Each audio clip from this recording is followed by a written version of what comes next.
150 cities analyzed in areas like housing affordability, job market, and resident well-being. Colorado Springs and Green Bay quickly follows, with Boulder, Colorado ranking 4th after 2 years as the top seeder. San Jose, California rounded out the rankings at number 5. You can attest to a couple of those on the list. We certainly can. We both have some familiarity with Colorado. Yeah, right? It's always a great place. I'm always coming back. Thanks for starting your Wednesday with Early Today. I'm Frances Rivera. And I'm Vanita Nair. Have a great day, and we will see you right back here tomorrow.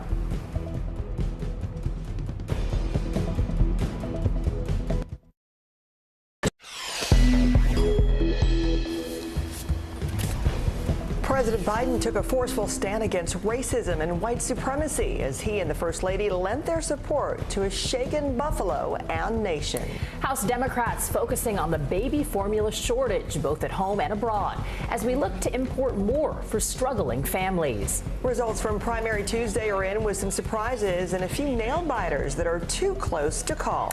And get ready for $5, even $6 a gallon for gasoline. New projections that will have a major impact on Americans' purse strings. And explaining the unexplainable, Congress looks to the skies to get to the bottom of the rise in UFO sightings. Early Today starts right now. Good morning, and thanks for waking up with us. I'm Vanita Nair. Good to be with you midweek. I'm Frances Rivera. In a somber visit to Buffalo, President Biden and the First Lady met with families of the 10 killed in Saturday's hate-filled mass shooting at a local supermarket. The president speaking out against the rampage, calling it domestic terrorism and pledging that white supremacy will not have the last word. White supremacy is a poison. We need to say as clearly and forcefully as we can that the ideology of white supremacy has no place in America. None. And new details emerging about the shooting suspect's plans. NBC News has reviewed a series of online rants on the chat forum Discord, and they appear to be written by the suspect, where he describes his reconnaissance mission at the store back in March. It detailed how he mapped out the store's aisles and considered a school and churches as other possible targets he would have thought high percentages of black people were. As the investigation continues, Tops Supermarket remains closed, leaving area residents without a place to shop for fresh food. It is the only store within walking distance, and many there don't own cars. Ride services Uber and Lyft are now offering discount codes to residents who need rides to other grocery stores. And the supermarket chain is offering free shuttle services to another location. Now to NBC's Ron Allen for more.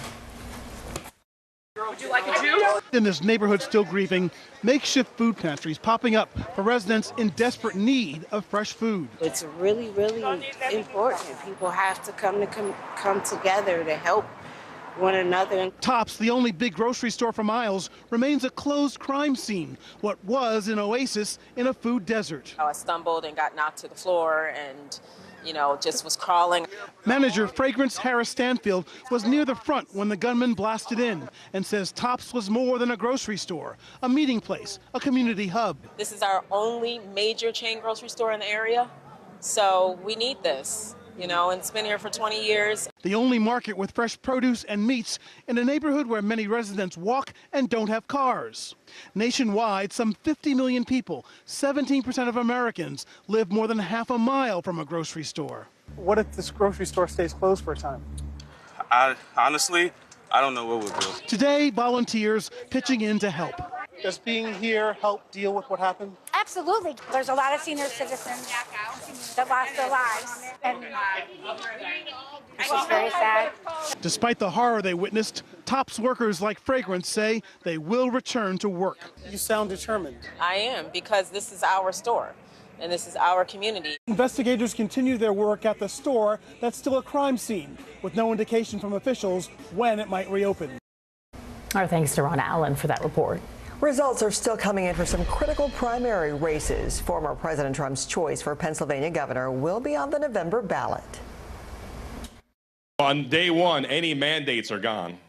Yeah. On day one, any jab for job requirements are gone. On day one, CRT's over. State Senator Doug Mastriano is a far-right Republican who gained a large following by seeking to overturn the 2020 election results. Mastriano will face Josh Shapiro, the state attorney general who ran unopposed in the Democratic primary. Another Trump-endorsed candidate, celebrity Dr. Mehmet Oz, is facing a tough challenge from former hedge fund manager David McCormick. That Pennsylvania Senate race is too close to call. But we know Lieutenant Governor John Fetterman will be the challenger, winning the Democratic primary just days after suffering a stroke. Casting his vote from the hospital, Fetterman revealed on Election Day that he underwent a procedure to have a pacemaker implanted and says he is on the track to make a full recovery. Meanwhile, North Carolina Congressman Madison Cawthorn has conceded to his primary challenger, Chuck Edwards. The 26-year-old incumbent has been the subject of multiple scandals in recent weeks. Former President Trump had asked voters to look past Cawthorn's, quote, foolish mistakes and give him a second chance. House Democrats are looking to boost the FDA's inspection capabilities to the tune of nearly $30 million. But Dems are also sharply criticizing the agency over its handling of the current baby formula crisis. NBC News' Jolene Kent has a look on the political fallout and the anguish felt by parents. Growing outrage among parents as the formula shortage drags on. I'm actually terrified. I don't know how I'm going to feed him. The FDA facing new calls for accountability, one day after it struck an agreement with Abbott Nutrition to reopen its Michigan formula facility within 2 weeks. House Democrats are proposing $28 million in emergency funding for the FDA to restore formula supply and increase FDA staff for inspections. Did the FDA fail parents? Yes, the FDA fell down on their job in terms of protecting babies and parents. And what we're trying to do with this legislation is to provide infrastructure and to provide resources and funding. The agreement requires Abbott Nutrition to hire an independent inspector to evaluate the plant and install automatic sampling technology, which experts expect will be completed soon. In February, Abbott issued a voluntary recall and closed the plant after reports of serious bacterial infections in 4 infants, including 2 deaths. Abbott has said there's no evidence to link its formulas to the illnesses. But with at least 8 weeks until Abbott's formula could hit shelves, the FDA announced increased flexibilities to import formula from Australia, New Zealand, and the United Kingdom, which the agency says have similar safety inspections to the U.S. The FDA telling NBC News product that can quickly and confidently meet our standards could hit U.S. stores in a matter of weeks. But parents like Candace Hendricks, who spends every day on a quest for formula to feed her 3-month-old Kason, who has a dairy allergy, they're concerned. That would be one of the last options I would have. I would definitely try it if it's something that he could tolerate. For now, Hendricks is relying solely on formula samples from her pediatrician's office. My worst fear is that when I call to schedule a pickup for samples, that they will say, sorry, that they don't have any more. Jolene Kent, NBC News, Los Angeles. Well, the truth is out there, and lawmakers are trying to get to the bottom of it. Top Pentagon officials testified on Capitol Hill about unidentified aerial phenomena that are known as UFOs. NBC's Gotti Schwartz explains the unexplainable. New video of a UFO shown to lawmakers in Congress, raising more questions than answers. I do not have an explanation for what this specific object is. The footage recorded from a fighter pilot's cell phone capturing a few frames of a metallic object. UAPs are unexplained, it's true, but they are real. They need to be investigated, and many threats they pose need to be mitigated. Pentagon officials using the video during a congressional hearing as an illustration of how hard it is to determine what the objects actually are. Last year, the Pentagon releasing a report looking into more than 140 cases of what they called unidentified aerial phenomena. Pentagon officials said at least 18 cases included sensor data showing the objects behaving in ways they could not explain, but also releasing video of other cases they say are likely man-made drones appearing to swarm Navy ships during a series of incidents that involved an object seen dropping into the water. Whoa, splashed. Do we have any sensors underwater to detect on submerged UAPs. So I think that would be more appropriately addressed in closed session, sir. Intelligence Committee members then briefed behind closed doors, while other members of Congress expressed frustration over a lack of answers. I do not fear the American public knowing what we have. I would sure as heck like them to see it. Meanwhile, the committee hopes that more congressional hearings will mean more service members come forward, and already the stigma seems to be lifting. The Pentagon saying they've received hundreds of new reports in the last year alone. Our thanks to Gotti Schwartz for that report. Queen Elizabeth made a surprise visit on Tuesday to a train station in central London where a newly completed subway line was named in her honor. It was the Queen's first public appearance outside the Windsor area in 7 weeks. She was joined by her youngest son, Prince Edward, and Prime Minister Boris Johnson. She unveiled a plaque at Paddington Station officially introducing the Elizabeth line, which is due to open to the public on May 24th. Some triple-digit heat in places delivering mid-summer temperatures. NBC meteorologist Michelle Grossman is here with the details. We were all saying, bring hotter weather. We want warmer weather, and man, did we sure get it. We got it, yeah. It feels like July in so many places. 90s, 100s, so early in the season. And Texas, the 11th day of 90s or 100. So more records challenges today, tomorrow, also into the weekend. The jet stream is so far to the north, sort of closing off any cooler air coming down from Canada, allowing all that warm air to come in. So look at these temperatures, especially in Texas, Oklahoma. We're looking at 98 degrees today in Dallas. That's 13 degrees above what is typical for this time of year. San Antonio, 100, 104 in Laredo. These 90s and 100s spread to the east. So Charlotte, 94 tomorrow. Nashville, 91. Montgomery, 95. And by the weekend, the Northeast and Mid-Atlantic, you are in on that heat as well. Pittsburgh on Saturday, 87 degrees. That's a look at the big weather story of the day. Here's a closer look at your day ahead. All right, a nice day in the Northeast. Temperatures right around average for this time of year with some sunshine before rain moves in later on tonight. We are looking at sweltering conditions in the south. Temperatures in the 90s and 100s. 104 in San Angelo today, 100 in San Antonio. All right, guys, we'll look at today's forecast and also tomorrow's forecast coming up. Okay, looking forward to it, Michelle. Thank you. Sure. If you're in the market to move, U.S. News and World Report's annual list of best U.S. cities might have some suggestions. Huntsville, Alabama was crowned this year's winner. The Rocket Cities scored the highest of the 150 cities analyzed in areas such as housing affordability, job market, and resident well-being. Colorado Springs and Green Bay quickly followed the list, with Boulder, Colorado ranking 4th after 2 years at the top seat there.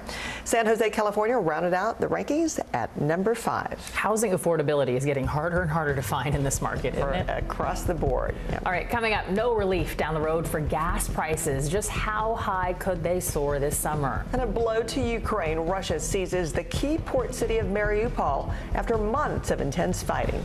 Early today is back in 60 seconds. Right now on NBC News Now. Got all the angles covered tonight. You're watching NBC News Now. Here's what's happening. Look at what's making headlines around the world. We begin this hour with the military invasion that's currently unfolding. Right now, the attacks from Russia are coming in from every angle. Our NBC News crew heard explosions in the capital city of Kyiv. Live from Ukraine, where a fierce battle is raging on. We've heard a number of explosions. Russia is picking off Ukraine's military facilities one after another. This factory has gone from making kitchen pots to lethal items that'll ruin tires, ruin the bottom of the car. This is what it looks and feels like to try to escape Ukraine. I don't want to say goodbye. The battle for Congress and the fight for control of State House. In our special County to County series, we're checking out key battlegrounds ahead of the midterms. We are talking elections in a battleground state. What does President Biden need to do tonight? He needs to speak to heads and hearts. A lot to break down, Chuck, so let's dive right in. Judge Ketanji Brown Jackson now elevated to the Supreme Court.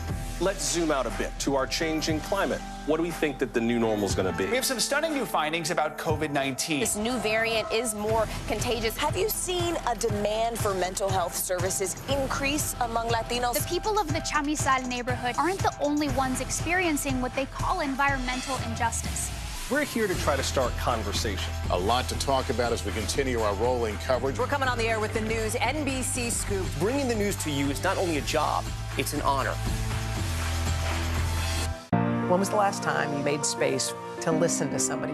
What I learned from a very young age is radical love, radical forgiveness. We are meeting people one after the next.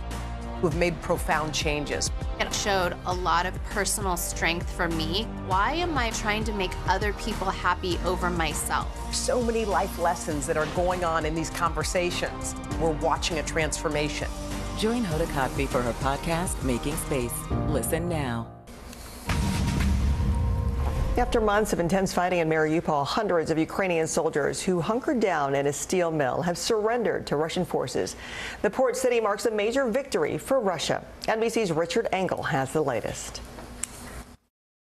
In the end, hunger and injuries won out over bravery. More than 200 Ukrainian fighters bunkered down for weeks beneath the Mariupol steel factory surrendered to Russian troops. They'd fought even though they were outnumbered and surrounded as Russian troops bombed the city relentlessly, destroying a theater where hundreds of children were sheltering and a maternity hospital. The steel factory was their last holdout, their Alamo. But it couldn't last forever. The fighters, including many seriously wounded, were bused to a Russian-controlled enclave in Ukraine. Ukraine's President Zelensky said combat operations in Mariupol are over for now. Ukraine needs Ukrainian heroes alive. That's our principle, he said. The Ukrainian government said they'll be part of a prisoner swap. But Russia said it's considering labeling the Ukrainian soldiers members of a terrorist group and will investigate each fighter for possible crimes against civilians. It appears to be Russia's way of pressuring Ukraine not to put more Russian soldiers on trial for war crimes. The loss of Mariupol is a significant blow for Ukraine and a victory for Russia, which now controls its first major Ukrainian city since Russia invaded this country nearly 3 months ago. Richard Engel, NBC News, Kharkiv. Thank you. Just ahead this morning, Amber Heard takes a stand for cross-examination in the explosive Johnny Depp defamation trial. And a report that'll leave you fuming just how high gas prices could soar this summer. Top Story with Tom Llamas, weeknights at 7 on NBC News Now. Making Space, the inspirational podcast from Hoda Kotb. Listen now. We're here to start conversations about the big things happening in our world, because it's not my job to tell you what to think. My job is to think about what you tell me. Now Tonight with Joshua Johnson, streaming weeknights at 8 on NBC News Now. Good morning, everybody. Welcome to Today. Future's looking bright. You got a whole restart. How does that land with you? Is climate change and the environment one of your top priorities? You know what? Our hearts are ready for something like this. It's a great workout. It's everything you need. What goes back together? Oh, I'm so happy. And me. That's what it takes to set a record. So glad to see you. Women's basketball has been systematically held back. Our players and coaches have been harmed. After 49 years of Title IX, we still have work to do. In Their Court, a podcast from NBC News and NBC Sports that goes inside the issues of inequality in women's sports. Listen now. NBC News, streaming free now. Now Tonight with Joshua Johnson, streaming weeknights at 8 on NBC News Now. Good morning, everybody. Welcome to Today. Future's looking bright. You got a whole restart. How does that land with you? Is climate change and the environment one of your top priorities?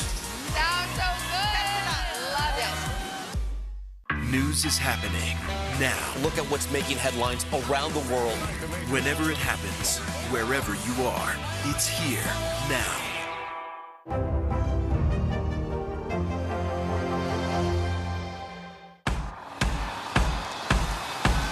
News is happening now. Look at what's making headlines around the world. Right now on Morning News Now. We're coming on the air with breaking news. And this is a significant moment. Whenever it happens, wherever you are, NBC News, streaming free now. Hallie Jackson Now, weekdays at 5 on NBC News Now. Would it be easier for the airlines to manage a vaccine mandate than a mask mandate? Is there a case to be made that it's time to give Ukraine offensive weapons so they can win this war? What should be focused on that could reduce inflation and avoid a recession? If it's Sunday, it's Meet the Press.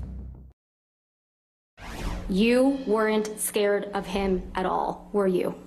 This is a man who tried to kill me. Of course it's scary. He's also my husband. Actress Amber Heard was back in the hot seat on Tuesday as the defamation trial brought by her ex-husband, actor Johnny Depp, continues. Heard faced a contentious and confrontational full day of cross-examination in which Depp's legal team scrutinized her testimony that Depp abused her.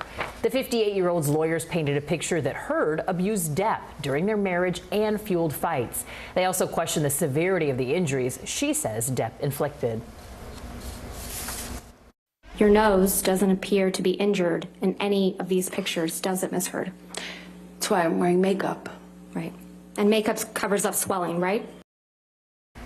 Depp is suing Heard for $50 million after she wrote an op-ed calling herself a domestic abuse survivor. Heard is countersuing for $100 million. Drivers nationwide are feeling pain at the pump as gas prices continue to skyrocket. Plus, the rich just keep getting richer as a new report reveals Americans earning $5 million or more are barely getting audited by the IRS.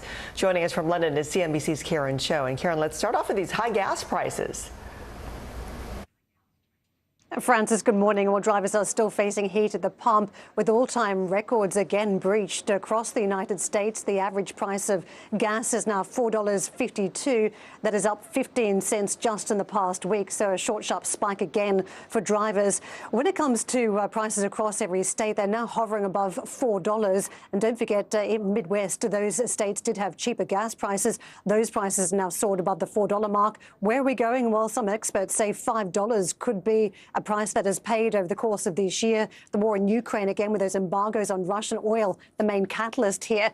Meanwhile, over at the IRS, funding cuts and staff shortages has seen just 2% of the wealthiest Americans audited in 2019. That is well down from the 16% level in 2010. We're talking about Americans who earn more than $5 million per year. Just 1 in 50 were given full scrutiny.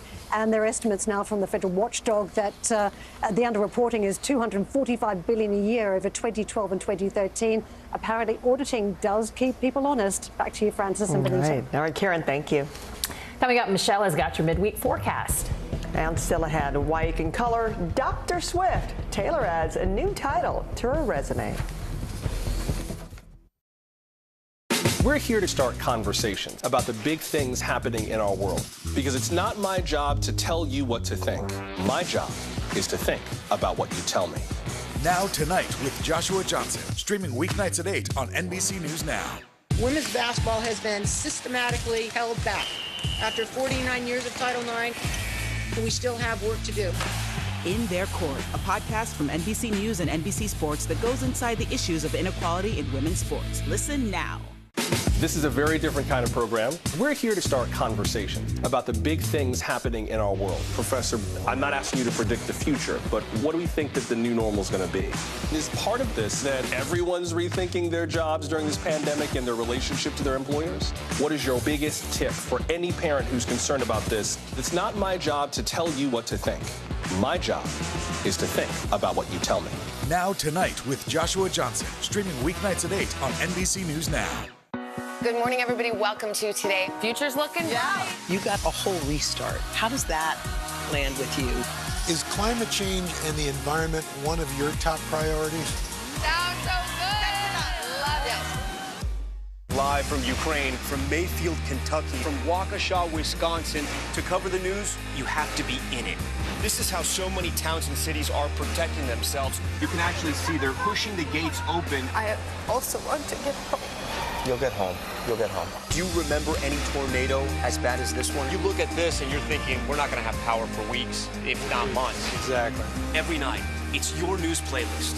Top Story with Tom Yamas, weeknights at 7 on NBC News Now. Still to come on the Channel 2 News. Well, the waters are certainly receding now. Still too close to call. Lester Holt reporting from Ground Zero, as it's being referred to. It is, in fact, a taste of freedom. The Haitian people know a little something about resiliency. What's the biggest risk right now? Some of the troops who have been proud. I want to welcome you to the first presidential debate. In fact, we've been told we can't go any farther. You with some resilient folks. Let me get a hint.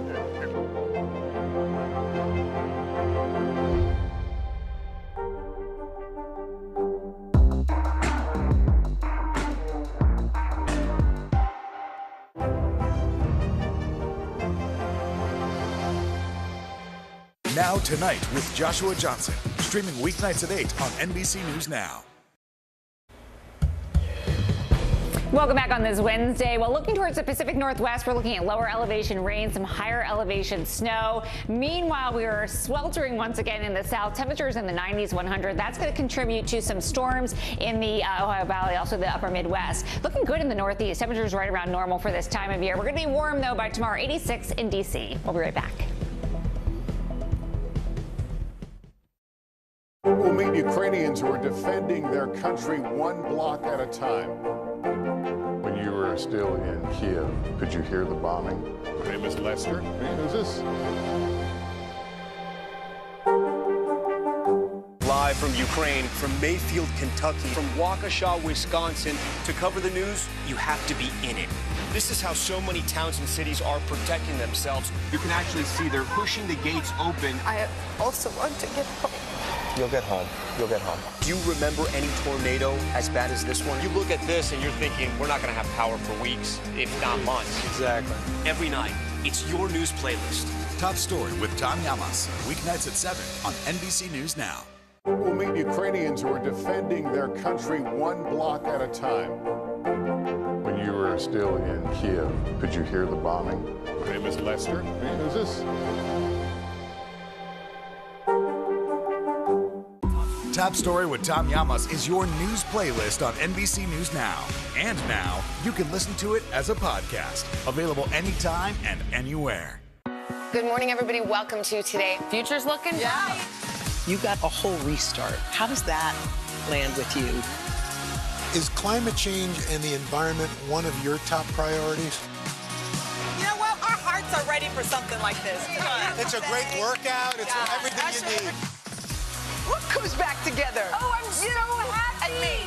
That's what it takes to set a record. So glad to see you.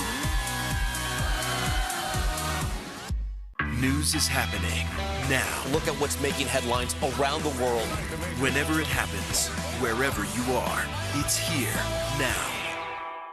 Making Space, the inspirational podcast from Hoda Kotb. Listen now.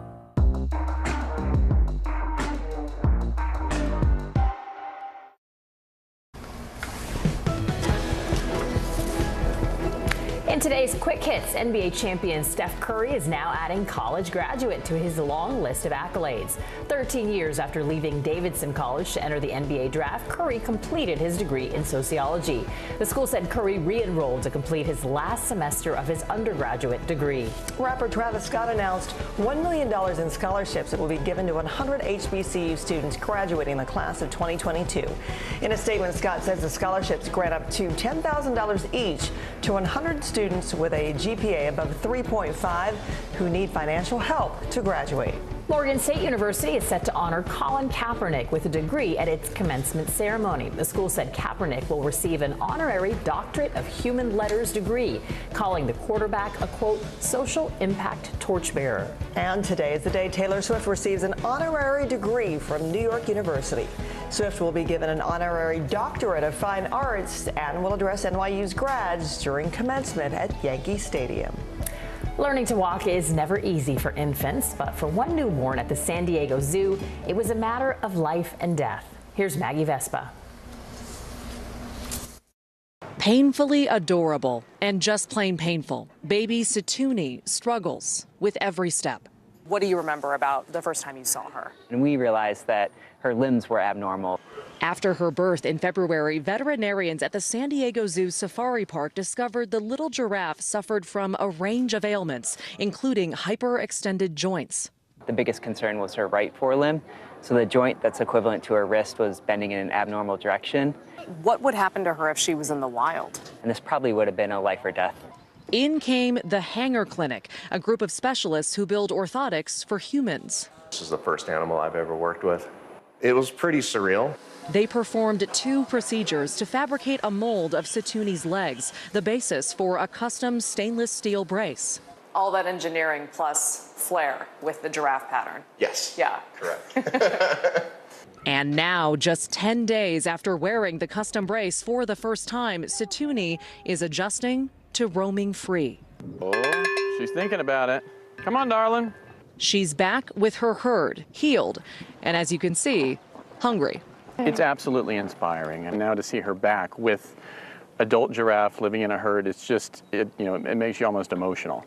It was just the most gratifying thing I've ever done in my life. The baby giraffe, who struggled with every step, has now hit her stride. Maggie Vespa, NBC News, San Diego. Good for that little giraffe. Just like everybody else. Thank you for kicking off your Wednesday with Early Today. I'm Vanita Nair. I'm Francis Rivera. Have a great day. See you here tomorrow.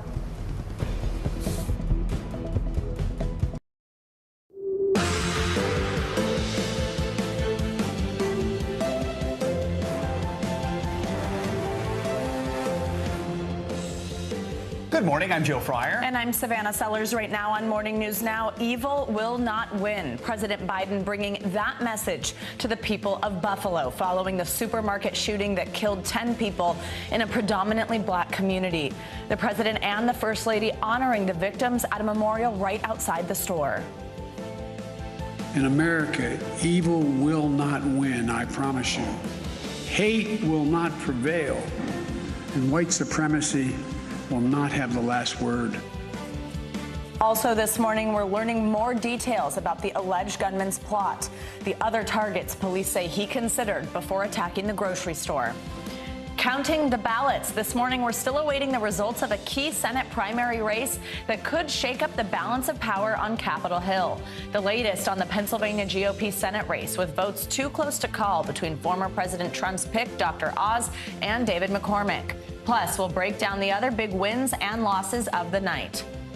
Surrendering Mariupol. Russian officials say hundreds of Ukrainian fighters have given themselves up in the past 24 hours, essentially putting the besieged city in Russian control.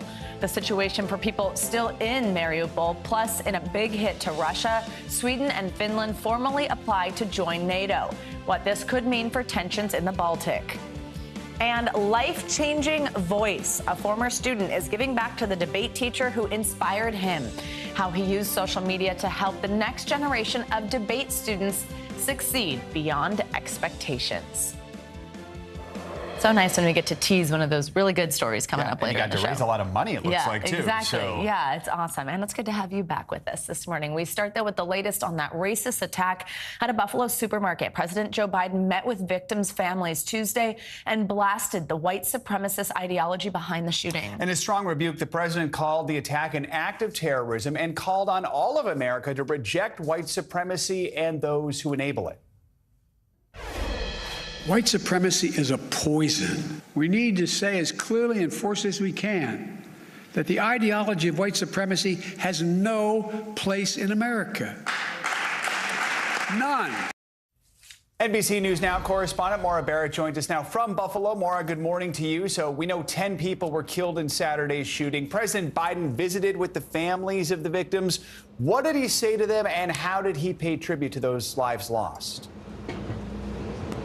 Good morning. Yeah, President Biden and Dr. Joe Biden visited the Tops supermarket and the memorial just off camera to my right yesterday, placing flowers among the growing memorial that we've seen in recent days. He then went and spoke with family members and survivors of the shooting, as well as law enforcement who were present, thanking them for what they did to protect the community. But he told them first and foremost that he and Dr. Joe Biden were there to help them grieve.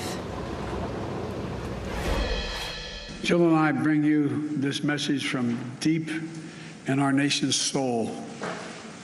In America, evil will not win, I promise you. Hate will not prevail, and white supremacy will not have the last word.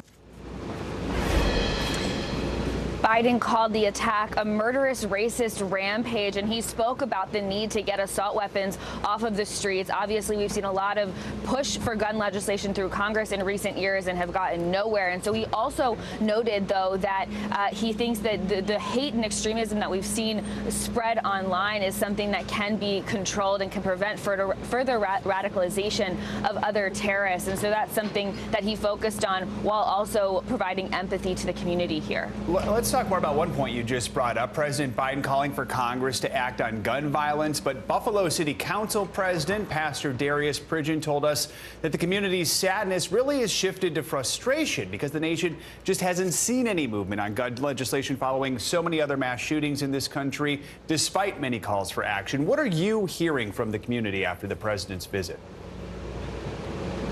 Well, the mayor here also spoke after meeting with the president, and he said he did see a resolve in the president and what he wanted to get and what he wanted to work in the White House and in Congress to accomplish. But you make a good point there. And so when I was speaking to Pastor Pridgen about what can be done, what this community is looking for in terms of change, he said that there is that shift to frustration and anger, understandably, even as the community is in mourning. And so he told me that while they want to make sure there is change that comes from this, there's that big question mark about what will actually happen. But he did see a positive in this tragedy. I want you to listen to some of our conversation.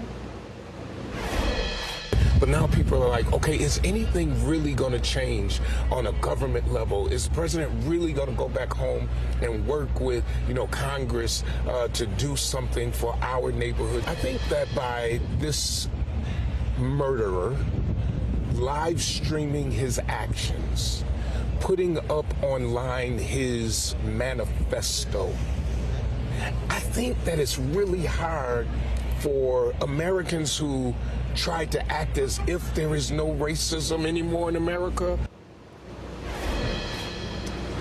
And so he's saying point blank, we can't ignore it anymore. It was right there on video for everyone to see. And Pastor Pridgen will be holding several services as funerals start this weekend, Joe. And Maura, a quick question about the suspect. A felony hearing is set for tomorrow. We know he appears to have left that extensive internet footprint. How is that playing into the investigation? What can we expect from tomorrow's hearing? Right, so tomorrow will be a felony hearing for the suspect, and we're basically going to have a layout because he posted so much online on various different platforms. There is that physical evidence in addition to the video we saw on the live stream, as well as his additional plans that he detailed in his manifesto. And so the DA right now has charged him with one count of murder. We can expect further counts to be brought, obviously, since multiple people were killed in this attack. But that one charge was enough to at least bring him into court, the DA told NBC. And they're also saying that they expect to see more brought by the grand jury as well as the federal charges. Now, I do want to quickly add, as we just got a statement from the Broome County DA, that's the county where the shooter went to high school in Binghamton. And you'll probably remember there's been a lot of conversation about, did we know that this could have happened? Because there was a murder-suicide claim by the gunman just last year at his high school. And so the Broome County DA releasing a statement this morning saying he wanted to set the record straight, saying that the school followed protocol and contacted the New York State Police, but that while he made those comments about murder-suicide, he didn't make any specific threats to a student or the school, and he didn't mention any firearms. So this is something, given his mental health history and that past claim, that's something we can expect to be brought up in court as well. But just a little new detail there from the county DA just south of here, Joe. Maura Barrett reporting from Buffalo. Thank you. Now, experts are questioning what could have been done to stop the shooting, as you were just hearing from Maura. New York has a red flag law intended to get guns out of hands of people who are deemed a risk. But as NBC News correspondent for investigations Tom Winter tells us, the law was not used when the suspect was investigated less than a year ago. From police to prosecutors to school administrators and to the alleged shooter's family, tough questions are being asked about what more could have been done to prevent 10 black people from being shot dead by an alleged racially motivated killer in Buffalo, New York. Some experts now questioning how the 18-year-old suspect was able to possess a legally purchased assault rifle allegedly used in the killings just less than a year after officials investigated him over threats he allegedly made while in school. In New York, extreme risk protection orders, more commonly referred to as red flag orders, are designed to give law enforcement, schools, and families the power to ask a judge to take someone's guns or prevent them from buying new ones if that person poses a threat to themselves or others. But a state police spokesperson says in this case, nobody asked for such order. I was shocked to learn that the police did not apply for an extreme risk order here. What it says to me is that we need to have more training for law enforcement and for others who are able to use this powerful tool so that they know in what circumstances it's appropriate, what the processes are. So-called red flag laws are fairly new across the nation. 19 states and the District of Columbia have them, with a majority adopting the law after the 2018 Parkland shooting in Florida. Since New York's red flag law went into effect in August 2019, over 1,400 extreme risk protection orders have been issued, and research shows they help reduce gun violence. Still, this latest shooting a clear sign that some cases can slip through the cracks. They interviewed the individual, and they ultimately determined that they were going to bring him in for a mental health evaluation. It was about a day and a half when the individual was released. This isn't a matter of bringing people into mental health care facilities. This is about whether they are allowed to possess weapons. And it's something that is moved forward with, even if it's determined this person doesn't have mental health issues. One development in this case that's not in question, a commitment from law enforcement and New York Governor Kathy Hochul to conduct a full review of what happened in the hope of preventing future heartache. It's not entirely clear that this protective order could have stopped this alleged shooter. Possible loopholes, well, these orders aren't permanent, and future gun sales involving background checks are the only ones that are affected. All right, Tom Winter, thank you. The November election ballot is taking shape in the key swing state of Pennsylvania, though that high-profile Republican primary for Senate is still too close to call. TV Dr. Mehmet Oz is locked in a neck-and-neck battle with former Wall Street executive David McCormick with 94% of the vote in. The winner is going to face Democrat John Fetterman, who won his primary handily despite a recent health scare. I think every time I'm going to comment on this election music and how it's back. And in the race for Pennsylvania governor, Doug Mastriano, the candidate endorsed by former President Trump, took the Republican victory. He built a following by attempting to overturn the 2020 election results. This fall, he'll be up against Democrat Josh Shapiro, who ran unopposed. Now, one reason this race is particularly something to watch, the winner will appoint the Secretary of State who will oversee the 2024 election in Pennsylvania, of course, a critical swing state. We also have results from North Carolina. Republican Ted Budd and Democrat Sherry Beasley will square off this fall for the state's open Senate seat. And that's where we begin with NBC News senior political editor Mark Murray, who yesterday was just as excited as I was about that election music. We've also got Vaughn Hilliard with us. Now, Ted Budd was able to fend off former Governor Pat McCrory, who many know for signing that controversial North Carolina bathroom bill into law back in 2016, something that got national attention. How important was Trump's endorsement, and what does this result say about where the GOP is right now, Mark? Yeah, Savannah, so it was important. But one thing to keep in mind about North Carolina versus some of the other places is that the entire conservative infrastructure was behind Ted Budd. So not only did Donald Trump ended up endorsing Budd, but so did the Club for Growth. And as we've seen in a lot of contests, like in last week's Ohio Senate race, sometimes the Club for Growth, a conservative organization, and former President Donald Trump have been on opposite sides. In North Carolina, they were on the same side. But in other contests, we ended up seeing that Donald Trump's endorsement really didn't work out all that well. And so Madison Cawthorn, the controversial Republican congressman from North Carolina, ended up losing. Also in Idaho, Donald Trump's endorsement of Lieutenant Governor Lieutenant Governor Janice McGeachin ended up losing to incumbent Governor Brad Little. McGeachin was endorsed by Trump, and so it was a night of mixed endorsement results for the former president. I want to ask you more about something you just brought up. Probably the biggest headline maybe this morning in North Carolina is the 11th district got so much attention because of the annex of first-term Congressman Madison Cawthorn. He's faced scandal after scandal recently, so he lost that deep red district despite being endorsed by Trump. What's the takeaway from that one?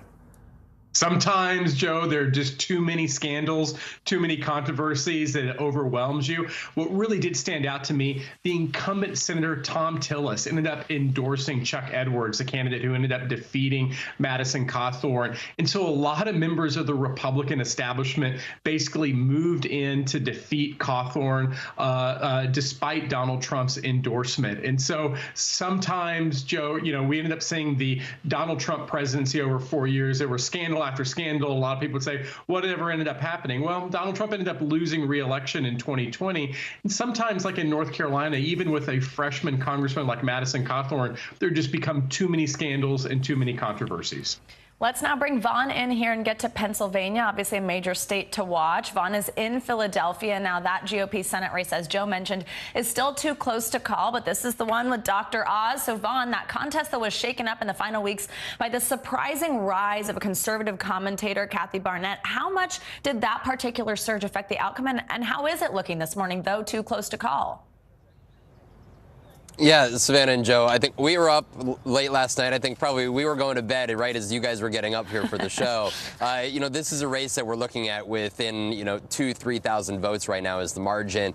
And there's potentially 10,000, 20,000, 30,000 ballots outstanding. We don't have an exact number of how many ballots need to be counted at this time. But what you see in these results is Mehmet Oz, the celebrity TV doctor, and David McCormick, the former hedge fund CEO, within a margin that is ultimately probably going to lead to a recount here. But you asked about Kathy Barnett. She's the conservative commentator here who is, despite not having the Trump endorsement, was running as a MAGA candidate, in her own words there, essentially suggesting that it didn't take Donald Trump's acknowledgement to be the most so-called America First candidate. And she made inroads. She isn't going to win this nomination here. At the same time, she diluted the votes of both of these individuals. And I was talking to Barnett's advisor, who told me that they believe that they had an impact particularly on Mehmet Oz. When you look at some of these counties around the greater Philadelphia area here, where Oz was expecting to perform better, that would suggest that that is the case. If he doesn't pull it off, we may be calling Barnett a spoiler. Vaughn, you look great for so little sleep. So I'm going to ask you one more question about the governor's race there. It's going to be one of the most watched matchups this fall. Help us understand this campaign that Doug Mastriano has run so far. And is it going to work in a general election this November, or is he going to have to change the message? I mean, that is the question here that not only Pennsylvania voters are going to be looking at, but also potentially voters in the likes of Arizona, Wisconsin, Michigan. I name those states here because they have leading Republican candidates that really kind of echo the Doug Mastriano message. What is that message? The 2020 election was rigged. These governors in each of these states, they are tasked with certifying the election results in their elections. And so if Doug Mastriano were to become the governor of Pennsylvania, he'd be in charge of certifying the results of the 2024 presidential election here. And that is where potentially we are looking at electoral chaos in the situation that, let's say a Donald Trump, if he were to run again and lose, and he would not validate Joe Biden or another Democrat's victory here, we are talking about a very complicated moment for our democracy here. And I think that is where the question will come down to Pennsylvania voters here. He will be facing the current Democratic Attorney General, Josh Shapiro, who had no challenger in the Democratic primary here for governor. It's going to be quite the race over these next 5 months. Wow. Say the 2024 election starts right now. Yeah. Vaughn and Mark, thanks so much. Appreciate it. Thank you. And now from our earthly politics to UFOs. For the first time in more than half a century, Congress held a public hearing to discuss them. They're officially called unidentified aerial phenomena, and there have been plenty of reported sightings out there. So where do we go from here? NBC News correspondent Gadi Schwartz has the latest. New video of a UFO shown to lawmakers in Congress, raising more questions than answers. I do not have an explanation for what this specific object is. The footage recorded from a fighter pilot's cell phone capturing a few frames of a metallic object. UAPs are unexplained, it's true, but they are real. They need to be investigated, and many threats they pose need to be mitigated. Pentagon officials using the video during a congressional hearing as an illustration of how hard it is to determine what the objects actually are. Last year, the Pentagon releasing a report looking into more than 140 cases of what they called unidentified aerial phenomena. The Pentagon officials said at least 18 cases included sensor data showing the objects behaving in ways they could not explain, but also releasing video of other cases they say are likely man-made drones appearing to swarm Navy ships during a series of incidents that involved an object seen dropping into the water. What was splashed? Do we have any sensors underwater to detect on submerged UAPs? So I think that would be more appropriately addressed in closed session, sir. Intelligence committee members then briefed behind closed doors, while other members of Congress expressed frustration over a lack of answers. I do not fear the American public knowing what we have. I would sure as heck like them to see it. Our thanks to Gotti Schwartz for that report.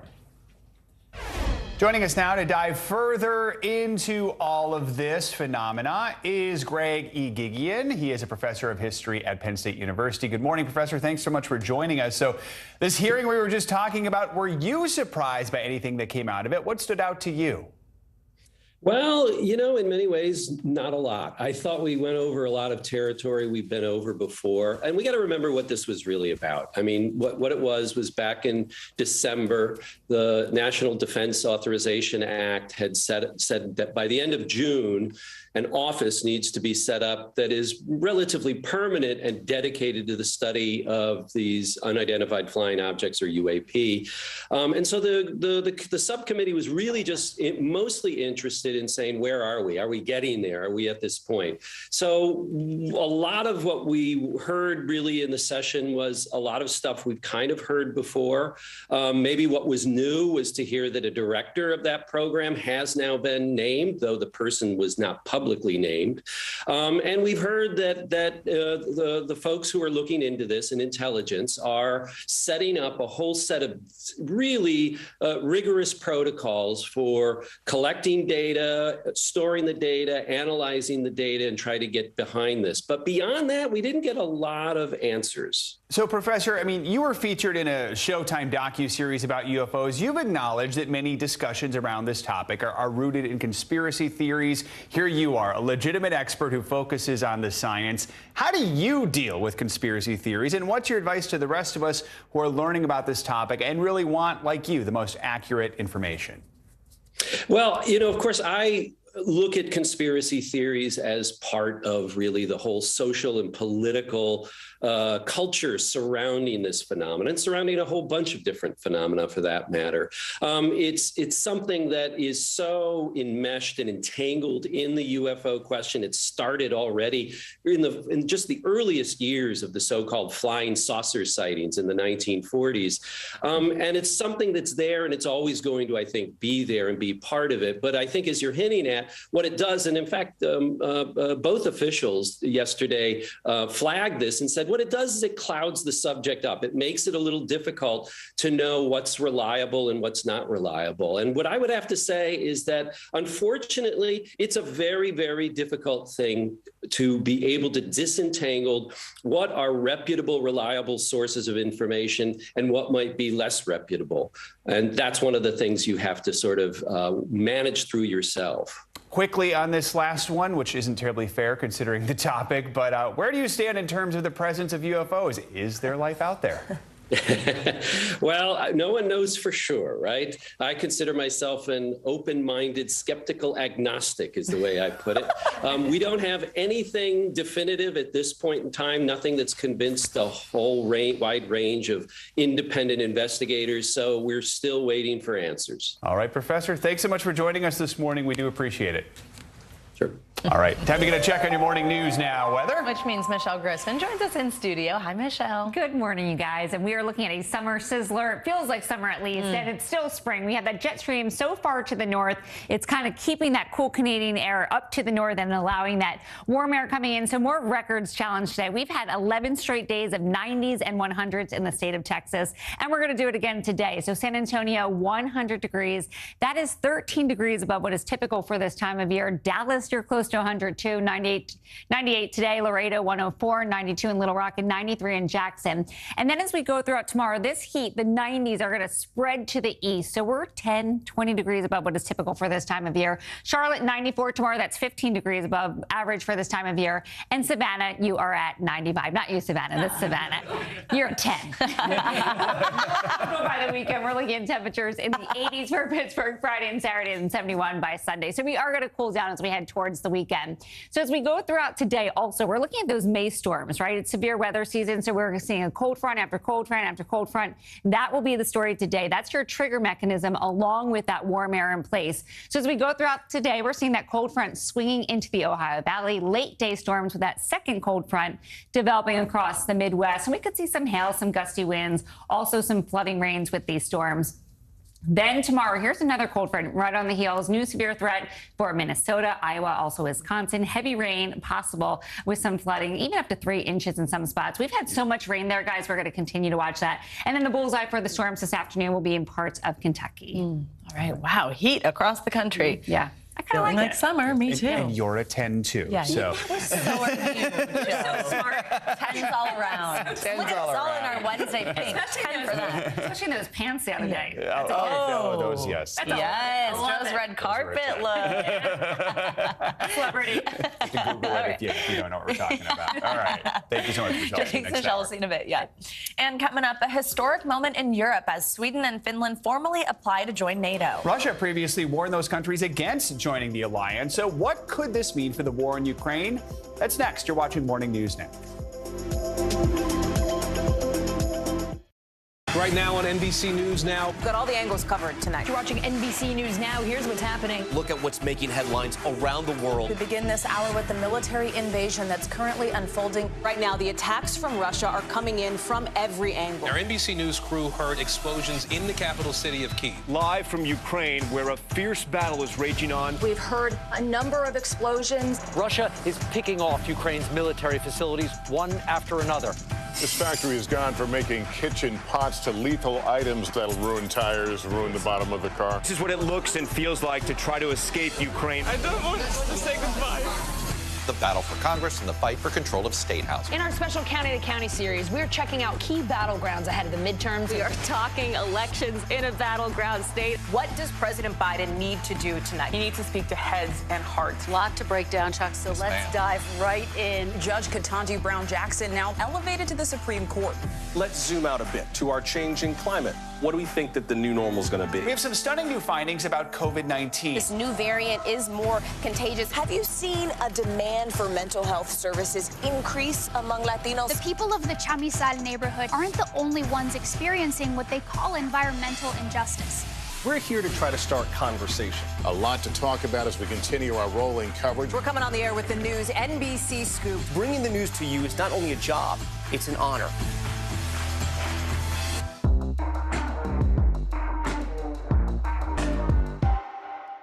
Top Story with Tom Llamas, weeknights at 7 on NBC News Now. Sometimes the news can be difficult and overwhelming for kids to understand, so we've created a newscast just for them. We hope your family will watch Nightly News Kids Edition.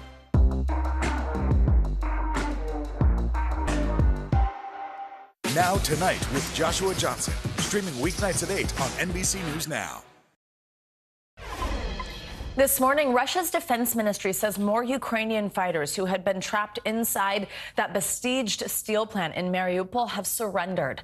Moscow says nearly 1,000 soldiers have given themselves up since Monday, with almost 700 surrendering in the last 24 hours. Now, Ukrainian authorities have not yet commented on that.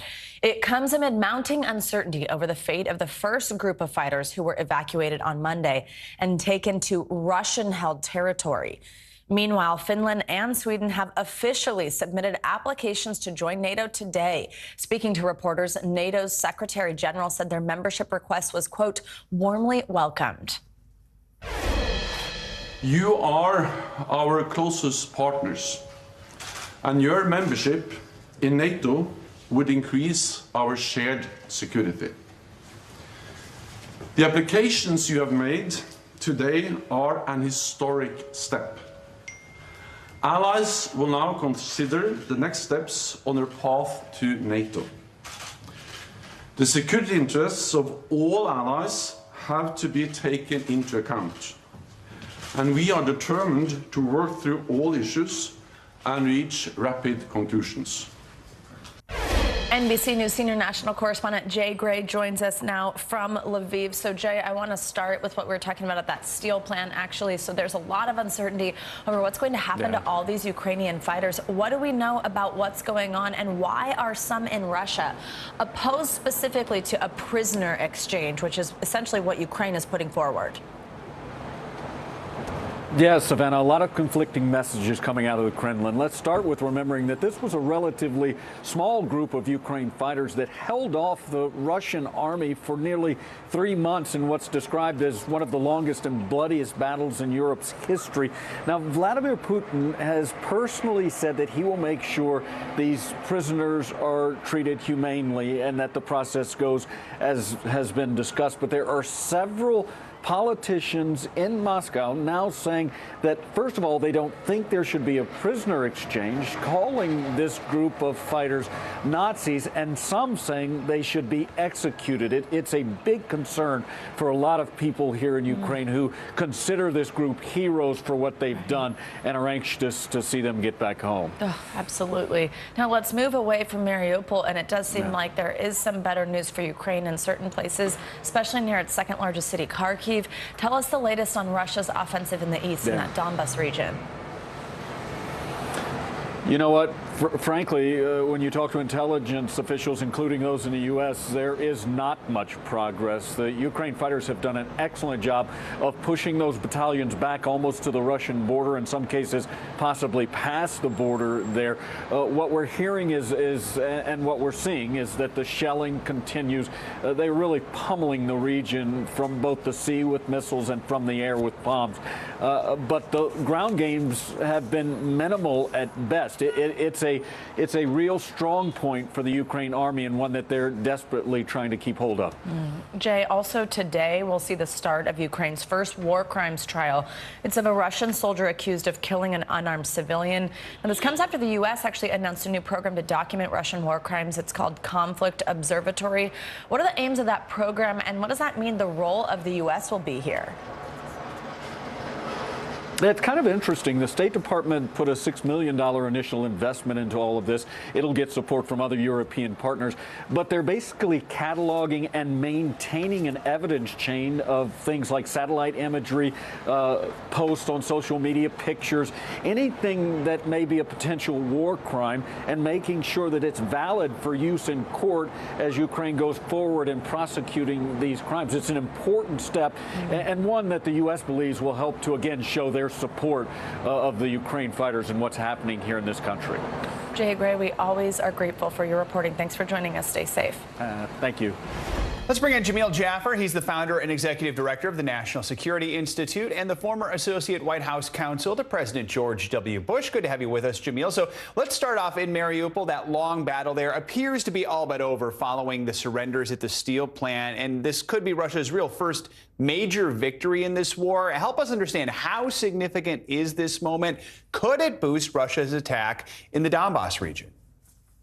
Well, I think one of the challenges here, Joe, is that it does give the Russians now a swath of Ukrainian territory from their border down to Crimea. They've also taken control of Kherson and installed a Russian-friendly government there. So it is a problematic situation. Largely, the fight for Mariupol has been over, but for this one group of fighters that were holed up in that Azovstal steel plant. The one thing to be said, though, that's important to note here is that the loss of this port city now gives Russia access to the sea there, and that is a challenge. They're still trying to get the port in Odessa, and so Russia will continue to try to expand its efforts. The one thing it does also show for Russia is that sticking it out, right, and engaging these siege tactics can be successful in the long run for them. Let's talk NATO. This morning, we saw Finland and Sweden officially submit those applications to join despite objections from a NATO member, Turkey.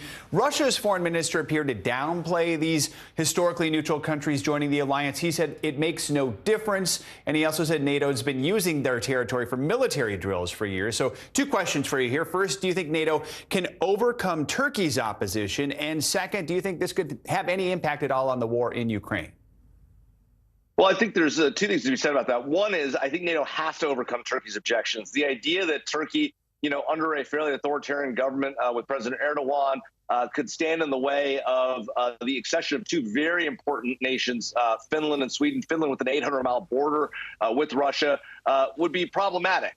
Turkey is already engaged in significant, odd behavior for a NATO ally. They bought Russian S-400 missiles a few years back, and their concerns, as they express them, are about the support that Finland and Sweden have provided for a Kurdish opposition group within Turkey. Of course, the problem is that Turkey has had this problem with all the NATO allies, many of whom have supported the Kurds and their independence movement, not in Turkey, but outside of Turkey. And so, look, this is a long-term fight for Turkey to fight, but NATO will overcome those objections. The accession of Finland and Sweden is a huge change, notwithstanding the Russians' claims that it's not. And so this is a big move here for NATO. And Jamil, quickly, I want to get your take on the state of peace talks right now. We know both Russia and Ukraine blame each other for the breakdown in negotiations. Can anything be done right now to get them back to the table? Well, the Russians have got to be willing to give up some amount of territory that they've already taken. The Ukrainians have now put their foot down saying, look, we've pushed you back in a number of places. So the question is, how much territory do the Russians keep at the end of this negotiation? And what is Ukraine willing to agree to? That's, I think, the fundamental challenge here. With Ukraine succeeding, right, they have every incentive to keep the ball going on the negotiations. The Russians have won in Mariupol. So right now, not a lot of incentive for either side to come to the table and really find a middle ground. Jamil Jaffer, thanks so much for joining us this morning. Appreciate it. Thanks.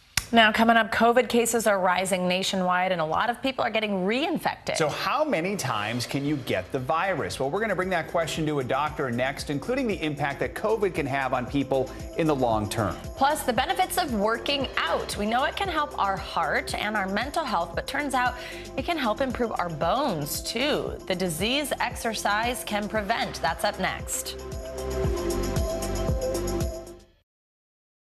NBC News, streaming free now. Top Story with Tom Llamas is your news playlist on NBC News Now. And now, you can listen to it as a podcast. Available anytime and anywhere.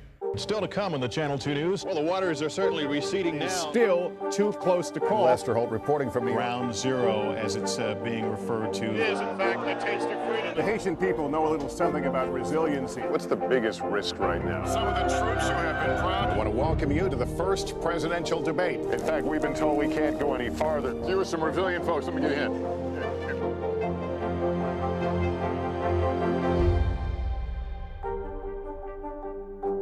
NBC News, streaming free now. Making Space, the inspirational podcast from Hoda Kotb. Listen now. We're here to start conversations about the big things happening in our world, because it's not my job to tell you what to think. My job is to think about what you tell me. Now Tonight with Joshua Johnson, streaming weeknights at 8 on NBC News Now. When was the last time you made space to listen to somebody? What I learned from a very young age is radical love, radical forgiveness. We are meeting people one after the next who have made profound changes. It showed a lot of personal strength for me. Why am I trying to make other people happy over myself? So many life lessons that are going on in these conversations. We're watching a transformation. Join Hoda Kotb for her podcast, Making Space. Listen now. Now Tonight with Joshua Johnson, streaming weeknights at 8 on NBC News Now. Would it be easier for the airlines to manage a vaccine mandate than a mask mandate? Is there a case to be made that it's time to give Ukraine offensive weapons so they can win this war? What should be focused on that could reduce inflation and avoid a recession? If it's Sunday, it's Meet the Press. Welcome back. The FDA has authorized Pfizer's COVID booster shot for kids 5 to 11 years old, bringing relief to millions of parents ready to boost their kids, while other parents have hesitated to get their kids their first doses. The CDC is expected to meet tomorrow to decide whether it will be giving its recommendation for the booster. CDC Director Dr. Rochelle Walensky will have the final say.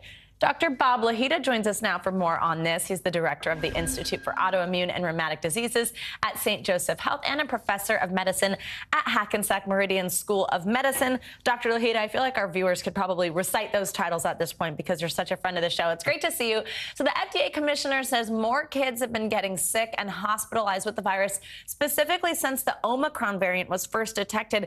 But we also do know that vaccination rates among this age group are relatively low. So what do parents need to know about getting their kids a shot in the first place? But particularly, what should they consider when getting a third shot for kids in that 5 to 11 range? Well, the first thing, Savannah, is to make sure they get the kids vaccinated. There are 8 million of the 28 million eligible 5 to 11 age group that have been vaccinated, that have gotten 2 shots. Now, the FDA is saying they're eligible now for a booster shot about 5 months after their second injection. Now, 2 Pfizer doses decrease infectivity in this group by 31% in that 5 to 11 age group, and in 58% decrease infection in the 12 to the 15 age group. So it's essential that children get vaccinated. Now, you know, the interesting thing about this is that kids get infected and we don't know about it. Only those who are admitted to the hospital in most of these infections we hear about. And the kids that get admitted to the hospital are extremely ill. And that is very, very important to understand. Yes. So it's critical. Yeah. Okay, great, doctor. Thank you. Now, New York City's COVID alert has changed from medium to high, and that's particularly because hospitalization rates have jumped 28% in the last week. We know cases had been going up, but that had been remaining relatively low. How can New Yorkers get back to a lower community spread? Where do you see this heading for us? Will the warmer weather help bring this down? Well, I don't think the warmer weather is going to bring this down. We thought that about a year ago. We thought that this virus might be seasonal, but it's not seasonal. There are about 130 new admissions in New York City per day now. So it's possible that this may strain the healthcare system. That's why it's up to orange. Mask mandates have not been made yet by the mayor. However, we are orange. That means we're at high risk. And it means that in grocery stores, in offices, and in public indoor settings, you should use common sense and wear a mask, certainly on subways, buses, taxis, Ubers, etc. as well. Good advice there. Now, doctor, I want to ask you about something we teased about. Health officials in New York have warned reinfections are possible, especially with the Omicron variant now. I am somebody who has had quite a few positive tests since this has started. How often can someone be infected with COVID? What kind of impact does reinfection have on the body? And does this just keep happening after a few months once your immunity sort of wears off? Well, it seems, Savannah, that the Omicron variant is immune evasive. Now, that's very interesting because remember, the cousin to the Omicron is the common cold, the cause of the common cold. So you can get infected many times per month. You can be infected 3 or 4 times a month, just as you would when you had the common cold in the old days. Even more important to wash your hands and possibly wear a mask to prevent reinfection. We only hear about those who are very sick, so we expect that the numbers of these Omicron variant infected people are much higher than we hear about. And that is troubling news. I think this is going to be with us forever, and I fear the appearance of a new variant, sort of like the Delta variant, that can wreak havoc and cause severe disease. Absolutely. And you're so right about how you don't hear about people who are not ending up at the hospital. And a lot of people are just mild or asymptomatic in those reinfections. Dr. Bob Lahita, thank you so much. Always good to see you. Time for our weekly checkup. NBC News medical contributor Dr. Kavita Patel joins us to discuss some of the latest health headlines you might have missed. Dr. Patel, good to have you with us. So let's start with the American Heart Association and American Stroke Association. They released new guidelines when it comes to handling a bleeding stroke. Remind us, what kind of stroke is that? And then what do these new guidelines tell us?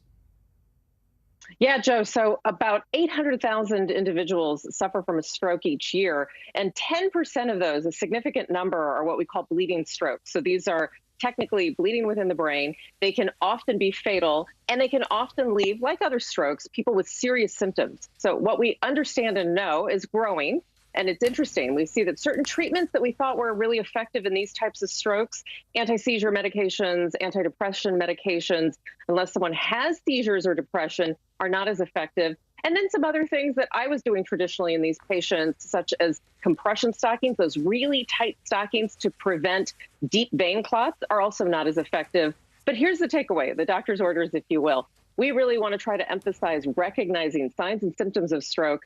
And the other thing that came out of this study is that really people who take care of family members and caregivers around people who have these types of strokes really need training. It's not that easy to just discharge someone from a hospital or a rehab center and learn how to take care of patients. So go seek these resources out and understand modifying lifestyle, cigarette smoking, weight. All those things can help in prevention of secondary stroke after you have one. An important reminder there on how to stay healthy. Now, Dr. Patel, our next study might be something parents are interested in. It shows that about 60% of preschool-age children in the country attend some type of childcare, but they might not be getting as much physical activity as they need at these daycare centers. What can you tell us, and what do parents need to know?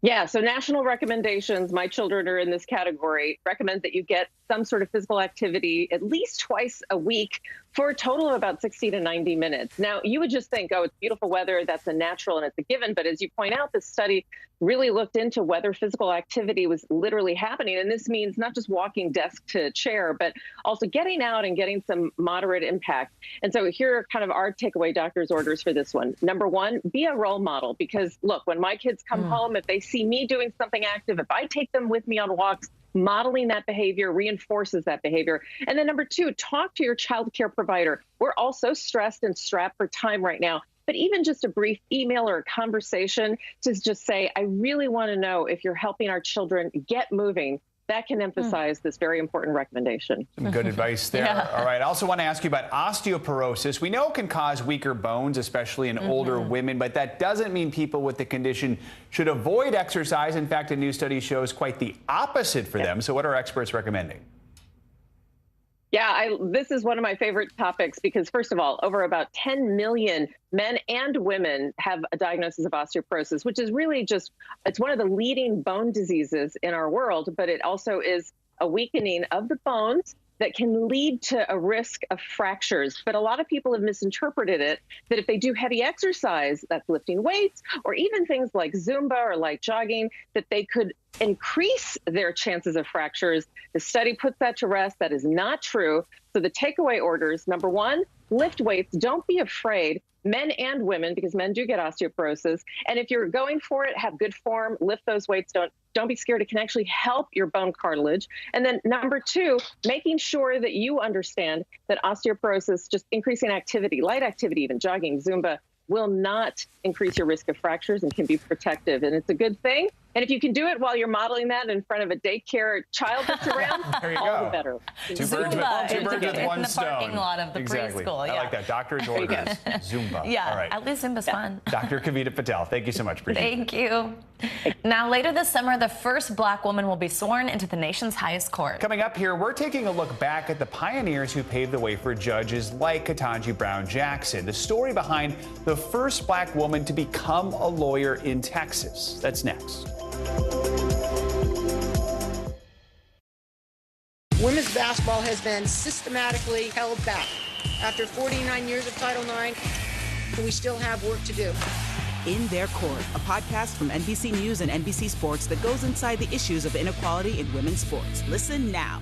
From Brooklyn, we're next to the subway station. The state's reservoirs are alarmingly low. War will pass them by.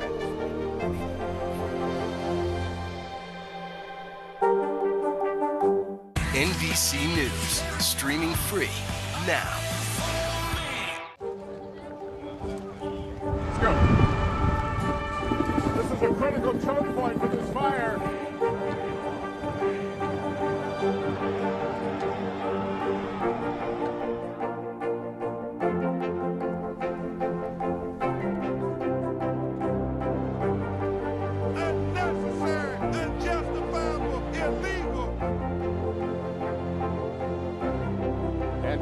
From New Orleans, late military operation, witnessing the massive crowds. I admire you both.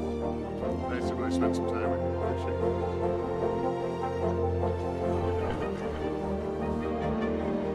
At any moment now.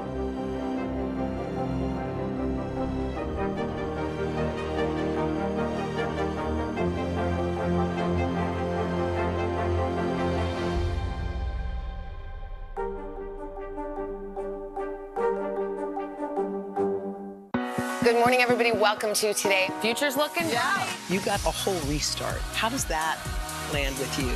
Is climate change and the environment one of your top priorities? Sounds so good. Love it. News is happening now. Look at what's making headlines around the world. Whenever it happens, wherever you are, it's here now.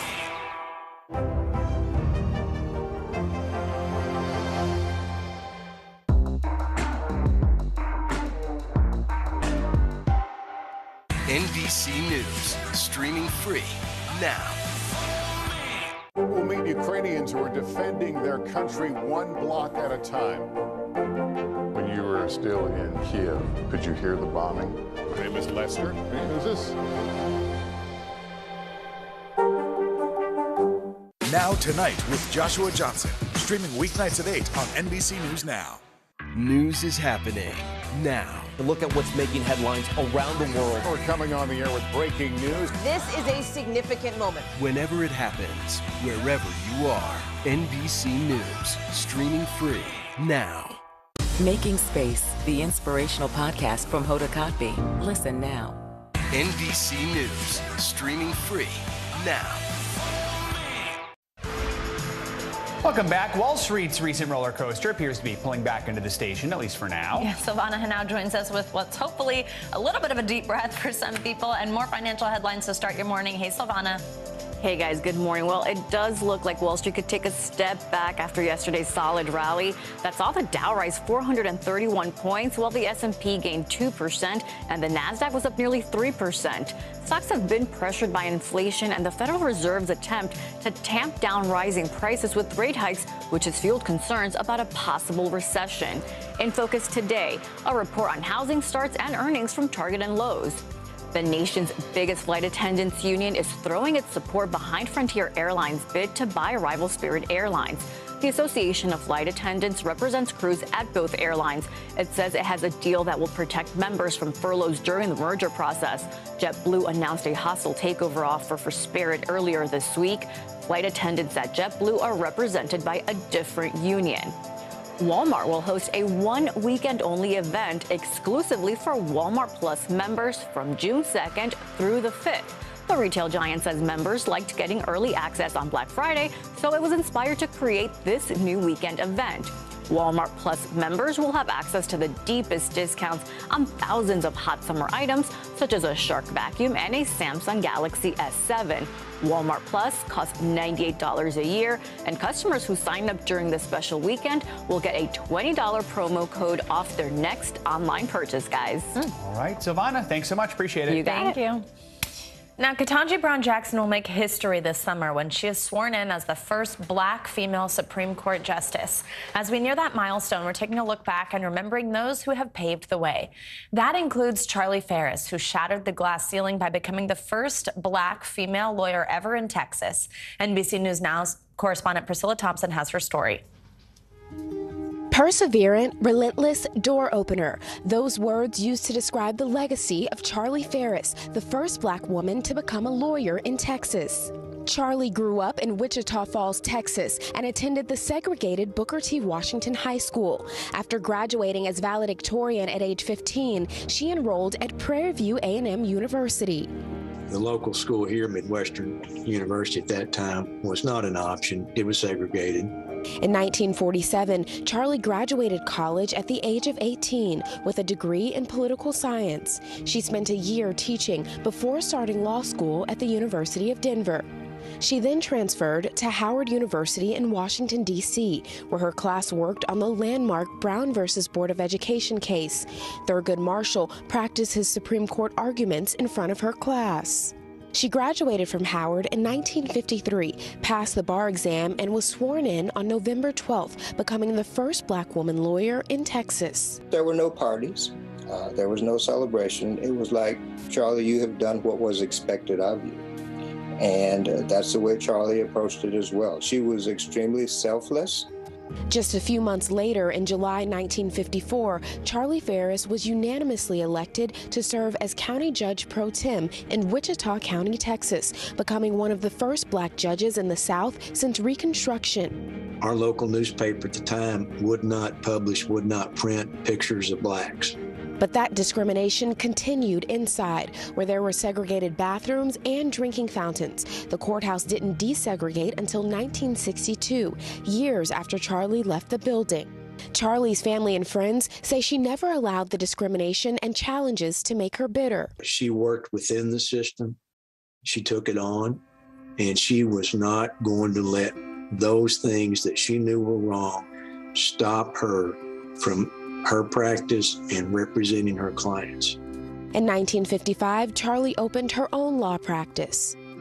She was the only black attorney in Wichita Falls area.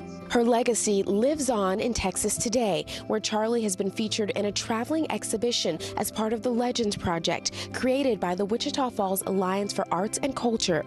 The town is also raising money to create a statue in her honor. Officials say they hope it will be in place by 2023.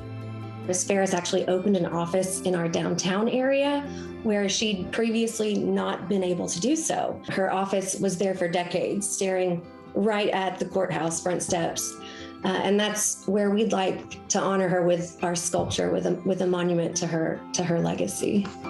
But that legacy extends far beyond Texas. I think Vice President Harris and Judge Jackson, who's now undergoing the process, I think they would be the first to tell you that it was attorneys like Charlie Harris whose shoulders they stand on today.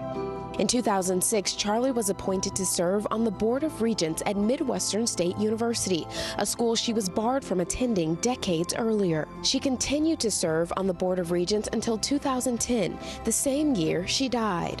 She was very selfless. She opened so many doors for so many people that she met, but she opened doors and inspired people that she never met. And I think that's really her greatest legacy. Inspired people, for sure. Pretty incredible story. Thanks to Priscilla Thompson for that. Coming up, finding their voice. Yeah, a New York man is sharing his story to help the debate coach who changed his life, the major way the online community rallied behind them. That's up next.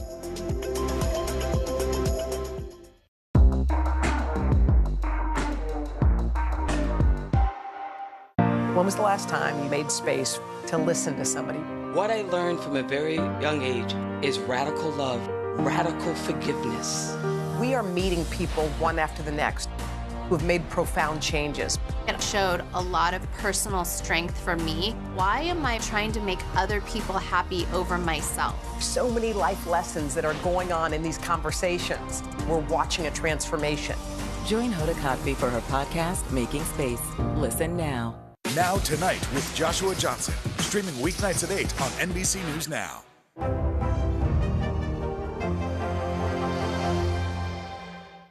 Women's basketball has been systematically held back. Our players and coaches have been harmed. After 49 years of Title IX, we still have work to do. In Their Court, a podcast from NBC News and NBC Sports that goes inside the issues of inequality in women's sports. Listen now. We're here to start conversations about the big things happening in our world, because it's not my job to tell you what to think. My job is to think about what you tell me. Now Tonight with Joshua Johnson, streaming weeknights at 8 on NBC News Now.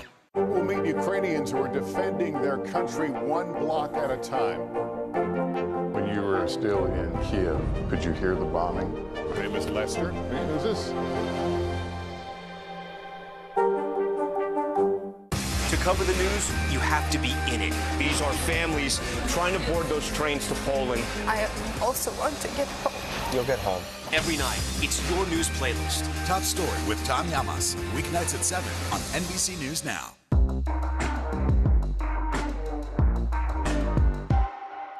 Hallie Jackson Now, weekdays at 5 on NBC News Now. A Japanese city is paying young people to move into housing complexes where elderly residents live.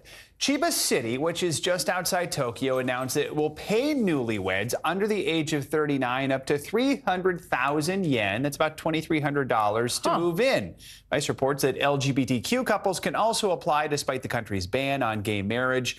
The program is part of an effort to bring young people back to the city, which has been nicknamed Japan's ghost town. Japan has the oldest citizens in the world, and its population has been shrinking since the 70s. Kind of reminds me of the stories we've done here in America where they put daycares and schools inside senior citizen facilities, and the kids and the seniors interact, which I always love. Oh, I know. It's so sweet to see. But hey, that's a pretty good idea. It's a lot of money. Not bad. Yeah. Yeah. Take All it. right. Pretty cool. Maybe it'll work. Thanks, Joe. Yep. Now, a former New York City high school student is sharing his story of perseverance and finding his voice thanks to his high school debate coach. As NBC News Now anchor Tom Yamas explains, that story is now helping that teacher's life as well. New York City high school debate coach K.M. Dico Landria has a simple argument. There's no such thing as tough kids. It's kids who are going through something tough. Dico Landria, who goes by Dico, has spent more than a decade teaching high school speech and debate in the city. One of those kids who was going through something tough was Jonathan Conyers. At the age of 14, he joined Dico's debate club after a run-in with law enforcement. He went on to compete and debate at Ivy League tournaments and earned a college scholarship, attributing his success to Dico's persistence and encouragement. I want to be people's Dico. I want to continue to give back to my community. Dico has continued to be a leader in New York City's public school speech and debate community, starting the Brooklyn Debate League as a way to fight inequity in schools. And I didn't think it was fair that folks that already had the financial means and probably were going to the fancier schools were getting this heads up in middle school. But going up against the wealthier schools takes money, and Dico was financing the league with thousands of his own savings. We were broke. I had poured money into this. We were under broke. So that's when Jonathan reached out to the popular Instagram page Humans of New York, sharing the personal details of his story with the page's millions of followers. It was the biggest way I think I can really dedicate this to Dico. Brandon Stanton, the photographer behind Humans of New York, started a GoFundMe for Dico's debate league. The people of New York and around the world have stepped up and shown their love. In just 1 week, that fundraiser exceeding its goal, raising $1.3 million for Dico and the Brooklyn Debate League. The league plans to use the funds to expand into public schools around the city. The sky's the limit. Let's go. Let's do all the things we wanted to do. Two Humans of New York finding their voices through debate, now hoping to level the playing field for the next generation.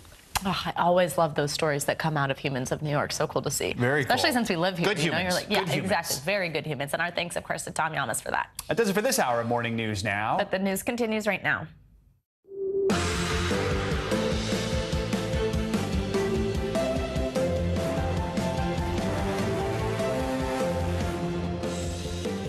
Good morning, I'm Savannah Sellers. I'm Joe Fryer. Another hard-hitting day of headlines this Wednesday morning, so let's get right to it. Right now on Morning News Now, united in grief. A somber visit to upstate New York for President Biden, showing solidarity yesterday with a tight-knit community now in mourning. The president not mincing his words as he sharply condemned the racially motivated attack that took 10 lives. In America, evil will not win, I promise you. Hate will not prevail. What happened here is simple and straightforward. Terrorism. Terrorism. Domestic terrorism. More from the president's visit to Buffalo, plus disturbing new details on the suspected shooter's past on social media. Also this morning, first look, political drama still playing out before our eyes this morning. Some of America's most watched primary races are seemingly too close to call. Pennsylvania Trump-endorsed TV personality Dr. Oz is locked in the dead heat with former hedge fund executive Dave McCormick. A confident Oz touting the former president's influence last night. President Trump, after he endorsed me, continued to lead into this race in Pennsylvania. When all the votes are tallied, I am confident we will win. Plus, we've got our eyes on the nation's other big surprises this morning as Decision 2022 kicks into high gear. Plus, the truth is out there. UFOs metaphorically landed in D.C. yesterday for a rare public hearing on their alleged existence. But the Pentagon brought more questions than answers on a trove of mysterious extraterrestrial tapes. We're going to take you out of this world coming up. And come one, come all to a rambunctious reboot of an American classic. The incomparable Ringling Brothers and Barnum and Bailey Circus set to stage a major comeback before our very eyes. But the times, they are a-changin', and the circus says it's up to the task. We're going to give you a sneak peek later in the hour.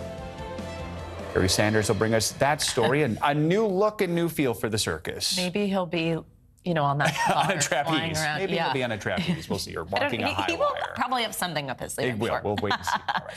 More on that in a little bit. We're going to begin this morning with a deadly grocery store shooting in Buffalo. The president and first lady visited with relatives of the victims yesterday, calling on all Americans to condemn racial hatred. Yeah, NBC News correspondent Emily Aketa is in Buffalo with this and the latest updates. Hey, Emily, good morning. Good morning to you both. President Biden delivering an emotional message at a nearby community center, calling white supremacy a poison as investigators continue to dig deeper into the background of the 18-year-old accused killer. President Biden condemning hate in Buffalo. White supremacy is a poison, and it's been allowed to fester and grow right in front of our eyes. With the First Lady by his side, the president visited a memorial near the grocery store where 10 people were killed in what he called a racist rampage. President Biden emotional while reading the names of each victim. Leandra McNeil, 53, worked at a restaurant, went to buy his 3-year-old son a birthday cake.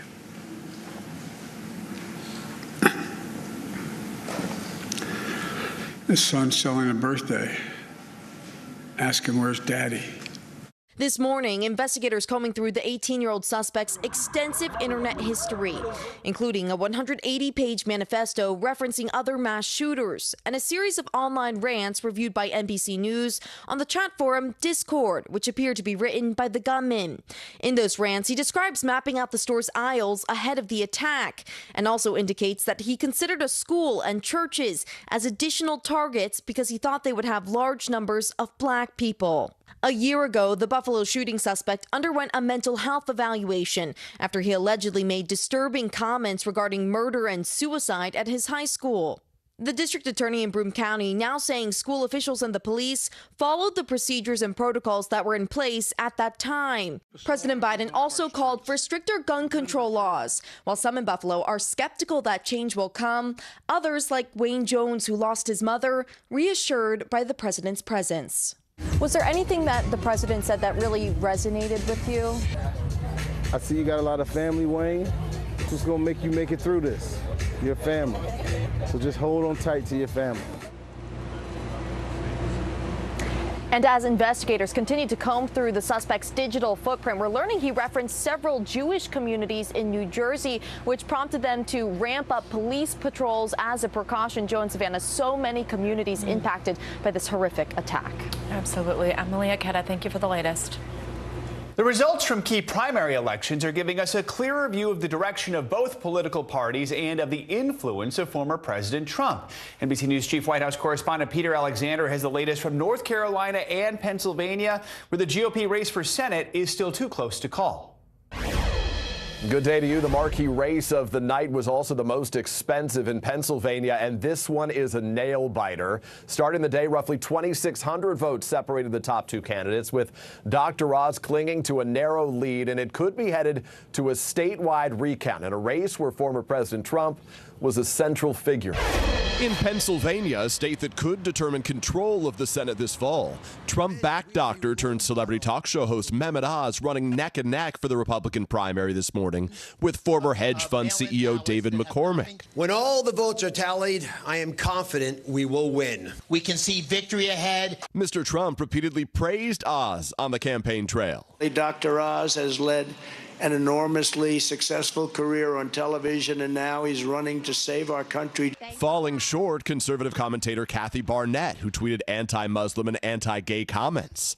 Barnett hoped to capitalize on a late surge in the polls after sharing her anti-abortion message, telling the story of how her mother gave birth to her after being raped as a child. Though she didn't win, Barnett tried to adopt the MAGA mantle, and her aides say likely shaved votes away from Oz. The victor will face off against the state's lieutenant governor, progressive Democrat John Fetterman, who won his race decisively, despite suffering a minor stroke last week. Fetterman casting his ballot from the hospital just hours before surgery to implant a pacemaker, later tweeting he's on track for a full recovery. In the race for Pennsylvania governor, a Trump favorite won the Republican nomination. Far-right state senator Doug Mastriano enthusiastically promoted the lie that widespread election fraud led to the former president's 2020 defeat. He also marched on the Capitol on January 6th, though Mastriano says he never broke the law. And in one of the night's most closely watched races, North Carolina Republicans rejected scandal-plagued Congressman Madison Cawthorn's bid for a second term, despite a Trump endorsement. No matter what you are facing, when Donald Trump has your back, he has your back to the end, and that is why. The 26-year-old was unable to overcome a cascade of controversies, including driving with a revoked license, bringing a loaded gun to an airport, and appearing in several sexually suggestive videos and photos. So big picture, it really was a mixed night for Donald Trump. His endorsed Senate candidate won the North Carolina primary, but the Idaho governor candidate he backed lost. So did Madison Cawthorn. And Dr. Oz, as we noted, he's hanging on for dear life. But I think we should be careful not to read too much into his win-loss record. It's kind of like the former president is betting on horses. Some win, some lose. But it has not diluted the former president's power or Trumpism's power over the party, as Donald Trump eyes a possible 2024 White House bid. And President Biden is not mincing words, calling out some of those candidates in Pennsylvania, saying whoever wins there will be too dangerous, too craven, and too extreme. Back to you. Peter Alexander, thank you. Now to the highly anticipated congressional hearing on UFOs. Top Pentagon officials testified before a House panel yesterday, marking the first time Congress held a hearing on the topic in more than 50 years. The Defense Department reported the challenges UFOs present, from flight issues to national security threats. But one question went largely unanswered during the hearing. What are these UFOs? NBC News correspondent Gotti Schwartz has the latest. That's right, guys. We have 2 new videos to file under weird stuff released by the Pentagon, but don't expect to see clear images of some sort of flying spaceship. In fact, at least one of these videos seems to offer an explanation to those glowing flying triangles we saw last year. This morning, new green night vision video showing triangles in the sky, but this time the Pentagon offering an explanation to lawmakers. We're now reasonably confident that these triangles correlate to unmanned aerial systems in the area. The triangular appearance is a result of light passing through the night vision goggles and then being recorded by an SLR camera. But at the first congressional hearing on UFOs in 50 years, Pentagon officials admitting that most of what they call unidentified aerial phenomena remain unexplained. They also showed lawmakers this video captured by a fighter pilot with a cell phone that shows a metallic object that you might miss if you blink. I do not have an explanation for what this specific object is. Deputy Director of Naval Intelligence Scott Bray raising more eyebrows when answering this question. There have been no collisions between any U.S. assets and one of these UAPs, correct? We have not had a collision. We've had at least 11 near misses. Defense officials testifying that there were at least 18 cases where they had data from multiple sensors showing objects that moved in ways that could not be explained, adding they would share more details during a closed-door classified setting. In the past, fighter pilots and former Pentagon officials have told us some of the objects were capable of instant acceleration and estimated speeds of well over 13,000 miles an hour. Now, the committee says this is the first of what could be several hearings, with some lawmakers saying next they would like to hear directly from some of the pilots who have encountered these objects firsthand.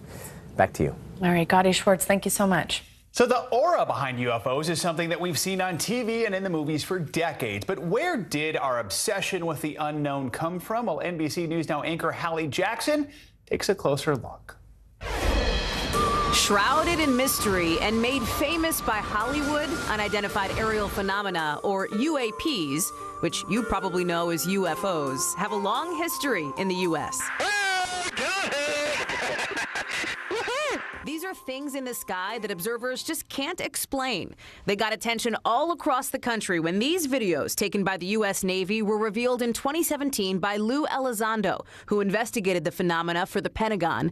3 videos that show UAPs flying across skies in strange patterns really fast. What was splashed? The Defense Department officially declassified the videos in 2020 before a Director of National Intelligence Assessment last June showed 144 reported UAP sightings starting in 2004. They were only able to explain 1. The last time Congress held a hearing on this was in 1970 when the Air Force closed down Project Blue Book, a more than 2-decade-long investigation into UFOs after a report of a flying saucer in 1947 caused a wave of hysteria across the U.S. That grew to include Area 51, a top-secret Air Force testing site about 120 miles northwest of Las Vegas, roughly the size of Connecticut. It was developed in the 1950s during the height of the Cold War to test new spy planes. The desert base is off limits to the public and wasn't even acknowledged by the government until 2013. So look at that thing. It's rotating.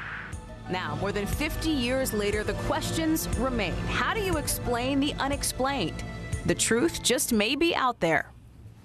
Thanks to Hallie Jackson for that report.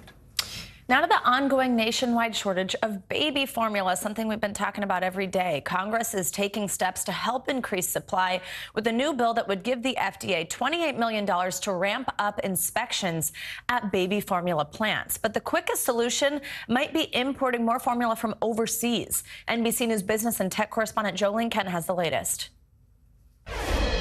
The ongoing formula shortage has House Democrats proposing a new $28 million emergency funding bill for the FDA that would address staffing issues and the supplies that babies need so badly right now. This comes as children are getting sick because their parents can't get the formula they need.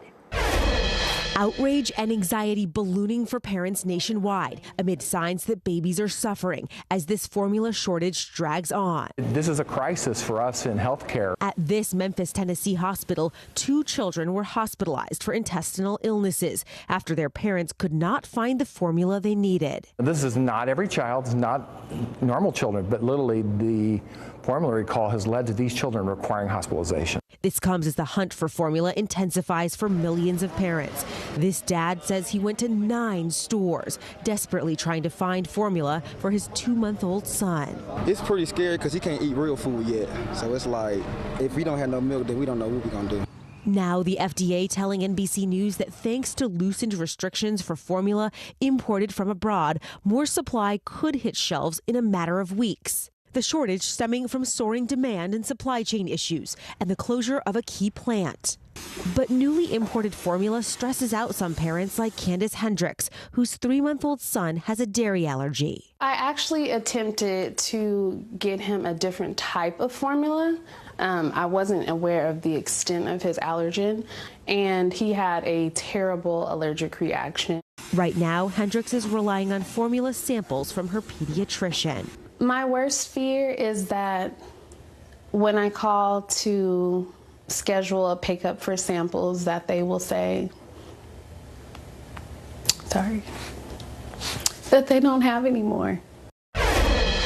Tomorrow, the first congressional hearings on the formula shortage will begin in Washington. The House Appropriations Committee has called FDA Commissioner Robert Califf to testify about how the Abbott recall was handled, as well as the shortage. Expect major fireworks on Capitol Hill tomorrow. All right, Jolene Kent, thank you for that. Such an important story that we will continue to follow here. And now let's get a check on your Morning News Now forecast. Yeah, Michelle Grossman is back with us. Hey, Michelle. Good morning, guys. I have a little game. Okay, you like a game. It's You not like going a to be game. long. I know you're busy, but I have a couple. Keep it simple for us. We're here actually for the next hour or so, so don't worry about it. We have some time. All right, so who hit 90 degrees first? Was it D.C. or Minneapolis? I think Minneapolis had a few hot days, so I'm going to go with Minneapolis. I guess I'll say DC. I don't know, just to be difficult. Oh, Joe. Okay, next one. I was just there yesterday, so maybe. Were you really? Yeah. It wasn't 90, though. Yeah, that went away. Okay, Atlanta or Caribou, Maine? Oh, I'm going to go Caribou. I'm going to go Atlanta. You guys are good. I love how you do both. All right. In Maine, right? And they had some really late snow too, so it's wacky there. Okay, the last one. These both cities hit 90. Which one was higher?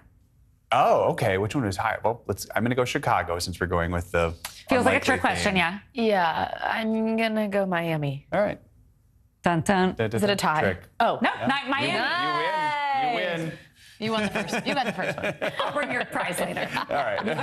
Thanks for playing along. But this is sort of just. We love these games. I know, it's so fun, right? This is sort of just telling us it's been wacky. Like the places that you don't expect to be into the 90s have been into the 90s. So many places so early in the season seeing these 90s. And we're going to see that spring sizzle continuing today in the south, even up to the central plains. That's going to spark the chance for some strong storms. So this is sort of a snapshot for today.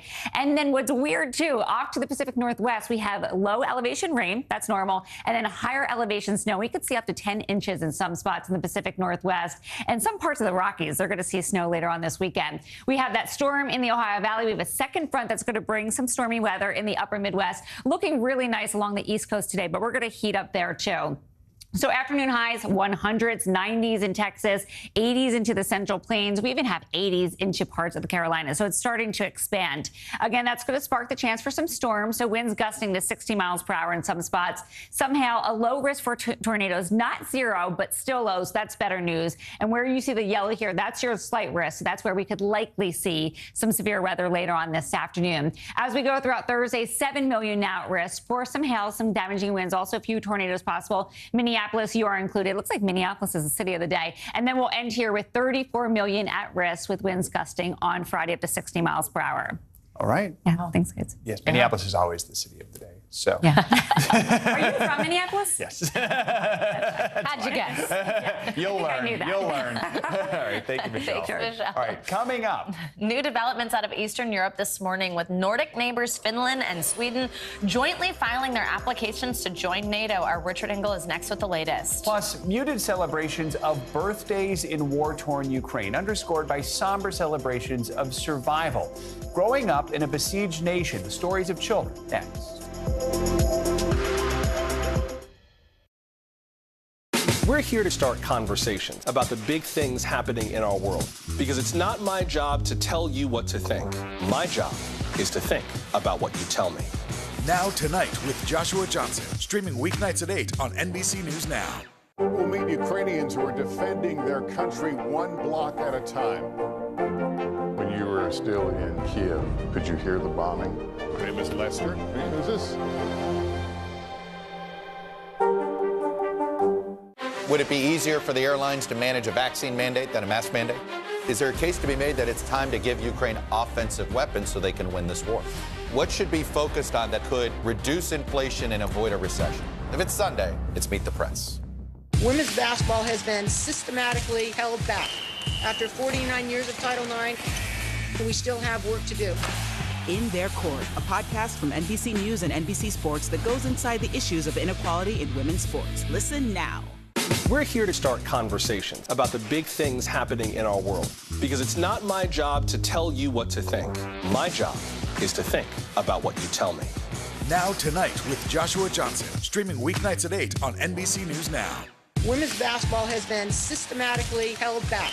After 49 years of Title IX, we still have work to do. In Their Court, a podcast from NBC News and NBC Sports that goes inside the issues of inequality in women's sports. Listen now. News is happening now. Look at what's making headlines around the world. We're coming on the air with breaking news. This is a significant moment. Whenever it happens, wherever you are, NBC News, streaming free now.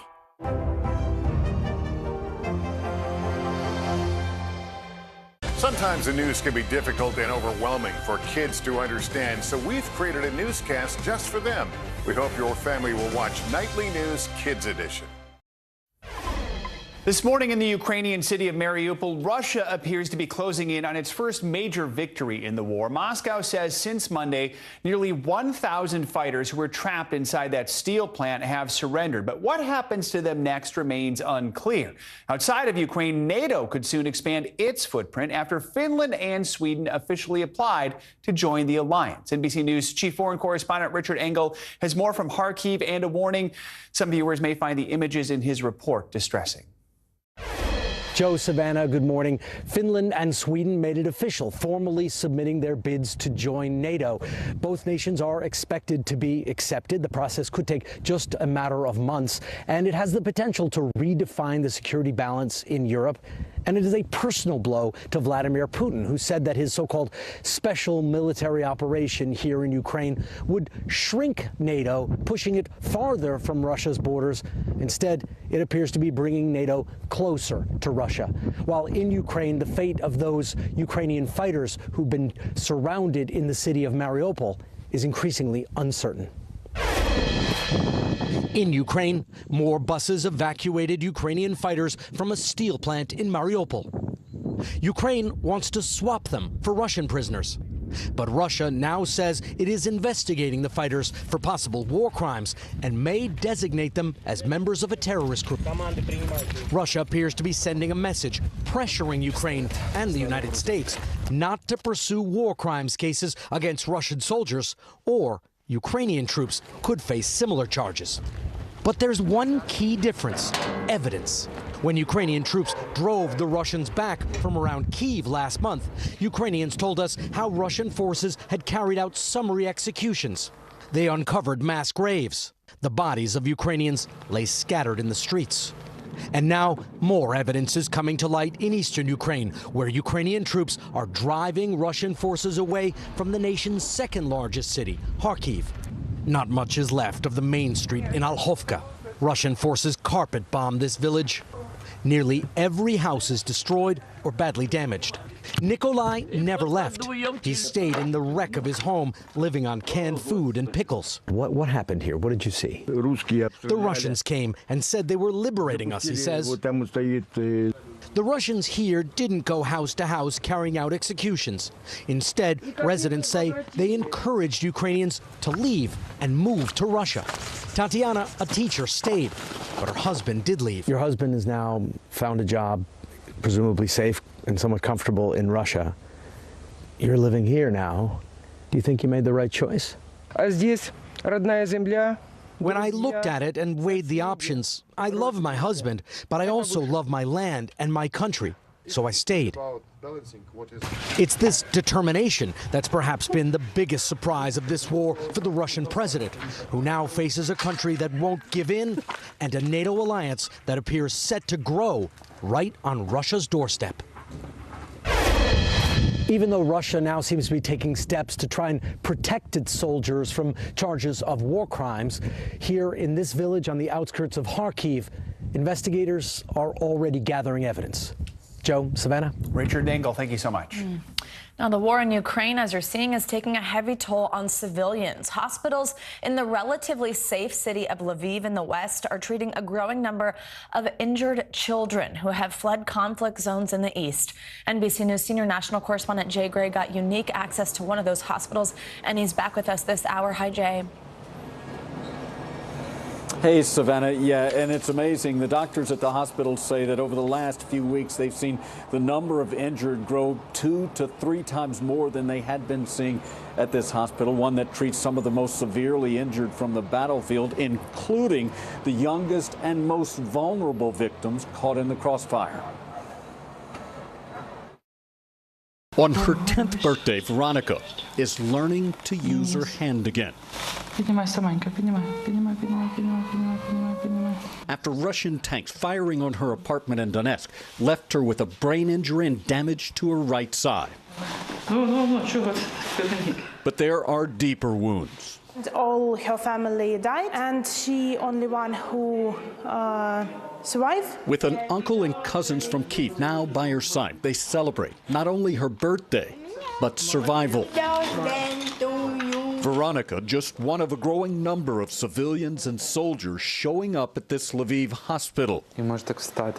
Doctors say their wounds are more severe than early in the war and fear Russian troops may now be using different, more powerful weapons. We never had so deep wounds, so difficult fractures or amputated legs or arms. 15-year-old Igor rushed from his home in Donbass as the shelling started. I ran, the shockwave hit me, and I fainted. When I woke up, I couldn't move. Shrapnel from a missile lodged in his back and neck. After 2 surgeries, as he begins to heal, Igor doesn't share the carefree hopes and dreams of most his age. At this point, I dream that the war ends. No personal dream. There are none. And look, Igor spent 4 days in a battlefield bunker with that injury before getting on a train, riding 29 hours to get here.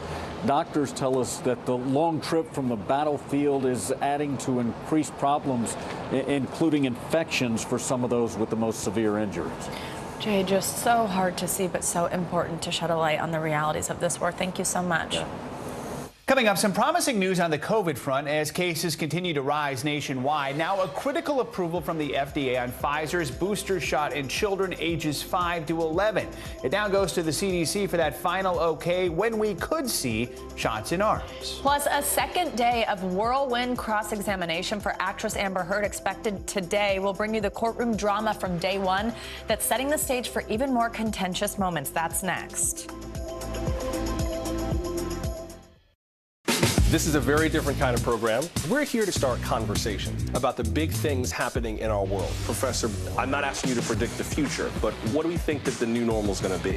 Is part of this that everyone's rethinking their jobs during this pandemic and their relationship to their employers? What is your biggest tip for any parent who's concerned about this? It's not my job to tell you what to think. My job is to think about what you tell me. Now Tonight with Joshua Johnson, streaming weeknights at 8 on NBC News Now.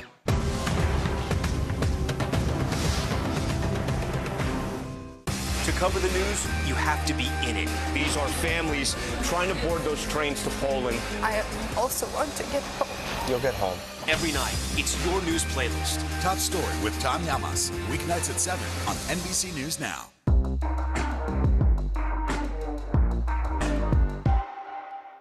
Good morning, everybody. Welcome to Today. Future's looking bright. You got a whole restart. How does that land with you? Is climate change and the environment one of your top priorities? Sounds so good. Love it. These days, it feels like the news never stops. So let's get into it. What's happening right now, what it all means for you for an hour every day. It can be hard to keep up, so let's get started together. Hallie Jackson Now, weekdays at 5 on NBC News Now. Making Space, the inspirational podcast from Hoda Kotb. Listen now. This is a very different kind of program. We're here to start conversation about the big things happening in our world. Professor, I'm not asking you to predict the future, but what do we think that the new normal is going to be? Is part of this that everyone's rethinking their jobs during this pandemic and their relationship to their employers? What is your biggest tip for any parent who's concerned about this? It's not my job to tell you what to think. My job is to think about what you tell me. Now Tonight with Joshua Johnson, streaming weeknights at 8 on NBC News Now. News is happening now. Look at what's making headlines around the world. Right now on Morning News Now. We're coming on the air with breaking news. And this is a significant moment. Whenever it happens, wherever you are, NBC News, streaming free now.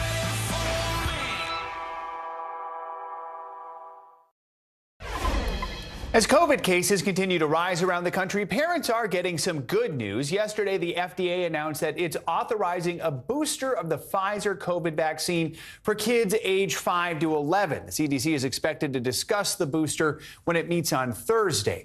The summer travel season and the end of the school year, families are eager to go on vacation, but COVID cases are up more than 60% from 2 weeks ago, with cases now up in most states.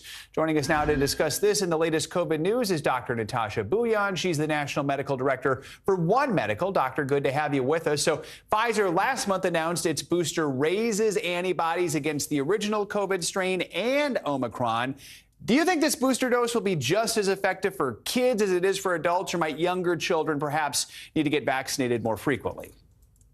Yeah, thank you so much for having me. This is great news for parents. And there was a study that showed that even in children, we do see a boost in antibodies with this booster dose. But I think what's important to note is that only a third of children between the ages of 5 to 11 are even fully vaccinated. And so I'm hoping that this renewed interest in vaccines will motivate parents that haven't yet vaccinated their children for COVID.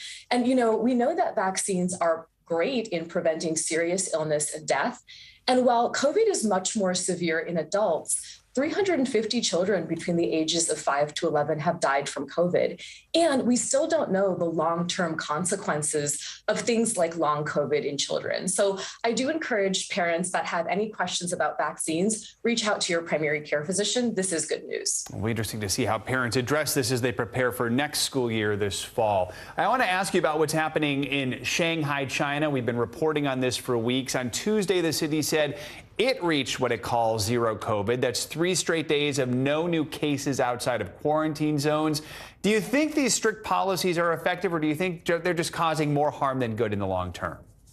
Well, you know, Shanghai has imposed some pretty hardline measures like lockdowns to bring down their COVID cases. But in the U.S., even where we are seeing COVID cases are climbing, we don't need to resort to lockdowns. We have other tools in our toolbox to mitigate the spread of COVID. It's, you know, we found that the best approach is a layered approach, things like vaccines, testing, masks, and therapeutics. If you do a combination approach, you don't need to resort to lockdowns. But of course, what that means is we need to have continued and easy access to things like vaccines and testing. I also want to ask you about a new British study. It is about dogs and COVID. So we already know dogs have this incredible sense of smell. We use it for so many different things.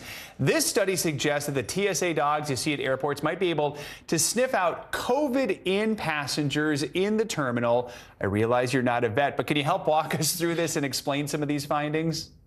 Yeah, I mean, is there anything that dogs can't do? So in this latest study out of Finland, we found that they were able to screen airport passengers, about 300 passengers, and detect COVID accurately 92% of the time. And it's because dogs are able to smell the sweat particles of people who are infected with COVID.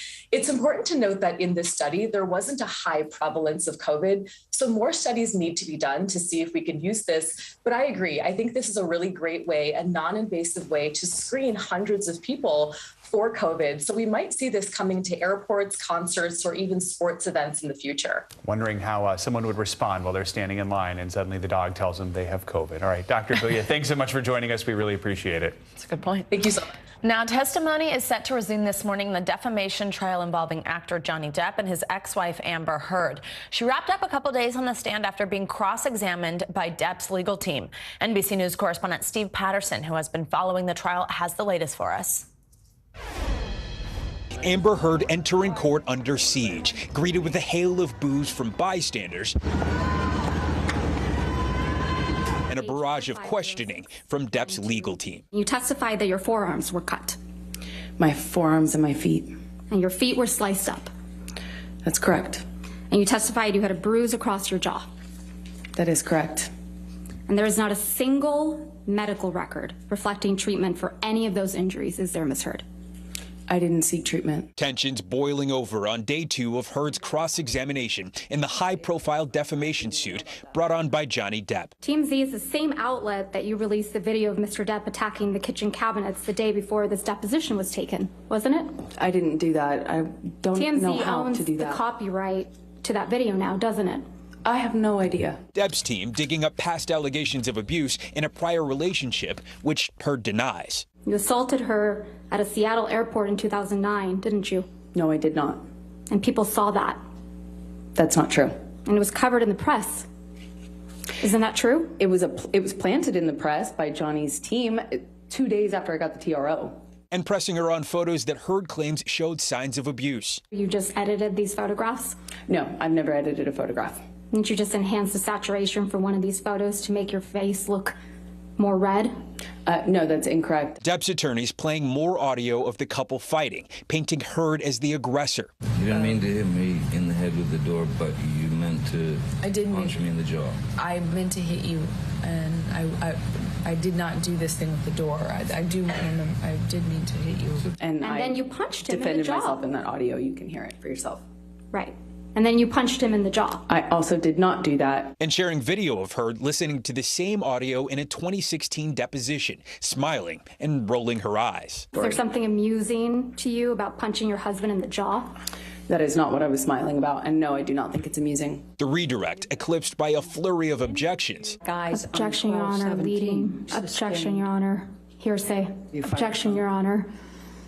Calls for speculation and hearsay. All this coming in week 5 of the $50 million lawsuit brought by Johnny Depp against Heard for her 2018 op-ed in the Washington Post, in which she describes herself as a public figure representing domestic abuse. The article never names Depp, but his lawyers argue it clearly referenced him and crippled his career. Heard is countersuing for $100 million.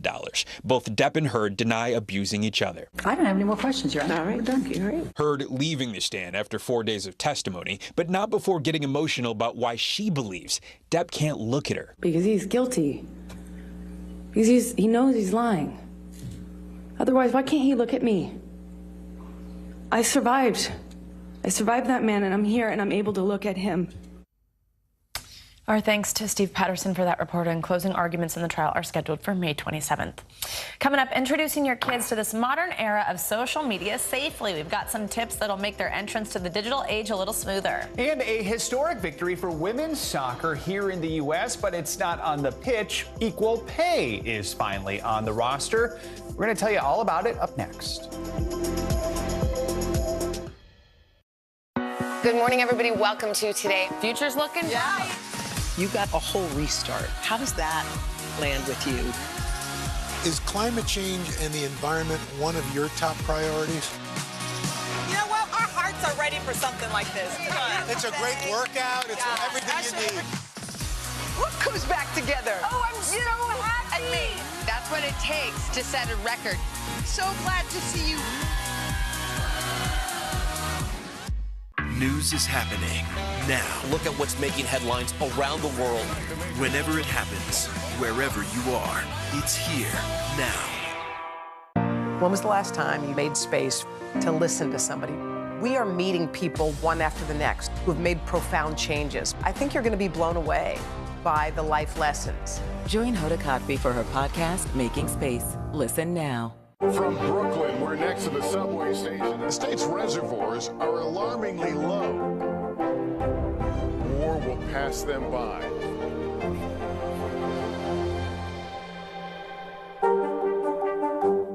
When was the last time you made space to listen to somebody? What I learned from a very young age is radical love, radical forgiveness. We are meeting people one after the next who've made profound changes. It showed a lot of personal strength for me. Why am I trying to make other people happy over myself? So many life lessons that are going on in these conversations. We're watching a transformation. Join Hoda Kotb for her podcast, Making Space. Listen now. Let's go. This is a critical choke point for this fire.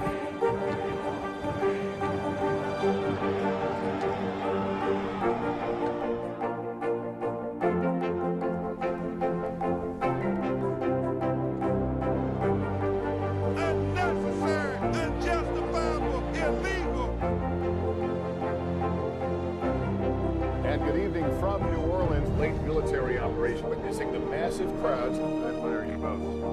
Nice to really spend some time with you. Appreciate it.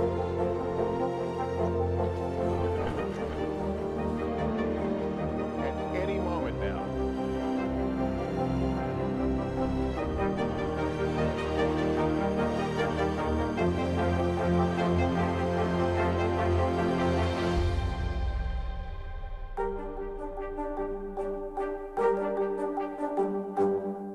We're here to start conversations about the big things happening in our world, because it's not my job to tell you what to think. My job is to think about what you tell me. Now Tonight with Joshua Johnson, streaming weeknights at 8 on NBC News Now.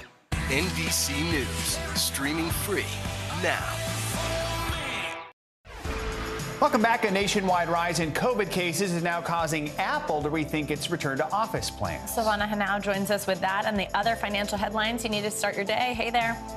Hey guys, good morning. Yeah, so Apple is pausing plans to start bringing employees back to the office one extra day a week amid an increase in COVID cases in the San Francisco area and complaints from some workers unhappy with the move. After several delays, Apple began returning to the office at least one day a week last month, with a plan to gradually increase that to 3 days. Employees had already resumed 2 days a week, and some have left the company over its determination to be in person more. Netflix has been screening new movies and shows ahead of their release with small groups of subscribers. Variety reports those customers are watching several upcoming movies and series over the course of about 6 months. Their feedback may be used in making potential changes ahead of that show or movie's debut. It could also help Netflix identify potential hits as it tries to weather its latest earnings report, in which it reported it lost subscribers for the first time in more than a decade.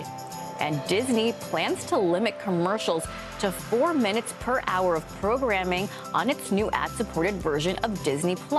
The Wall Street Journal says Disney won't show any ads to preschool children who are using their own profile to watch the streaming service. The 4 minutes of ads per hour is equivalent to about half the commercial time on Hulu, which Disney also controls, and less than rival streaming services, guys. All right. Fewer commercials, probably not a bad thing. All right. Nice. Savannah, thank you. Thank you. You got it. Now, as we all know, social media sites can create a sense of connection with friends and family, maybe provide a few laughs. But as we also all know all too well, it can also be a space for cyberbullying and inappropriate content. So if you're the parent of a tween who's either on social media or wanting to be, you might have some questions about how to keep them safe. Joining us now to share some tips is Grace Bastidas. She's the new editor-in-chief of Parents Magazine, someone we recently profiled here, so you might recognize her. Grace, it's great to see you again. Good morning. So we know that sites like Facebook and Instagram technically don't allow anyone under the age of 13 to sign up. Many kids, though, do still find their way online. Talk to us about ways we can keep kids safe, especially if they're under 13. Maybe you don't know they're online. And then also when they're at that age and asking for an account. Yes, it's very important to have regular conversations and ongoing conversations about their screen use. So even if they're not active or if they have an account, you want to ask open-ended questions like, why do you want to join social media? What's a positive experience you're hoping to have there? Who will they turn to if something feels uncomfortable? So the goal really is to approach these conversations with curiosity and an open mind. Yeah, an open mind, certainly important. So I think a lot of kids, though, are just going to say, well, I want it because my friends are on it, or that's what other people are doing, and I feel left out if I'm not on it. So if that is where your kid's feeling and you do want to let them on, what kind of boundaries can be set? Maybe that's a good way to go about it. Maybe time limits or a list of people it's okay to message, or sort of encouraging who they are or are not following. What do you think? So, you definitely want to create time limits. So kids are still developing self-discipline. So it's really hard to stay away from devices. So you want to make sure you have a conversation with your kid to determine appropriate amount of time they should spend on apps each day, whether that's 15 minutes or an hour. You can set up a social media agreement detailing all these rules. There's lots of examples online. And some apps like Instagram also lets you create daily time limit reminders and silence notifications so that kids aren't tempted to keep checking their accounts. The goal is really to create a healthy balance and not let social media cut into screen-free activities like playing outdoors, schoolwork, or sleep. That's a great point, too. Grace, also, let's talk about social media etiquette in this day and age in a few ways. I mean, we know cyberbullying is rampant on the internet. What habits should you be teaching your child to really have them be accountable to themselves, to other friends? Also, other things to kind of watch out for that might sort of feel like this trap online for kids. How should your kids be taught to be accountable? Sure. So receiving or sending mean messages is never okay. And cyberbullying is really defined as using the internet to harass, threaten, embarrass, or target another person, and it's rampant on social media. So it can range from posting hurtful comments or using photos to shame someone else. So like you said, you want to teach your kids accountability. So the most important rule being treat others the way you want to be treated. Be clear that they should never post lies, rumors, or hurtful messages of any kind, and that there will be consequences for inappropriate behavior. You should also have a plan in mind if your kid encounters a cyber bully. So while some apps lets you remove hateful comments, report negative behavior, or block individuals, you want to encourage your child to always, always, always come to you if they receive a threat or a hurtful comment. Never respond to any of those comments, and talk to you and make sure that you tell your child and reassure them that you will not be angry. And then you can screenshot whatever messages they receive as evidence.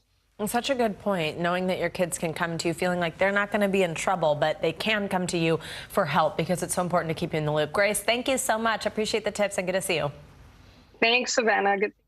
U.S. Soccer has now reached a major milestone, something no other soccer federation in the world has achieved: equal pay for both men and women players. In an exclusive interview, NBC News correspondent Stephanie Goss talked to the women behind this historic deal, which sets a new precedent for the gender pay gap in sports. Hey there, U.S. women's soccer has been fighting for equal pay for over a decade. Today, the huge announcement, they finally have it. A collective bargaining agreement was the last step. The terms include sharing World Cup prize money equally among the men and women players, something no other soccer federation in the world does. The U.S. women are multiple World Cup champions, last winning a title on the field in 2019 while fighting for equal pay off of it. But today, that battle is officially over. I am feeling extreme pride, and to be able to say finally equal pay for equal work feels very, very good. U.S. Soccer and the men's and women's national team unions announcing a historic new collective bargaining agreement.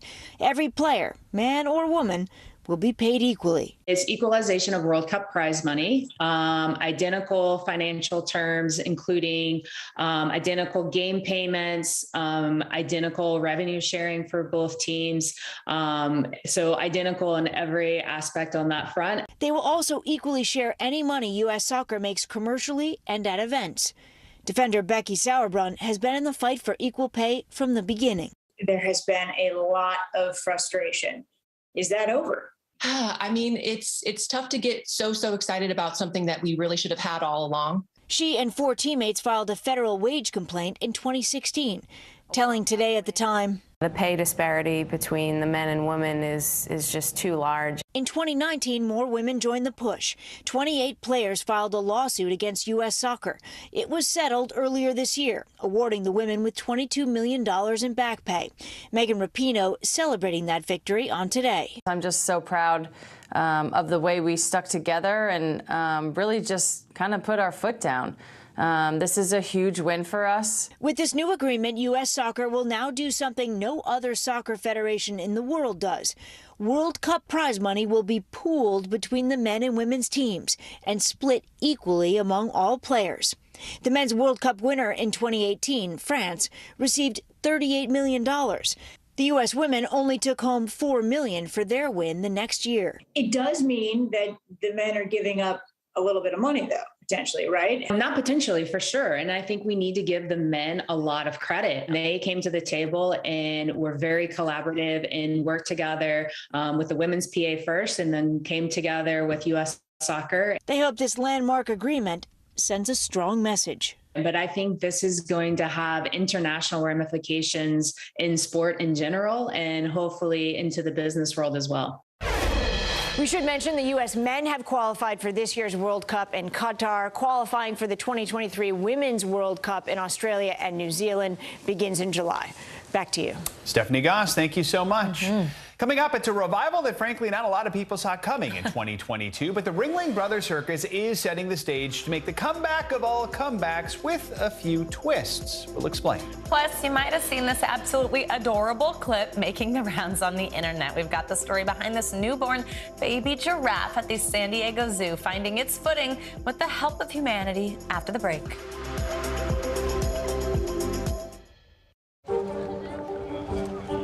Let's go. This is a critical choke point for this fire.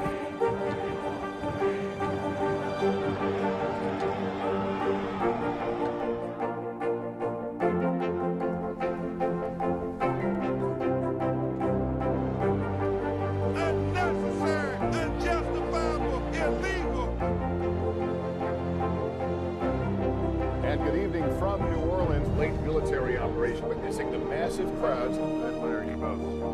Nice to spend some time with you. Appreciate it.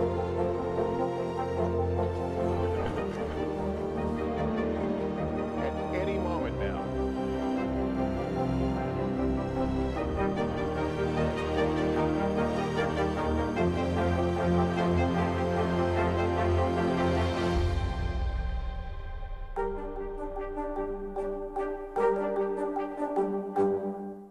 Women's basketball has been systematically held back.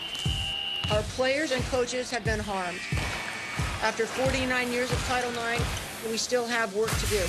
In Their Court, a podcast from NBC News and NBC Sports that goes inside the issues of inequality in women's sports. Listen now. News is happening now. Look at what's making headlines around the world. We're coming on the air with breaking news. This is a significant moment. Whenever it happens, wherever you are, NBC News, streaming free now. To cover the news, you have to be in it. These are families trying to board those trains to Poland. I also want to get home. You'll get home. Every night, it's your news playlist. Top Story with Tom Yamas. Weeknights at 7 on NBC News Now.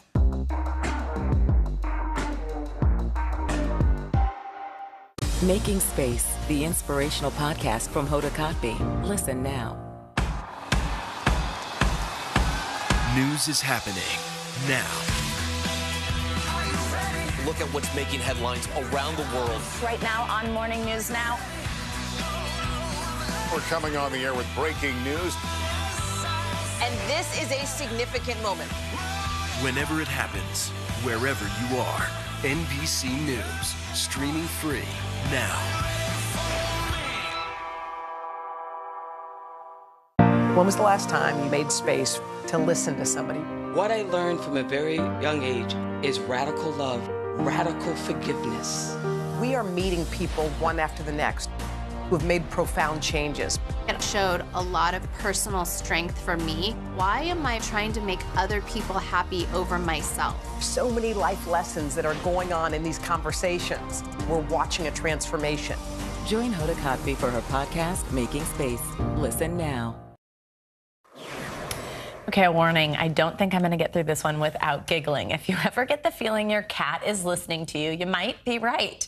Recent studies at Kyoto University have found that cats living in homes with multiple other cats are able to recognize each other's names. So to conduct this study, get this, researchers showed each animal a picture of a familiar cat's face on a computer monitor. Then they played an audio recording of the owner either saying the name of the pet on the screen or a name that was incorrect. When shown the right pairing, the cats barely looked. When shown the wrong pairing, the cats looked confused and stared at the screen. The results suggest cats can learn names from listening to humans, and the more cats there are in a household, the more this ability increases. Or maybe the cats were just confused by the fact that they were staring at a screen and hearing all these names and That's what I want to know exactly. I want to see a picture of what the confused cat looked like. It's like when a dog does that. Things. Right. Yeah. I had two cats for a long time, and I guess I don't know if they knew the other one's name. It's interesting. Maybe. I'm very allergic to cats, so I haven't spent a lot of time You won't be conducting the study. Yeah, exactly. Right. But it's so cute. Something to think about. Definitely a talker. All right. After years of clowns, tricks, and trapeze artists, the famed Ringling Brothers and Barnum and Bailey Circus disappeared. Well, now 5 years later, it's about to make a comeback. Senior national correspondent Carrie Sanders is at the circus headquarters in Florida, has this exclusive report. Ringling Brothers, Barnum and Bailey Circus, it's a piece of Americana. Back in the late 1800s, a bell wagon just like this would arrive in towns, often pulled by an elephant announcing the circus had arrived. But fast forward, times have changed. About 5 years ago, in part because of animal rights activists, the circus went out of business. But now, in the last 2 years during the pandemic, they've been rethinking all of this, and as you'd expect, the circus with grandeur and drama is announcing the greatest show on earth is back. It's a comeback story, still in the making. Ringling Brothers Barnum and Bailey Circus reinventing itself. I feel like it's the heart coming back to American circus. We are bringing the best talent from the world into the production and bringing it to hometowns all around America. I'm from the Netherlands. Nosotros somos de Colombia. We are from Ethiopia. Memphis, Tennessee. The circus comes to town. Gone are the three rings. You never know what to expect at the circus. The circus, as your grandparents or even their parents remember it, fell victim to changing times. Feld Entertainment, which owns the circus, discovered today's audiences did not want to see animals performing. And today's kids do not laugh at corny clown acts. Will there be animals and clowns and things like that? We will not be touring animals. That's in the history. That's the past. That is the past.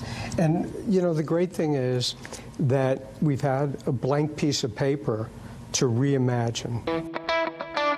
Now the plan is to up the game with human feats that dazzle, astonish, bewilder, while at the same time engaging audiences with interactive social media, at times even during the show. It creates a really special memory. And the shift coming from a younger leadership. I've been part of Ringling my whole life, and now we're excited to make that real for everybody else. So you didn't need to run away and join the circus. You were born into it. I came home to it. In the warehouse with more than 70 years of circus costumes. You know, it started 1871, and it was Barnum and then Barnum and Bailey. Kenneth Feld says this isn't the first time a pandemic has inspired big changes under the big top. And now back to the colossal circus acts. As a result of the pandemic in 1918, because they were completely closed down, that was when Ringling Brothers and Barnum and Bailey combined because they didn't want to take a risk with all these other shows coming out. That was the other pandemic. That was the other pandemic. The new circus, still a work in progress. What have you learned about the audience as we're coming out of this pandemic?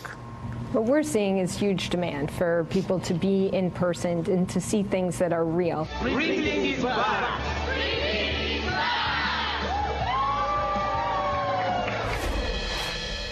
The producers of the circus kind of have us figured out. They do Disney on Ice, they do Sesame Street Live, they do Monster Jam, just to name a few. So when they bring this back in about 16 months, the 75 acts out of about 1,000 that have auditioned for this will clearly not be your parents' circus. All right, Carrie Sanders, thank you so much. Finally this hour, a newborn giraffe at the San Diego Zoo Safari Park is getting a new lease on life. It's all thanks to some help from her human friends. NBC News correspondent Maggie Vespa has the story. Painfully adorable and just plain painful, baby Situni struggles with every step. What do you remember about the first time you saw her? And we realized that her limbs were abnormal. After her birth in February, veterinarians at the San Diego Zoo Safari Park discovered the little giraffe suffered from a range of ailments, including hyperextended joints. The biggest concern was her right forelimb. So the joint that's equivalent to her wrist was bending in an abnormal direction. What would happen to her if she was in the wild? And this probably would have been a life or death. In came the Hanger Clinic, a group of specialists who build orthotics for humans. This is the first animal I've ever worked with. It was pretty surreal. They performed 2 procedures to fabricate a mold of Situni's legs, the basis for a custom stainless steel brace. All that engineering plus flair with the giraffe pattern. Yes. Yeah. Correct.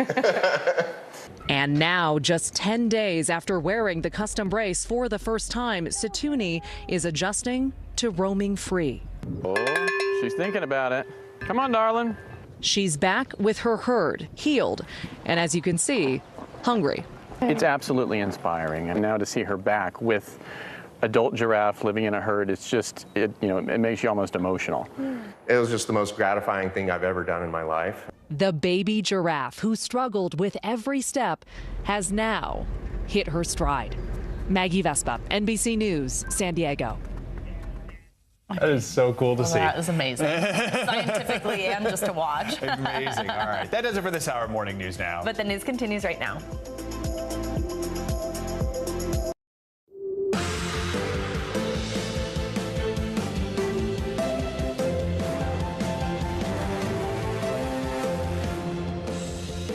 Good morning, I'm Joe Fryer. And I'm Savannah Sellers. Right now on Morning News Now, evil will not win. President Biden bringing that message to the people of Buffalo following the supermarket shooting that killed 10 people in a predominantly black community. The president and the First Lady honoring the victims at a memorial right outside the store. In America, evil will not win, I promise you. Hate will not prevail, and white supremacy will not have the last word. Also this morning, we're learning more details about the alleged gunman's plot, the other targets police say he considered before attacking the grocery store. Counting the ballots. This morning, we're still awaiting the results of a key Senate primary race that could shake up the balance of power on Capitol Hill. The latest on the Pennsylvania GOP Senate race, with votes too close to call between former President Trump's pick, Dr. Oz, and David McCormick. Plus, we'll break down the other big wins and losses of the night. Surrendering Mariupol. Russian officials say hundreds of Ukrainian fighters have given themselves up in the past 24 hours, essentially putting the besieged city in Russian control. The situation for people still in Mariupol, plus in a big hit to Russia, Sweden and Finland formally applied to join NATO. What this could mean for tensions in the Baltic. And life-changing voice. A former student is giving back to the debate teacher who inspired him.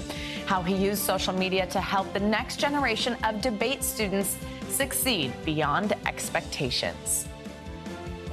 So nice when we get to tease one of those really good stories coming up later. And you got to raise a lot of money, it looks like, too. Exactly. So. Yeah, it's awesome. And it's good to have you back with us this morning. We start, though, with the latest on that racist attack at a Buffalo supermarket. President Joe Biden met with victims' families Tuesday and blasted the white supremacist ideology behind the shooting. In a strong rebuke, the president called the attack an act of terrorism and called on all of America to reject white supremacy and those who enable it. White supremacy is a poison. We need to say as clearly and forcefully as we can that the ideology of white supremacy has no place in America. None. NBC News Now correspondent Maura Barrett joins us now from Buffalo. Maura, good morning to you. So we know 10 people were killed in Saturday's shooting. President Biden visited with the families of the victims. What did he say to them, and how did he pay tribute to those lives lost? Good morning. Yeah, President Biden and Dr. Jill Biden visited the Tops supermarket and the memorial just off camera to my right yesterday, placing flowers among the growing memorial that we've seen in recent days. He then went and spoke with family members and survivors of the shooting, as well as law enforcement who were present, thanking them for what they did to protect the community. But he told them first and foremost that he and Dr. Jill Biden were there to help them grieve. Jill and I bring you this message from deep in our nation's soul. In America, evil will not win, I promise you. Hate will not prevail, and white supremacy will not have the last word. Biden called the attack a murderous, racist rampage, and he spoke about the need to get assault weapons off of the streets. Obviously, we've seen a lot of push for gun legislation through Congress in recent years and have gotten nowhere. And so he also noted, though, that he thinks that the hate and extremism that we've seen spread online is something that can be controlled and can prevent further radicalization of other terrorists. And so that's something that he focused on while also providing empathy to the community here. Let's talk more about one point you just brought up. President Biden calling for Congress to act on gun violence. But Buffalo City Council President Pastor Darius Pridgen told us that the community's sadness really has shifted to frustration because the nation just hasn't seen any movement on gun legislation following so many other mass shootings in this country, despite many calls for action. What are you hearing from the community after the president's visit? Well, the mayor here also spoke after meeting with the president. He said he did see a resolve in the president and what he wanted to get and what he wanted to work in the White House and in Congress to accomplish. But you make a good point there. And so when I was speaking to Pastor Pridgen about what can be done, what this community is looking for in terms of change, he said that there is that shift to frustration and anger, understandably, even as the community is in mourning. And so he told me that while they want to make sure there is change that comes from this, there's that big question mark about what will actually happen. But he did see a positive in this tragedy. I want you to listen to some of our conversation.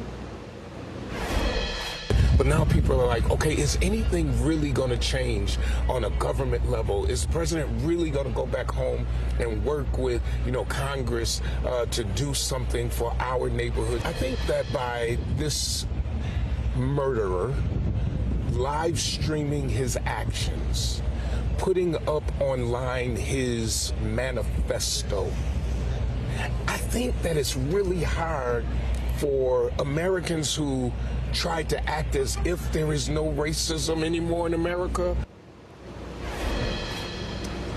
And so he's saying point blank, we can't ignore it anymore. It was right there on video for everyone to see. And Pastor Pridgeon will be holding several services as funerals start this weekend, Joe. And Maura, a quick question about the suspect. A felony hearing is set for tomorrow. We know he appears to have left that extensive internet footprint. How is that playing into the investigation? What can we expect from tomorrow's hearing? Right, so tomorrow will be a felony hearing for the suspect, and we're basically going to have a layout because he posted so much online on various different platforms. There is that physical evidence in addition to the video we saw on the live stream, as well as his additional plans that he detailed in his manifesto. And so the DA right now has charged him with 1 count of murder. We can expect further counts to be brought, obviously, since multiple people were killed in this attack. But that 1 charge was enough to at least bring him into court, the DA told NBC. And they're also saying that they expect to see more brought by the grand jury as well as the federal charges. Now, I do want to quickly add, as we just got a statement from the Broome County DA, that's the county where the shooter went to high school in Binghamton. And you'll probably remember there's been a lot of conversation about, did we know that this could have happened? Because there was a murder-suicide claim by the gunman just last year at his high school. And so the Broome County DA releasing a statement this morning saying he wanted to set the record straight, saying that the school followed protocol and contacted the New York State Police, but that while he made those comments about murder-suicide, he didn't make any specific threats to a student or the school, and he didn't mention any firearms. So this is something, given his mental health history and that past claim, that's something we can expect to be brought up in court as well. But just a little new detail there from the county DA just south of here, Joe. Maura Barrett reporting from Buffalo. Thank you. Now, experts are questioning what could have been done to stop the shooting, as you were just hearing from Maura. New York has a red flag law intended to get guns out of hands of people who are deemed a risk. But as NBC News correspondent for investigations Tom Winter tells us, the law was not used when the suspect was investigated less than a year ago. From police to prosecutors to school administrators and to the alleged shooter's family, tough questions are being asked about what more could have been done to prevent 10 black people from being shot dead by an alleged racially motivated killer in Buffalo, New York. Some experts now questioning how the 18-year-old suspect was able to possess a legally purchased assault rifle allegedly used in the killings just less than a year after officials investigated him over threats he allegedly made while in school. In New York, extreme risk protection orders, more commonly referred to as red flag orders, are designed to give law enforcement, schools, and families the power to ask a judge to take someone's guns or prevent them from buying new ones if that person poses a threat to themselves or others. But a state police spokesperson says in this case, nobody asked for such order. I was shocked to learn that the police did not apply for an extreme risk order here. What it says to me is that we need to have more training for law enforcement and for others who are able to use this powerful tool so that they know in what circumstances it's appropriate, what the processes are. So-called red flag laws are fairly new across the nation. 19 states and the District of Columbia have them, with a majority adopting the law after the 2018 Parkland shooting in Florida. Since New York's red flag law went into effect in August 2019, over 1,400 extreme risk protection orders have been issued, and research shows they help reduce gun violence. Still, this latest shooting a clear sign that some cases can slip through the cracks. They interviewed the individual, and they ultimately determined that they were going to bring him in for a mental health evaluation. It was about a day and a half when the individual was released. This isn't a matter of bringing people into mental health care facilities. This is about whether they are allowed to possess weapons. And it's something that is moved forward with, even if it's determined this person doesn't have mental health issues. One development in this case that's not in question, a commitment from law enforcement and New York Governor Kathy Hochul to conduct a full review of what happened in the hope of preventing future heartache. It's not entirely clear that this protective order could have stopped this alleged shooter. Possible loopholes, well, these orders aren't permanent, and future gun sales involving background checks are the only ones that are affected. All right, Tom Winter, thank you. The November election ballot is taking shape in the key swing state of Pennsylvania, though that high-profile Republican primary for Senate is still too close to call. TV Dr. Mehmet Oz is locked in a neck-and-neck battle with former Wall Street executive David McCormick with 94% of the vote in. The winner is going to face Democrat John Fetterman, who won his primary handily despite a recent health scare. I think every time I'm going to comment on this election music and how it's back. And in the race for Pennsylvania governor, Doug Mastriano, the candidate endorsed by former President Trump, took the Republican victory. He built a following by attempting to overturn the 2020 election results. This fall, he'll be up against Democrat Josh Shapiro, who ran unopposed. Now, one reason this race is particularly something to watch, the winner will appoint the Secretary of State who will oversee the 2024 election in Pennsylvania, of course, a critical swing state. We also have results from North Carolina. Republican Ted Budd and Democrat Sherry Beasley will square off this fall for the state's open Senate seat. And that's where we begin with NBC News senior political editor Mark Murray, who yesterday was just as excited as I was about that election music. We've also got Vaughn Hilliard with us. Now, Ted Budd was able to fend off former Governor Pat McCrory, who many know for signing that controversial North Carolina bathroom bill into law back in 2016, something that got national attention. How important was Trump's endorsement, and what does this result say about where the GOP is right now, Mark? Yeah, Savannah, so it was important. But one thing to keep in mind about North Carolina versus some of the other places is that the entire conservative infrastructure was behind Ted Budd. So not only did Donald Trump ended up endorsing Budd, but so did the Club for Growth. And as we've seen in a lot of contests, like in last week's Ohio Senate race, sometimes the Club for Growth, a conservative organization, and former President Donald Trump have been on opposite sides. In North Carolina, they were on the same side. But in other contests, we ended up seeing that Donald Trump's endorsement really didn't work out all that well. And so Madison Cawthorn, the controversial Republican congressman from North Carolina, ended up losing.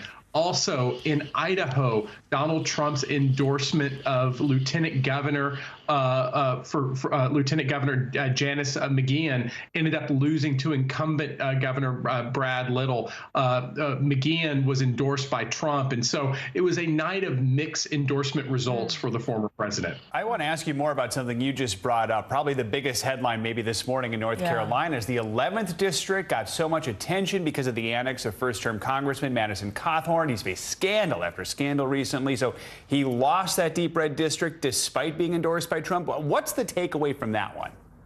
Sometimes, Joe, there are just too many scandals, too many controversies that it overwhelms you. What really did stand out to me, the incumbent Senator Tom Tillis ended up endorsing Chuck Edwards, the candidate who ended up defeating Madison Cawthorn. And so a lot of members of the Republican establishment basically moved in to defeat Cawthorn despite Donald Trump's endorsement. And so sometimes, Joe, we ended up seeing the Donald Trump presidency over 4 years. There were scandal after scandal. A lot of people would say, whatever ended up happening? Well, Donald Trump ended up losing re-election in 2020. And sometimes, like in North Carolina, even with a freshman congressman like Madison Cawthorn, there just become too many scandals and too many controversies.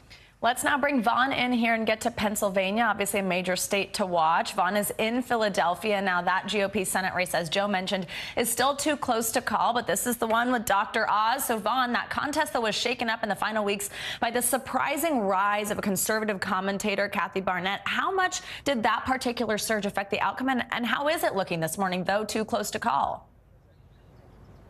Yeah, Savannah and Joe, I think we were up late last night. I think probably we were going to bed right as you guys were getting up here for the show. This is a race that we're looking at within, 2,000, 3,000 votes right now is the margin. And there's potentially 10,000, 20,000, 30,000 ballots outstanding. We don't have an exact number of how many ballots need to be counted at this time. But what you see in these results is Mehmet Oz, the celebrity TV doctor, and David McCormick, the former hedge fund CEO, within a margin that is ultimately probably going to lead to a recount here. But you asked about Kathy Barnett. She's the conservative commentator here who is, despite not having the Trump endorsement, was running as a MAGA candidate, in her own words there, essentially suggesting that it didn't take Donald Trump's acknowledgement to be the most so-called America First candidate. And she made inroads. She isn't going to win this nomination here. At the same time, she diluted the votes of both of these individuals. And I was talking to Barnett's advisor, who told me that they believe that they had an impact particularly on Mehmet Oz. When you look at some of these counties around the greater Philadelphia area here, where Oz was expecting to perform better, that would suggest that that is the case. If he doesn't pull it off, we may be calling Barnett a spoiler. Mon, you look great for so little sleep. So Yeah. I'm going to ask you one more question about the governor's race there. It's going to be one of the most watched matchups this fall. Help us understand this campaign that Doug Mastriano has run so far. And is it going to work in a general election this November, or is he going to have to change the message? I mean, that is the question here that not only Pennsylvania voters are going to be looking at, but also potentially voters in the likes of Arizona, Wisconsin, Michigan. I name those states here because they have leading Republican candidates that really kind of echo the Doug Mastriano message. What is that message? The 2020 election was rigged. These governors in each of these states, they are tasked with certifying the election results in their elections. And so if Doug Mastriano were to become the governor of Pennsylvania, he'd be in charge of certifying the results of the 2024 presidential election here. And that is where potentially we are looking at electoral chaos in the situation that, let's say a Donald Trump, if he were to run again and lose, and he would not validate Joe Biden or another Democrat's victory here, we are talking about a very complicated moment for our democracy here. And I think that is where the question will come down to Pennsylvania voters here. He will be facing the current Democratic Attorney General, Josh Shapiro, who had no challenger in the Democratic primary here for governor. It's going to be quite the race over these next 5 months. Wow. Say the 2024 election starts right now. Yeah. Vaughn and Mark, thanks so much. Appreciate it. Thank you. And now from our earthly politics to UFOs. For the first time in more than half a century, Congress held a public hearing to discuss them. They're officially called unidentified aerial phenomena, and there have been plenty of reported sightings out there. So where do we go from here? NBC News correspondent Gotti Schwartz has the latest. New video of a UFO shown to lawmakers in Congress, raising more questions than answers. I do not have an explanation for what this specific object is. The footage recorded from a fighter pilot's cell phone, capturing a few frames of a metallic object. UAPs are unexplained, it's true, but they are real. They need to be investigated, and many threats they pose need to be mitigated. Pentagon officials using the video during a congressional hearing as an illustration of how hard it is to determine what the objects actually are. Last year, the Pentagon releasing a report looking into more than 140 cases of what they called unidentified aerial phenomena. The Pentagon officials said at least 18 cases included sensor data showing the objects behaving in ways they could not explain, but also releasing video of other cases they say are likely man-made drones appearing to swarm Navy ships during a series of incidents that involved an object seen dropping into the water. What was splashed? Do we have any sensors underwater to detect on submerged UAPs? So I think that would be more appropriately addressed in closed session, sir. Intelligence committee members then briefed behind closed doors, while other members of Congress expressed frustration over a lack of answers. I do not fear the American public knowing what we have. I would sure as heck like them to see it. Our thanks to Gotti Schwartz for that report. Joining us now to dive further into all of this phenomena is Greg E. Gigian. He is a professor of history at Penn State University. Good morning, Professor. Thanks so much for joining us. So this hearing we were just talking about, were you surprised by anything that came out of it? What stood out to you? Well, in many ways, not a lot. I thought we went over a lot of territory we've been over before. And we got to remember what this was really about. I mean, what it was back in December, the National Defense Authorization Act had said that by the end of June, an office needs to be set up that is relatively permanent and dedicated to the study of these unidentified flying objects, or UAP. And so the subcommittee was really just mostly interested in saying, where are we? Are we getting there? Are we at this point? So a lot of what we heard really in the session was a lot of stuff we've kind of heard before. Maybe what was new was to hear that a director of that program has now been named, though the person was not public publicly named. And we've heard that the folks who are looking into this and intelligence are setting up a whole set of really rigorous protocols for collecting data, storing the data, analyzing the data, and try to get behind this. But beyond that, we didn't get a lot of answers. So, Professor, I mean, you were featured in a Showtime docuseries about UFOs. You've acknowledged that many discussions around this topic are rooted in conspiracy theories. Here you are, a legitimate expert who focuses on the science. How do you deal with conspiracy theories? And what's your advice to the rest of us who are learning about this topic and really want, like you, the most accurate information?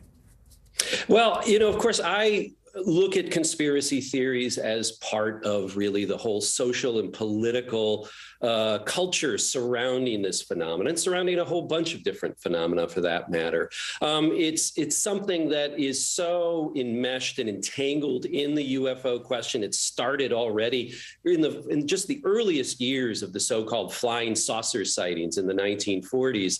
And it's something that's there, and it's always going to, I think, be there and be part of it. But I think as you're hinting at, what it does, and in fact, both officials yesterday flagged this and said, what it does is it clouds the subject up. It makes it a little difficult to know what's reliable and what's not reliable. And what I would have to say is that, unfortunately, it's a very, very difficult thing to be able to disentangle what are reputable, reliable sources of information and what might be less reputable. And that's one of the things you have to sort of manage through yourself. Quickly on this last one, which isn't terribly fair considering the topic, but where do you stand in terms of the presence of UFOs? Is there life out there? Well, no one knows for sure, right? I consider myself an open-minded, skeptical agnostic is the way I put it.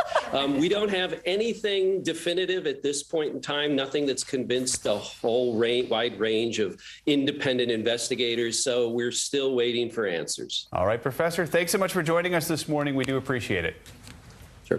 All right, time to get a check on your morning news now. Weather? Which means Michelle Grossman joins us in studio. Hi, Michelle. Good morning, you guys. And we are looking at a summer sizzler. It feels like summer at least, and it's still spring. We have that jet stream so far to the north. It's kind of keeping that cool Canadian air up to the north and allowing that warm air coming in. So more records challenged today. We've had 11 straight days of 90s and 100s in the state of Texas, and we're going to do it again today. So San Antonio, 100 degrees. That is 13 degrees above what is typical for this time of year. Dallas, you're close to 102, 98 today. Laredo, 104, 92 in Little Rock, and 93 in Jackson. And then as we go throughout tomorrow, this heat, the 90s are going to spread to the east. So we're 10, 20 degrees above what is typical for this time of year. Charlotte, 94 tomorrow. That's 15 degrees above average for this time of year. And Savannah, you are at 95. Not you, Savannah. This Savannah. You're at 10. By the weekend, we're looking at temperatures in the 80s for Pittsburgh Friday and Saturday, and 71 by Sunday. So we are going to cool down as we head towards the weekend.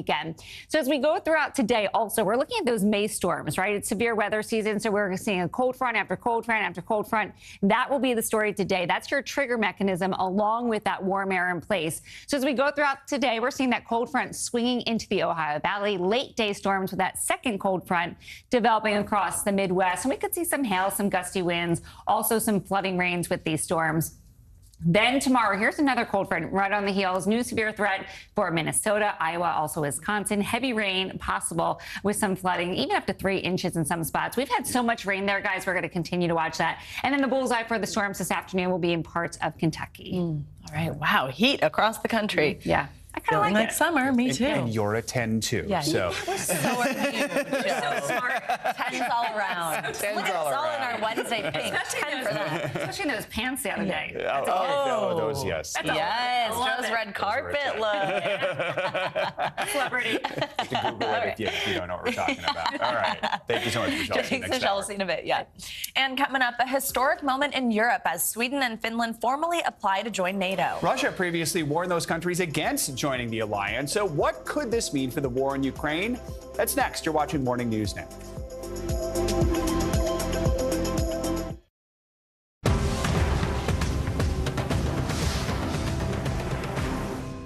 To cover the news, you have to be in it. These are families trying to board those trains to Poland. I also want to get home. You'll get home. Every night, it's your news playlist. Top Story with Tom Yamas. Weeknights at 7 on NBC News Now. News is happening now. to look at what's making headlines around the world. We're coming on the air with breaking news. This is a significant moment. Whenever it happens, wherever you are, NBC News, streaming free now.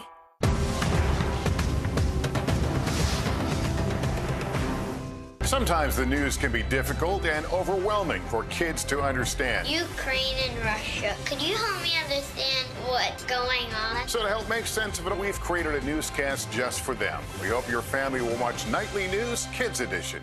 Sometimes the news can be difficult and overwhelming for kids to understand, so we've created a newscast just for them. We hope your family will watch Nightly News Kids Edition. Making Space, the inspirational podcast from Hoda Kotb. Listen now. This is a very different kind of program. We're here to start conversation about the big things happening in our world. Professor, I'm not asking you to predict the future, but what do we think that the new normal is going to be? Is part of this that everyone's rethinking their jobs during this pandemic and their relationship to their employers? What is your biggest tip for any parent who's concerned about this? It's not my job to tell you what to think. My job is to think about what you tell me. Now Tonight with Joshua Johnson, streaming weeknights at 8 on NBC News Now. News is happening now. Look at what's making headlines around the world. Right now on Morning News Now. We're coming on the air with breaking news. And this is a significant moment. Whenever it happens, wherever you are, NBC News, streaming free now. Top Story with Tom Llamas, weeknights at 7 on NBC News Now. This morning, Russia's defense ministry says more Ukrainian fighters who had been trapped inside that besieged steel plant in Mariupol have surrendered. Moscow says nearly 1,000 soldiers have given themselves up since Monday, with almost 700 surrendering in the last 24 hours. Now, Ukrainian authorities have not yet commented on that. It comes amid mounting uncertainty over the fate of the first group of fighters who were evacuated on Monday and taken to Russian-held territory. Meanwhile, Finland and Sweden have officially submitted applications to join NATO today.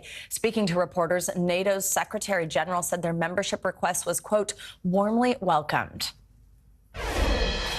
You are our closest partners, and your membership in NATO would increase our shared security. The applications you have made today are an historic step. Allies will now consider the next steps on their path to NATO. The security interests of all allies have to be taken into account, and we are determined to work through all issues and reach rapid conclusions. NBC News senior national correspondent Jay Gray joins us now from Lviv. So, Jay, I want to start with what we were talking about at that steel plant, actually. So there's a lot of uncertainty over what's going to happen to all these Ukrainian fighters. What do we know about what's going on, and why are some in Russia opposed specifically to a prisoner exchange, which is essentially what Ukraine is putting forward? Yes, Savannah, a lot of conflicting messages coming out of the Kremlin. Let's start with remembering that this was a relatively small group of Ukraine fighters that held off the Russian army for nearly 3 months in what's described as one of the longest and bloodiest battles in Europe's history. Now, Vladimir Putin has personally said that he will make sure these prisoners are treated humanely and that the process goes as has been discussed. But there are several politicians in Moscow now saying that, first of all, they don't think there should be a prisoner exchange, calling this group of fighters Nazis, and some saying they should be executed. It's a big concern for a lot of people here in Ukraine who consider this group heroes for what they've done and are anxious to see them get back home. Oh, absolutely. Now let's move away from Mariupol, and it does seem like there is some better news for Ukraine in certain places, especially near its second largest city, Kharkiv. Tell us the latest on Russia's offensive in the east in that Donbas region. You know what? Frankly, when you talk to intelligence officials, including those in the U.S., there is not much progress. The Ukraine fighters have done an excellent job of pushing those battalions back almost to the Russian border, in some cases possibly past the border there. What we're hearing and what we're seeing is that the shelling continues. They're really pummeling the region from both the sea with missiles and from the air with bombs. But the ground games have been minimal at best. It's a real strong point for the Ukraine army, and one that they're desperately trying to keep hold of. Jay, also today we'll see the start of Ukraine's first war crimes trial.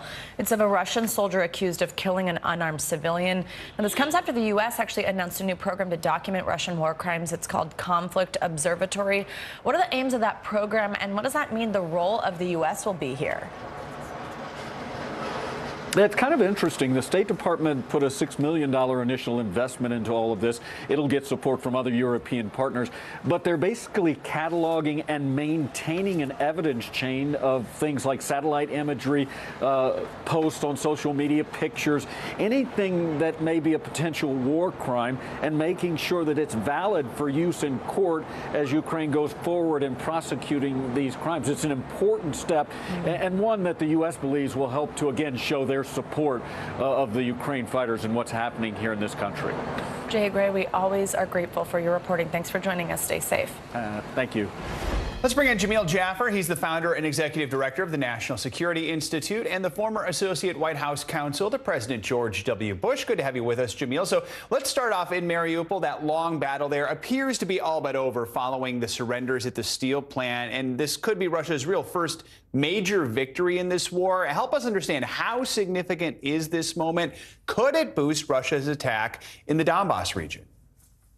Well, I think one of the challenges here, Joe, is that it does give the Russians now a swath of Ukrainian territory from their border down to Crimea. They've also taken control of Kherson and installed a Russian-friendly government there. So it is a problematic situation. Largely, the fight for Mariupol has been over, but for this one group of fighters that were holed up in that Azovstal steel plant. The one thing to be said, though, that's important to note here is that the loss of this port city now gives Russia access to the sea there, and that is a challenge. They're still trying to get the port in Odessa, and so Russia will continue to try to expand its efforts. The one thing it does also show for Russia is that sticking it out, right, and engaging these siege tactics can be successful in the long run for them. Let's talk NATO. This morning, we saw Finland and Sweden officially submit those applications to join despite objections from a NATO member, Turkey. Russia's foreign minister appeared to downplay these historically neutral countries joining the alliance. He said it makes no difference. And he also said NATO has been using their territory for military drills for years. So two questions for you here. First, do you think NATO can overcome Turkey's opposition? And second, do you think this could have any impact at all on the war in Ukraine? Well, I think there's two things to be said about that. One is I think NATO has to overcome Turkey's objections. The idea that Turkey, under a fairly authoritarian government with President Erdogan, could stand in the way of the accession of two very important nations, Finland and Sweden. Finland with an 800-mile border with Russia would be problematic. Turkey is already engaged in significant, odd behavior for a NATO ally. They bought Russian S-400 missiles a few years back, and their concerns, as they express them, are about the support that Finland and Sweden have provided for a Kurdish opposition group within Turkey. Of course, the problem is that Turkey has had this problem with all the NATO allies, many of whom have supported the Kurds and their independence movement, not in Turkey, but outside of Turkey. And so, look, this is a long-term fight for Turkey to fight, but NATO will overcome those objections. The accession of Finland and Sweden is a huge change, notwithstanding the Russians' claims that it's not. And so this is a big move here for NATO. And Jamil, quickly, I want to get your take on the state of peace talks right now. We know both Russia and Ukraine blame each other for the breakdown in negotiations. Can anything be done right now to get them back to the table? Well, the Russians have got to be willing to give up some amount of territory that they've already taken. The Ukrainians have now put their foot down saying, look, we've pushed you back in a number of places. So the question is, how much territory do the Russians keep at the end of this negotiation? And what is Ukraine willing to agree to? That's, I think, the fundamental challenge here. With Ukraine succeeding, right, they have every incentive to keep the ball going on the negotiations. The Russians have won in Mariupol. So right now, not a lot of incentive for either side to come to the table and really find a middle ground. Jamil Jaffer, thanks so much for joining us this morning. Appreciate it. Thanks. Now, coming up, COVID cases are rising nationwide, and a lot of people are getting reinfected. So how many times can you get the virus? Well, we're going to bring that question to a doctor next, including the impact that COVID can have on people in the long term. Plus, the benefits of working out. We know it can help our heart and our mental health, but turns out it can help improve our bones, too. The disease exercise can prevent. That's up next. This is a very different kind of program. We're here to start conversation about the big things happening in our world. Professor, I'm not asking you to predict the future, but what do we think that the new normal is going to be? Is part of this that everyone's rethinking their jobs during this pandemic and their relationship to their employers? What is your biggest tip for any parent who's concerned about this? It's not my job to tell you what to think. My job is to think about what you tell me. Now Tonight with Joshua Johnson, streaming weeknights at 8 on NBC News Now. Right now on NBC News Now. Got all the angles covered tonight. You're watching NBC News Now. Here's what's happening. Look at what's making headlines around the world. We begin this hour with the military invasion that's currently unfolding. Right now, the attacks from Russia are coming in from every angle. Our NBC News crew heard explosions in the capital city of Kyiv. Live from Ukraine, where a fierce battle is raging on. We've heard a number of explosions. Russia is picking off Ukraine's military facilities one after another. This factory has gone from making kitchen pots to lethal items that'll ruin tires, ruin the bottom of the car. This is what it looks and feels like to try to escape Ukraine. I don't want to say goodbye. The battle for Congress and the fight for control of State House. In our special County to County series, we're checking out key battlegrounds ahead of the midterms. We are talking elections in a battleground state. What does President Biden need to do tonight? He needs to speak to heads and hearts. A lot to break down, Chuck, so let's dive right in. Judge Ketanji Brown Jackson now elevated to the Supreme Court.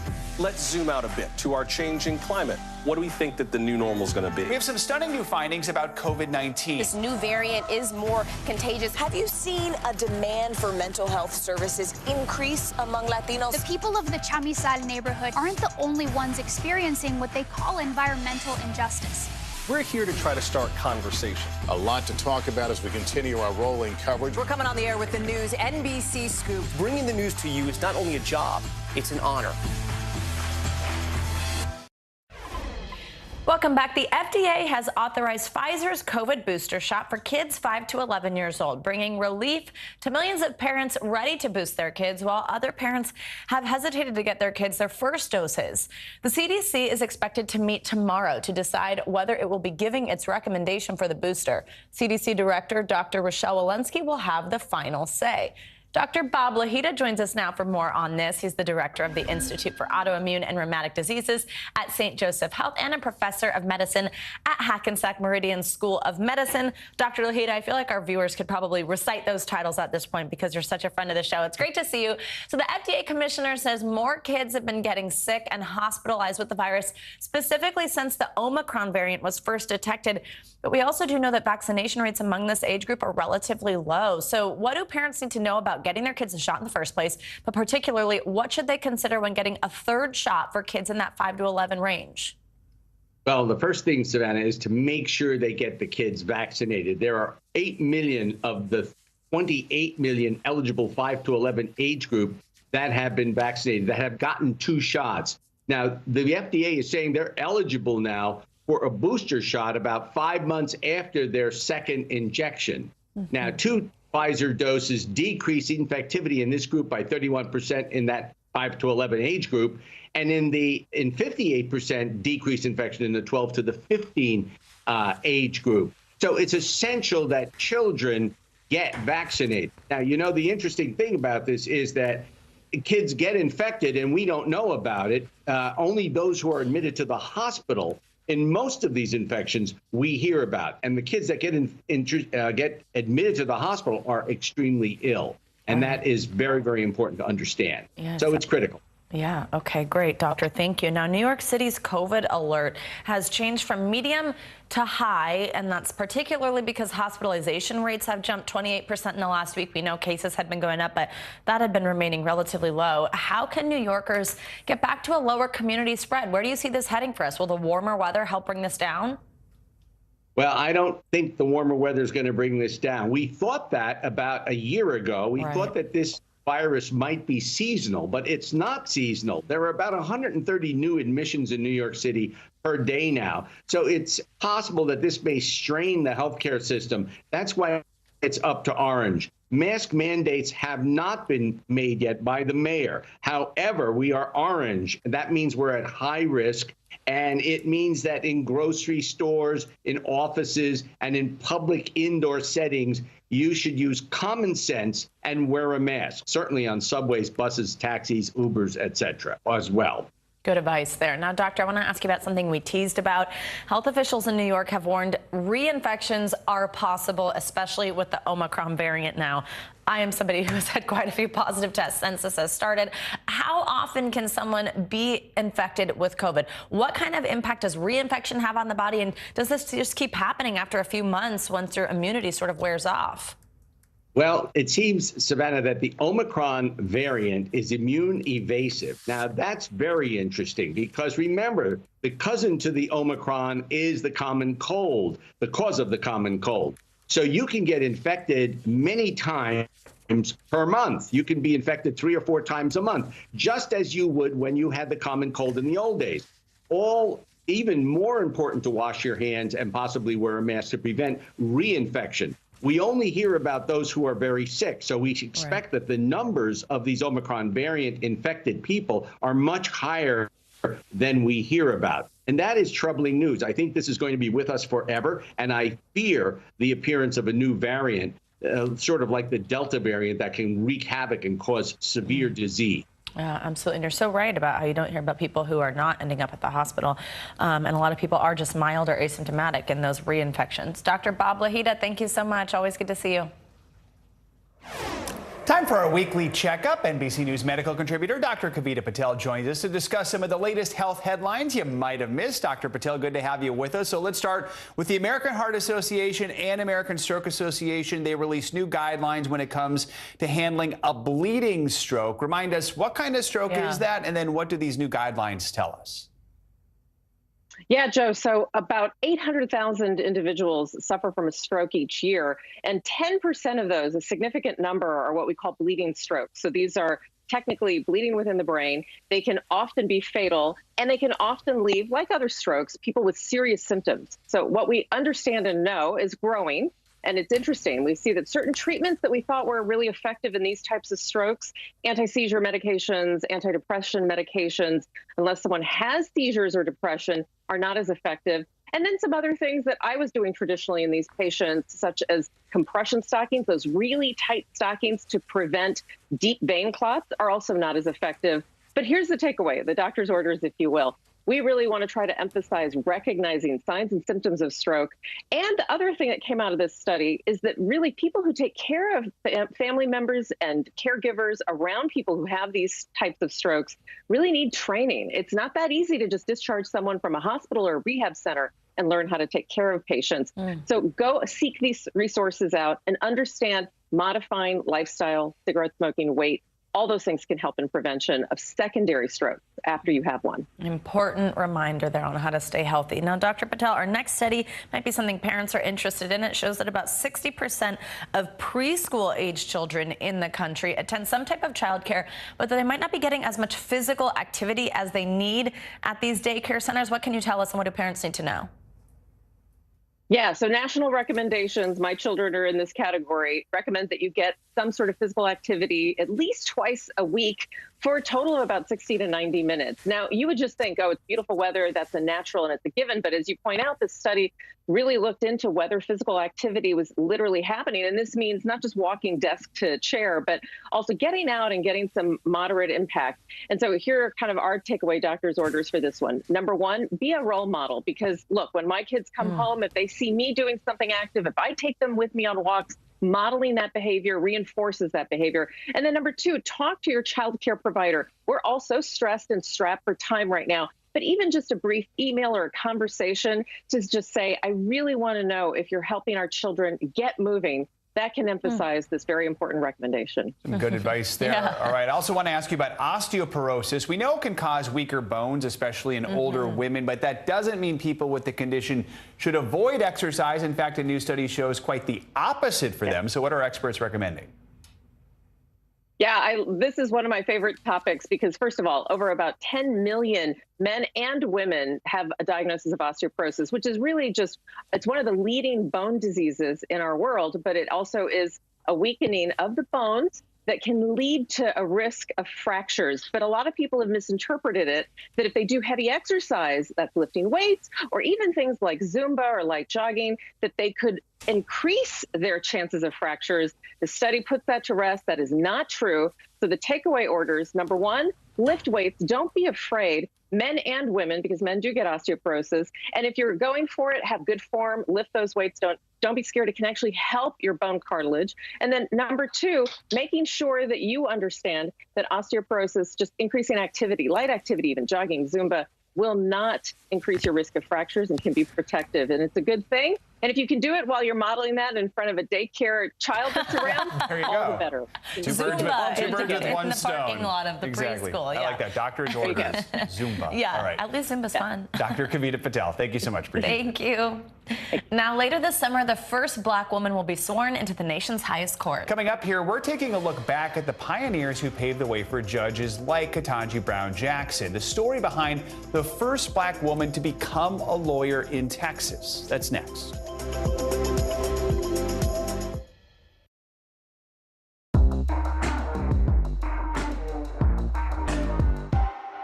From Brooklyn, we're next to the subway station. The state's reservoirs are alarmingly low. War will pass them by.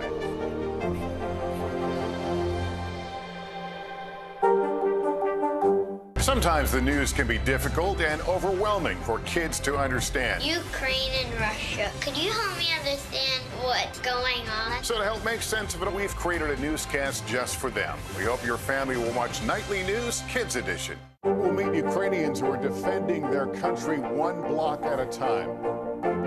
When you were still in Kiev, could you hear the bombing? My name is Lester. Hey, who's this? Good morning, everybody. Welcome to Today. Future's looking bright. You got a whole restart. How does that land with you? Is climate change and the environment one of your top priorities? You know what? Our hearts are ready for something like this. It's a great workout. It's everything you need. What comes back together? Oh, I'm so happy. And me. That's what it takes to set a record. So glad to see you. Would it be easier for the airlines to manage a vaccine mandate than a mask mandate? Is there a case to be made that it's time to give Ukraine offensive weapons so they can win this war? What should be focused on that could reduce inflation and avoid a recession? If it's Sunday, it's Meet the Press. The fire has grown leaps and bounds. What you see behind me is typical. How you doing? Pretty bad. We're here to start conversations about the big things happening in our world, because it's not my job to tell you what to think. My job is to think about what you tell me. Now Tonight with Joshua Johnson, streaming weeknights at 8 on NBC News Now. Live from Ukraine, from Mayfield, Kentucky, from Waukesha, Wisconsin. To cover the news, you have to be in it. This is how so many towns and cities are protecting themselves. You can actually see they're pushing the gates open. I also want to get home. You'll get home. You'll get home. Do you remember any tornado as bad as this one? You look at this and you're thinking, we're not going to have power for weeks, if not months. Exactly. Every night, it's your news playlist. Top Story with Tom Llamas, weeknights at 7 on NBC News Now. Good morning, everybody. Welcome to Today. Future's looking bright. You got a whole restart. How does that land with you? Is climate change and the environment one of your top priorities? Sounds so good. Love it.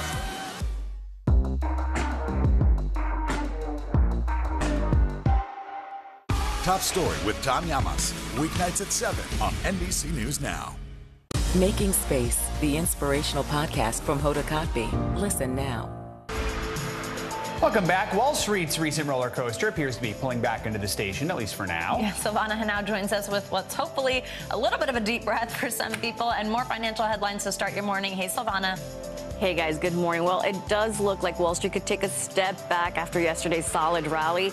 That saw the Dow rise 431 points, while the S&P gained 2% and the Nasdaq was up nearly 3%. Stocks have been pressured by inflation and the Federal Reserve's attempt to tamp down rising prices with rate hikes, which has fueled concerns about a possible recession. In focus today, a report on housing starts and earnings from Target and Lowe's. The nation's biggest flight attendants union is throwing its support behind Frontier Airlines' bid to buy rival Spirit Airlines. The Association of Flight Attendants represents crews at both airlines. It says it has a deal that will protect members from furloughs during the merger process. JetBlue announced a hostile takeover offer for Spirit earlier this week. Flight attendants at JetBlue are represented by a different union. Walmart will host a one-weekend-only event exclusively for Walmart Plus members from June 2nd through the 5th. The retail giant says members liked getting early access on Black Friday, so it was inspired to create this new weekend event. Walmart Plus members will have access to the deepest discounts on thousands of hot summer items, such as a Shark vacuum and a Samsung Galaxy S7. Walmart Plus costs $98 a year, and customers who sign up during this special weekend will get a $20 promo code off their next online purchase, guys. All right, Silvana, thanks so much. Appreciate it. You got it. Thank you. Now, Ketanji Brown Jackson will make history this summer when she is sworn in as the first Black female Supreme Court justice. As we near that milestone, we're taking a look back and remembering those who have paved the way. That includes Charlie Ferris, who shattered the glass ceiling by becoming the first Black female lawyer ever in Texas. NBC News Now's correspondent Priscilla Thompson has her story. Perseverant, relentless, door opener. Those words used to describe the legacy of Charlie Ferris, the first Black woman to become a lawyer in Texas. Charlie grew up in Wichita Falls, Texas, and attended the segregated Booker T. Washington High School. After graduating as valedictorian at age 15, she enrolled at Prairie View A&M University. The local school here, Midwestern University at that time, was not an option. It was segregated. In 1947, Charlie graduated college at the age of 18 with a degree in political science. She spent a year teaching before starting law school at the University of Denver. She then transferred to Howard University in Washington, D.C., where her class worked on the landmark Brown versus Board of Education case. Thurgood Marshall practiced his Supreme Court arguments in front of her class.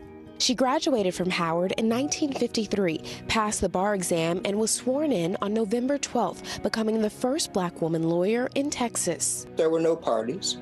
There was no celebration. It was like, Charlie, you have done what was expected of you. And that's the way Charlie approached it as well. She was extremely selfless. Just a few months later, in July 1954, Charlie Ferris was unanimously elected to serve as County Judge Pro Tem in Wichita County, Texas, becoming one of the first Black judges in the South since Reconstruction. Our local newspaper at the time would not publish, would not print pictures of Blacks. But that discrimination continued inside, where there were segregated bathrooms and drinking fountains. The courthouse didn't desegregate until 1962, years after Charlie left the building. Charlie's family and friends say she never allowed the discrimination and challenges to make her bitter. She worked within the system. She took it on, and she was not going to let those things that she knew were wrong stop her from her practice and representing her clients. In 1955, Charlie opened her own law practice. She was the only Black attorney in Wichita Falls area. Her legacy lives on in Texas today, where Charlie has been featured in a traveling exhibition as part of the Legends Project, created by the Wichita Falls Alliance for Arts and Culture. The town is also raising money to create a statue in her honor. Officials say they hope it will be in place by 2023. Ms. Ferris actually opened an office in our downtown area where she'd previously not been able to do so. Her office was there for decades, staring right at the courthouse front steps.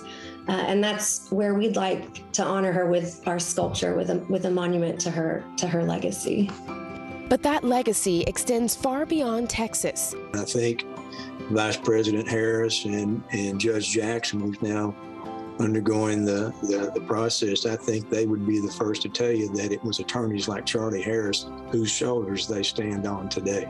In 2006, Charlie was appointed to serve on the Board of Regents at Midwestern State University, a school she was barred from attending decades earlier. She continued to serve on the Board of Regents until 2010, the same year she died.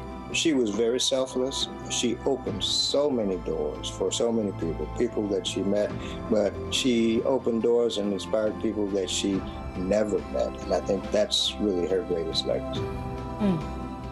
Inspired people, for sure. Pretty incredible story. Thanks to Priscilla Thompson for that. Coming up, finding their voice. Yeah, a New York man is sharing his story to help the debate coach who changed his life, the major way the online community rallied behind them. That's up next. Good morning, everybody. Welcome to Today. Future's looking bright. You got a whole restart. How does that land with you? Is climate change and the environment one of your top priorities? Sounds so good. Love it. News is happening now. Look at what's making headlines around the world. Right now on Morning News Now. We're coming on the air with breaking news. And this is a significant moment.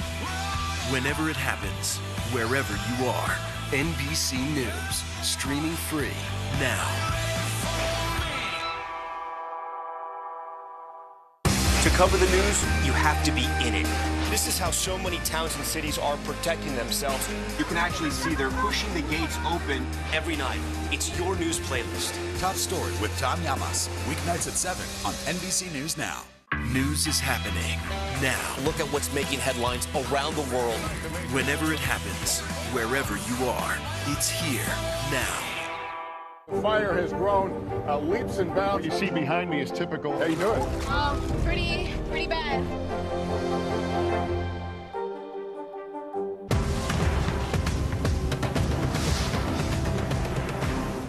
NBC News, streaming free now. Women's basketball has been systematically held back. After 49 years of Title IX, we still have work to do. In Their Court, a podcast from NBC News and NBC Sports that goes inside the issues of inequality in women's sports. Listen now. Would it be easier for the airlines to manage a vaccine mandate than a mask mandate? Is there a case to be made that it's time to give Ukraine offensive weapons so they can win this war? What should be focused on that could reduce inflation and avoid a recession? If it's Sunday, it's Meet the Press. A Japanese city is paying young people to move into housing complexes where elderly residents live. Chiba City, which is just outside Tokyo, announced that it will pay newlyweds under the age of 39 up to 300,000 yen, that's about $2,300, to move in. Vice reports that LGBTQ couples can also apply despite the country's ban on gay marriage. The program is part of an effort to bring young people back to the city, which has been nicknamed Japan's ghost town. Japan has the oldest citizens in the world, and its population has been shrinking since the 70s. Kind of reminds me of the stories we've done here in America where they put daycares and schools inside senior citizen facilities, and the kids and the seniors interact, which I always love. Oh, I know. It's so sweet to see. But hey, that's a pretty good idea. It's a lot of money. Not bad. Yeah. Take All it. right. Pretty cool. Maybe it'll work. Thanks, Joe. Yep. Now, a former New York City high school student is sharing his story of perseverance and finding his voice, thanks to his high school debate coach. As NBC News Now anchor Tom Llamas explains, that story is now helping that teacher's life as well. New York City high school debate coach K.M. Dico Landria has a simple argument. There's no such thing as tough kids. It's kids who are going through something tough. Dico Landria, who goes by Dico, has spent more than a decade teaching high school speech and debate in the city. One of those kids who was going through something tough was Jonathan Conyers. At the age of 14, he joined Dico's debate club after a run-in with law enforcement. He went on to compete in debate at Ivy League tournaments and earned a college scholarship, attributing his success to Dico's persistence and encouragement. I want to be people's Dico. I want to continue to give back to my community. Dico has continued to be a leader in New York City's public school speech and debate community, starting the Brooklyn Debate League as a way to fight inequity in schools. And I didn't think it was fair that folks that already had the financial means and probably were going to the fancier schools we're getting this heads up in middle school. But going up against the wealthier schools takes money, and Deco was financing the league with thousands of his own savings. We were broke. I had poured money into this. We were under broke. So that's when Jonathan reached out to the popular Instagram page Humans of New York, sharing the personal details of his story with the page's millions of followers. It was the biggest way I think I can really dedicate this to Deco. Brandon Stanton, the photographer behind Humans of New York, started a GoFundMe for Deco's debate league. The people of New York and around the world have stepped up and shown their love. In just 1 week, that fundraiser exceeding its goal, raising $1.3 million for Deco and the Brooklyn Debate League. The league plans to use the funds to expand into public schools around the city. The sky's the limit. Let's go. Let's do all the things we wanted to do. Two Humans of New York finding their voices through debate, now hoping to level the playing field for the next generation. Oh, I always love those stories that come out of Humans of New York. So cool to see. Very cool. Especially since we live here. Good humans. You're like, yeah, good exactly. humans. Very good humans. And our thanks, of course, to Tom Yamas for that. That does it for this hour of Morning News Now. But the news continues right now.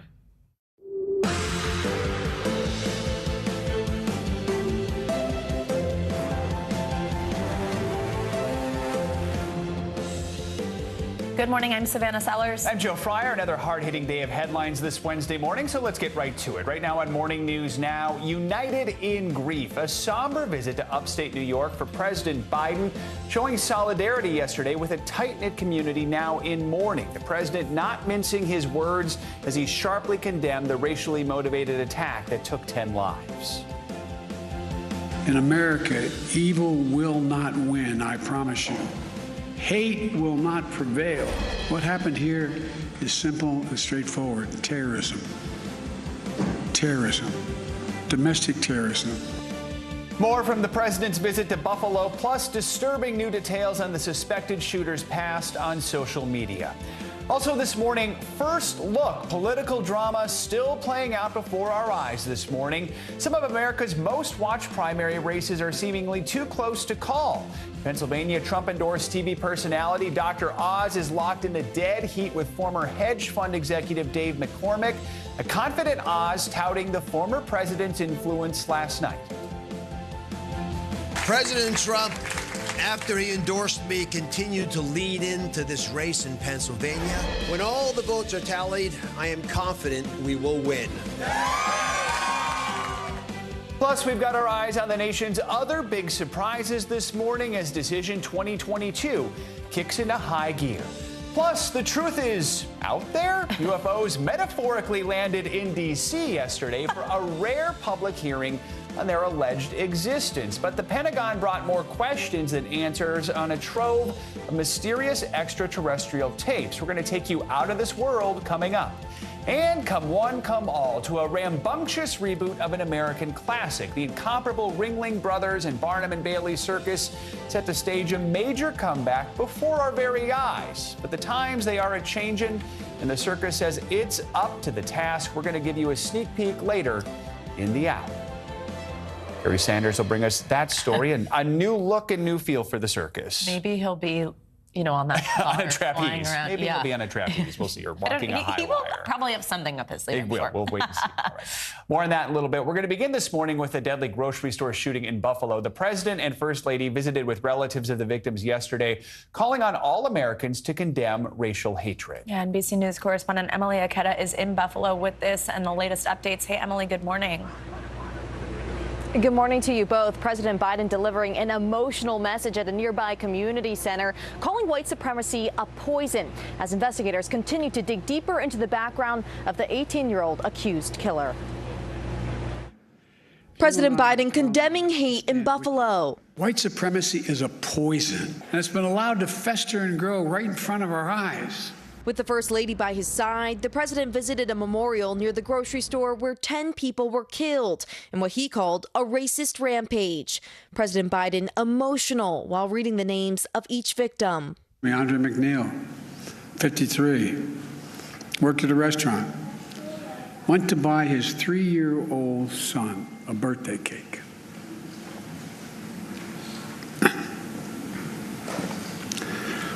His son's selling a birthday. Ask him, where's daddy? This morning, investigators combing through the 18-year-old suspect's extensive internet history, including a 180-page manifesto referencing other mass shooters and a series of online rants reviewed by NBC News on the chat forum Discord, which appeared to be written by the gunman. In those rants, he describes mapping out the store's aisles ahead of the attack and also indicates that he considered a school and churches as additional targets because he thought they would have large numbers of black people. A year ago, the Buffalo shooting suspect underwent a mental health evaluation after he allegedly made disturbing comments regarding murder and suicide at his high school.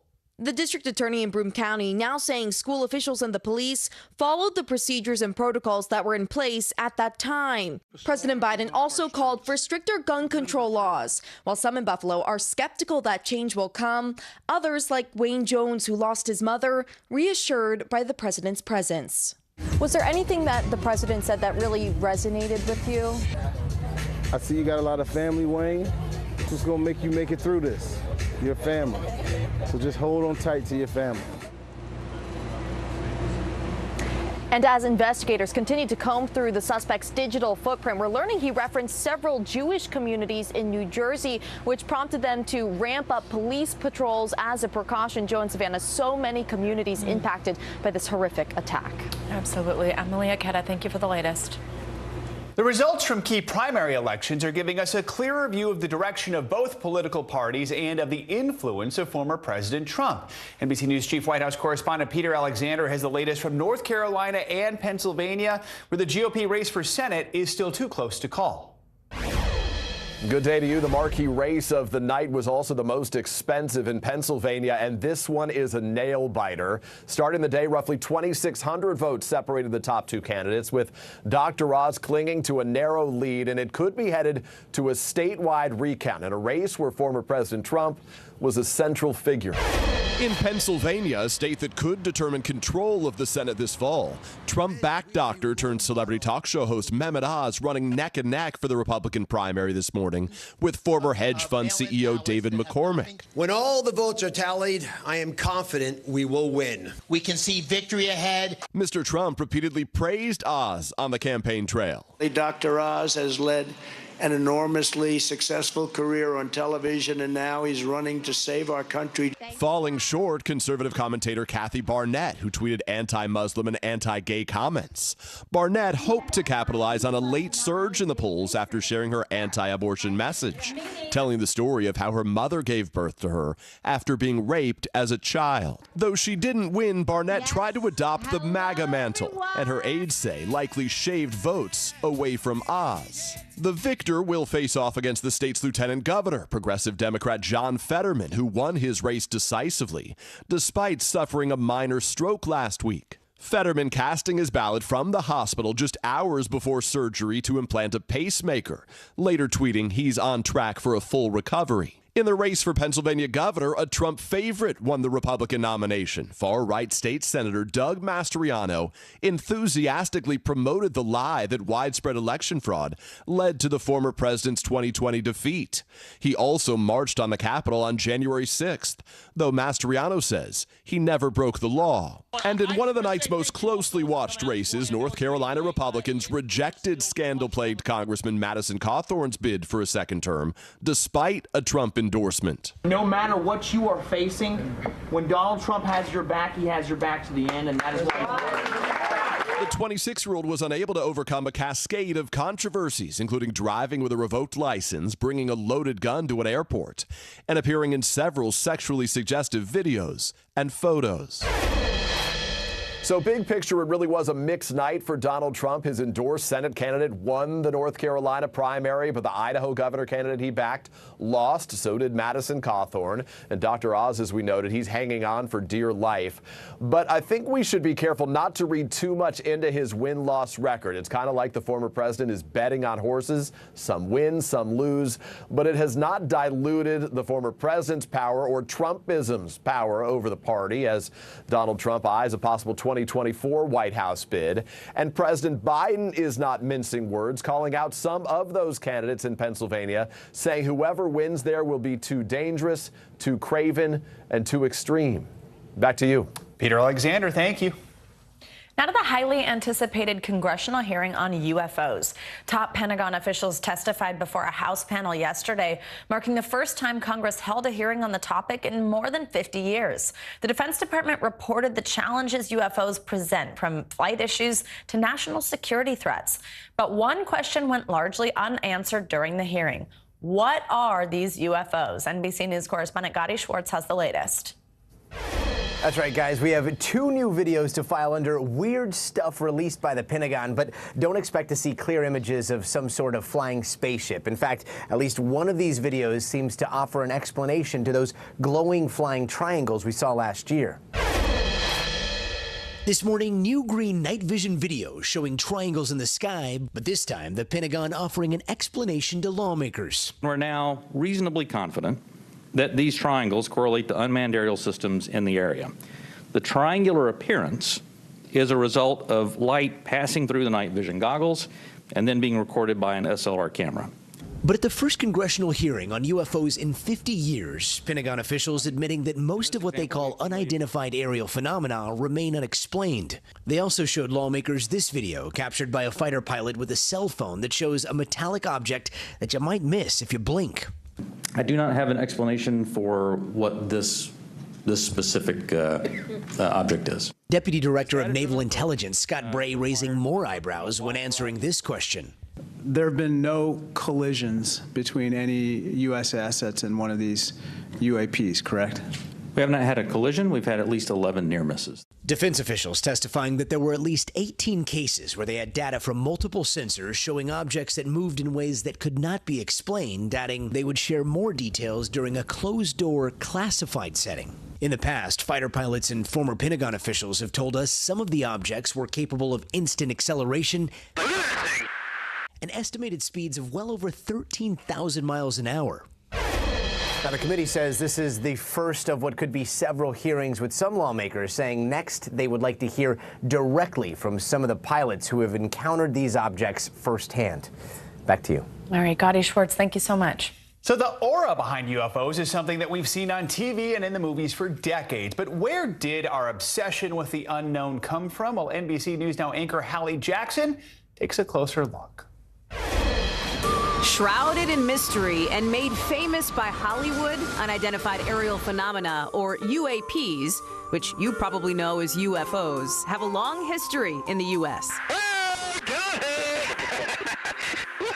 These are things in the sky that observers just can't explain. They got attention all across the country when these videos taken by the U.S. Navy were revealed in 2017 by Lou Elizondo, who investigated the phenomena for the Pentagon. 3 videos that show UAPs flying across skies in strange patterns really fast. Whoa, splashed. The Defense Department officially declassified the videos in 2020 before a Director of National Intelligence Assessment last June showed 144 reported UAP sightings starting in 2004. They were only able to explain 1. The last time Congress held a hearing on this was in 1970 when the Air Force closed down Project Blue Book, a more than 2-decade-long investigation into UFOs after a report of a flying saucer in 1947 caused a wave of hysteria across the U.S. That grew to include Area 51, a top-secret Air Force testing site about 120 miles northwest of Las Vegas, roughly the size of Connecticut.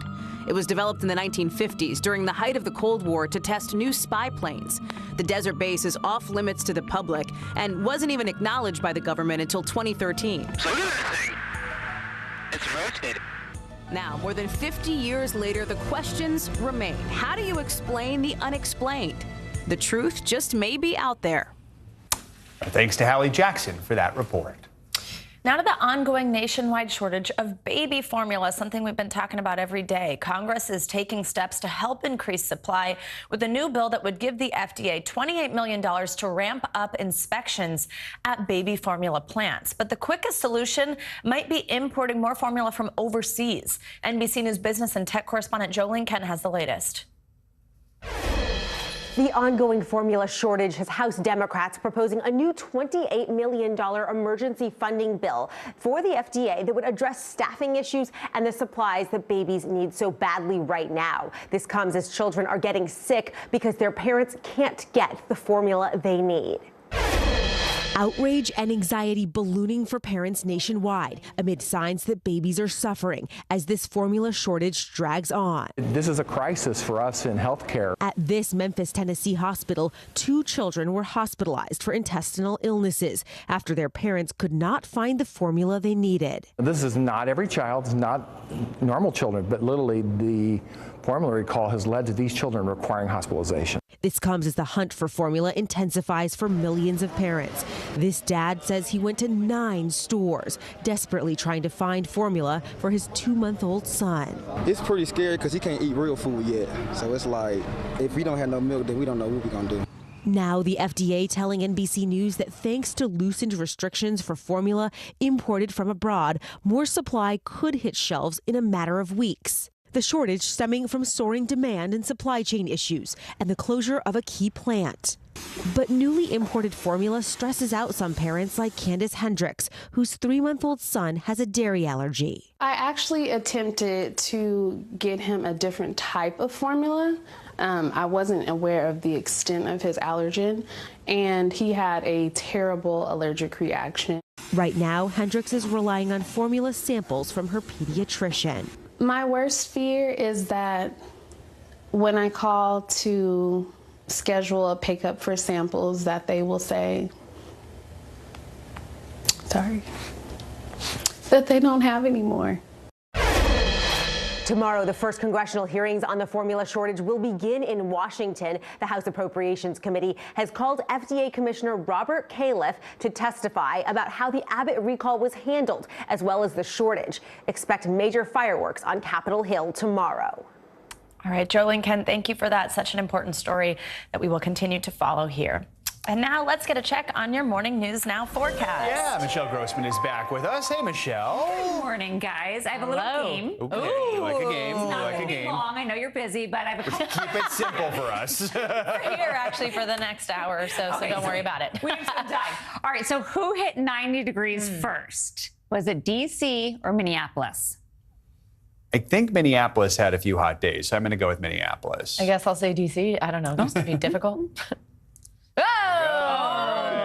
Joe. Okay, next one. I was just there Second yesterday, so maybe. Were you really? I know, yeah. It wasn't 90, though. Yeah, that went away.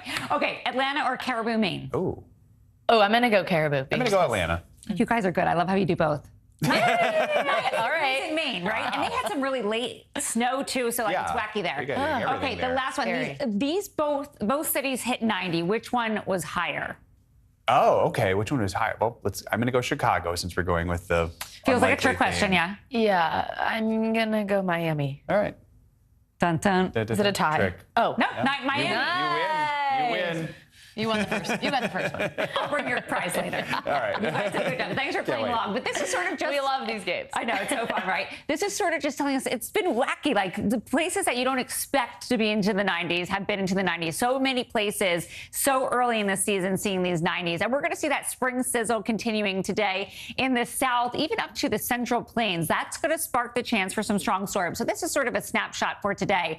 And then what's weird, too, off to the Pacific Northwest, we have low elevation rain. That's normal. And then higher elevation snow. We could see up to 10 inches in some spots in the Pacific Northwest and some parts of the Rockies. They're going to see snow later on this weekend. We have that storm in the Ohio Valley. We have a second front that's going to bring some stormy weather in the upper Midwest. Looking really nice along the East Coast today, but we're going to heat up there too. So afternoon highs, 100s, 90s in Texas, 80s into the Central Plains. We even have 80s into parts of the Carolinas. So it's starting to expand. Again, that's going to spark the chance for some storms. So winds gusting to 60 miles per hour in some spots. Somehow a low risk for tornadoes, not zero, but still low. So that's better news. And where you see the yellow here, that's your slight risk. So that's where we could likely see some severe weather later on this afternoon. As we go throughout Thursday, 7 million now at risk for some hail, some damaging winds, also a few tornadoes possible. Minneapolis, you are included. It looks like Minneapolis is the city of the day. And then we'll end here with 34 million at risk with winds gusting on Friday up to 60 miles per hour. All right. Yeah, thanks, kids. Yes, Minneapolis is always the city of the day. So. Yeah. Are you from Minneapolis? Yes. How'd you guess? Yeah. You'll learn. I knew that. You'll learn. All right. Thank you, Michelle. Thanks, Michelle. All right. Coming up. New developments out of Eastern Europe this morning with Nordic neighbors Finland and Sweden jointly filing their applications to join NATO. Our Richard Engel is next with the latest. Plus, muted celebrations of birthdays in war-torn Ukraine, underscored by somber celebrations of survival. Growing up in a besieged nation, the stories of children. Next.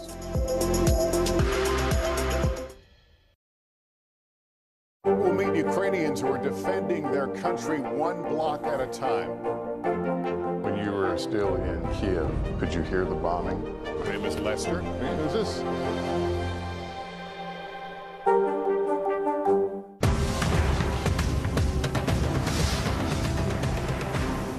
Women's basketball has been systematically held back.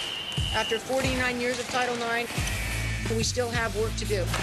In Their Court, a podcast from NBC News and NBC Sports that goes inside the issues of inequality in women's sports. Listen now. From Brooklyn, we're next to the subway station. The state's reservoirs are alarmingly low. War will pass them by.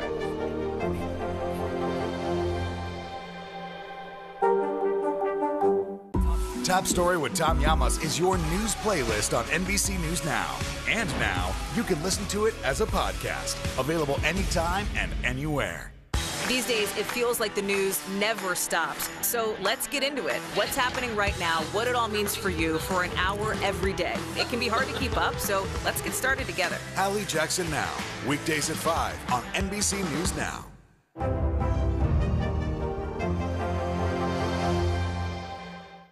Women's basketball has been systematically held back. Our players and coaches have been harmed. After 49 years of Title IX, we still have work to do. In Their Court, a podcast from NBC News and NBC Sports that goes inside the issues of inequality in women's sports. Listen now. Would it be easier for the airlines to manage a vaccine mandate than a mask mandate? Is there a case to be made that it's time to give Ukraine offensive weapons so they can win this war? What should be focused on that could reduce inflation and avoid a recession? If it's Sunday, it's Meet the Press. The fire has grown leaps and bounds. What you see behind me is typical. How you doing? Pretty bad. NBC News, streaming free now. Live from Ukraine, from Mayfield, Kentucky, from Waukesha, Wisconsin. To cover the news, you have to be in it. This is how so many towns and cities are protecting themselves. You can actually see they're pushing the gates open. I also want to get home. You'll get home. You'll get home. Do you remember any tornado as bad as this one? You look at this and you're thinking, we're not going to have power for weeks, if not months. Exactly. Every night, it's your news playlist. Top Story with Tom Llamas, weeknights at 7 on NBC News Now. Sometimes the news can be difficult and overwhelming for kids to understand, so we've created a newscast just for them. We hope your family will watch Nightly News Kids Edition.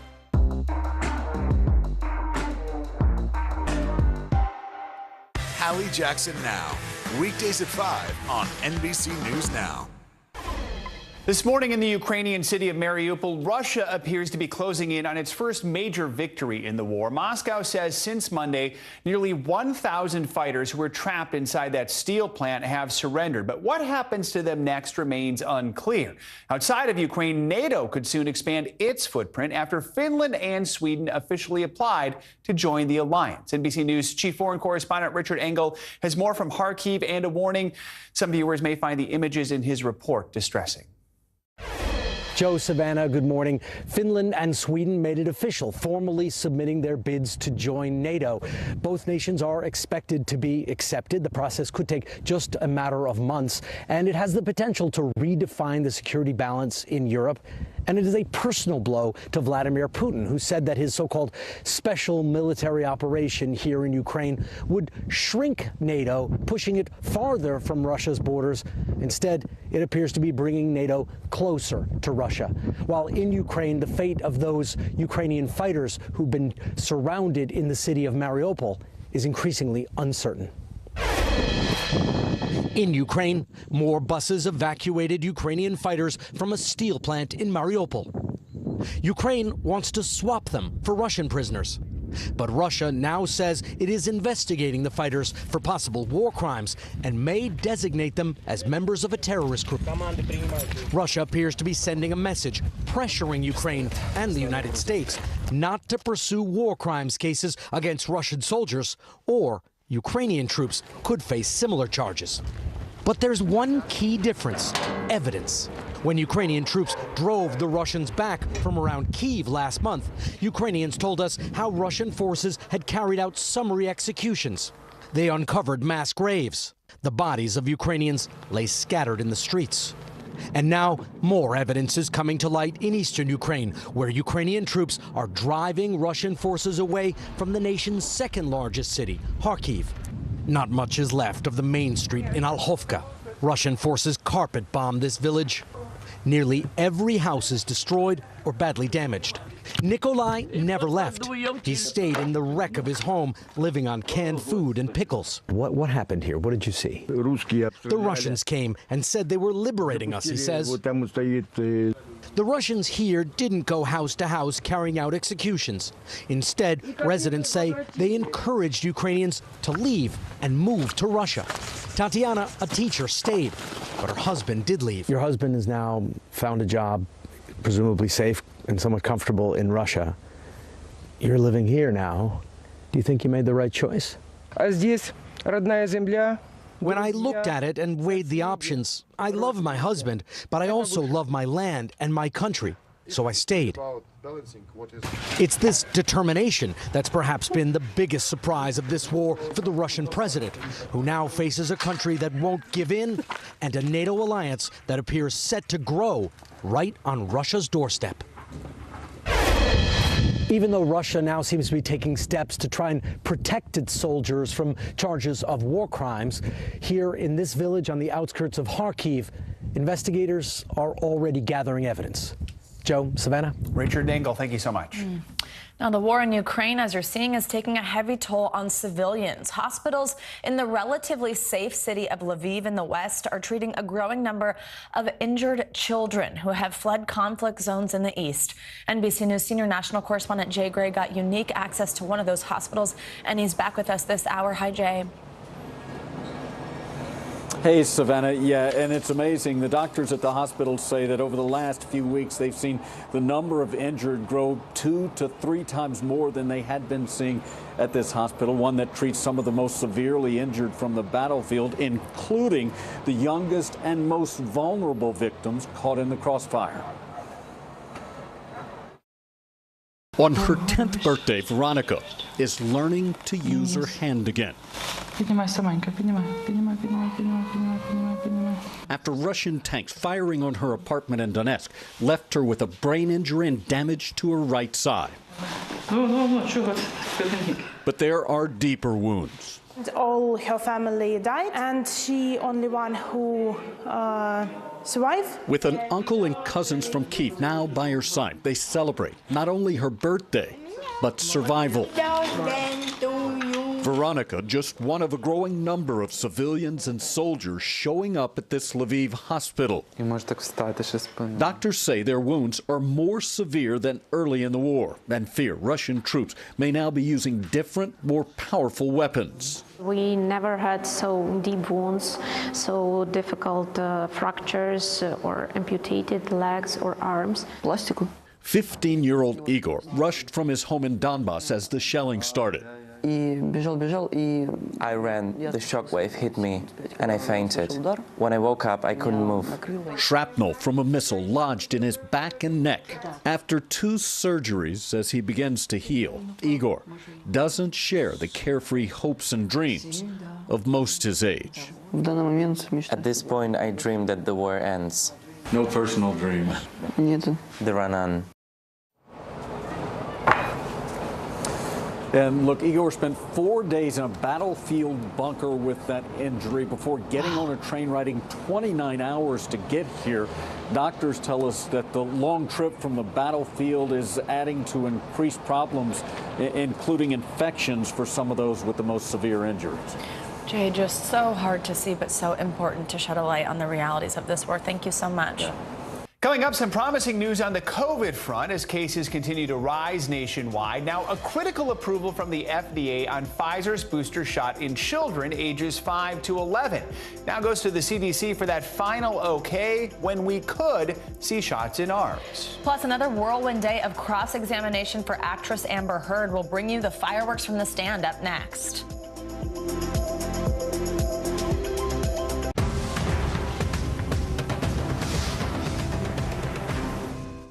This is a very different kind of program. We're here to start conversation about the big things happening in our world. Professor, I'm not asking you to predict the future, but what do we think that the new normal is going to be?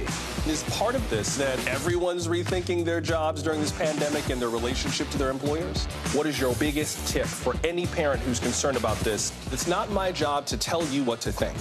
My job is to think about what you tell me. Now Tonight with Joshua Johnson, streaming weeknights at 8 on NBC News Now. Women's basketball has been systematically held back. Our players and coaches have been harmed. After 49 years of Title IX, we still have work to do. In Their Court, a podcast from NBC News and NBC Sports that goes inside the issues of inequality in women's sports. Listen now. Hallie Jackson Now, weekdays at 5 on NBC News Now. Women's basketball has been systematically held back. After 49 years of Title IX, we still have work to do. In Their Court, a podcast from NBC News and NBC Sports that goes inside the issues of inequality in women's sports. Listen now. This is a very different kind of program. We're here to start conversation about the big things happening in our world. Professor, I'm not asking you to predict the future, but what do we think that the new normal is going to be? Is part of this that everyone's rethinking their jobs during this pandemic and their relationship to their employers? What is your biggest tip for any parent who's concerned about this? It's not my job to tell you what to think. My job is to think about what you tell me. Now Tonight with Joshua Johnson, streaming weeknights at 8 on NBC News Now.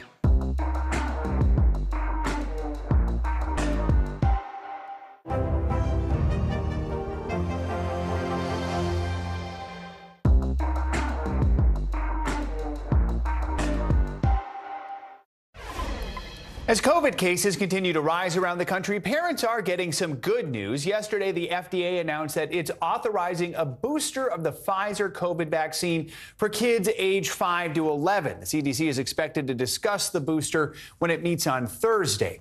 The summer travel season and the end of the school year, families are eager to go on vacation, but COVID cases are up more than 60% from 2 weeks ago, with cases now up in most states. Joining us now to discuss this and the latest COVID news is Dr. Natasha Bouillon. She's the National Medical Director for One Medical. Doctor, good to have you with us. So Pfizer last month announced its booster raises antibodies against the original COVID strain and Omicron. Do you think this booster dose will be just as effective for kids as it is for adults, or might younger children perhaps need to get vaccinated more frequently? Yeah, thank you so much for having me. This is great news for parents. And there was a study that showed that even in children, we do see a boost in antibodies with this booster dose. But I think what's important to note is that only a third of children between the ages of 5 to 11 are even fully vaccinated. And so I'm hoping that this renewed interest in vaccines will motivate parents that haven't yet vaccinated their children for COVID. And, we know that vaccines are great in preventing serious illness and death. And while COVID is much more severe in adults, 350 children between the ages of 5 to 11 have died from COVID. And we still don't know the long-term consequences of things like long COVID in children. So I do encourage parents that have any questions about vaccines, reach out to your primary care physician. This is good news. It'll be interesting to see how parents address this as they prepare for next school year this fall. I want to ask you about what's happening in Shanghai, China. We've been reporting on this for weeks. On Tuesday, the city said it reached what it calls zero COVID. That's 3 straight days of no new cases outside of quarantine zones. Do you think these strict policies are effective, or do you think they're just causing more harm than good in the long term? Well, Shanghai has imposed some pretty hardline measures like lockdowns to bring down their COVID cases. But in the U.S., even where we are seeing COVID cases are climbing, we don't need to resort to lockdowns. We have other tools in our toolbox to mitigate the spread of COVID. We found that the best approach is a layered approach, things like vaccines, testing, masks, and therapeutics. If you do a combination approach, you don't need to resort to lockdowns. But of course, what that means is we need to have continued and easy access to things like vaccines and testing. I also want to ask you about a new British study. It is about dogs and COVID. So we already know dogs have this incredible sense of smell. We use it for so many different things. This study suggests that the TSA dogs you see at airports might be able to sniff out COVID in passengers in the terminal. I realize you're not a vet, but can you help walk us through this and explain some of these findings?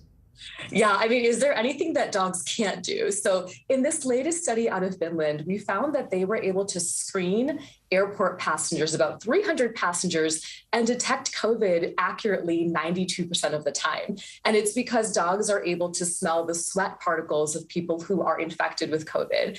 It's important to note that in this study, there wasn't a high prevalence of COVID. So more studies need to be done to see if we can use this. But I agree. I think this is a really great way, a non-invasive way to screen hundreds of people for COVID. So we might see this coming to airports, concerts, or even sports events in the future. Wondering how someone would respond while they're standing in line and suddenly the dog tells them they have COVID. All right, Dr. Bouya, thanks so much for joining us. We really appreciate it. That's a good point. Thank you so much. Now, testimony is set to resume this morning in the defamation trial involving actor Johnny Depp and his ex-wife Amber Heard. She wrapped up a couple days on the stand after being cross-examined by Depp's legal team. NBC News correspondent Steve Patterson, who has been following the trial, has the latest for us. Amber Heard entering court under siege, greeted with a hail of boos from bystanders and a barrage of questioning from Depp's legal team. You testified that your forearms were cut. My forearms and my feet. And your feet were sliced up. That's correct. And you testified you had a bruise across your jaw. That is correct. And there is not a single medical record reflecting treatment for any of those injuries, is there, Ms. Heard? I didn't seek treatment. Tensions boiling over on day 2 of Heard's cross-examination in the high-profile defamation suit brought on by Johnny Depp. TMZ is the same outlet that you released the video of Mr. Depp attacking the kitchen cabinets the day before this deposition was taken, wasn't it? I didn't do that. I don't know how to do that. TMZ owns the copyright to that video now, doesn't it? I have no idea. Depp's team digging up past allegations of abuse in a prior relationship, which Heard denies. You assaulted her at a Seattle airport in 2009, didn't you? No, I did not. And people saw that. That's not true. And it was covered in the press. Isn't that true? It was planted in the press by Johnny's team 2 days after I got the TRO. And pressing her on photos that Heard claims showed signs of abuse. You just edited these photographs? No, I've never edited a photograph. Didn't you just enhance the saturation for one of these photos to make your face look more red? No, that's incorrect. Depp's attorneys playing more audio of the couple fighting, painting Heard as the aggressor. You didn't mean to hit me in the head with the door, but you meant to punch me in the jaw. I meant to hit you, and I did not do this thing with the door. I did mean to hit you. And then you punched him in the jaw. Defended myself in that audio. You can hear it for yourself. Right. And then you punched him in the jaw. I also did not do that. And sharing video of Heard listening to the same audio in a 2016 deposition, smiling and rolling her eyes. Is there something amusing to you about punching your husband in the jaw? That is not what I was smiling about. And no, I do not think it's amusing. The redirect eclipsed by a flurry of objections. Guys, objection, Your Honor. Leading. Objection, Your Honor. Hearsay. Objection, Your Honor. Calls for speculation and hearsay. All this coming in week 5 of the $50 million lawsuit brought by Johnny Depp against Heard for her 2018 op-ed in the Washington Post, in which she describes herself as a public figure representing domestic abuse. The article never names Depp, but his lawyers argue it clearly referenced him and crippled his career. Heard is countersuing for $100 million. Both Depp and Heard deny abusing each other. I don't have any more questions, Your Honor. All right, done. All right. Heard leaving the stand after 4 days of testimony, but not before getting emotional about why she believes Depp can't look at her. Because he's guilty. He knows he's lying. Otherwise, why can't he look at me? I survived that man, and I'm here, and I'm able to look at him. Our thanks to Steve Patterson for that report, and closing arguments in the trial are scheduled for May 27th. Coming up, introducing your kids to this modern era of social media safely. We've got some tips that'll make their entrance to the digital age a little smoother. And a historic victory for women's soccer here in the U.S., but it's not on the pitch. Equal pay is finally on the roster. We're going to tell you all about it up next. This is a very different kind of program. We're here to start conversation about the big things happening in our world. Professor, I'm not asking you to predict the future, but what do we think that the new normal is going to be? Is part of this that everyone's rethinking their jobs during this pandemic and their relationship to their employers? What is your biggest tip for any parent who's concerned about this? It's not my job to tell you what to think. My job is to think about what you tell me. Now Tonight with Joshua Johnson, streaming weeknights at 8 on NBC News Now. We'll meet Ukrainians who are defending their country one block at a time. When you were still in Kiev, could you hear the bombing? My name is Lester. Who's this? Live from Ukraine, from Mayfield, Kentucky, from Waukesha, Wisconsin. To cover the news, you have to be in it. This is how so many towns and cities are protecting themselves. You can actually see they're pushing the gates open. I also want to get home. You'll get home. You'll get home. Do you remember any tornado as bad as this one? You look at this and you're thinking, we're not going to have power for weeks, if not months. Exactly. Every night, it's your news playlist. Top Story with Tom Llamas, weeknights at 7 on NBC News Now.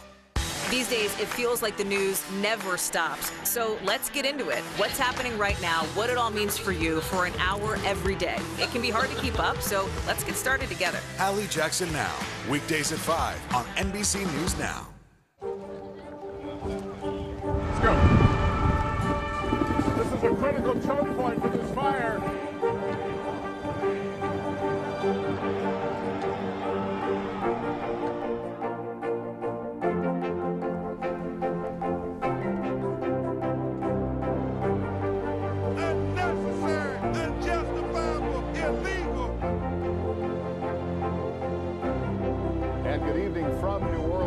Military operation witnessing the massive crowds. I admire you both. Nice to really spend some time with you. Appreciate it.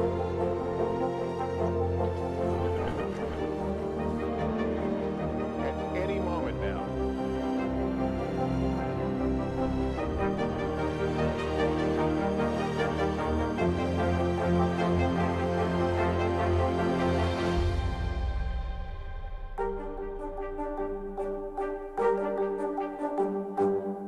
We're here to start conversations about the big things happening in our world, because it's not my job to tell you what to think. My job is to think about what you tell me.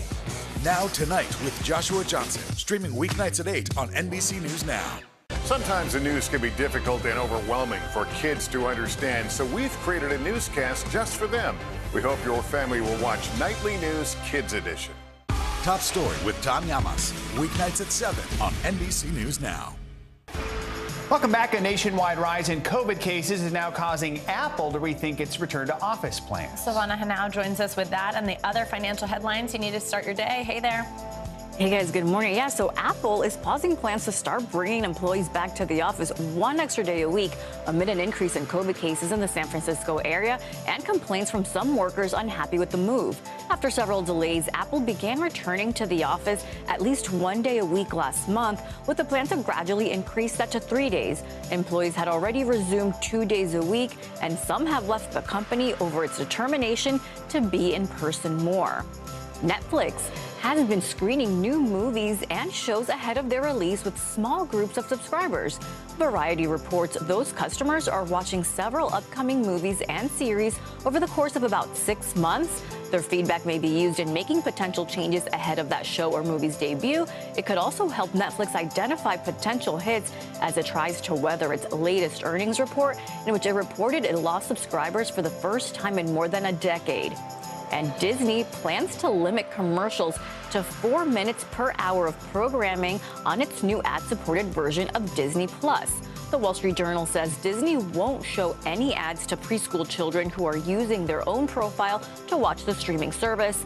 The 4 minutes of ads per hour is equivalent to about half the commercial time on Hulu, which Disney also controls, and less than rival streaming services, guys. All right. Fewer commercials, probably not a bad thing. All right. Savannah, thank you. Thank you. You got it. Now, as we all know, social media sites can create a sense of connection with friends and family, maybe provide a few laughs. But as we also all know all too well, it can also be a space for cyberbullying and inappropriate content. So if you're the parent of a tween who's either on social media or wanting to be, you might have some questions about how to keep them safe. Joining us now to share some tips is Grace Bastidas. She's the new editor-in-chief of Parents Magazine, someone we recently profiled here, so you might recognize her. Grace, it's great to see you again. Good morning. So we know that sites like Facebook and Instagram technically don't allow anyone under the age of 13 to sign up. Many kids, though, do still find their way online. Talk to us about ways we can keep kids safe, especially if they're under 13. Maybe you don't know they're online, and then also when they're at that age and asking for an account. Yes, it's very important to have regular conversations and ongoing conversations about their screen use. So even if they're not active or if they have an account, you want to ask open-ended questions like, why do you want to join social media? What's a positive experience you're hoping to have there? Who will they turn to if something feels uncomfortable? So the goal really is to approach these conversations with curiosity and an open mind. Yeah, an open mind, certainly important. So I think a lot of kids, though, are just going to say, well, I want it because my friends are on it, or that's what other people are doing, and I feel left out if I'm not on it. So if that is what your kid's feeling and you do want to let them on, what kind of boundaries can be set? Maybe that's a good way to go about it. Maybe time limits or a list of people it's okay to message, or sort of encouraging who they are or are not following. What do you think? So, you definitely want to create time limits. So kids are still developing self-discipline. So it's really hard to stay away from devices. So you want to make sure you have a conversation with your kid to determine appropriate amount of time they should spend on apps each day, whether that's 15 minutes or an hour. You can set up a social media agreement detailing all these rules. There's lots of examples online. And some apps like Instagram also lets you create daily time limit reminders and silence notifications so that kids aren't tempted to keep checking their accounts. The goal is really to create a healthy balance and not let social media cut into screen-free activities like playing outdoors, schoolwork, or sleep.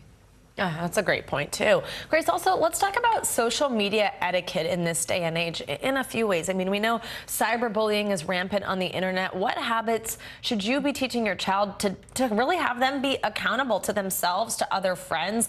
Also, other things to kind of watch out for that might sort of feel like this trap online for kids. How should your kids be taught to be accountable? Sure. So receiving or sending mean messages is never okay. And cyberbullying is really defined as using the internet to harass, threaten, embarrass, or target another person, and it's rampant on social media. So it can range from posting hurtful comments or using photos to shame someone else. So like you said, you want to teach your kids accountability. So the most important rule being treat others the way you want to be treated. Be clear that they should never post lies, rumors, or hurtful messages of any kind, and that there will be consequences for inappropriate behavior. You should also have a plan in mind if your kid encounters a cyberbully. So while some apps lets you remove hateful comments, report negative behavior, or block individuals, you want to encourage your child to always, always, always come to you if they receive a threat or a hurtful comment. Never respond to any of those comments. And, talk to you and make sure that you tell your child and reassure them that you will not be angry. And then you can screenshot whatever messages they receive as evidence. It's such a good point, knowing that your kids can come to you feeling like they're not going to be in trouble, but they can come to you for help because it's so important to keep you in the loop. Grace, thank you so much. Appreciate the tips and good to see you. Thanks, Savannah. Good. U.S. soccer has now reached a major milestone, something no other soccer federation in the world has achieved: equal pay for both men and women players. In an exclusive interview, NBC News correspondent Stephanie Goss talked to the women behind this historic deal, which sets a new precedent for the gender pay gap in sports. Hey there, U.S. women's soccer has been fighting for equal pay for over a decade. Today, the huge announcement, they finally have it. A collective bargaining agreement was the last step. The terms include sharing World Cup prize money equally among the men and women players, something no other soccer federation in the world does.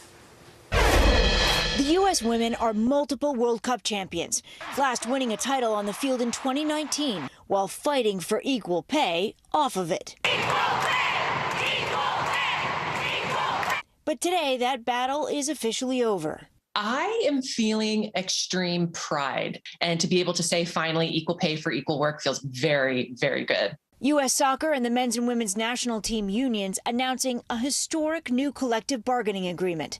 Every player, man or woman, will be paid equally. It's equalization of World Cup prize money, identical financial terms, including identical game payments, identical revenue sharing for both teams. So identical in every aspect on that front. They will also equally share any money U.S. Soccer makes commercially and at events. Defender Becky Sauerbrunn has been in the fight for equal pay from the beginning. There has been a lot of frustration. Is that over? I mean, it's tough to get so excited about something that we really should have had all along. She and 4 teammates filed a federal wage complaint in 2016, telling Today at the time, the pay disparity between the men and women is just too large. In 2019, more women joined the push. 28 players filed a lawsuit against U.S. Soccer. It was settled earlier this year, awarding the women with $22 million in back pay. Megan Rapinoe celebrating that victory on Today. I'm just so proud of the way we stuck together and really just kind of put our foot down. This is a huge win for us. With this new agreement, U.S. Soccer will now do something no other soccer federation in the world does. World Cup prize money will be pooled between the men and women's teams and split equally among all players. The men's World Cup winner in 2018, France, received $38 million. The U.S. women only took home $4 million for their win the next year. It does mean that the men are giving up a little bit of money, though. Potentially, right? Not potentially, for sure. And I think we need to give the men a lot of credit. They came to the table and were very collaborative and worked together with the women's PA first and then came together with U.S. Soccer. They hope this landmark agreement sends a strong message. But I think this is going to have international ramifications in sport in general and hopefully into the business world as well. We should mention the U.S. men have qualified for this year's World Cup in Qatar. Qualifying for the 2023 Women's World Cup in Australia and New Zealand begins in July. Back to you. Stephanie Goss, thank you so much. Coming up, it's a revival that frankly not a lot of people saw coming in 2022, but the Ringling Brothers Circus is setting the stage to make the comeback of all comebacks with a few twists. We'll explain. Plus, you might have seen this absolutely adorable clip making the rounds on the internet. We've got the story behind this newborn baby giraffe at the San Diego Zoo finding its footing with the help of humanity after the break. Top Story with Tom Llamas is your news playlist on NBC News Now. And now, you can listen to it as a podcast. Available anytime and anywhere. Let's go. This is a critical choke point for this fire.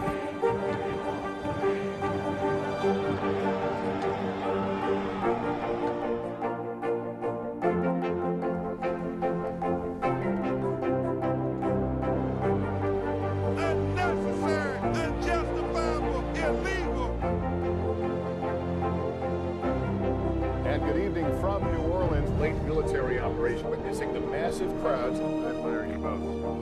Nice to really spend some time with you. Appreciate it.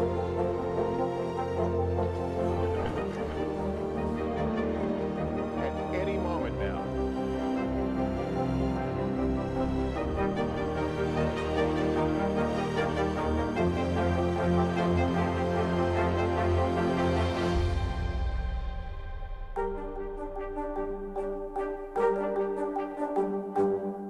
Top Story with Tom Llamas. Weeknights at 7 on NBC News Now.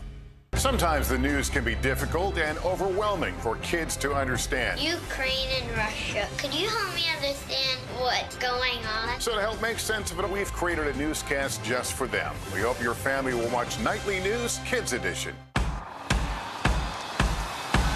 News is happening now. Look at what's making headlines around the world. Right now on Morning News Now. We're coming on the air with breaking news. And this is a significant moment. Whenever it happens, wherever you are, NBC News, streaming free now.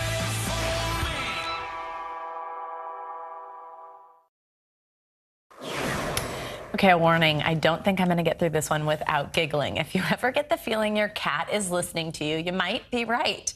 Recent studies at Kyoto University have found that cats living in homes with multiple other cats are able to recognize each other's names. So to conduct this study, get this, researchers showed each animal a picture of a familiar cat's face on a computer monitor.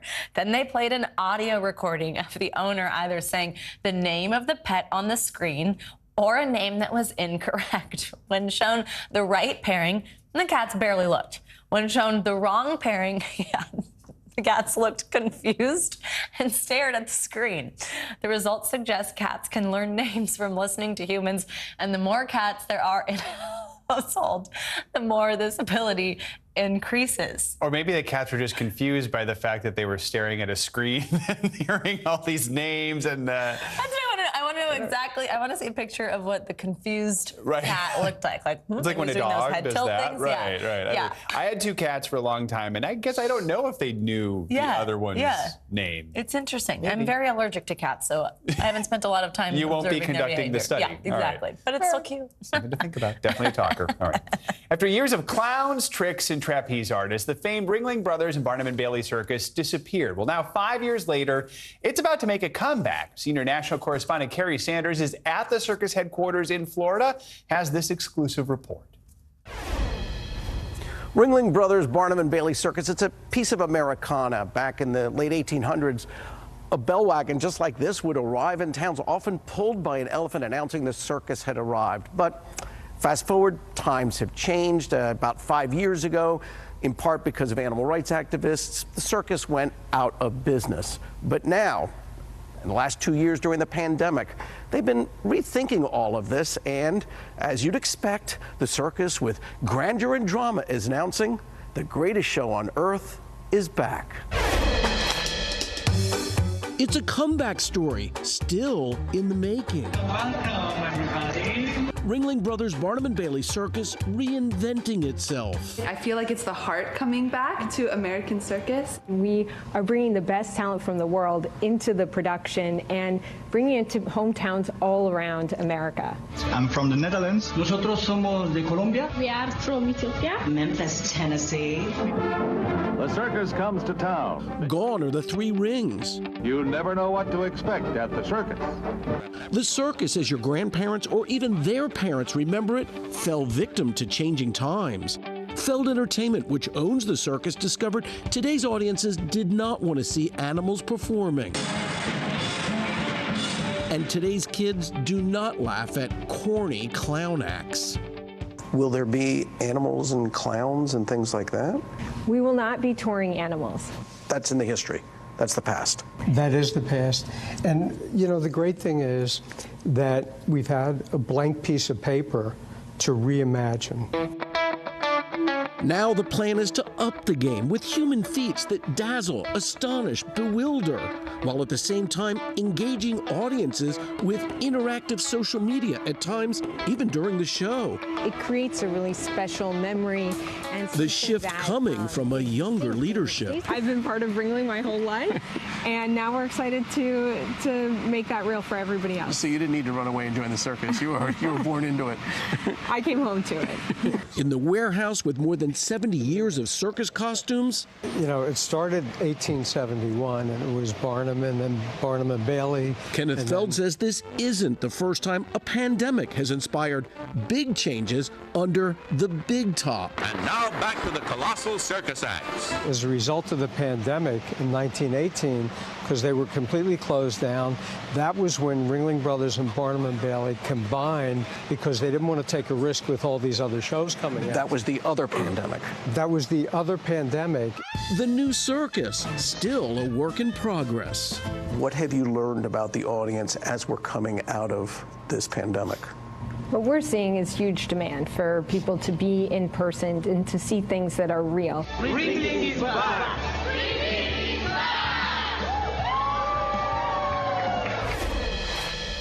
The producers of the circus kind of have us figured out. They do Disney on Ice, they do Sesame Street Live, they do Monster Jam, just to name a few. So when they bring this back in about 16 months, the 75 acts out of about 1,000 that have auditioned for this will clearly not be your parents' circus. All right, Carrie Sanders, thank you so much. Finally this hour, a newborn giraffe at the San Diego Zoo Safari Park is getting a new lease on life. It's all thanks to some help from her human friends. NBC News correspondent Maggie Vespa has the story.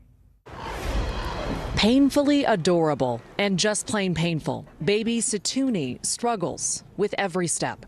What do you remember about the first time you saw her? And we realized that her limbs were abnormal.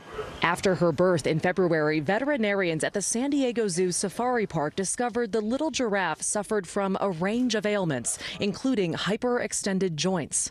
The biggest concern was her right forelimb. So the joint that's equivalent to her wrist was bending in an abnormal direction. What would happen to her if she was in the wild? And this probably would have been a life or death. In came the Hanger Clinic, a group of specialists who build orthotics for humans. This is the first animal I've ever worked with. It was pretty surreal. They performed 2 procedures to fabricate a mold of Situni's legs, the basis for a custom stainless steel brace. All that engineering plus flair with the giraffe pattern. Yes. Yeah. Correct. And now, just 10 days after wearing the custom brace for the first time, Situni is adjusting to roaming free. Oh, she's thinking about it. Come on, darling.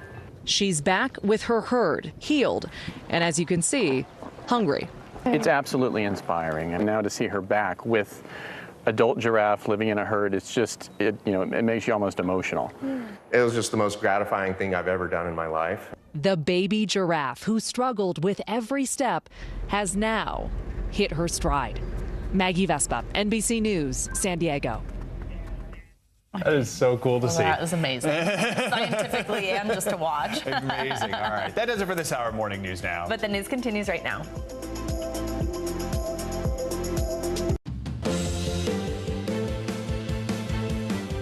On NBC News Now, too close to call. The hotly contested GOP Senate primary in Pennsylvania is still undecided. The election night surprises and what it could mean for the November midterms. Profile of hate. New details emerge about the Buffalo shooting suspect's internet history. The rants he posted online and what investigators say they reveal. Help for newborns. The baby formula shortage becomes a top priority in Congress. What lawmakers are doing right now to help get canisters back into stores. And harder to breathe. New research shows that pollution kills 9 million people a year.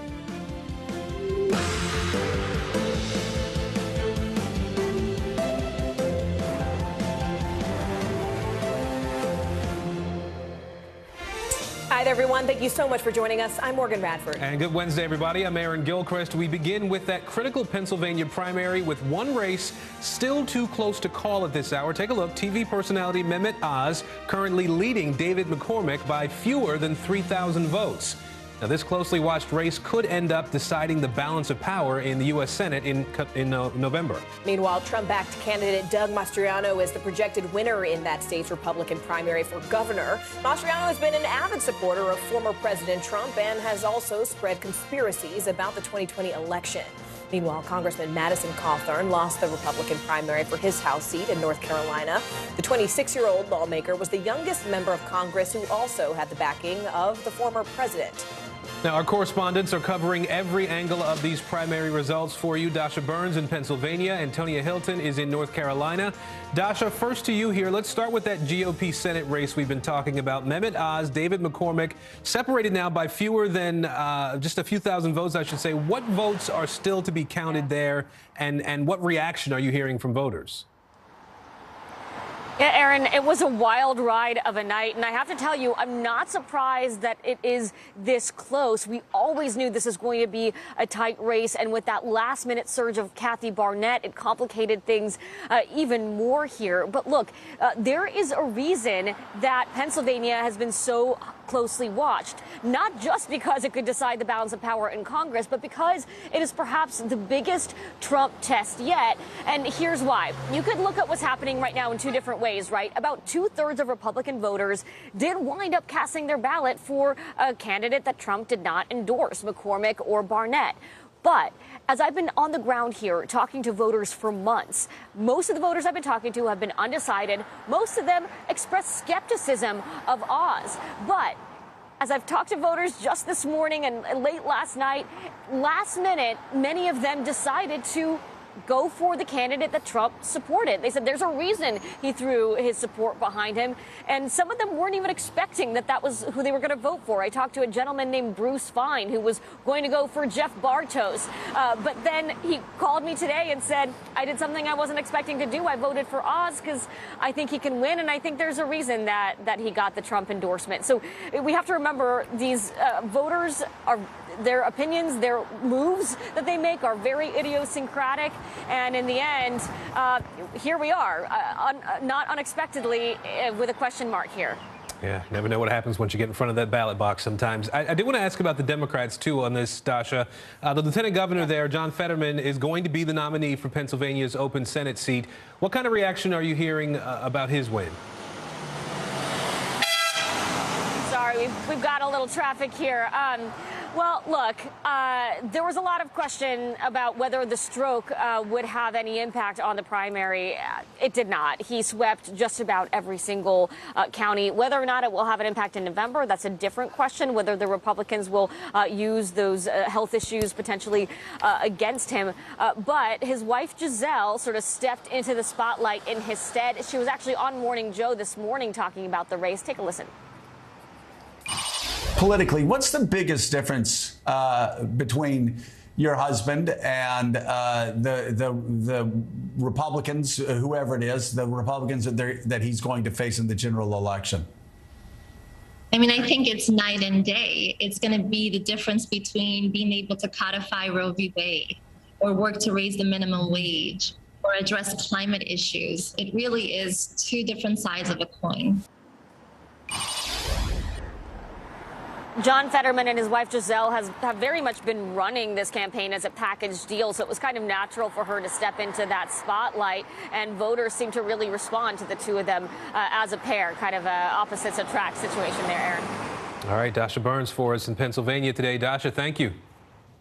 Now let's go down to my home state of North Carolina, where incumbent Republican Congressman Madison Cawthorn has conceded to State Senator Chuck Edwards. Cawthorn, who was endorsed by former President Trump, has been plagued with a series of scandals, which ultimately proved too much for voters. NBC News correspondent Antonia Hilton is in Hendersonville, roughly 2 hours west of Charlotte.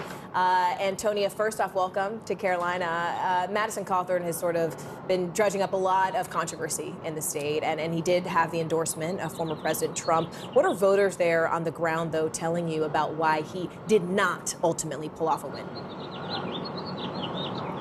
Well, Morgan, in talking with voters over the last several days, the warning signs were all there for Congressman Cawthorn. Look, I spent the day in a Republican county right in front of a precinct as voters were coming in and out. And many of the Republicans that I talked to were actively debating their support for him. Some of the words that we heard: immature, not sure he's ready to lead. Everyone there was aware of the string of controversies that he's been embroiled in, from bringing a gun through the airport to calling President Zelensky of Ukraine a thug, to more recently explicit videos and photos getting released that voters told me they found to be unseemly. And so, I had a long conversation with one voter, for example, who was out there on the sidewalk and still day of hadn't made up his mind. He ultimately did end up voting for Cawthorn, but he told me that about 50% of the Republicans that he knew locally were still on the fence on primary day. And so we really got the sense there that this string of scandals and the Republicans who had soured on him in Washington and here in his home state had changed the calculus here, and that Trump's endorsement just might not be enough. And that's how it turned out, Morgan. Antonia, I do also want to talk about North Carolina's Senate race. Congressman Ted Budd came out on top. He was also endorsed by Trump. Let's talk about who he's going up against in November. Ms. Beasley on the Democratic side. Tell us a little bit more about her. That's right. And look, that race was a lot less of a mystery. Ted Budd had been in the lead for a while after he got Trump's endorsement. He kind of pulled away from the rest of the pack. And he's up against Democrat Cheri Beasley, who, if elected, would be North Carolina's first ever black senator. She is going to be distinguishing herself by talking about women's reproductive rights, about the importance of abortion, which continues to be supported by the majority of Americans, a majority of North Carolinians. And that's part of how she's been starting to differentiate herself. She's had her eye on November because she cleared the Democratic field early. So while Ted Budd was still battling it out with other Republicans, Cheri Beasley was able to look ahead to the real election. And so now Ted Budd is going up against her. And this is going to be historic because of what Cheri Beasley could represent for Democrats, could represent for the state of North Carolina, but also because of Ted Budd's popularity and his support from President Trump and also the Club for Growth here in North Carolina, Morgan. And speaking of that sort of historic symbolism, she was also the first black woman to serve as Chief Justice of North Carolina's state Supreme Court. All right, Antonia Hilton there from North Carolina. Thank you, Antonia. A new fund has been set up to help members of the Buffalo community impacted by that deadly mass shooting there. The Tops supermarket chain has already donated $500,000. All of the money raised will go to survivors and to families who lost loved ones.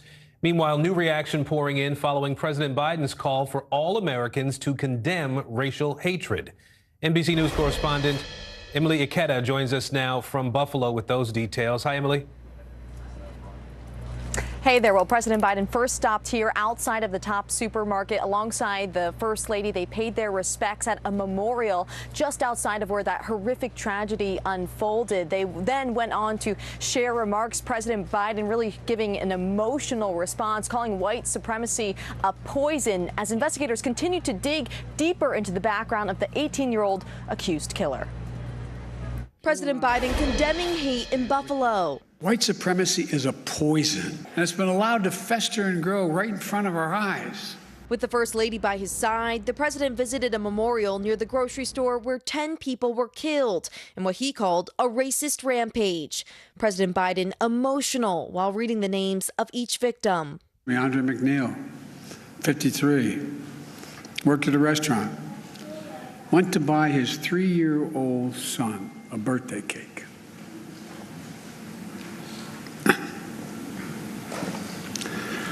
His son's selling a birthday, asking where's daddy. This morning, investigators combing through the 18-year-old suspect's extensive internet history, including a 180-page manifesto referencing other mass shooters and a series of online rants reviewed by NBC News on the chat forum Discord, which appeared to be written by the gunman. In those rants, he describes mapping out the store's aisles ahead of the attack and also indicates that he considered a school and churches as additional targets because he thought they would have large numbers of black people. A year ago, the Buffalo shooting suspect underwent a mental health evaluation after he allegedly made disturbing comments regarding murder and suicide at his high school. The district attorney in Broome County now saying school officials and the police followed the procedures and protocols that were in place at that time. President Biden also called for stricter gun control laws. While some in Buffalo are skeptical that change will come, others, like Wayne Jones, who lost his mother, reassured by the president's presence. Was there anything that the president said that really resonated with you? I see you got a lot of family, Wayne. It's just gonna make you make it through this. Your family. So just hold on tight to your family. As investigators page through the suspect's online or digital footprint, we're learning he referenced several Jewish communities in New Jersey, which have now ramped up police patrols as a precaution. Aaron, so many communities impacted by this horrific attack. Emily Ikeda for us in Buffalo today. Emily, thank you. Meanwhile, Democrats in Washington fighting to protect women's rights with the fate of Roe v. Wade hanging in the balance. The House is holding a hearing today on what they call a crisis in abortion care access. Meanwhile, Senate Democrats are asking location data companies to provide information about the collection or even the sales of cell phone data that's tied to abortion clinic visits. NBC News Capitol Hill correspondent Ali Vitale joins us now. Ali, let's first just dive straight into this data that lawmakers are asking for. What exactly are they hoping they'll get by doing this? Yeah, this is a letter to two data location companies led by Senator Elizabeth Warren of Massachusetts, but co-signed by over a dozen of her Democratic colleagues here in the Senate. And what they're asking for is information from these two companies, SafeGraph and Placer, about anything that they're doing regarding data collection and then selling that data collection so that potentially users would be able to track people who go to abortion clinics and then where they go next, potentially allowing people to target them with anti-abortion ads. Also, though, potentially allowing them to track where they're going so that as states get more specific in trying to restrict abortion access, whether that means not being able to travel over state lines to get it, trying to criminalize or punish providers, all of this data could be used in a negative way to hurt abortion access in states, even as it's restricted nationwide in those states. It's a small scale example, Morgan, of what Democrats are trying to do here now. Even though they weren't able to pass broader abortion codifications, now they're at least trying to push into the big tech space, trying to litigate that. And Allie, I mean, how are those location data companies, the two you just named, now responding to all of this?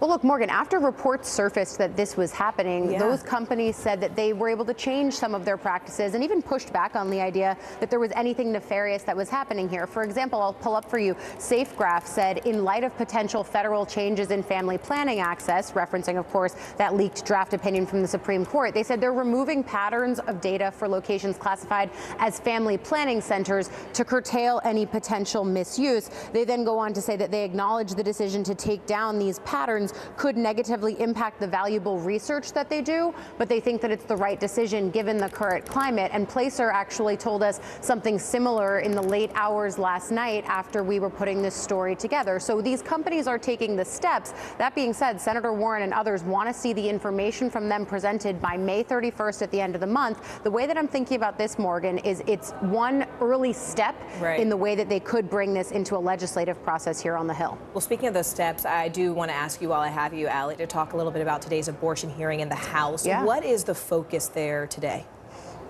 That's another piece of this, Morgan. We've seen the House in various committees do hearings around reproductive access and abortion rights. Of course, the landscape has changed since last fall when they actually had sitting congresswomen share their abortion stories. Those congresswomen were Democrats. I spoke with them beforehand. That was a really moving hearing at the time. But now this hearing being held in the Judiciary Committee comes amid a national landscape that has almost completely changed. And of course, we're waiting for that draft opinion and if it becomes official out of the Supreme Court several weeks from now. But I can tell you in my conversations with lawmakers here in this building, both from the story that we scooped this morning of what Senator Warren and others are trying to do, but also talking with House Democrats about what more they can do, they are hamstrung, but they are very determined to make this a midterm issue and to continue bringing attention to it.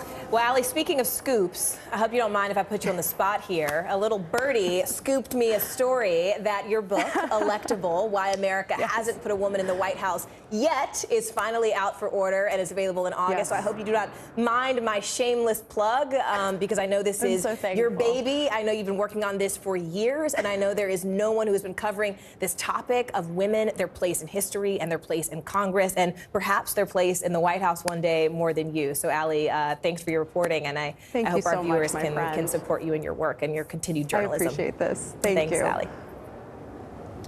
We turn now to the war in Ukraine, where the fate of those newly evacuated steel plant soldiers is in limbo.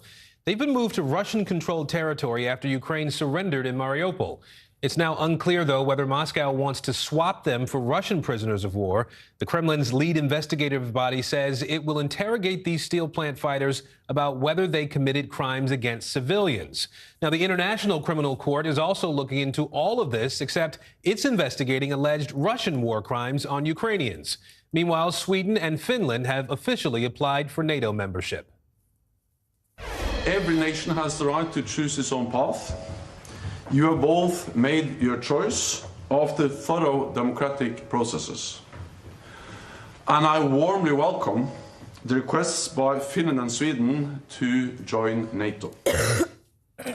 And both of those leaders will be in the U.S. tomorrow. I want to bring in NBC News foreign correspondent Matt Bradley in Kharkiv and Pentagon correspondent Courtney Kuby in Washington today. Matt, what do we know about the conditions of these evacuated Ukrainian soldiers and whether they'll be returned to Ukrainian-controlled territory? Well, it's a great question, Aaron, and the fact is we don't really know much at all. All we know is from the pictures that appear to have been provided by the Russians, and that shows a lot of these soldiers who were in buses being transported out into other places that are occupied by the Russians elsewhere in the Donetsk Oblast, places that have been occupied by Russian-backed separatists ever since 2014, the last time the Russians invaded Ukraine. So, this was an arrangement that was made with the Ukrainians for a kind of surrender with conditions. So it looks as though the Ukrainians might have been under the impression that this was something where the Ukrainian fighters would surrender and then they would later be exchanged for Russian prisoners.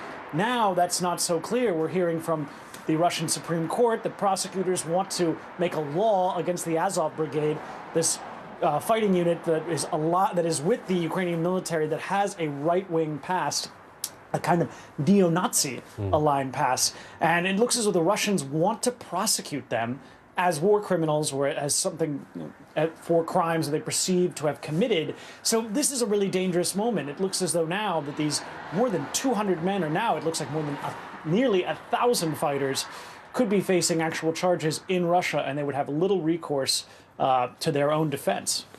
Well, Courtney, let me bring you in here. Talk to us a little bit about this U.S. investigation into alleged Russian war crimes. What kind of evidence is being evaluated? What's the end game here?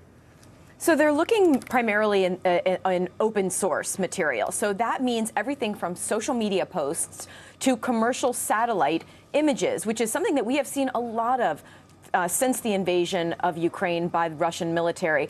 This is something called the Conflict Observatory. The State Department announced it earlier this week, and it's supposed to look at this open source material. And what's critical here is it's going to maintain a very specific chain of custody. So they will look at the information and then they will preserve it and potentially present it for future potential war crimes mitigation, for even potentially Russians to be held accountable for some of these things. Now, this comes, Aaron, at the same time that the International Criminal Court, the ICC, announced that they had deployed the largest ever team of investigators to Ukraine. This includes both forensics experts and support personnel. Forensics people who will be there collecting evidence, and support personnel who will be doing things like taking testimonials of Ukrainian men, women, and children to get an idea of what they went through for, again, potential war crimes trials down the road, Aaron. All right, Courtney Cuby for us in Washington, Matt Bradley in Ukraine. Thank you both.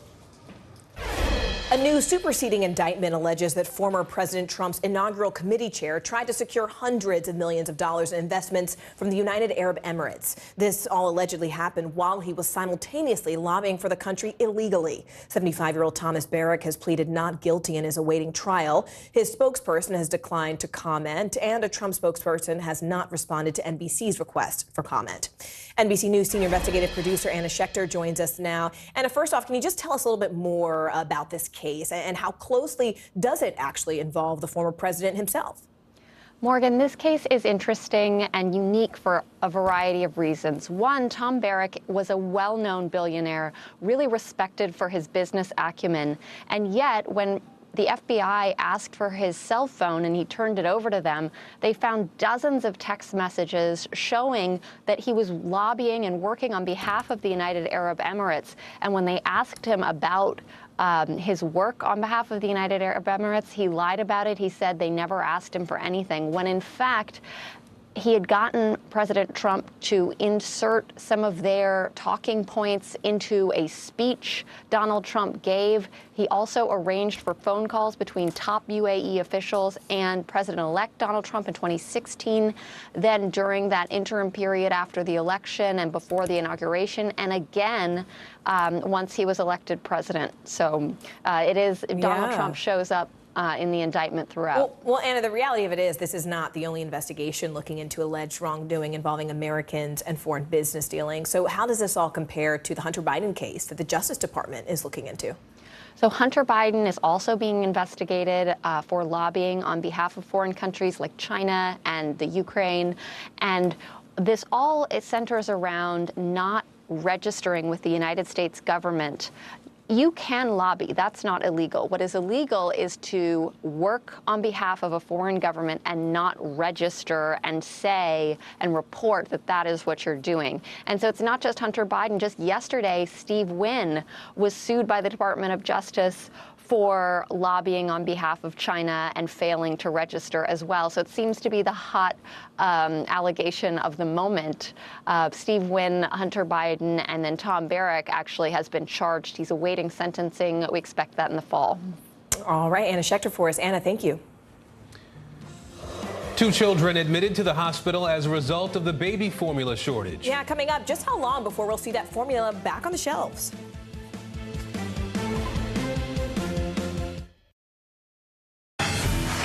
Look at what's making headlines around the world. We begin with breaking news. The attacks from Russia are coming in from every angle. Live from Ukraine, where a fierce battle is raging on. We've heard a number of explosions. Russia is picking off Ukraine's military facility. This factory has gone from making kitchen pots to lethal items that'll ruin tires, ruin the bottom of the car. This is what it looks and feels like to try to escape Ukraine. I don't want to say goodbye.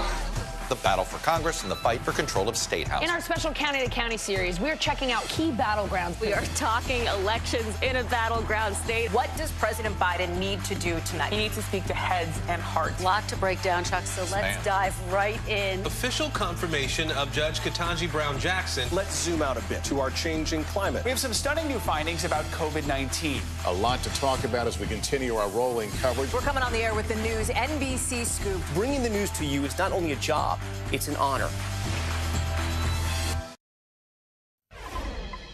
The FDA is clearing some of the red tape to help get baby formula back on bare shelves at stores all across the country. The Food and Drug Administration tells NBC News that formula imported from other countries actually could hit shelves in a matter of weeks. NBC News business and technology correspondent Jolene Kent takes a closer look. The ongoing formula shortage has House Democrats proposing a new $28 million emergency funding bill for the FDA that would address staffing issues and the supplies that babies need so badly right now. This comes as children are getting sick because their parents can't get the formula they need. Outrage and anxiety ballooning for parents nationwide amid signs that babies are suffering as this formula shortage drags on. This is a crisis for us in healthcare. At this Memphis, Tennessee hospital, 2 children were hospitalized for intestinal illnesses after their parents could not find the formula they needed. This is not every child, it's not normal children, but literally the formula recall has led to these children requiring hospitalization. This comes as the hunt for formula intensifies for millions of parents. This dad says he went to 9 stores, desperately trying to find formula for his 2-month-old son. It's pretty scary because he can't eat real food yet. So it's like, if we don't have no milk, then we don't know what we're going to do. Now the FDA telling NBC News that thanks to loosened restrictions for formula imported from abroad, more supply could hit shelves in a matter of weeks. The shortage stemming from soaring demand and supply chain issues and the closure of a key plant. But newly imported formula stresses out some parents like Candace Hendricks, whose 3-month-old son has a dairy allergy. I actually attempted to get him a different type of formula. I wasn't aware of the extent of his allergen, and he had a terrible allergic reaction. Right now, Hendricks is relying on formula samples from her pediatrician. My worst fear is that when I call to schedule a pickup for samples, that they will say, sorry, that they don't have any more.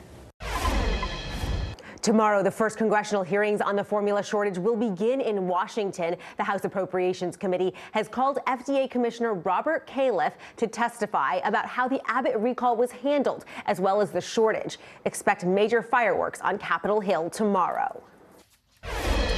A new study painting a very sobering picture on pollution. The Lancet Commission on Pollution and Health finds pollution caused nearly 9 million deaths across the world in 2019.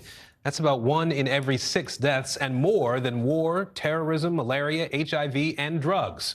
NBC News breaking health reporter Aria Bendix joining us now with the latest on this. Aria, 9 million people, obviously it's a big number. How is pollution killing so many people and going almost unnoticed? Yeah, well, scientists have been shouting about this from the rooftops for years, but unfortunately we've had a lot of crises on our hands lately, climate change and the pandemic, to name a few. But at this point, we can't afford to ignore this issue any longer. We know that air pollution in particular is linked to a number of adverse health outcomes: kidney disease, heart disease, chronic respiratory infections, lung cancer, and all of those can lead to premature death. So, Aria, what can be done then to curb this level of death? I mean, is there anything that people can do to protect themselves? Yeah, unfortunately, we don't have a ton of tools at our disposal, particularly for people living in developing countries who are the most adversely impacted by air pollution. You can wear a face mask. So if you're in an area, particularly where there's been a wildfire, it would be wise to wear an N95 outside.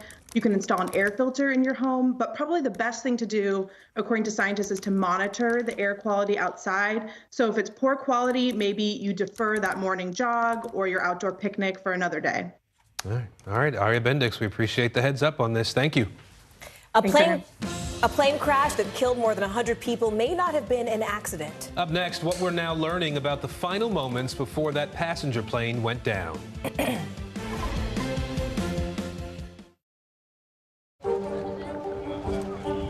go. This is a critical choke point for this fire.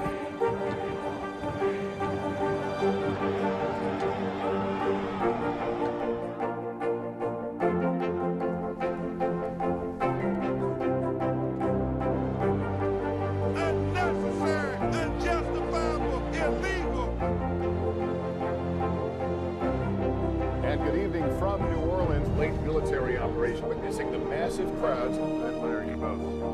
Nice to really spend some time with you. Appreciate it.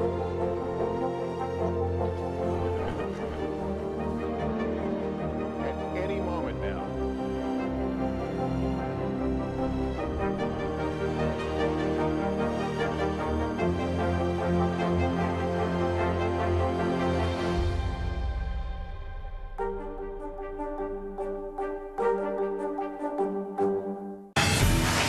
Look at what's making headlines around the world. We begin with breaking news. The attacks from Russia are coming in from every angle. Live from Ukraine, where a fierce battle is raging on. We've heard a number of explosions. Russia is picking off Ukraine's military facilities. This factory has gone from making kitchen pots to lethal items that'll ruin tires, ruin the bottom of the car. This is what it looks and feels like to try to escape Ukraine. I don't want to say goodbye.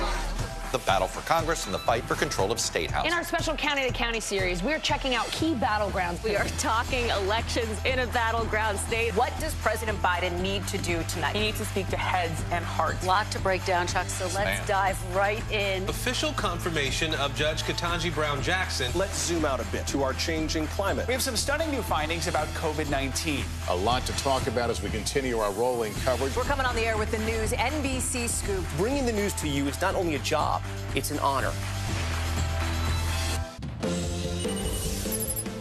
Making news right now, for the second time this week, a sand collapse killed a young man. Police on the Jersey Shore say that 18-year-old was digging a hole with his sister when it collapsed on them yesterday. The young girl was rescued. Her brother died at the scene. Over the weekend, a 13-year-old Utah boy was killed when a sand tunnel he was digging caved in on him. Crews in Phoenix are still putting out hotspots on a 4-alarm fire at a pallet yard. It took more than 150 firefighters to get those flames under control overnight. No word on what caused it. No one was hurt. And check out this unbearable traffic jam in Utah yesterday. People worried about the brown bear you see right there getting hit along the highway. They called police. An officer on the scene stopped traffic so the bear could safely cross. Another officer followed the bear to make sure it found its way to safety. Bottom of the hour now, and here are the latest headlines on the war in Ukraine. Finland and Sweden officially submitted their applications to join NATO today. NATO Secretary General calls it a historic moment. A Russian soldier on trial for war crimes appeared in a Kyiv court today. He pleaded guilty to charges that he killed a Ukrainian civilian. This is the first such trial to get underway since the war began. And a dramatic revelation from Ukrainian prosecutors. They say more than 650 children have been killed or hurt as a result of the war. We begin our coverage this half hour with that part of the story. Here's NBC's Jay Gray. We were allowed unique access inside the main hospital here in Lviv, where doctors are treating a growing number of those injured on the front lines, including some of the youngest and most vulnerable caught in the crossfire. On her 10th birthday, Veronica is learning to use her hand again. After Russian tanks firing on her apartment in Donetsk left her with a brain injury and damage to her right side. But there are deeper wounds. All her family died, and she only one who survived. With an uncle and cousins from Kyiv now by her side, they celebrate not only her birthday, but survival. Veronica, just one of a growing number of civilians and soldiers showing up at this Lviv hospital. Doctors say their wounds are more severe than early in the war and fear Russian troops may now be using different, more powerful weapons. We never had so deep wounds, so difficult fractures or amputated legs or arms. 15-year-old Igor rushed from his home in Donbass as the shelling started. I ran, the shockwave hit me, and I fainted. When I woke up, I couldn't move. Shrapnel from a missile lodged in his back and neck. After 2 surgeries, as he begins to heal, Igor doesn't share the carefree hopes and dreams of most his age. At this point, I dream that the war ends. No personal dreams. There are none. Igor spent 4 days in a battlefield bunker before making the 29-hour trip by train here to Lviv. Doctors telling us that that long journey from the front lines is causing increasingly problems, including severe infections in some of the most severely wounded. I'm Jay Gray in Lviv. Back to you. I want to bring in Daria Kalanyuk now. She is the co-founder and executive director of the Anti-Corruption Action Center in Ukraine. Daria, we appreciate you joining us again. I first want to get your perspective on the humanitarian toll that this conflict is taking. The U.S. State Department announced a new program to gather and analyze evidence of Russian war crimes in Ukraine. How important do you think that is right now?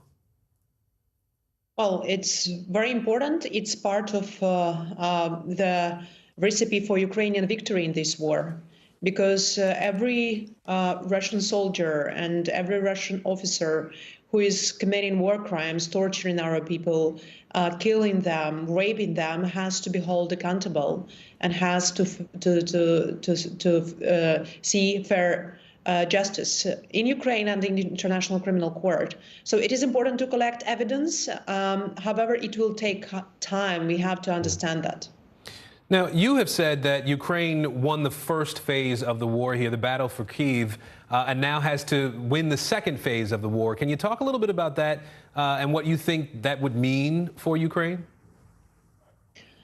For Ukraine, we need to get Russians out of the territories they occupied after February 24. It's in a short-term perspective. What is happening now in these occupied territories is a huge terror. We have about 1 million people deported to Russia, somewhere to Siberia. This is the technique which Russians were using, in the 20th century. Today is actually the year where a day when we commemorate the deportation of the Crimean Tatars back in 1944, where 300,000 people were deported from Crimea. But Russians were never punished for these crimes, and they are keeping committing these crimes. And people are now staying in the filtration camps. It's a disastrous situation happening there. We can't control what is happening to these people. And it means that Ukraine needs to go counterattack. Ukrainian army wants, we have high morale to get further attacking Russians and getting them out of our territory. But that directly depends on the amount and the quality of weapon which we are receiving from the partners, especially from the United States. All right, Daria Kalanyuk, we appreciate your time today. Thank you. The Justice Department wants to know what people are telling House Committee investigating the Capitol riot behind closed doors. The DOJ is asking the panel to turn over transcripts, and so far the committee has interviewed more than 1,000 people. Now, this request could signal the DOJ is widening its inquiry into what exactly happened before, during and after that attack on the Capitol. NBC News Justice reporter Ryan Riley is following this for us. Ryan, first off, what should we make of this request from the Justice Department? I mean, how is the House committee receiving this request? You know, Adam Schiff last night sounded a little bit frustrated. He actually said that he thinks that, quote, the department's request does raise questions for me about why the department would rely on the work of Congress, why it has taken so long to get its own investigative underway beyond that it is already undertaken. They have far greater resources than we do. To that point about resources, the Justice Department does have a lot of resources, but I don't think that necessarily recognizes just how large this investigation is.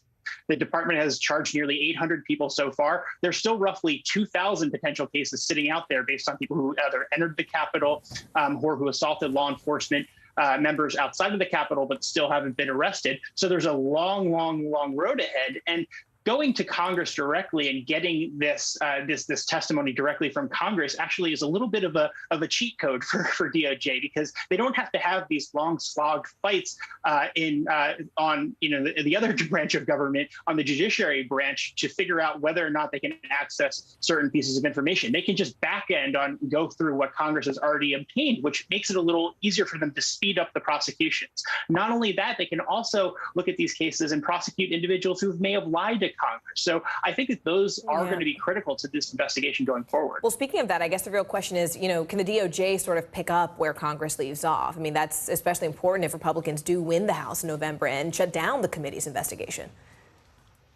Definitely, because DOJ can continue moving forward. So all the material that the committee produces is usable for DOJ. But remember, there's a lot going on behind the scenes here. Frankly, DOJ doesn't leak the same way that Congress does. So we know a lot more about what's going on with the congressional investigation because they're telling reporters what's going on with the investigation.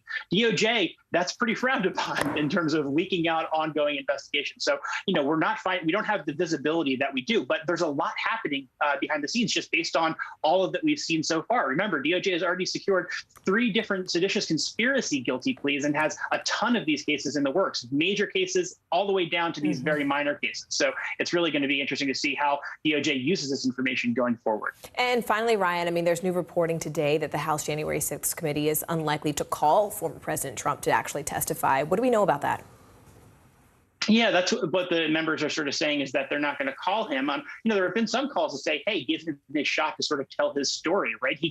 That's a potential way that you could go about getting the president. If you find out he lies to Congress, that's one way that you could actually bring forward a potential prosecution in this case, which, that's something that prosecutors are struggling a bit with right now, because there's not necessarily a very easily applicable criminal charge that is readily available against Donald Trump based on the publicly available information at the moment. So, there is the question of whether or not you would want to have that testimony and give him the opportunity to tell his story, which might be completely damning to him. All right, Ryan Riley for us. Ryan, thank you. Thanks. Well, his name is on a major casino in Las Vegas and now on a lawsuit from the Justice Department. The DOJ accuses casino mogul Steve Wynn of failing to register as a foreign agent for the lobbying work they say he did for China during the Trump administration. NBC News national security correspondent Ken Delaney joining us now from Washington. So, Ken, walk us through this Justice Department argument here for suing Steve Wynn. What is Wynn's response to that as well? Good morning, Aaron. Sure. Well, it's important to stress that this is a civil action by the Department of Justice, not a criminal case. The lawsuit seeks to compel Wynn to register as a foreign agent after the DOJ warned him several times he was required to do so. The suit alleges that he lobbied President Trump back in 2017 at the behest of a former Chinese official and the Chinese government, who were trying to get Trump to return a Chinese political dissident who had sought asylum in the United States. Now, a U.S. official briefed on the matter told me that Chinese dissident is Guo Wengwei, a billionaire who fled China after being accused of corruption and has since become an ardent critic of the communist government. Guo happens to be a friend of former Trump advisor Steve Bannon.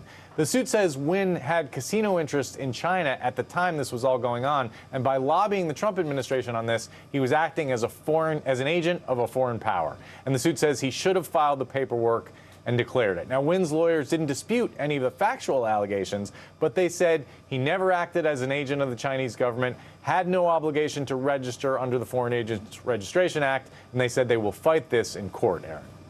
So you mentioned the law here, this Foreign Agents Registration Act. It's been on the books for a long time, but it seems like it's only really been enforced recently, particularly with people in Donald Trump's inner circle. Paul Manafort, one example. What accounts for the shift at this point? I would say there's been a growing realization inside the Justice Department that foreign governments are trying to manipulate U.S. policy and that such influence peddling can be a threat to national security.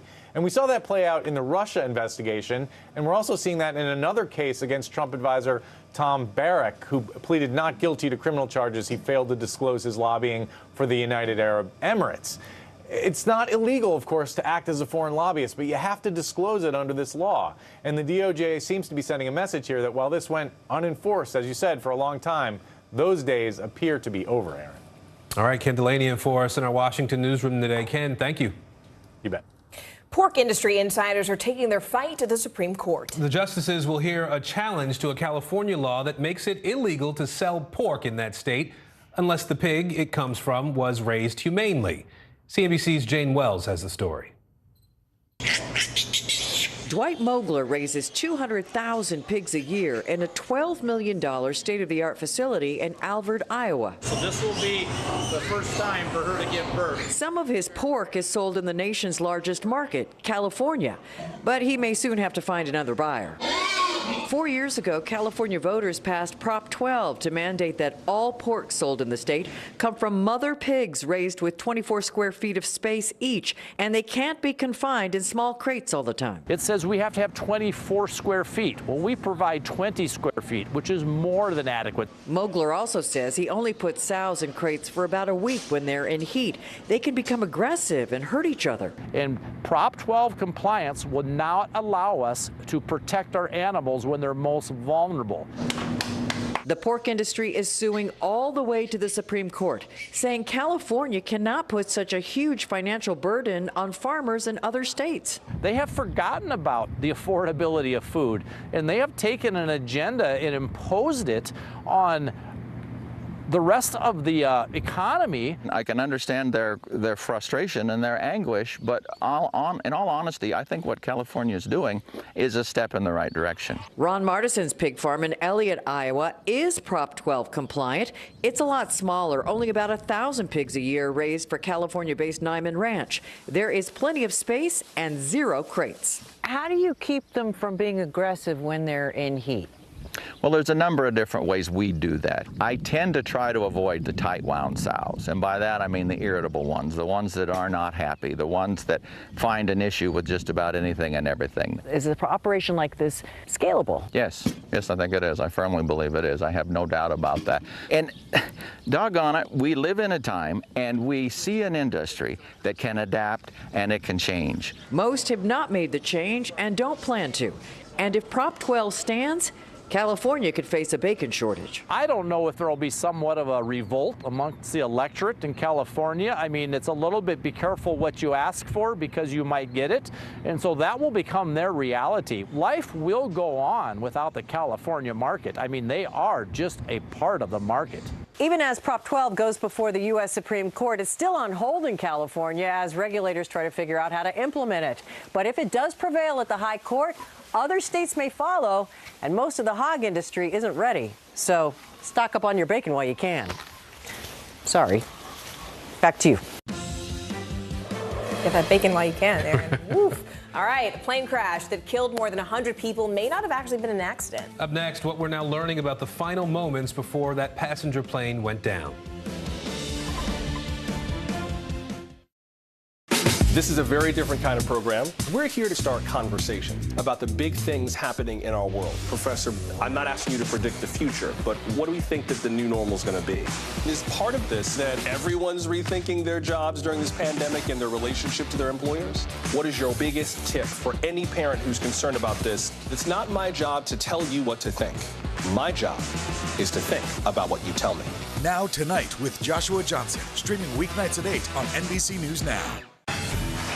look at what's making headlines around the world. We begin with breaking news. The attacks from Russia are coming in from every angle. Live from Ukraine, where a fierce battle is raging on. We've heard a number of explosions. Russia is picking off Ukraine's military facility. This factory has gone from making kitchen pots to lethal items that'll ruin tires, ruin the bottom of the car. This is what it looks and feels like to try to escape Ukraine. I don't want us to say goodbye.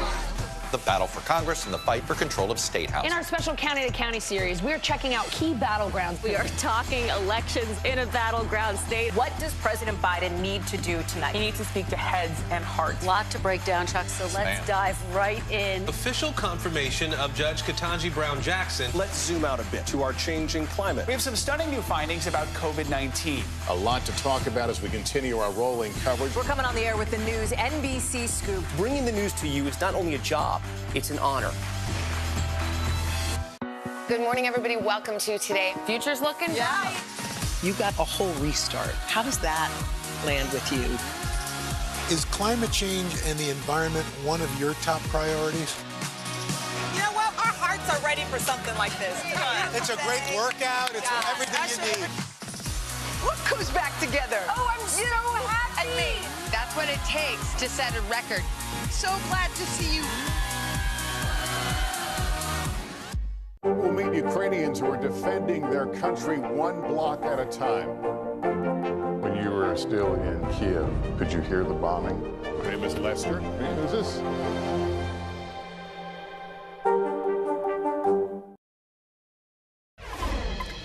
A stunning report today shedding new light on that deadly plane crash in China.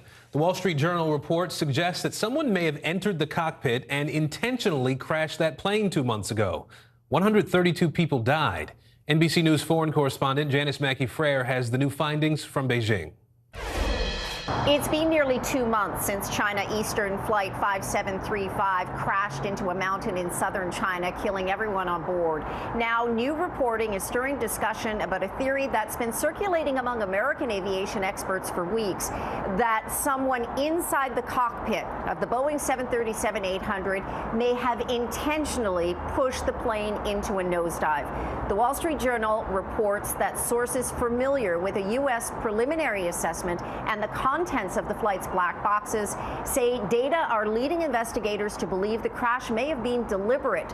The report says that the cockpit controls were set to a fatal plunge from 29,000 feet. Aviation experts tell NBC News that there were also no distress calls to air traffic control and no response to calls from controllers. Now, officials here in China have been tight-lipped about the cause of the crash and exactly what was said on the cockpit voice recorder. Today, they didn't officially deny these reports, but they did say the investigation is still far from over and that they are following international protocols.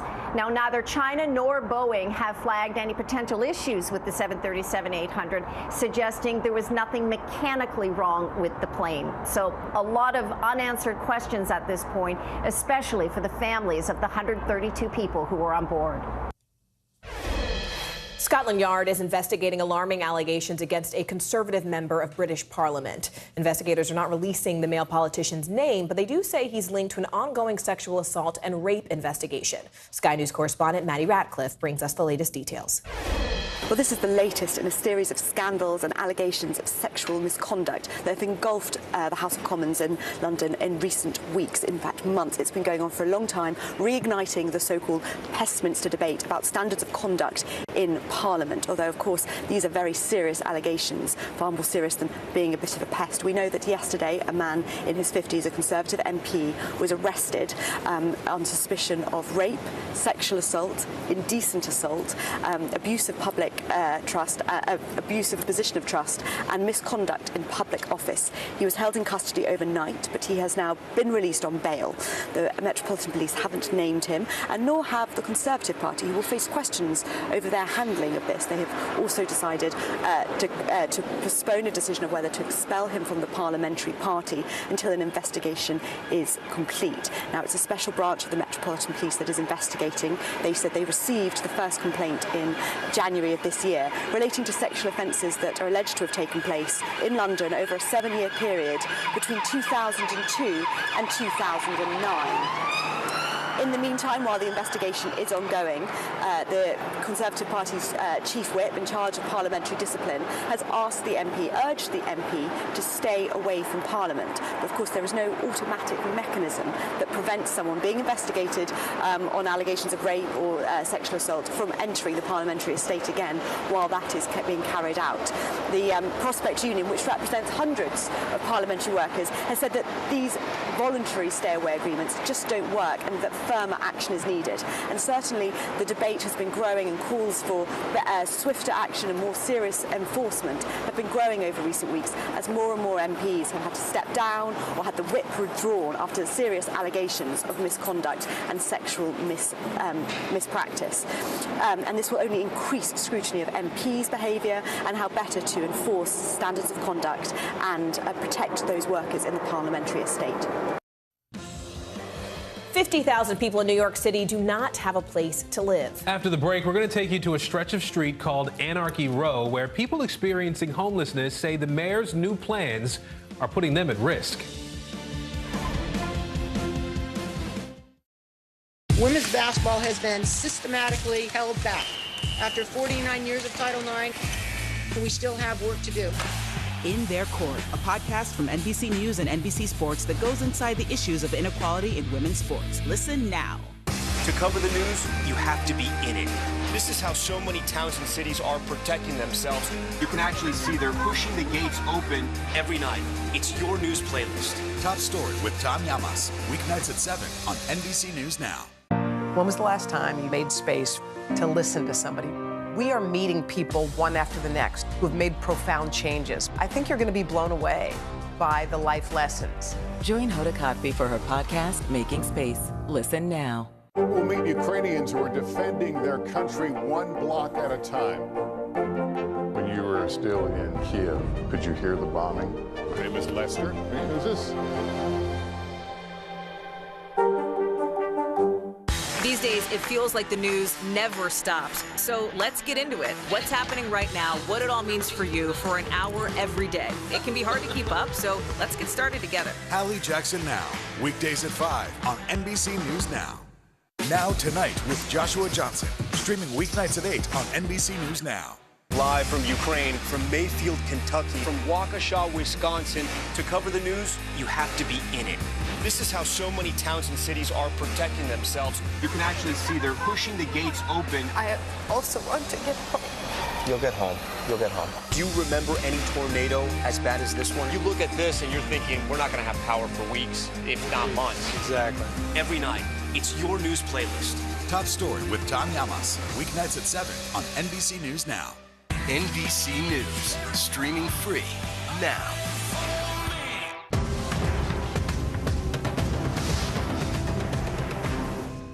These days, it feels like the news never stops. So let's get into it. What's happening right now, what it all means for you for an hour every day. It can be hard to keep up, so let's get started together. Hallie Jackson Now, weekdays at 5 on NBC News Now.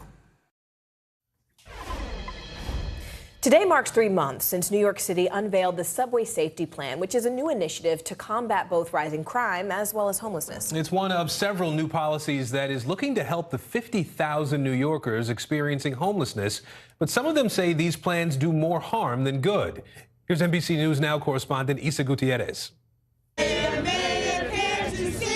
What your budget would do to me. Protests. It is a housing justice issue. Arrests. Because you have refused to leave, you are now subject to arrest. Shootings. We begin this evening tracking a person described as a depraved serial killer. Unhoused New Yorkers say it's open season in the city, and they are the prey. It was a very upsetting and hurtful and traumatizing experience. New policies implemented by Mayor Eric Adams this year look to help the city's 50,000 unhoused individuals. But some of them say these policies do more harm than good.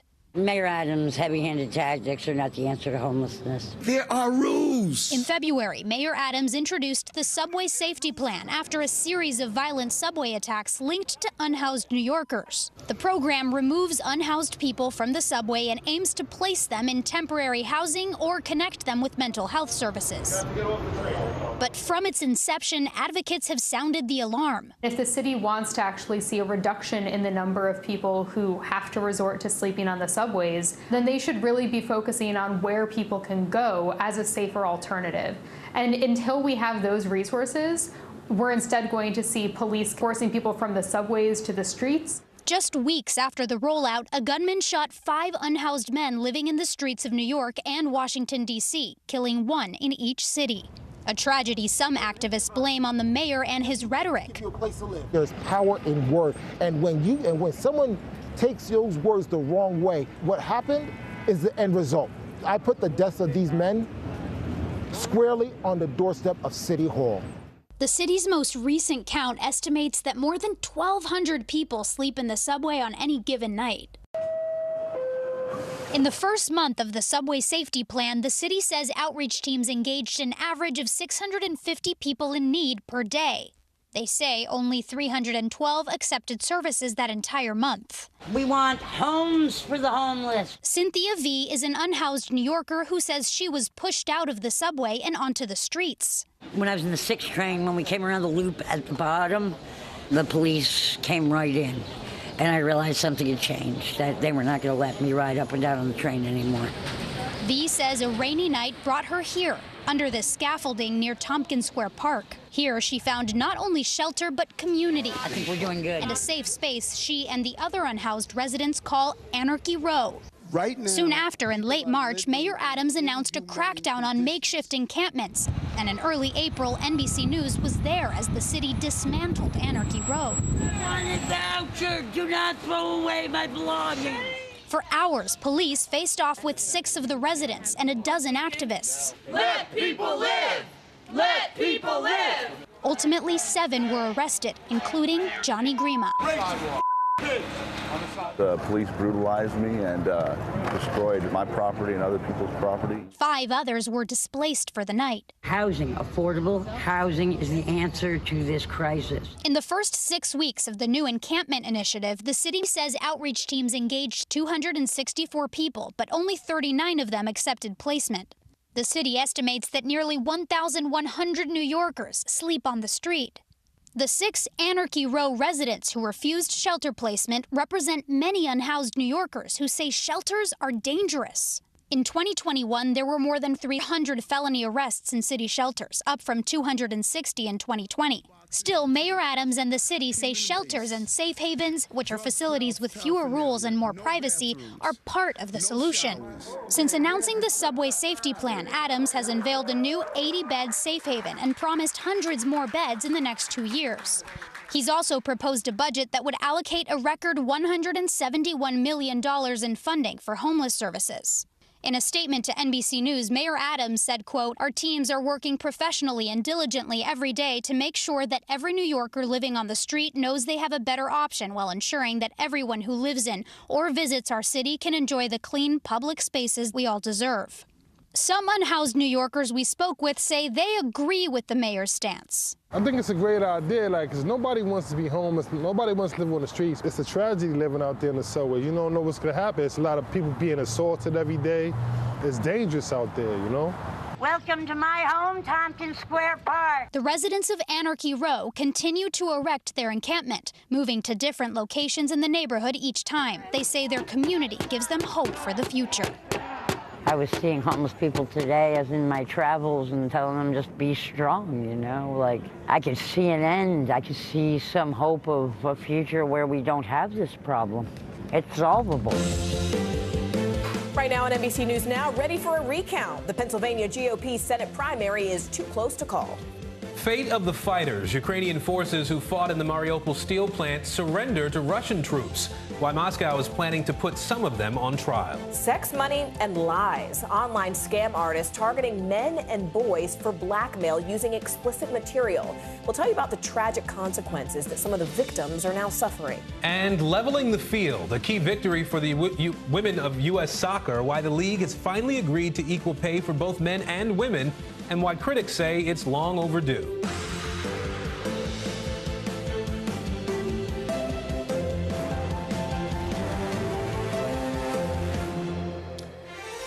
Good Wednesday, everybody. I'm Aaron Gilchrist. And I'm Morgan Radford. Thank you so much for joining us. We begin this hour in Pennsylvania, where votes are still being tallied after last night's hugely important primary. Now, that race for the Republican nomination for that state's open Senate seat is still too close to call at this hour.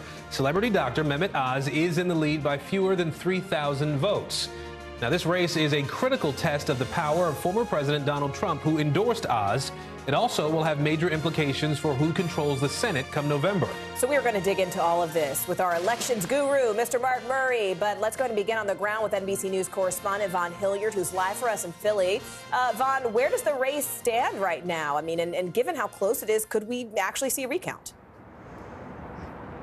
We're likely going to see a recount, Morgan. We're talking about here in the state of Pennsylvania, recounts being triggered if the margin of victory is less than 0.5 percentage points. And when you're looking at right now 2,500 votes essentially separating these two, that looks like the direction that we're headed. Now, to note, there are still potentially tens of thousands of ballots, maybe around 20,000 plus ballots that are outstanding.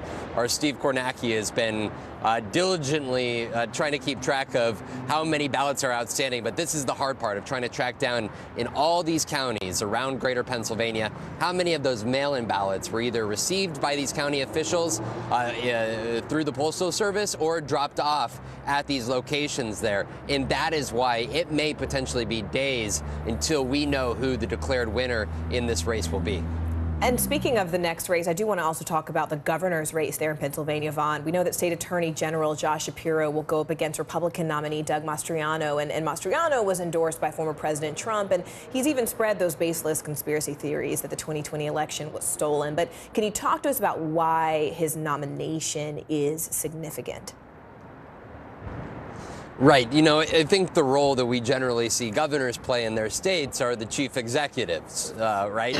You know, overseeing a major slew of agencies and initiatives and policy agendas. But, you know, Doug Mastriano, essentially his key issue that he ran on and won decisively on was the 2020 election and his argument that it was rigged and stolen from Donald Trump.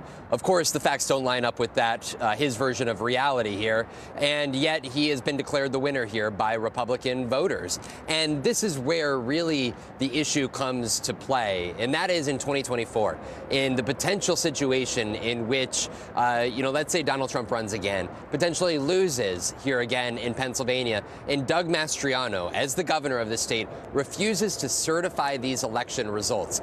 It could throw, you know, this country into electoral chaos if he refused to send the vote share here in Pennsylvania to the United States Congress to be counted.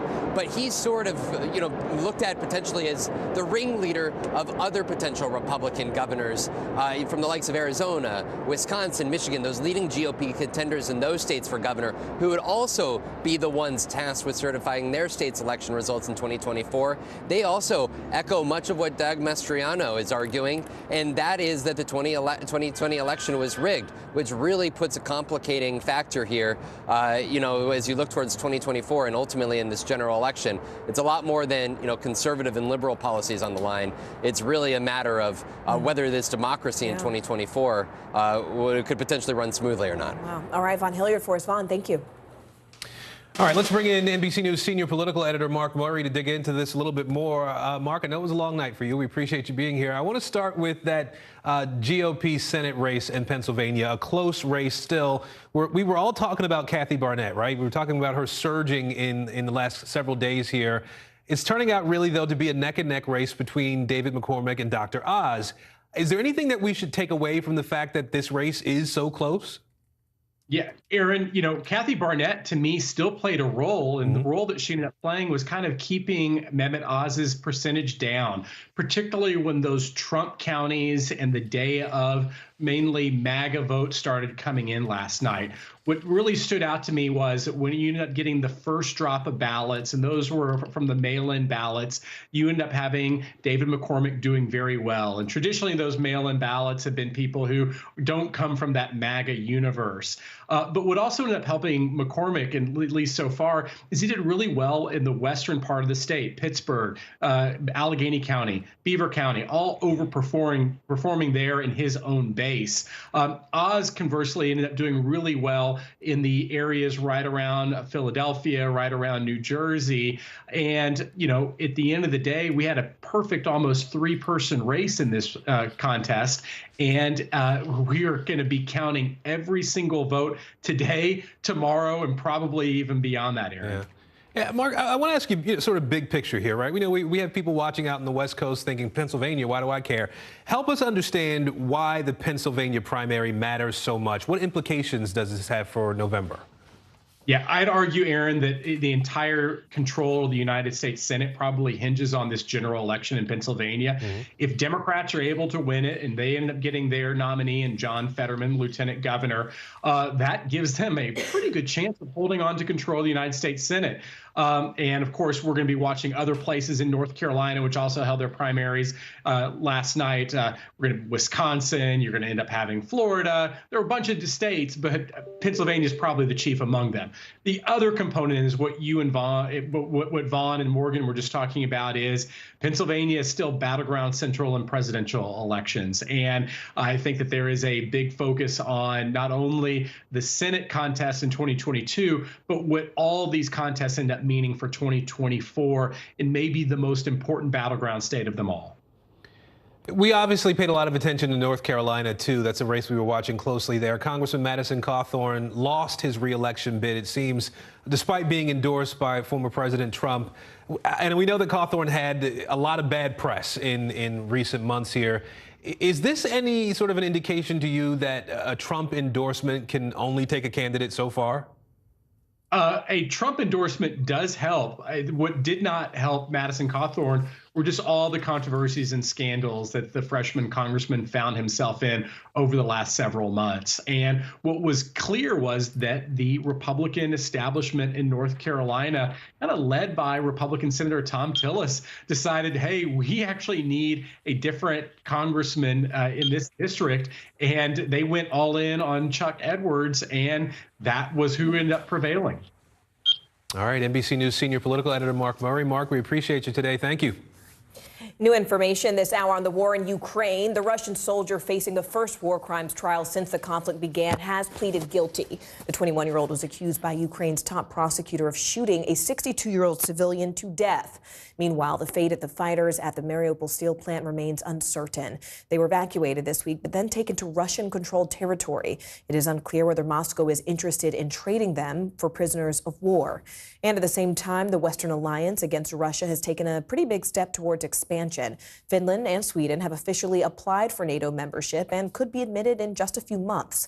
We're going to talk about those next steps in just a moment, but first, let's go ahead and get the latest on the ground from NBC's Matt Bradley, who's live in Ukraine. Matt, Ukraine's deputy prime minister indicated that those steel plant fighters would be swapped for Russian prisoners of war, but why does it now appear that may not actually be the case?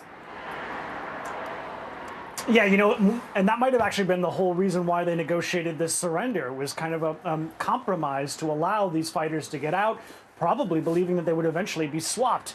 The problem is now we're hearing from the Ukrainians that they don't necessarily know that they have enough Russian prisoners of war to trade, but the real threat is coming from Moscow, and that is politicians and prosecutors for the Supreme Court are saying that they want to try to designate the Azov Brigade, and that is that right-wing.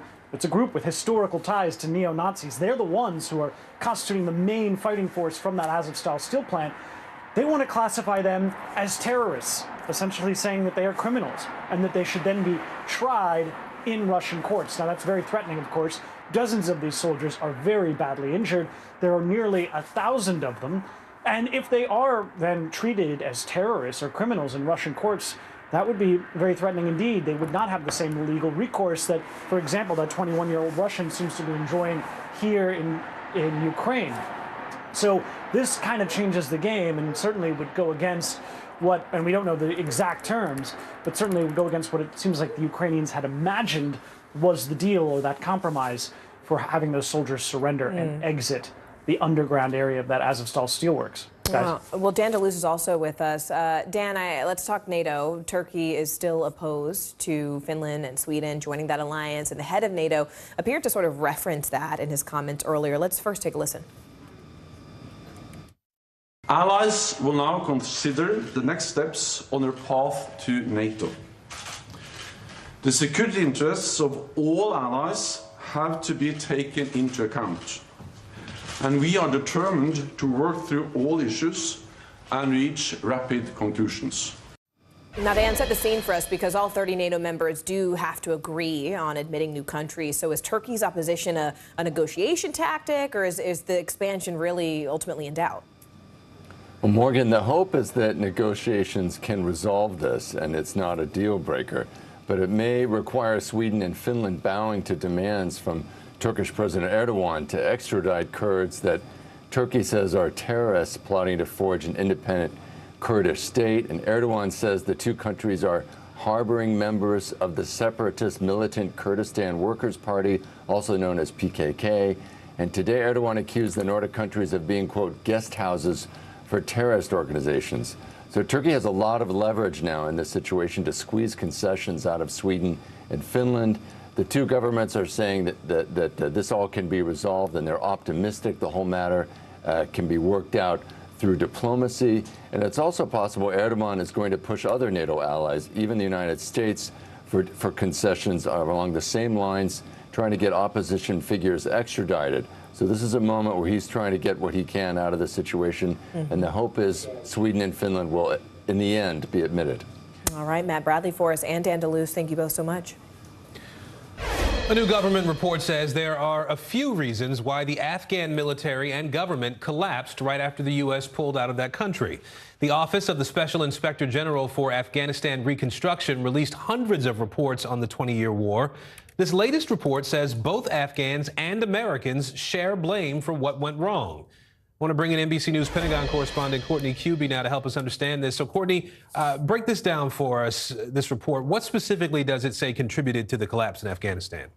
So ultimately, it says the main reason that the Afghan security forces, and that is both the military and the police forces, collapsed very quickly in summer of 2021 is because of the Biden administration and the Trump administration decisions to withdraw all U.S. troops and U.S. contractors, that essentially the Afghan security forces could not stand on their own. So now, on its face, of course, that makes perfect sense. But why this report is getting some attention right now is because it's the first time that we have a report from a U.S. government entity that's identifying that. And by the way, it does lay blame on both the Biden administration and the Trump administration for making those decisions. Now, inside that decision, there are a number of other factors that they point to.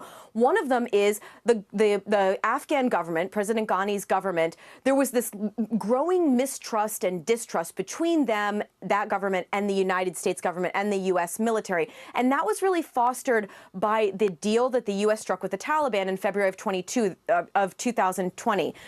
There was so little information, public information, about the terms of that deal that it caused a lot of confusion and mistrust between the two. And that only exacerbated the problem of when the U.S. decided to withdraw, the Afghan governments began collapsing pretty quickly. In addition to that, the U.S. stopped conducting offensive airstrikes on behalf of the Afghan security forces. That was something that they were really reliant on, Aaron. According to these reports, usually come with some recommendations. Anything in this one that stood out to you? Actually, on the contrary, it was the fact that it acknowledged that there was not the political will throughout a number of different United States administrations to actually see this conflict through and to see this through. In fact, at one point, it even compares it to South Korea, which you can look at and say, well, from the Korean War, it was decades and decades and decades of the United States continuing, they still have one now, military presence there on Korean Peninsula. So it actually found the opposite, which was there really wasn't ever the political will to see this through, to build the Afghan security forces to where they needed to be. The U.S. and other allies supported them, the Afghan security forces, to over 300,000 strong. They trained them. They gave them logistics support, everything that they needed. But ultimately, they just weren't at the point where they could defend the country on their own. All right, Courtney Kube for us at the Pentagon today. Courtney, thank you. You bet. The suspect in the Buffalo supermarket shooting is due back in court tomorrow, where prosecutors may file even more charges against him. Mourners gathered again last night outside that supermarket to remember the lives lost. And this all came after President Biden's visit, where he said that white supremacy is poison. The top supermarket chain has donated $500,000 to support not only those survivors, but also the families who lost loved ones on Saturday. NBC News correspondent Ron Allen joins us now live from Buffalo. Ron, I want to start with that investigation. We now know that New York State Police actually spoke to the suspect last year. What can you tell us about that? Yeah, you're referring to an incident that happened at a high school where, of course, no one had any idea who this individual was or what he would do. It was back in June. He made some disturbing comments. The school called the police. The police questioned him. He was taken out of the school, as I understand it, not arrested. And the matter was resolved and everything moved on. And now, months later, we're finding out that that was the initial contact that this individual had with law enforcement. So there's that. Much of the investigation is focused on what charges this individual will eventually face. At this moment, he's only charged with first-degree murder, but there's still a state investigation going on, a federal investigation going on that revolves and focuses on the allegation of a hate crime in the federal case, which is important in many ways, but also because it could lead to a death penalty if he's convicted, if the government chooses to go that route and pursue that part of the case. The suspect has a hearing in court tomorrow where we expect to hear more about the legal status of things and the investigation. Because the investigation is so detailed, it is that way because of the question of what charges will this individual face, as well as authorities just trying to understand every step he took in the days and weeks and months leading up to this incident, and who else might have been involved, if anyone. We know, for example, that his father gave him as a gift one of the guns that he had in his possession, not the one that he used in the store. Is there some liability there? There are civil lawsuits. There is a lot going on that issue, which is why there's still a very thorough and detailed investigation going on. And Ron, just briefly, I know that we heard some strong words from President Biden yesterday where he actually called this terrorism. I mean, what is the Justice Department now saying about potential hate crime charges in this case? They're saying that this could happen, these charges could come in the coming days. That, again, is why they are trying to meticulously investigate everything this individual did, said, and in the weeks and months and days leading up to this. Here's the Attorney General Merrick Garland talking about the potential for federal charges. Take a listen. The Justice Department was founded in 1870 in the aftermath of the Civil War during Reconstruction with the first principal purpose to protect Black Americans from white supremacists, and particularly the Ku Klux Klan, who were trying to take away their civil liberties. Confronting hate and preventing hate crimes is a moral obligation of every American if we expect to be able to continue to live in a democracy. And that is what we intend to do. One other thing to mention, there was an arrest today here of a man, a 33-year-old man named Andrew Marsh, charged with making a terrorist threat and possession of a controlled substance. He apparently was at a local grocery store on Tuesday and said some things that were intimidating and threatening to the employees there in the context of the shooting and massacre that had happened here. Now, officials have been telling us that there have been incidents like this where someone's called into another restaurant a couple of days ago. There's been some chatter online. The mayor in particular was very concerned about the fact that that people were echoing what happened here in an intimidating, threatening way. This is the first arrest we've heard of this man. He was in court this morning. He faces up to 7 years in prison. Again, the charge is making a terrorist threat, and this happened at a grocery store on Tuesday where he was intimidating, allegedly, the employees who were there. Morgan? All right, NBC's Ron Allen for us there in Buffalo. Ron, thank you. We also have new details about an arrest in yet another shooting. This one, the FBI says, was fueled by hate. Yeah, we told you on Tuesday that Dallas police charged a man for an attack on a hair salon. 3 women of Korean descent were hurt there. Now there is new evidence the suspect targeted location and the victim specifically. NBC News reporter Stephen Romo joining us now. So, Stephen, what are we learning now? Yeah, we got a lot more detail yesterday, actually, from an arrest affidavit for this suspect, hearing that he may have been having delusions about Asian people related to a car accident a couple years ago. A lot of questions remain about that. Regardless of the potential motives, though, this shooting has sparked a lot of fear in that area of Koreatown and Dallas, and it has not subsided. There are 2 other shooting incidents that are still under investigation.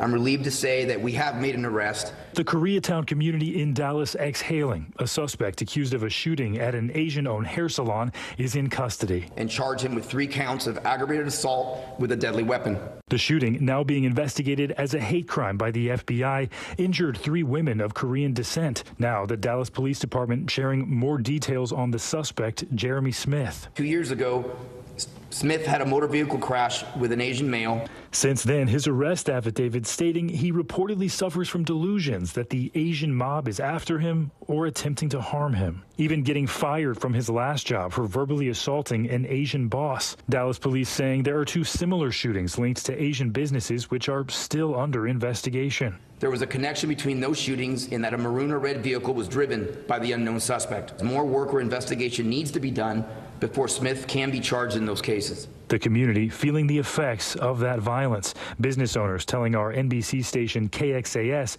their business dropped 50% during the manhunt. Community leaders and business owners here, they are scared to go to work. At a community meeting earlier this week, one of the victims speaking for the first time. She's just, happy that we're all here today. Sharing she's finally starting to feel better after the trauma she's been through, a healing process the entire community is also just beginning. People are afraid. Even they're eating, they're looking around. People are afraid they're going to get shot. So, Stephen, you mentioned that the FBI is looking into this as a hate crime now. Do we know anything about the possibility of hate-related charges at the state or even the local level? Yeah, it's interesting. A lot left to come on how they're going to actually prosecute the case on that level. But we do know that the police chief there in Dallas, Eddie Garcia, was saying that the community definitely sees this as a hate crime. He also said that he himself sees this as a hate crime. But as we mentioned, that arrest affidavit mentioning delusion, so it's not clear how they will go about prosecuting this case. Of course, a lot of people are going to be paying attention to that, particularly in the Asian community and Koreatown there in Dallas. Guys. Right. Stephen Romo, we appreciate it today. Thank you. Thanks. Yeah, thank you so much for joining us. And we're also following breaking news this hour. Stocks are down as earnings reports revealed just how much some retailers are struggling to deal with inflation. CNBC's Dom Chu joins us now. Dom, let's go ahead and start with this breaking market news. I mean, what are some of the driving factors today? So, I mean, Morgan, yesterday's 431-point gain in the Dow is like a distant memory at this point. Right now, we're hovering just about at the lows of the stock market day overall. At the lows, kind of the Dow is down over 800 points. The NASDAQ composite, which is way more heavily weighted towards technology stocks, those types of industries, is down 3% plus.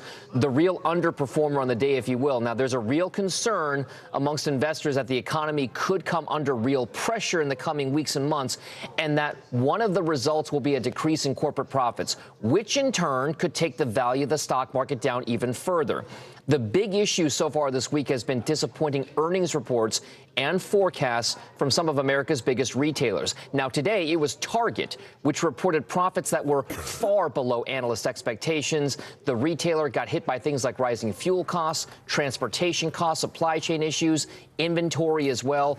You may recall we heard a similar story from Walmart yesterday. So it brings into question whether or not companies will be able to pass along those rising costs to consumers, or will they have to eat them in the form of lower profit margins? That, Morgan, is the sentiment that's taking down almost all companies in the market right now.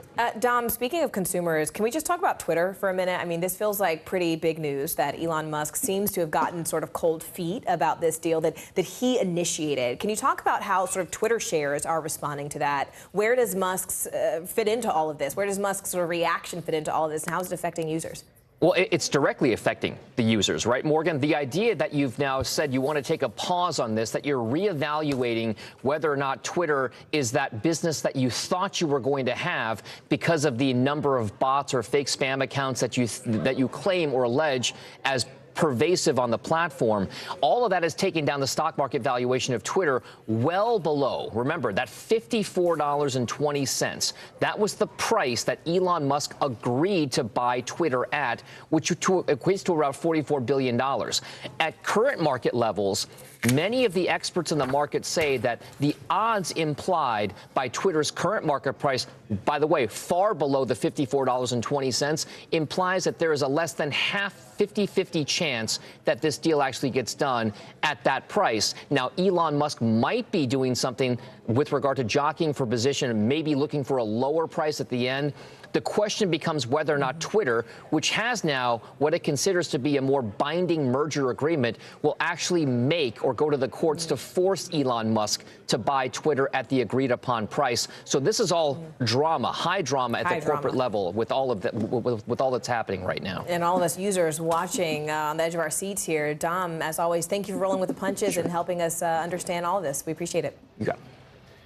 Well, the crypto crash is causing some serious concern right now. In just 6 months, the crypto market lost nearly $2 trillion in valuation. So take a look at this. At its peak in November, the market was valued at about $3.1 trillion. Now it's down to about 1.3. That line you see there now has some people wondering whether the crypto crash could trigger a greater economic crisis. NBC News tech reporter David Ingram is joining us now to talk a little bit about this. So, David, help us understand the relationship here. Why do some people think the crypto crash could hurt the larger economy? Well, there are two things going on here. One is a lot of us really remember 2008 when the housing market had such a deep dip and caused all kinds of other ripple effects throughout the rest of the economy. And now people are looking at as we're headed toward a possible other dip in the economy, what other sectors could cause ripple effects or contagion elsewhere? And so people are turning to this big drop in crypto. The other big thing is that crypto has become a lot more important over the past couple of years. It used to be kind of a niche investment. Now it's more widely held, and it's become a much more involved in the rest of the financial system. Yeah, I think we're starting to realize that, even those of us who are still trying to wrap our brains around the crypto. I do want to ask you, though, you talked to some of the experts around this, right? Some of the economists out there. What are they saying to you? Are they concerned about this? They're starting to think about crypto in this way and starting to become concerned. You know, part of it is psychological, that there are so many other things happening in the economy right now, shortages, inflation, the stock market generally going down. And when you have another sector like crypto having this steep drop, it just adds to this sense that things aren't going in the right direction. But there's also, in the past year or so, we've seen more movement and more sort of intermingling between crypto and the rest of the economy, where some banks are starting to accept crypto as collateral for loans. So if that happens, you know, what if the value of that collateral goes down?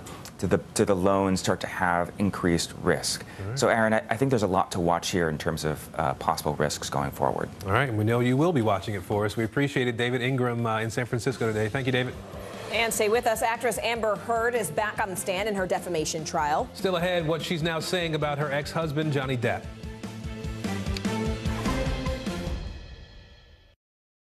Good morning, everybody. Welcome to Today. Future's looking bright.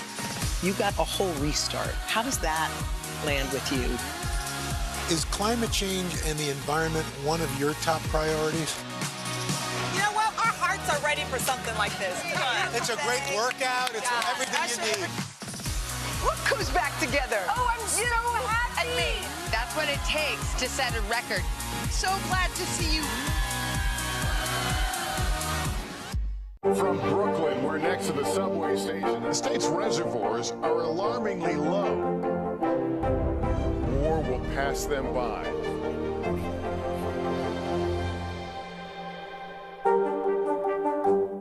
We're here to start conversations about the big things happening in our world. Because it's not my job to tell you what to think. My job is to think about what you tell me. Now Tonight with Joshua Johnson, streaming weeknights at 8 on NBC News Now. Making news right now, a former Minneapolis police officer has pleaded guilty in connection with the death of George Floyd. Thomas Lane admitted to aiding and abetting second-degree manslaughter. Floyd died in May of 2020 after former officer Derek Chauvin pinned him to the ground with a knee on his neck for 9.5 minutes. Lane was one of the officers who helped restrain Floyd during that arrest. Investigators in Texas still trying to track down an escaped inmate serving a life sentence for capital murder. 46-year-old Gonzalo Lopez escaped from a prison transport bus in East Texas last Thursday. Authorities say he's been hiding out in a wooded area, but there have been no confirmed sightings in at least 4 days. And a police dog in Florida helped track down a missing woman who was suffering from dementia.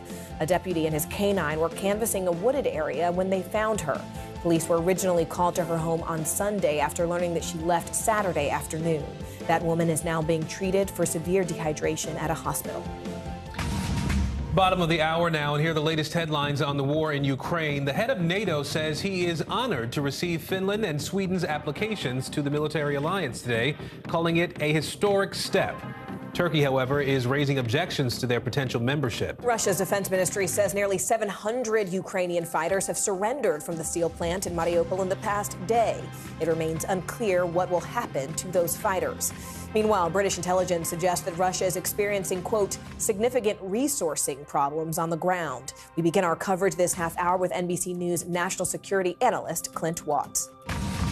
Russia's ground campaign continues to move quite slow in the east. Separately, those defenders of the Azov steel plant in Mariupol, Ukraine, have finally surrendered to Russian forces and have been loaded up. There's an estimate of up to 1,000 fighters that have been moved somewhere inside Russian-occupied Ukraine. It's believed there'll be some negotiation, but Russia oftentimes says one thing and does another. It's to be determined whether they'll be able to exchange those prisoners of the Ukrainian army and the Azov battalion with Russian prisoners of war. Separately, in the east, you see the Russians suffering some setbacks, losing ground north of Izium, that access in and around Kharkiv. Kharkiv, the Ukrainian military has been able to take some ground back. This is important because it pushes out artillery pieces that can not strike the center of Kharkiv after they've been pushed back. And it also threatens lines of communications and logistics moving from Belgorod, Russia, down to the south to Izium. If we look at what the Russians were trying to do 2 weeks ago, it seemed like a much more bold shift, a move to try and link forces in and around Izium, where they've struggled, with forces in Donetsk. It seems like their strategy has once again changed. Due to the failures of advancing on that axis of advance, you're seeing the Ukrainian military fighting using artillery, trying to stave off an assault, incremental assault, by Russian forces on several fronts in and around Severodonetsk. Severodonetsk, if they can take it, would allow the Russians to stage a larger battle to try and completely take all of the Luhansk province and move towards western Donbass. At the same point, Russia is struggling with manpower problems. Ukraine is struggling with artillery problems. That problem for the Ukrainians might be resolved as U.S. and other NATO countries, their artillery equipment and their ammunition makes its way to the front lines. Overall, we should expect in the next several weeks an intense artillery and armor assault battle, incrementally advancing by the Russians and the Ukrainians trying to defend. Let's bring in Elizabeth Shackelford now. She is a former Foreign Service officer and is a senior fellow on U.S. foreign policy at the Chicago Council on Global Affairs. Elizabeth, I appreciate you being here today. We know that President Biden is going to meet with the leaders of Sweden and Finland at the White House tomorrow. They're supposed to talk about those two countries' applications to join NATO. What do you think about Sweden and Finland's move here to join this military alliance at this point in history? Well, I think it makes a lot of sense from their perspective, certainly. I mean, Finland in particular, having 800 miles of shared border with Russia, is looking at a very different situation than it has been historically, at least in recent decades. So for Finland in particular, you're looking at Ukraine and you're saying that NATO membership probably would have prevented Russia from invading Ukraine. And that being outside of NATO means that while there is a lot of support for Ukraine's fight against aggressive Russia, NATO hasn't gone in there to defend it. So I think it makes a lot of sense from that perspective. And for Europe's perspective, I think you're looking at a scenario of, what can we do to push back against Russian aggression? Putin has said that this war in Ukraine was justified by NATO's expansion, and he's getting the exact opposite. So I think by allowing Finland and Sweden to join NATO, they're basically saying that it's a massive strategic failure for Putin's part. Yeah, I do want to ask you, I know you were a career diplomat working in the State Department, and you've had a chance to watch conflicts unfold around the world. What are your thoughts on the potential for a diplomatic way out of this war in Ukraine? Is that still a possibility? Well, unfortunately, it's looking less and less likely all the time, but we have to continue to have some, to keep those doors open, because that is certainly going to be the best resolution and the earliest resolution that we can see. Winning this militarily is going to be hard for either side. They're quite dug in at this point, and there's a lot of resources behind it to keep that fight going. The problem is, if you watch things like what's happened today with the troops that have surrendered in Mariupol, we don't know what the agreements were or what has been negotiated behind the scenes between Russia and Ukraine. But if Russia is basically going to turn its back on any potential agreements that it's made, that's just going to make it that much harder for Ukraine to have any faith in its ability to negotiate something that Russia will stick with. So I think that that's going to be a cloud over any negotiations, as is going to be the treatment of Ukrainian civilians everywhere that Russia has had them under their control. All right, we will leave it there for now. Elizabeth Shackelford, we appreciate your time and perspective today. Thank you. Thank you. Johnny Depp's lawyers have now finished cross-examining Amber Heard in the ex-couple's contentious defamation trial. Depp's lawyers sought to discredit Heard's depiction of abuse and paint her as the aggressor. Depp is now suing Heard for $50 million, and Heard is countersuing for $100 million. NBC News correspondent Steve Patterson has been following this case since the beginning. Steve, just bring us up to speed here first. I mean, how did Amber Heard's cross-examination end?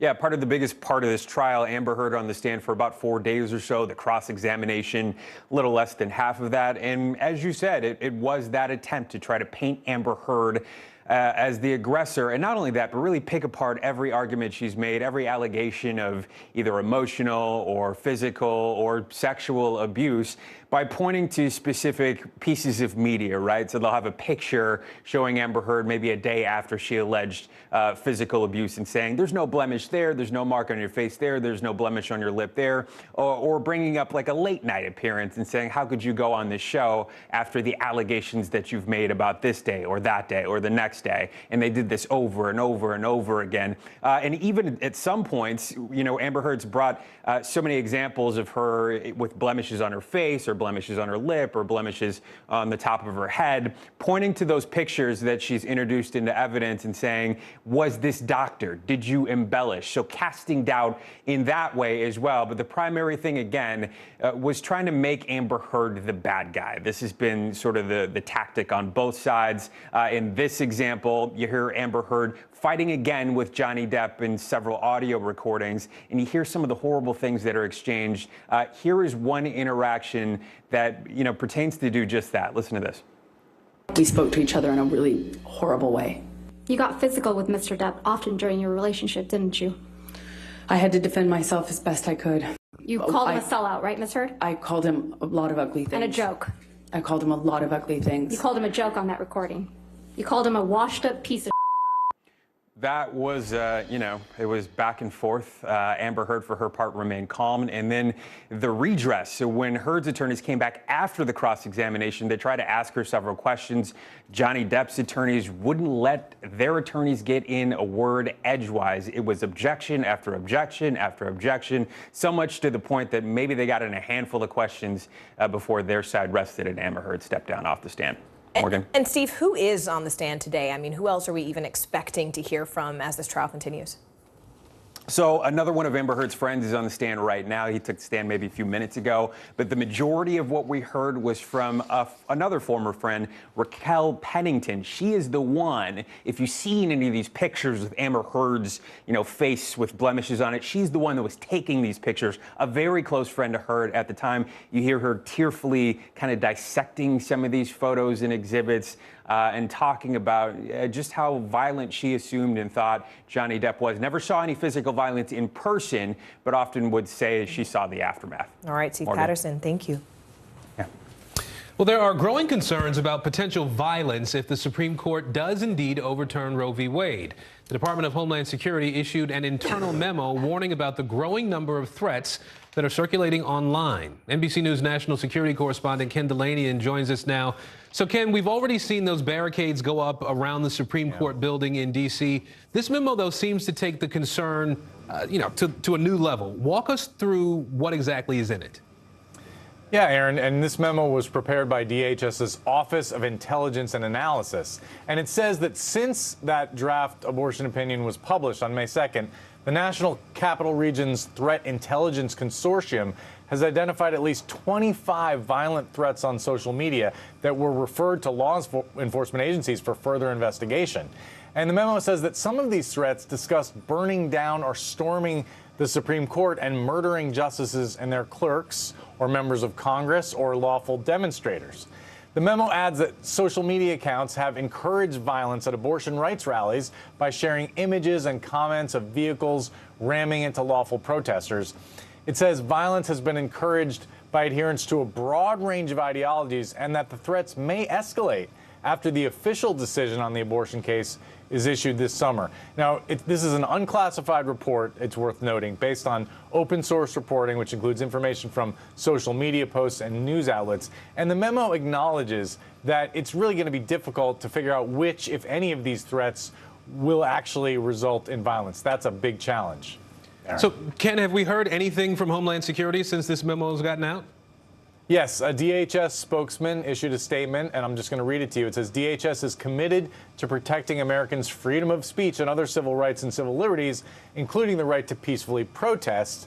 It adds that DHS is also committed to working with our partners across every level of government and the private sector to share timely information and intelligence, prevent all forms of violence, and to support law enforcement efforts to keep our communities safe. So they are working this problem, Aaron. All right, Ken Delaney for us in our Washington bureau today. Ken, thank you. You bet. Capitol Hill is all abuzz today over mysteries in the sky.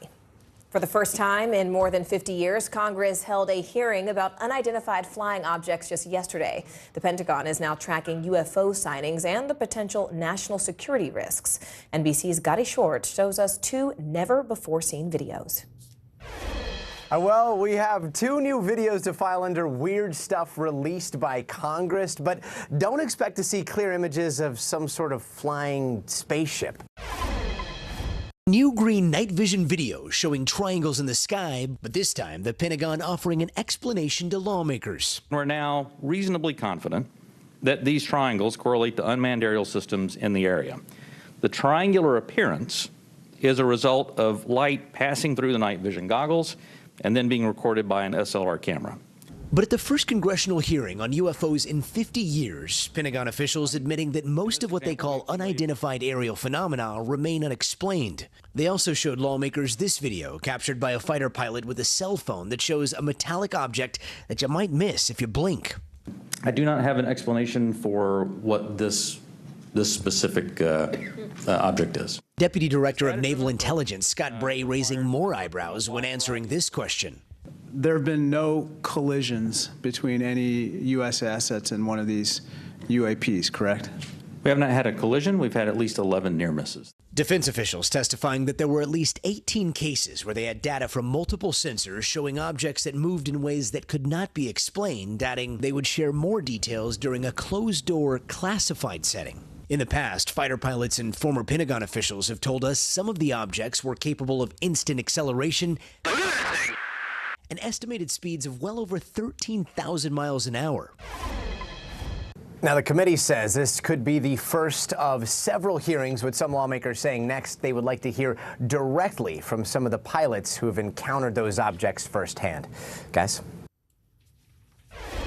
Internet blackmailers are increasingly targeting young men and boys, and they're convincing them to send sexually explicit images, and then they're using those images to extort them. It's a scheme known as sextortion, and the problem has become more and more serious in recent months. Joining us now is Dr. Brianna Fox. She's a former FBI special agent. I want to thank you first so much, Dr. Fox, for joining us. This is a story that, as soon as I read about it, just really concerned me, and I really wanted to learn more, so I hope you can help us unpack it. Who are these sextortionists? Where are they coming from? What are they doing? And how do they become such a pervasive problem under our nose? This is a great question, and thank you so much for having me today. So first is, who are these sexplorationists? The answer is they could be a variety of people. One is former partners of people that are sending very private images to each other. And eventually, if they break up or there's a fight, that person can use it to their advantage, trying to essentially get money or to get something out of their former partner. But the other more common avenue is actually people that are hackers and cyber thieves that are actually going into people's private emails, cell phones, and then stealing these images and then posting them online or threatening to do so if the person doesn't pay. I mean, and that's what is so concerning. I mean, do we have any sense of why, though, this is happening more and more often now, and why they're targeting boys? I mean, historically, we've considered, young women to be more prey to these types of people, but it's boys who are now also being included in the fold. And while they had been historically, it seems like we're shining more of a light on it now. Absolutely. And there's two things that changed and made this possible. The first is the pandemic. People are sharing images of each other far more often than we used to because that's one primary means of communicating. So the opportunity to do this has gone up so much. But in terms of young boys being targeted, the primary reason behind this is these offenders know these are people that are less likely to go to police, their parents. In essence, these are the more vulnerable people than, let's say, young girls who may be more willing to turn them in or to do something that would shed law enforcement evidence and eventually get them caught. So we've also been seeing massive increases in terms of the Black, Hispanic, and Native American population that this happens to as well. I mean, they're preying on shame, right? And vulnerable populations. You mentioned police. What can law enforcement do to identify these extortionists? And what are some of the means sort of at law enforcement's disposal? Unfortunately, it's extremely difficult to identify these people, primarily because a lot of it happens on the web. And there's just so much cybercrime occurring that the agencies that typically handle these cases are feeling overwhelmed. But specifically from a prevention standpoint, we can say, try to use two-factor authentication, protect your information, protect your images, delete them if you decide to take them. And most importantly, anybody that chooses to come forward and share this information, believe them, help them, and don't, I think, treat one type of victim differently than another. Anyone who has this happen is a victim. That is great advice. And Dr. Fox, just very briefly before I let you go, because this has been so helpful, for people who are watching, who have loved ones, who are, young teenagers or tender age kids, what can they do to protect themselves? Yeah, the best thing is to either avoid it if possible. And the second thing is, if people are taking these types of pictures, making sure that they're safe, not keeping them on our phones, not sharing them in open forums such as Snapchat or other things that are easily hackable. All right, Dr. Fox, thank you so much. We really appreciate your time. North Korea's COVID outbreak appears to be getting even worse. Up next, how that country's leader is responding to get people the help they need.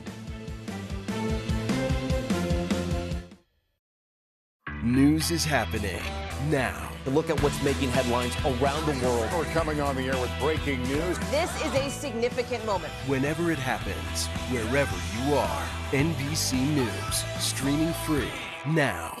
From Brooklyn, we're next to the subway station. The state's reservoirs are alarmingly low. War will pass them by.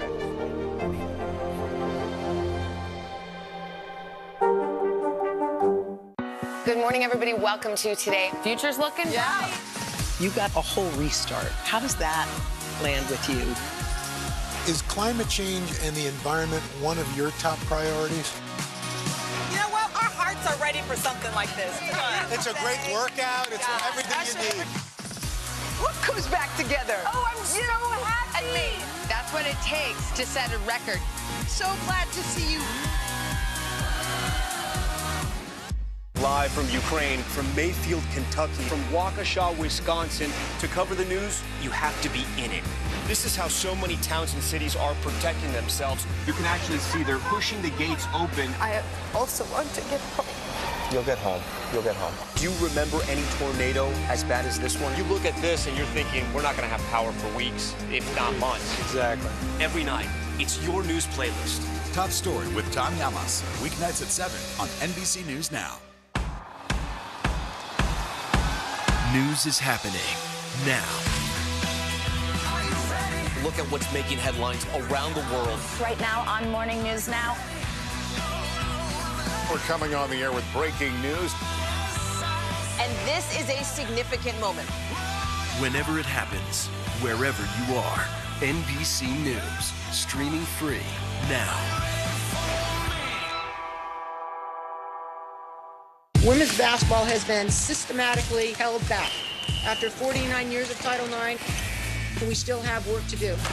In Their Court, a podcast from NBC News and NBC Sports that goes inside the issues of inequality in women's sports. Listen now.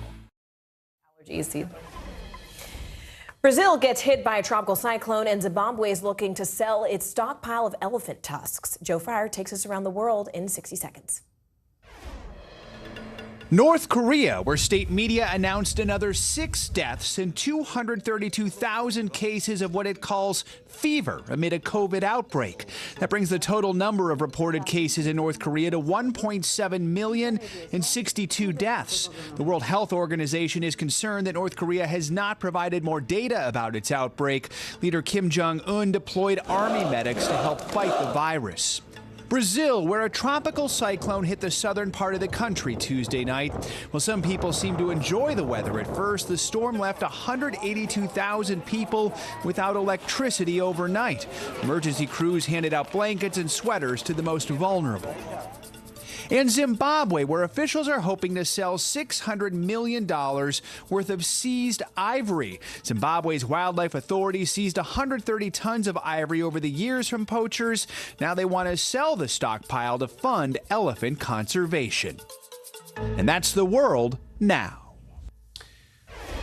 We are getting a look inside a major drug bust in Southern California. Federal agents discovered an intricate tunnel running between Mexico and a small town in San Diego County.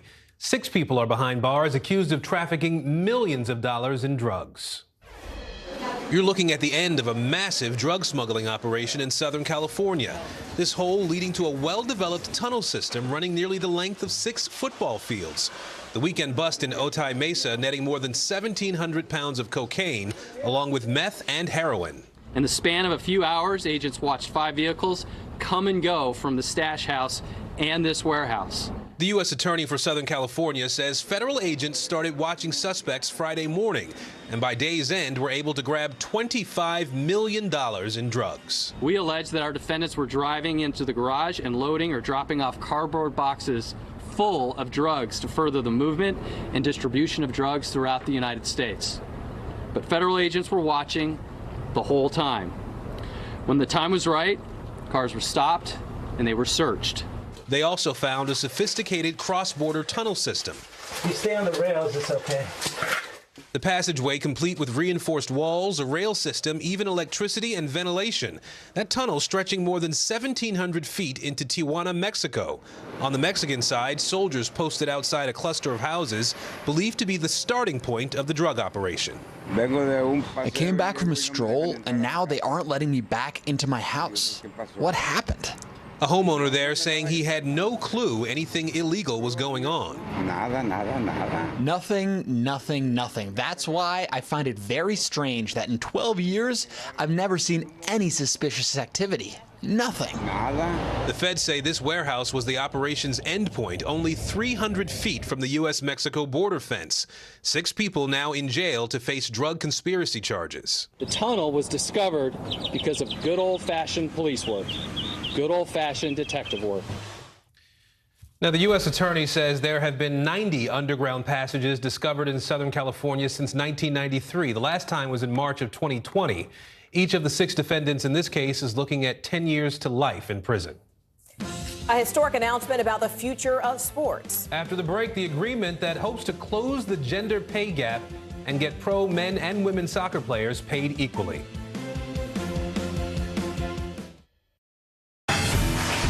look at what's making headlines around the world. We begin with breaking news. The attacks from Russia are coming in from every angle. Live from Ukraine, where a fierce battle is raging on. We've heard a number of explosions. Russia is picking off Ukraine's military facility. This factory has gone from making kitchen pots to lethal items that'll ruin tires, ruin the bottom of the car. This is what it looks and feels like to try to escape Ukraine. I don't want us to say goodbye. The battle for Congress and the fight for control of State House. In our special County to County series, we're checking out key battlegrounds. We are talking elections in a battleground state. What does President Biden need to do tonight? He needs to speak to heads and hearts. A lot to break down, Chuck, so let's dive right in. Official confirmation of Judge Ketanji Brown Jackson. Let's zoom out a bit to our changing climate. We have some stunning new findings about COVID-19. A lot to talk about as we continue our rolling coverage. We're coming on the air with the news NBC Scoop. Bringing the news to you is not only a job, it's an honor.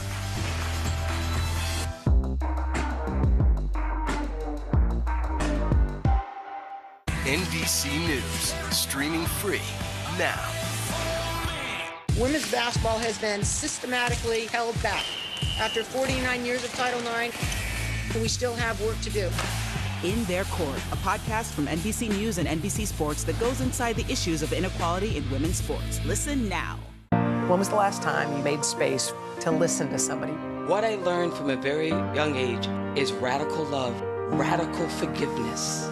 We are meeting people one after the next who've made profound changes. It showed a lot of personal strength for me. Why am I trying to make other people happy over myself? So many life lessons that are going on in these conversations. We're watching a transformation. Join Hoda Kotb for her podcast, Making Space. Listen now. Now Tonight with Joshua Johnson. Streaming weeknights at 8 on NBC News Now. These days, it feels like the news never stops. So let's get into it. What's happening right now, what it all means for you for an hour every day. It can be hard to keep up, so let's get started together. Hallie Jackson Now, weekdays at 5 on NBC News Now. Well, it is party time for golf fans. Go ahead, go on and laugh. I know, that was good. Yeah, you saw that. All right. Well, it kicks off tomorrow in Tulsa. Yeah. Last year's champion, Phil Mickelson, is out, but Tiger Woods is in and says he thinks he can win it all. Woods was sidelined by a serious car crash in California just last year, but is attempting to mount a comeback. He's not a quitter. Not a quitter. Get out there, yeah. No, we love to see it. All right, also in sports, the women's national soccer team is now at pay party on the pitch. Yeah, tell us about it, Aaron. U.S. Soccer is leveling the playing field by paying the men's and women's national team the same salaries. They hope this sets a new precedent for the gender pay gap in sports. Here's NBC's Stephanie Gosk. Hey there, U.S. women's soccer has been fighting for equal pay for over a decade. Today, the huge announcement, they finally have it. A collective bargaining agreement was the last step. The terms include sharing World Cup prize money equally among the men and women players, something no other soccer federation in the world does. The U.S. women are multiple World Cup champions, last winning a title on the field in 2019 while fighting for equal pay off of it. But today, that battle is officially over.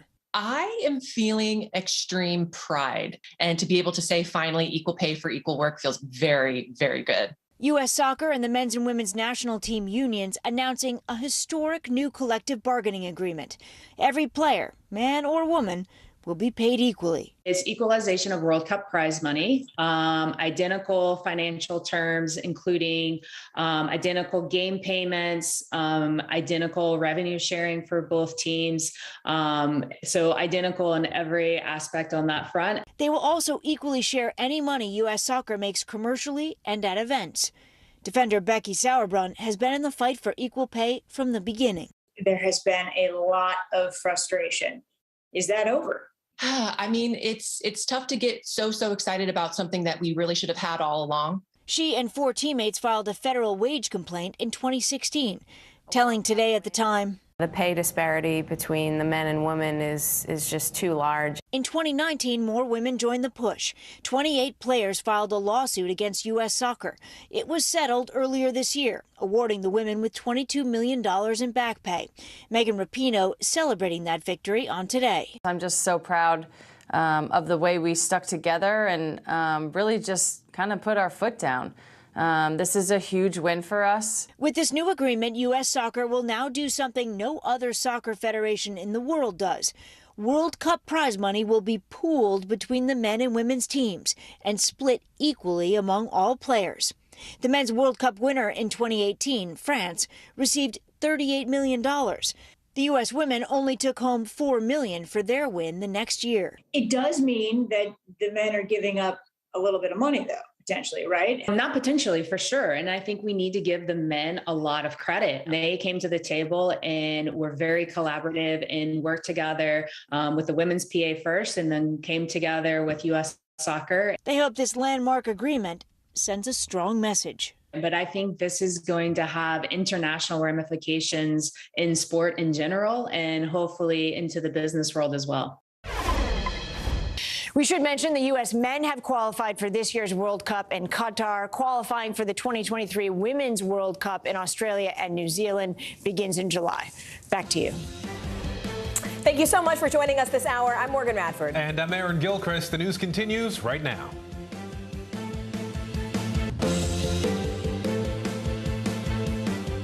On NBC News Now, too close to call. The hotly contested GOP Senate primary in Pennsylvania is still undecided. The election night surprises and what it could mean for the November midterms. Profile of hate. New details emerge about the Buffalo shooting suspect's internet history. The rants he posted online and what investigators say they reveal. Help for newborns. The baby formula shortage becomes a top priority in Congress. What lawmakers are doing right now to help get canisters back into stores. And harder to breathe. New research shows that pollution kills 9 million people a year.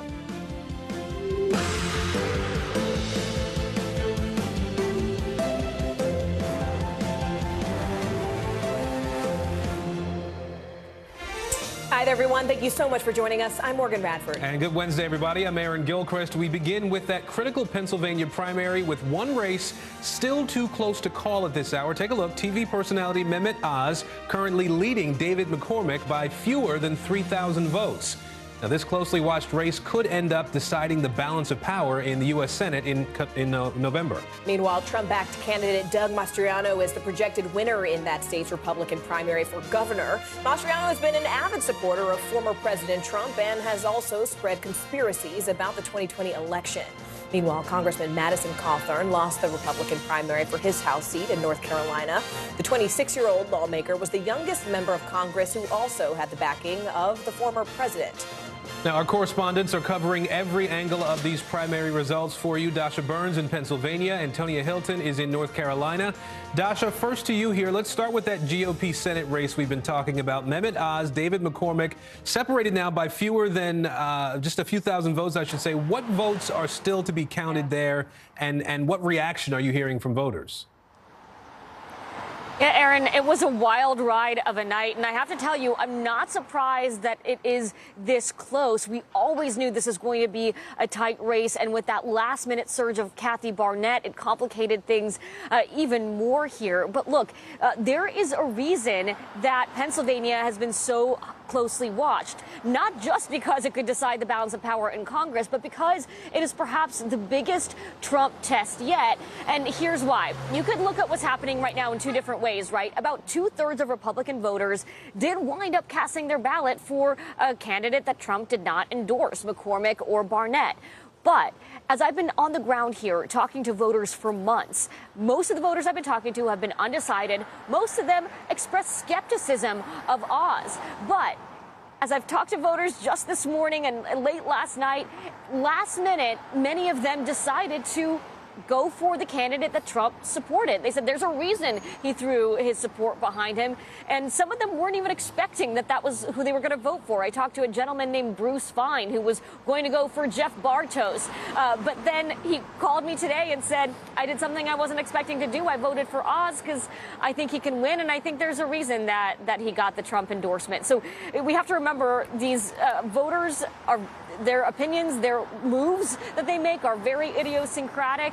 And in the end, here we are, not unexpectedly, with a question mark here. Yeah, never know what happens once you get in front of that ballot box sometimes. I do want to ask about the Democrats, too, on this, Dasha. The lieutenant governor there, John Fetterman, is going to be the nominee for Pennsylvania's open Senate seat. What kind of reaction are you hearing about his win? Sorry, we've got a little traffic here. Well, look, there was a lot of question about whether the stroke would have any impact on the primary. It did not. He swept just about every single county. Whether or not it will have an impact in November, that's a different question. Whether the Republicans will use those health issues potentially against him. But his wife, Giselle, sort of stepped into the spotlight in his stead. She was actually on Morning Joe this morning talking about the race. Take a listen.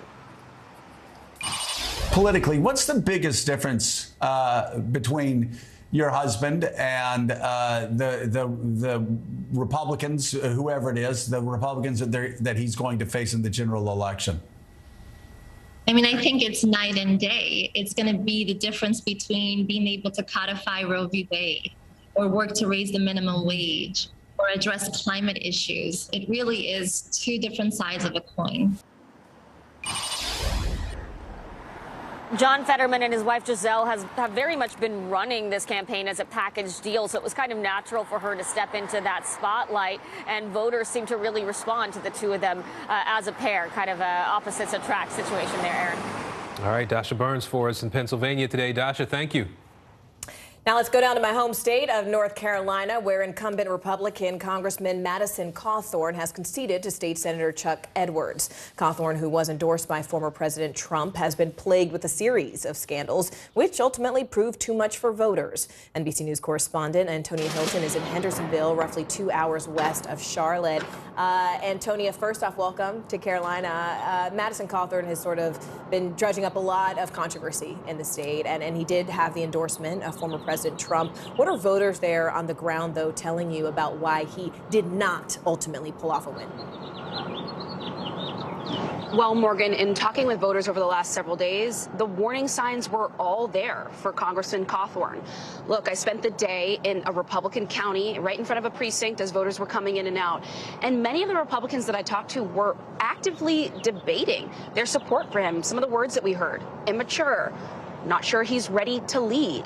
Everyone there was aware of the string of controversies that he's been embroiled in, from bringing a gun through the airport to calling President Zelensky of Ukraine a thug, to more recently explicit videos and photos getting released that voters told me they found to be unseemly.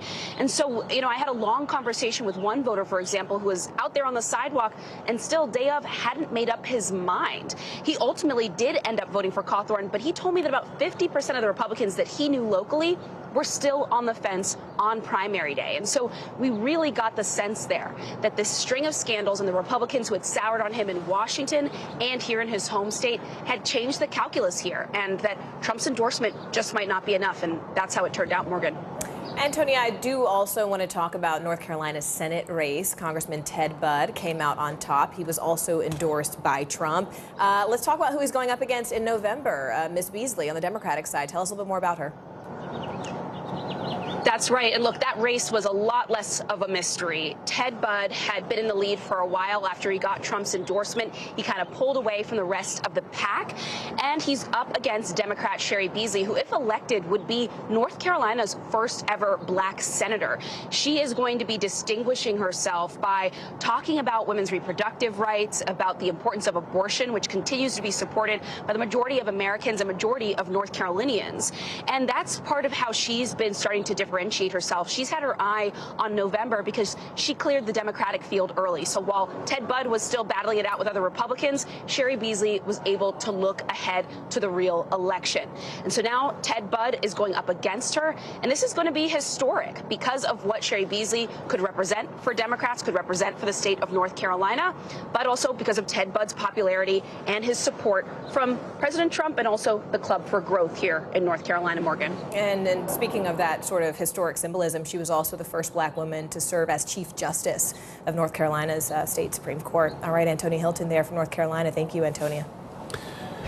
A new fund has been set up to help members of the Buffalo community impacted by that deadly mass shooting there. The Tops supermarket chain has already donated $500,000. All of the money raised will go to survivors and to families who lost loved ones. Meanwhile, new reaction pouring in following President Biden's call for all Americans to condemn racial hatred. NBC News correspondent Emily Ikeda joins us now from Buffalo with those details. Hi, Emily.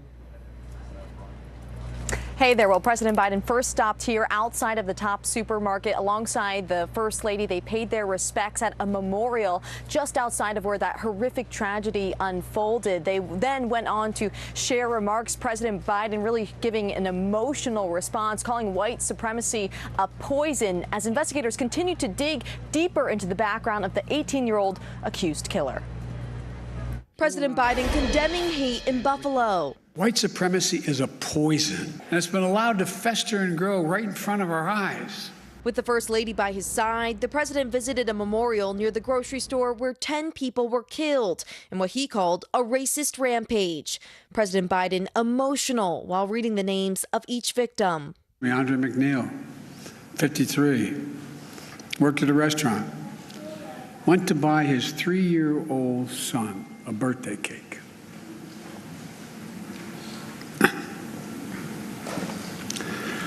His son's selling a birthday.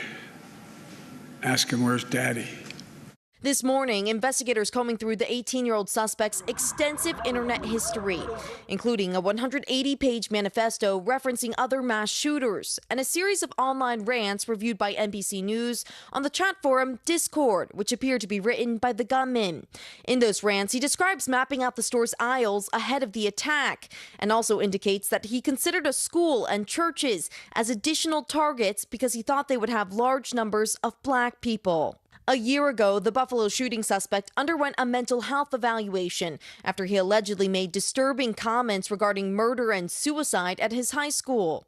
The district attorney in Broome County now saying school officials and the police followed the procedures and protocols that were in place at that time. President Biden also called for stricter gun control laws. While some in Buffalo are skeptical that change will come, others, like Wayne Jones, who lost his mother, reassured by the president's presence.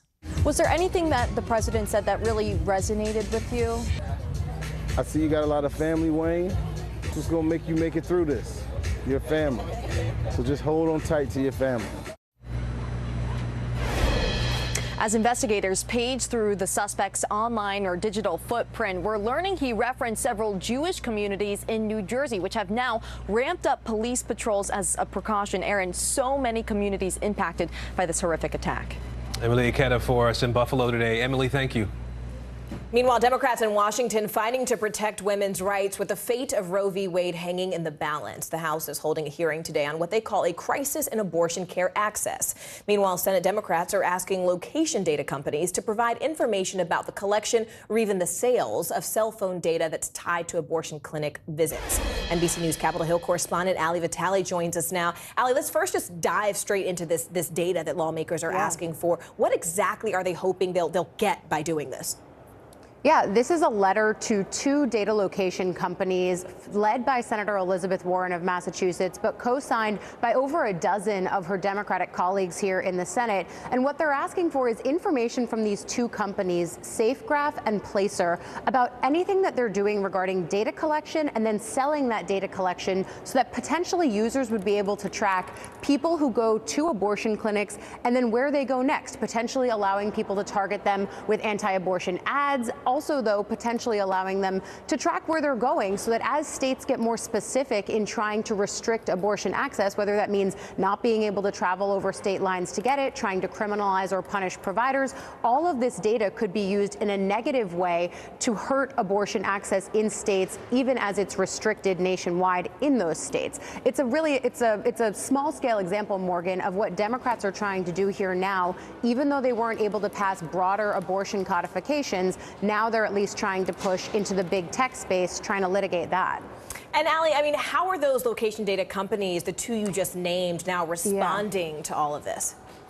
Well, look, Morgan, after reports surfaced that this was happening, those companies said that they were able to change some of their practices and even pushed back on the idea that there was anything nefarious that was happening here. For example, I'll pull up for you. SafeGraph said, in light of potential federal changes in family planning access, referencing, of course, that leaked draft opinion from the Supreme Court, they said they're removing patterns of data for locations classified as family planning centers to curtail any potential misuse. They then go on to say that they acknowledge the decision to take down these patterns could negatively impact the valuable research that they do, but they think that it's the right decision given the current climate. And Placer actually told us something similar in the late hours last night after we were putting this story together. So these companies are taking the steps. That being said, Senator Warren and others want to see the information from them presented by May 31st at the end of the month. The way that I'm thinking about this, Morgan, is it's one early step in the way that they could bring this into a legislative process here on the Hill. Well, speaking of those steps, I do want to ask you while I have you, Allie, to talk a little bit about today's abortion hearing in the House. What is the focus there today?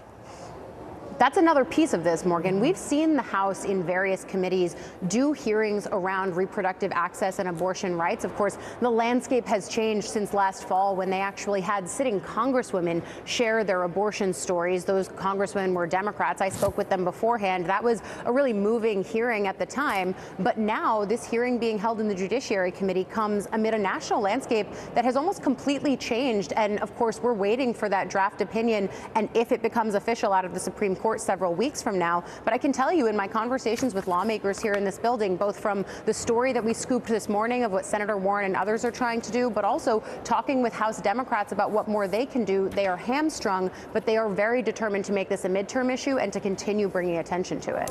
Well, Allie, speaking of scoops, I hope you don't mind if I put you on the spot here. A little birdie scooped me a story that your book, Electable, Why America Hasn't Put a Woman in the White House Yet, is finally out for order and is available in August. So I hope you do not mind my shameless plug because I know this is your baby. I know you've been working on this for years, and I know there is no one who has been covering this topic of women, their place in history and their place in Congress, and perhaps their place in the White House one day more than you. So, Allie, thanks for your reporting, and I hope our viewers can support you in your work and your continued journalism. I appreciate this. Thanks, Allie. We turn now to the war in Ukraine, where the fate of those newly evacuated steel plant soldiers is in limbo. They've been moved to Russian-controlled territory after Ukraine surrendered in Mariupol. It's now unclear, though, whether Moscow wants to swap them for Russian prisoners of war. The Kremlin's lead investigative body says it will interrogate these steel plant fighters about whether they committed crimes against civilians. Now, the International Criminal Court is also looking into all of this, except it's investigating alleged Russian war crimes on Ukrainians. Meanwhile, Sweden and Finland have officially applied for NATO membership. Every nation has the right to choose its own path. You have both made your choice after thorough democratic processes. And I warmly welcome the requests by Finland and Sweden to join NATO. And both of those leaders will be in the U.S. tomorrow. I want to bring in NBC News foreign correspondent Matt Bradley in Kharkiv and Pentagon correspondent Courtney Kuby in Washington today. Matt, what do we know about the conditions of these evacuated Ukrainian soldiers and whether they'll be returned to Ukrainian-controlled territory? Well, it's a great question, Aaron, and the fact is we don't really know much at all. All we know is from the pictures that appear to have been provided by the Russians, and that shows a lot of these soldiers who are in buses being transported out into other places that are occupied by the Russians elsewhere in the Donetsk Oblast, places that have been occupied by Russian-backed separatists ever since 2014, the last time the Russians invaded Ukraine. So, you know, this was an arrangement that was made with the Ukrainians for a kind of surrender with conditions. So it looks as though the Ukrainians might have been under the impression that this was something where the Ukrainian fighters would surrender and then they would later be exchanged for Russian prisoners. Now that's not so clear. We're hearing from the Russian Supreme Court that prosecutors want to make a law against the Azov Brigade, this fighting unit that is with the Ukrainian military that has a right-wing past, a kind of neo-Nazi aligned past. And it looks as though the Russians want to prosecute them as war criminals or as something for crimes that they perceive to have committed. So this is a really dangerous moment. It looks as though now that these more than 200 men are now, it looks like more than nearly 1,000 fighters could be facing actual charges in Russia, and they would have little recourse to their own defense. Well, Courtney, let me bring you in here. Talk to us a little bit about this U.S. investigation into alleged Russian war crimes. What kind of evidence is being evaluated? What's the end game here?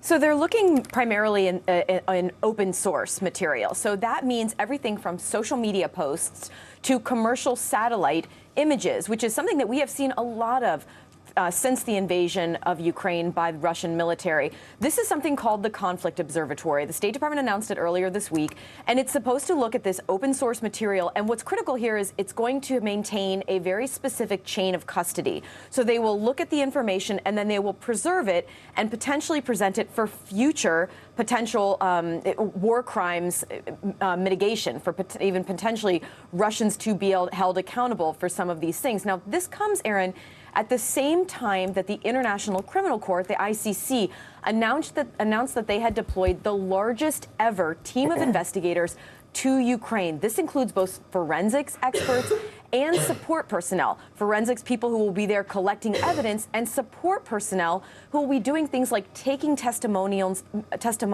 of Ukrainian men, women, and children to get an idea of what they went through for, again, potential war crimes trials down the road, Aaron. All right, Courtney Cuby for us in Washington, Matt Bradley in Ukraine. Thank you both. A new superseding indictment alleges that former President Trump's inaugural committee chair tried to secure hundreds of millions of dollars in investments from the United Arab Emirates. This all allegedly happened while he was simultaneously lobbying for the country illegally. 75-year-old Thomas Barrack has pleaded not guilty and is awaiting trial. His spokesperson has declined to comment, and a Trump spokesperson has not responded to NBC's request for comment. NBC News senior investigative producer Anna Schechter joins us now. Anna, first off, can you just tell us a little bit more about this case and how closely does it actually involve the former president himself? Morgan, this case is interesting and unique for a variety of reasons. One, Tom Barrack was a well-known billionaire, really respected for his business acumen.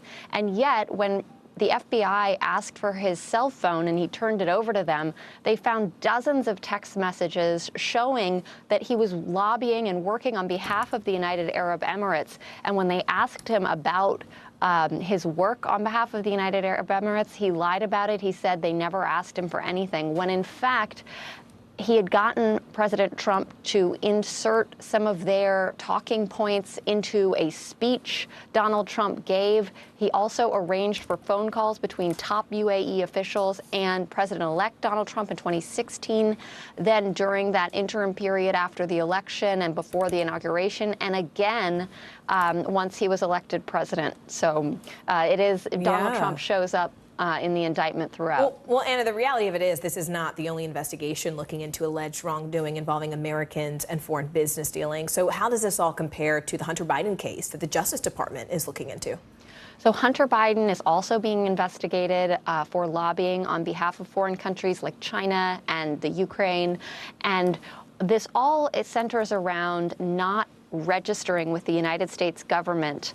You can lobby. That's not illegal. What is illegal is to work on behalf of a foreign government and not register and say and report that that is what you're doing. And so it's not just Hunter Biden. Just yesterday, Steve Wynn was sued by the Department of Justice for lobbying on behalf of China and failing to register as well. So it seems to be the hot allegation of the moment. Steve Wynn, Hunter Biden, and then Tom Barrack actually has been charged. He's awaiting sentencing. We expect that in the fall. All right, Anna Schechter for us. Anna, thank you. 2 children admitted to the hospital as a result of the baby formula shortage. Yeah, coming up, just how long before we'll see that formula back on the shelves?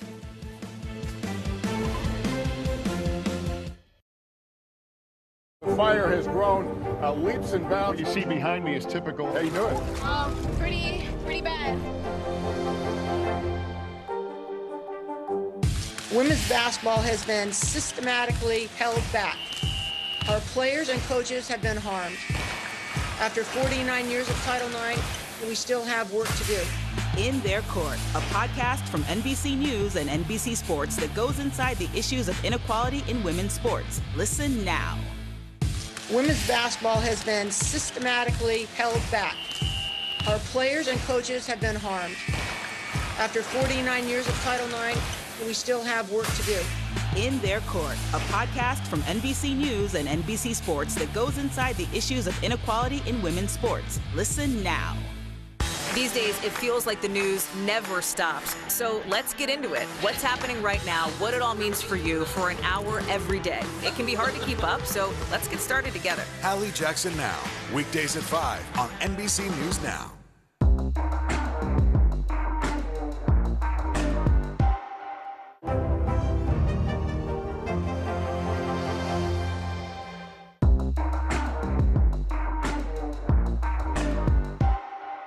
Sometimes the news can be difficult and overwhelming for kids to understand, so we've created a newscast just for them.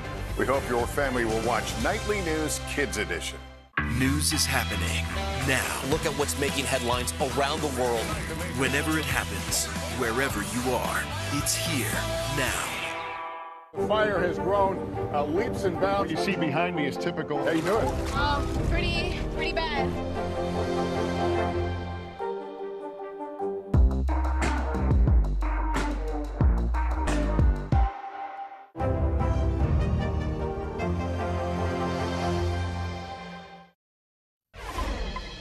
The FDA is clearing some of the red tape to help get baby formula back on bare shelves at stores all across the country. The Food and Drug Administration tells NBC News that formula imported from other countries actually could hit shelves in a matter of weeks. NBC News business and technology correspondent Jolene Kent takes a closer look.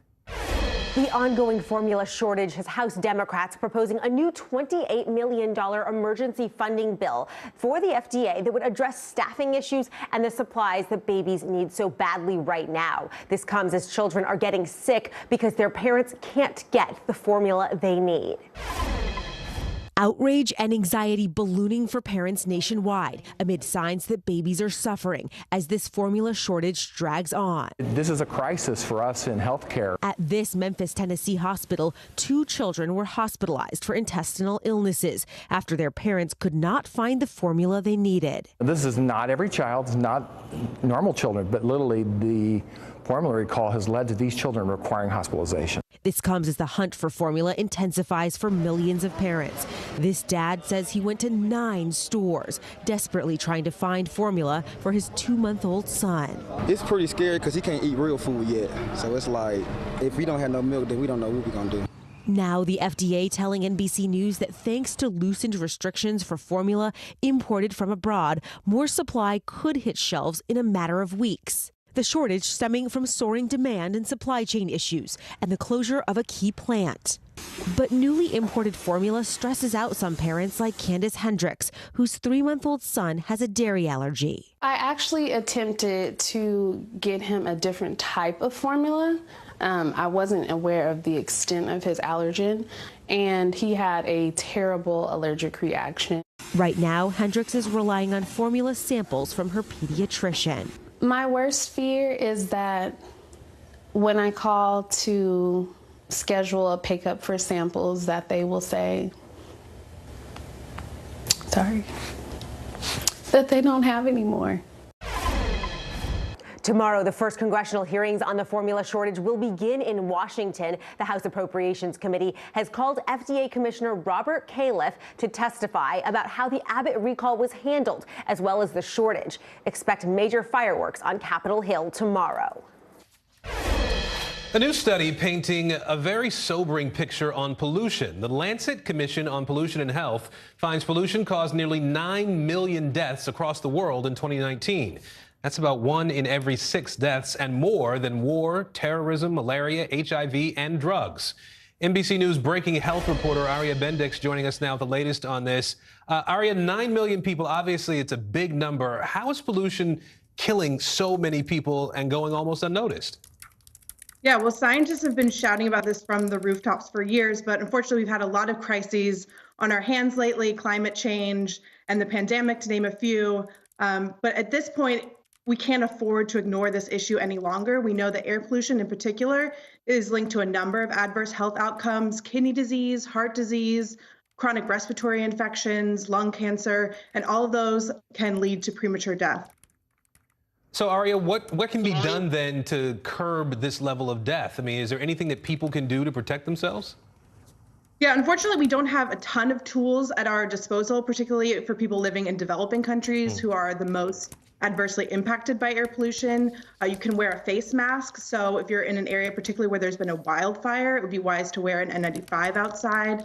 You can install an air filter in your home, but probably the best thing to do, according to scientists, is to monitor the air quality outside. So if it's poor quality, maybe you defer that morning jog or your outdoor picnic for another day.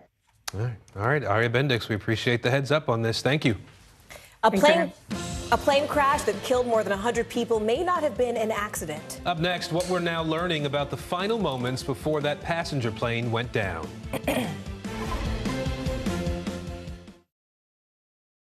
News is happening now. Look at what's making headlines around the world. Whenever it happens, wherever you are, it's here now. Now Tonight with Joshua Johnson, streaming weeknights at 8 on NBC News Now. When was the last time you made space to listen to somebody? We are meeting people one after the next who have made profound changes. I think you're going to be blown away by the life lessons. Join Hoda Kotb for her podcast, Making Space. Listen now. News is happening now. Look at what's making headlines around the world. Right now on Morning News Now. We're coming on the air with breaking news. And this is a significant moment. Whenever it happens, wherever you are, NBC News, streaming free now. From Brooklyn, we're next to the subway station. The state's reservoirs are alarmingly low. War will pass them by.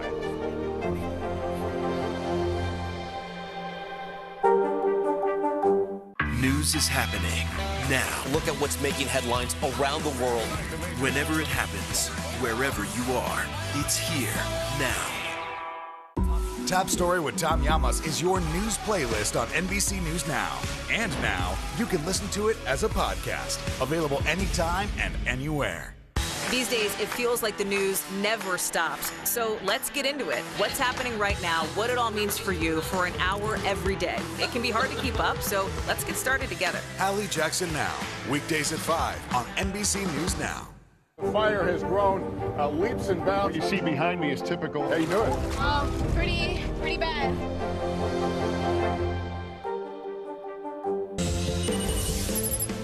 Making news right now, for the second time this week, a sand collapse killed a young man. Police on the Jersey Shore say that 18-year-old was digging a hole with his sister when it collapsed on them yesterday. The young girl was rescued. Her brother died at the scene. Over the weekend, a 13-year-old Utah boy was killed when a sand tunnel he was digging caved in on him. Crews in Phoenix are still putting out hotspots on a 4-alarm fire at a pallet yard. It took more than 150 firefighters to get those flames under control overnight. No word on what caused it. No one was hurt. And check out this unbearable traffic jam in Utah yesterday. People worried about the brown bear you see right there getting hit along the highway. They called police. An officer on the scene stopped traffic so the bear could safely cross. Another officer followed the bear to make sure it found its way to safety.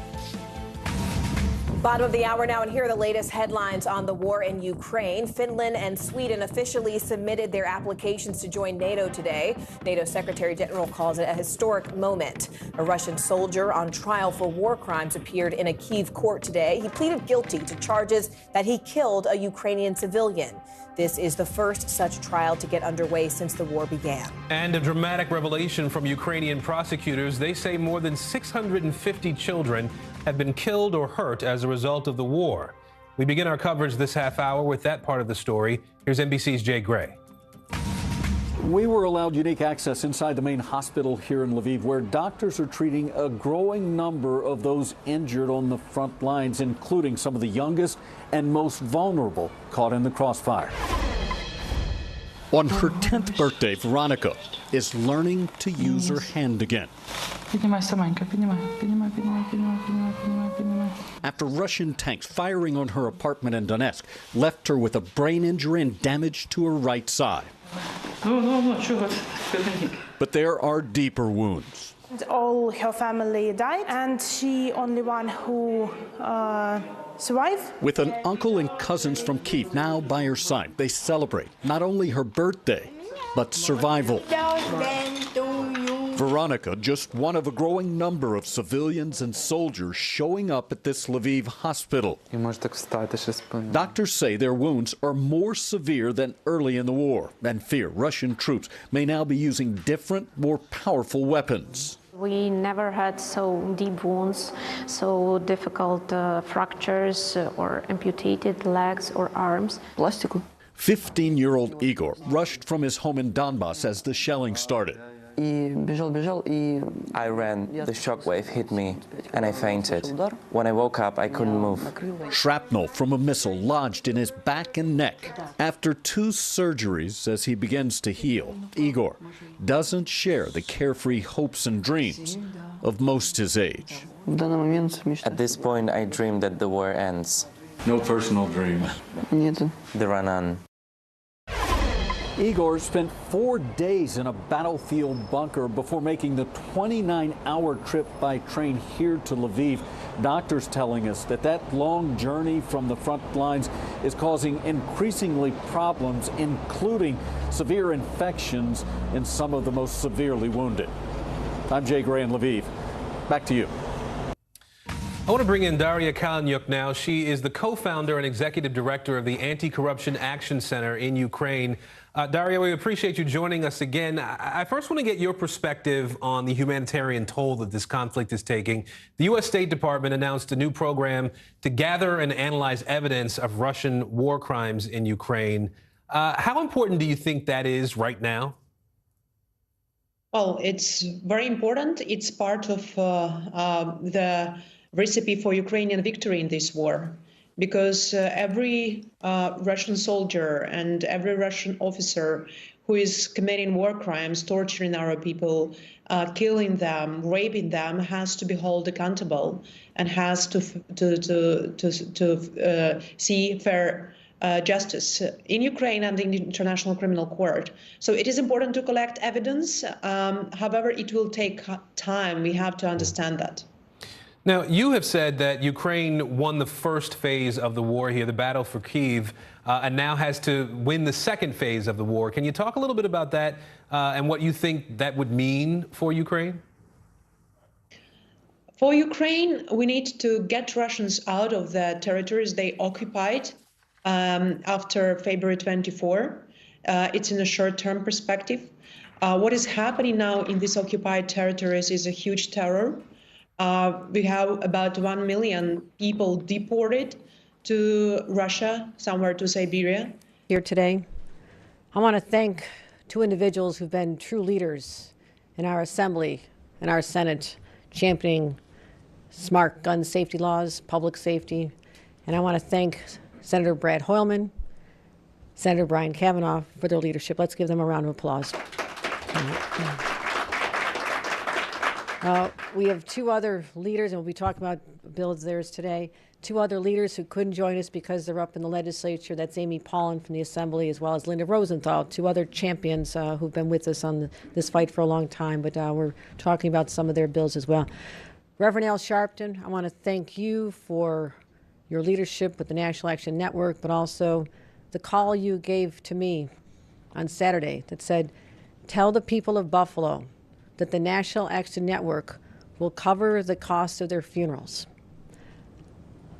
Kind of hit me hard, that realize, we're going to have funerals, because we're all still in shock. But thank you for having the sensitivity to understand that these people are not people of great means. It's a neighborhood, it's a hardworking, family-oriented neighborhood, but that just took a lot of stress out of their lives, and I want to thank you for that. I also want to thank Commissioner Homeland Security and Emergency Services, Jackie Bray, who's been embedded in this from the beginning. She's been extraordinary in her leadership and helping us analyze what happened in our response. So Commissioner Jackie Bray, our Commissioner of the Department of Justice Service, Criminal Justice Services, Rosanna Rosado, former Secretary of State, and we're so proud of her in that role as a real champion for doing what's right. And having our Superintendent of State Police, Kevin Bruin, I want to thank him, as well as 2 people who become good friends of mine, Linda Beagle-Schulman and Michael Schulman, who go to too many events where we talk about the loss of life. We also have a representative from our gun safety organization. Let me just open this up here. I want to thank all of them for being here. You'll be hearing from Rebecca in a couple minutes. I'm going to get through this, but I wanted to show you something that was given to me. This was created by a woman refugee from Burma. It was made in Buffalo, and it says Buffalo. I mentioned this when I was with President Biden yesterday. I said, where we made up in Buffalo, combining Buffalo and love. And it was, so I wanted to just share that I'm going to keep this close to me as we get through these difficult days. We're here to talk about a crisis, but before we start, we have to have a moment of silence. We have to reflect on the beautiful lives that were lost, but also the other countless individuals who've also lost their lives to gun violence, because every life matters regardless of how it was taken away from us. So let's have a moment of silence.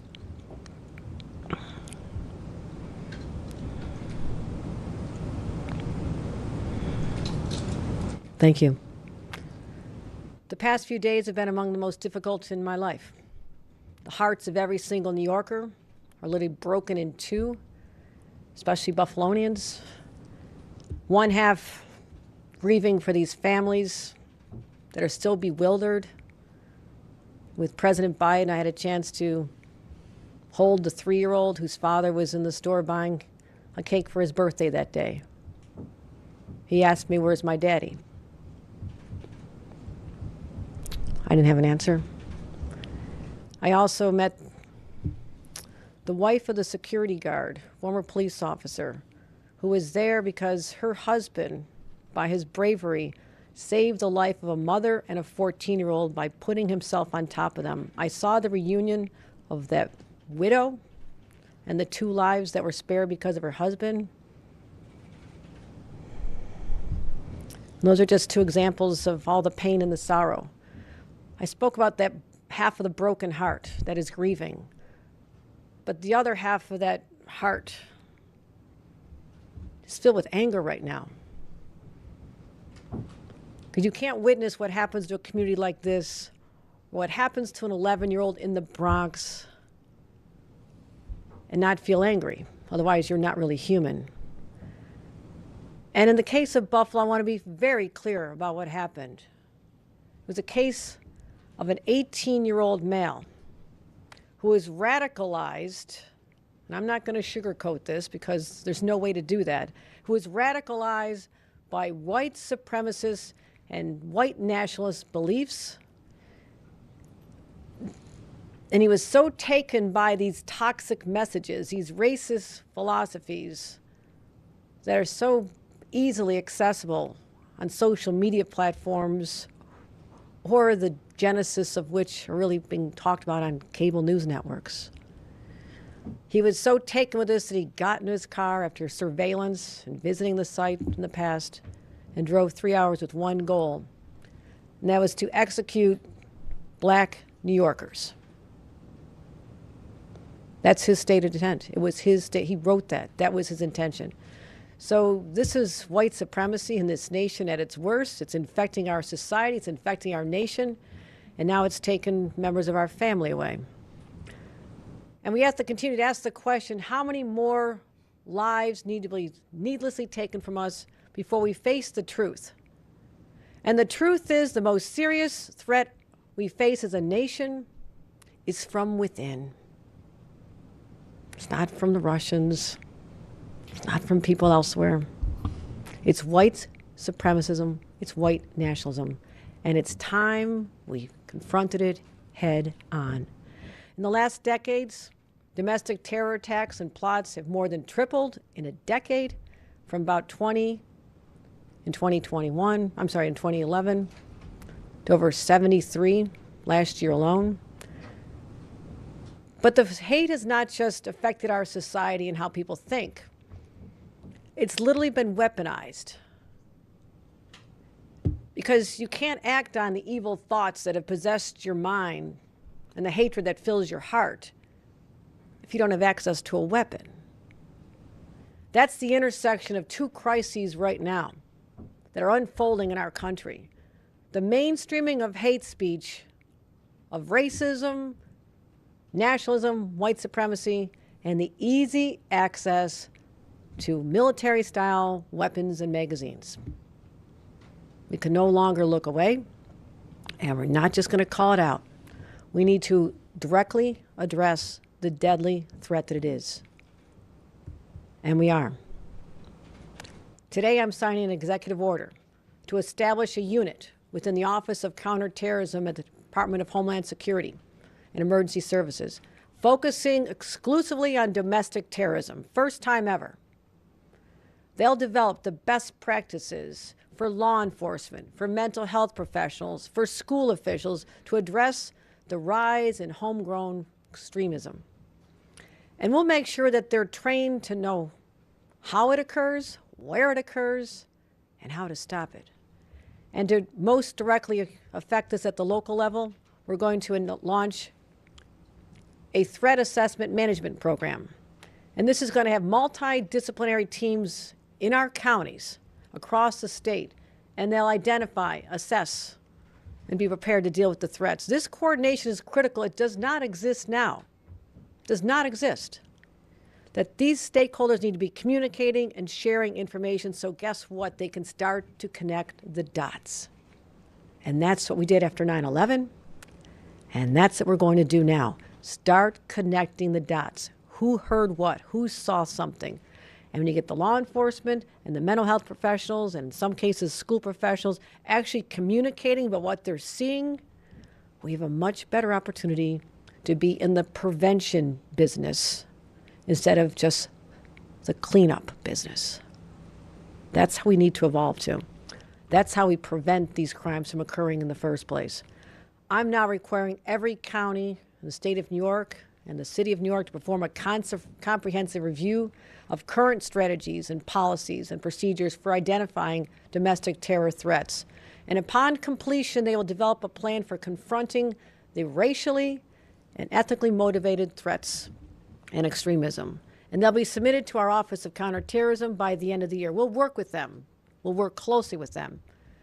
And this executive order will also establish a dedicated domestic terrorism unit within our New York State Intelligence Center, focusing on monitoring social media, because everyone's saying, how was this happen? This information was out there. The footprint, the fingerprint was out there. We are going to ramp up these efforts intensely at our Intelligence Center, because there's a feeding frenzy going on in social media that hate just breeds more hate. And think about all the people who saw the live stream of the slaughter, the massacre of innocent people in a grocery store at a top store on Jefferson Avenue in Buffalo, New York. They witnessed this in real time. And individuals are using these platforms, and the suspect wanted people to see this. He created an opportunity for people to see this and share what he was doing in his manifesto. So they create platforms so they can share their demented ideas with each other in the hopes that this continues to spread, the virus spreads. And they find others who share their worldview,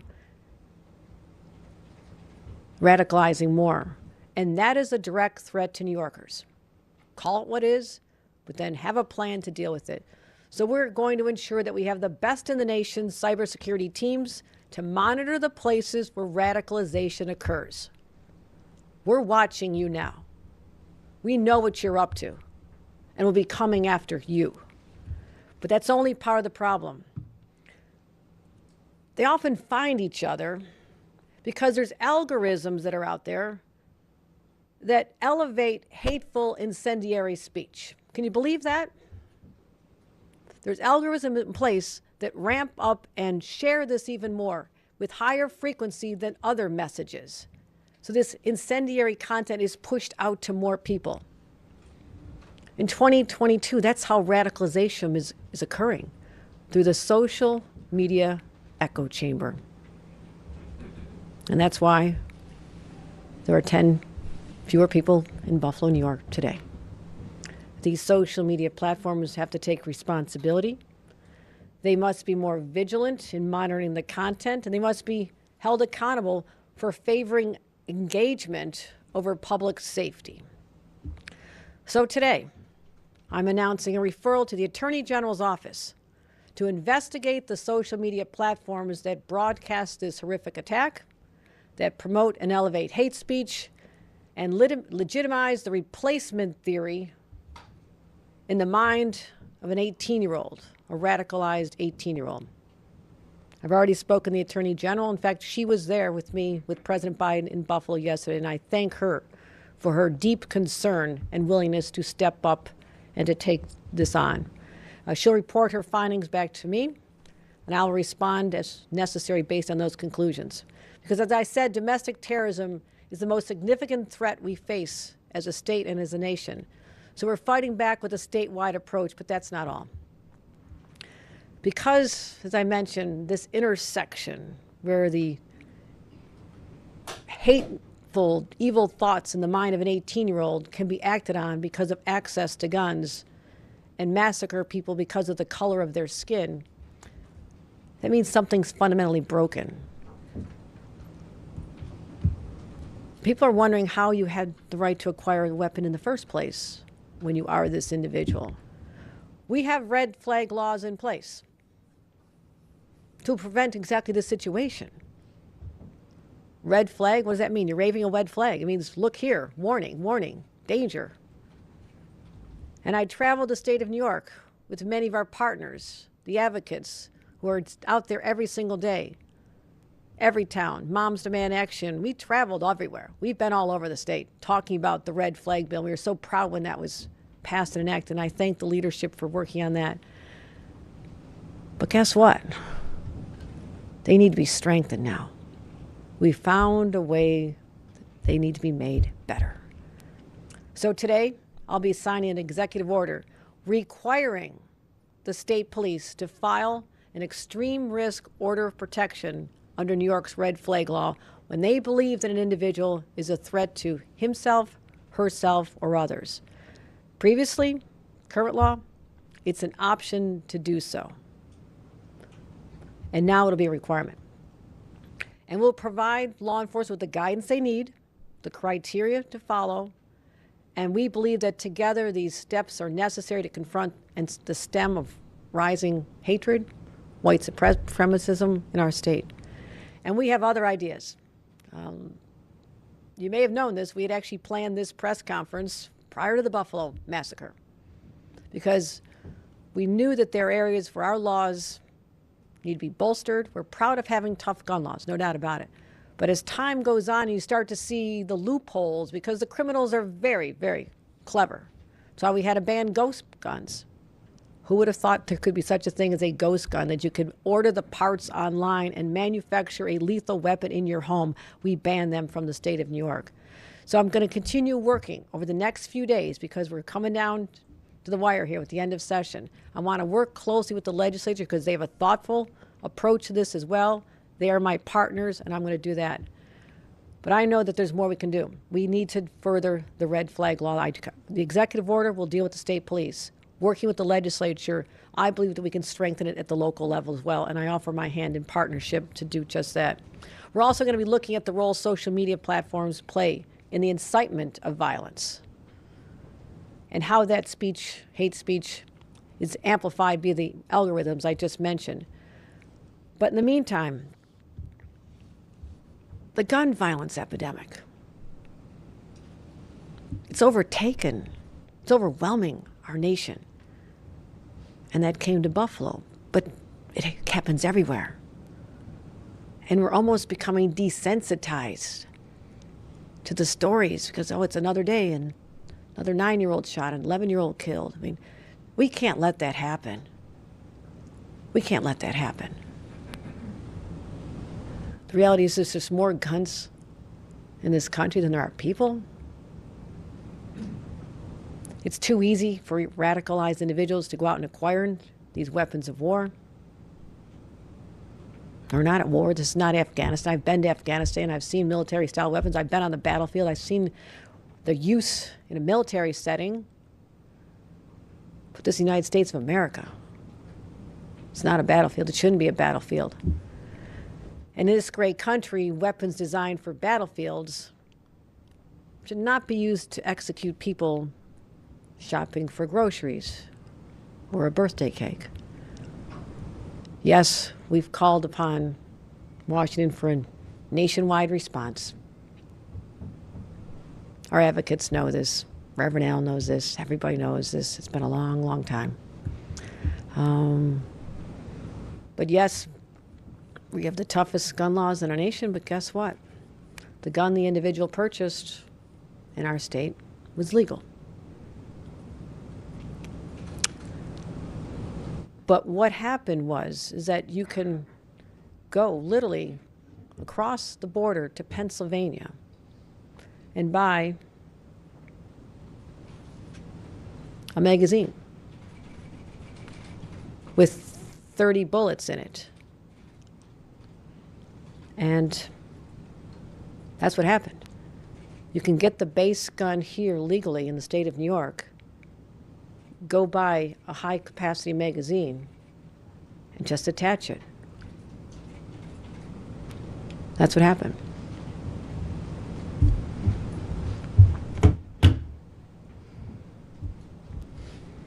So, we have to deal with this. And we will. We will. We have announced there is a package of gun laws that we're going to be proposing. We have more guns to deal with. But I want you to know something else that you'll find is shocking. There is another loophole. It's called the AOW. Have you heard of this? It stands for any other weapon. And you're going to be shocked when you see the type of gun that can legally be bought in the state of New York today. Because there's a new category of weapons where the characteristics put them in this gray space between rifles and shotguns and pistols. And they're specifically designed to fall outside the realm of regulation. So they're not subject to our laws. That is how they were created. That is why they exist.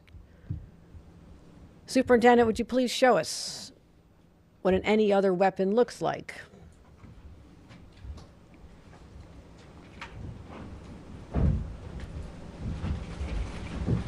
Does anybody think this is a gun?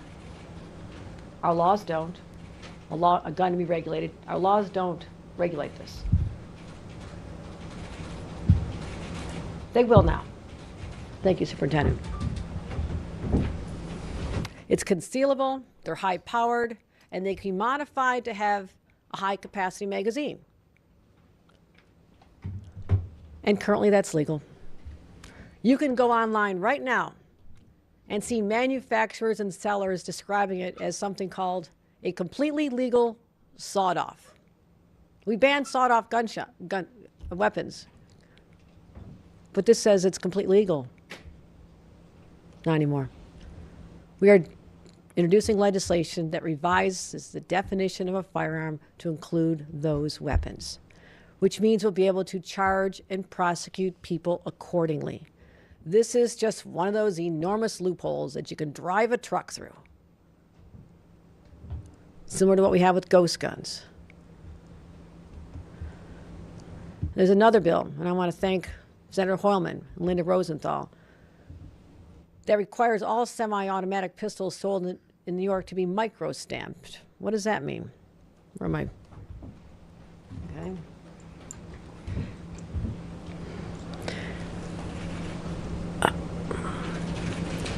This is the type of bullet that was used to kill 10 people in Buffalo on Saturday afternoon. Okay. What we don't have is a way to give each of these bullets a unique fingerprint each time the firearm is discharged. It's called micro-stamping when you do that. What does that do? If you have the weapon outfitted to give a unique mark on this when it's discharged, it allows police to trace the bullets and casings that are left behind and link them back to the gun that fired them to help us identify who used the gun and if that gun was used in another crime. That's just common sense. We can do that here in the state of New York. We'll work with our legislature to get that done. Another bill. Amy Paulin, Senator Kavanaugh, thank you. This requires all New York law enforcement agencies to report the recovery of any crime gun to the State Police Clearinghouse within 24 hours. Why 24 hours? According to the manifesto, the perpetrator of the slaughter in Buffalo had planned to go elsewhere in Buffalo. I was in the neighborhood that he was talking about coming down to, and those people were shaken by that too. So we want the second a gun is recovered, the information to be there, enter it into the National Crime Information Center system immediately. And you're probably just as shocked as the rest of us to think that that's not already happening. Thank you, Senator Kavanaugh, for bringing this to our attention. And what will happen is the results of a test fire will go to the National Integrated Ballistic Information Network and determine if it's been used in past crimes. That's how we start catching the perpetrators of the guns that are killing our kids on the streets. It'll go a long way toward our gun tracing efforts to make them more efficient and impactful. And it'll help the gun interdiction task force that I launched in January to help build on their progress. They have identified so many guns that have come through not just the iron pipeline, but we have 9 states. No other state has done this. I took the lead to make sure we have 9 states and the Boston PD, as well as the NYPD, working with us to make sure that they are attacking this where it's happening. But we're also going to do one more thing, and that's including the permitting and background checks related to specific guns. And we have our plans. I want to work with the legislature on this too. Let's get this done. Let's get this done. I just spoke to the leadership. I know there's a strong interest in being smart about this. So we have more people I want you to hear from. This is just a start, what we're doing here.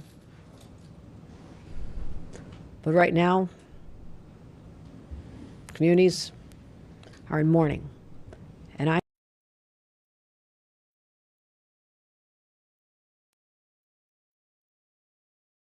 we've had other crises. We lost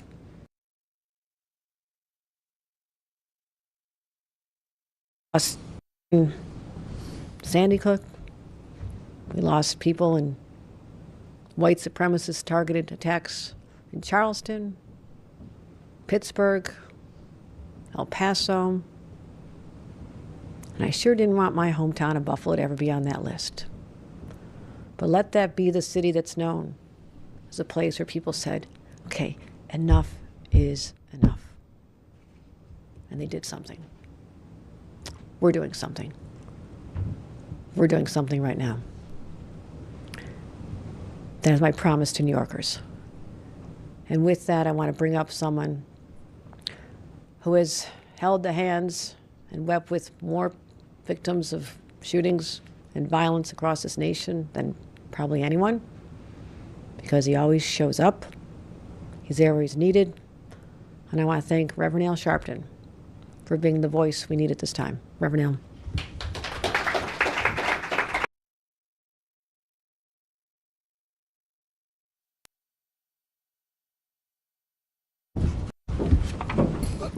Thank you, Governor. Let me say, on tomorrow evening in Buffalo, the clergy has called a rally for healing that I will be the keynote speaker, and then on Friday will be the funeral of Mr. Patterson. I have been invited by the bishop and the widow to speak.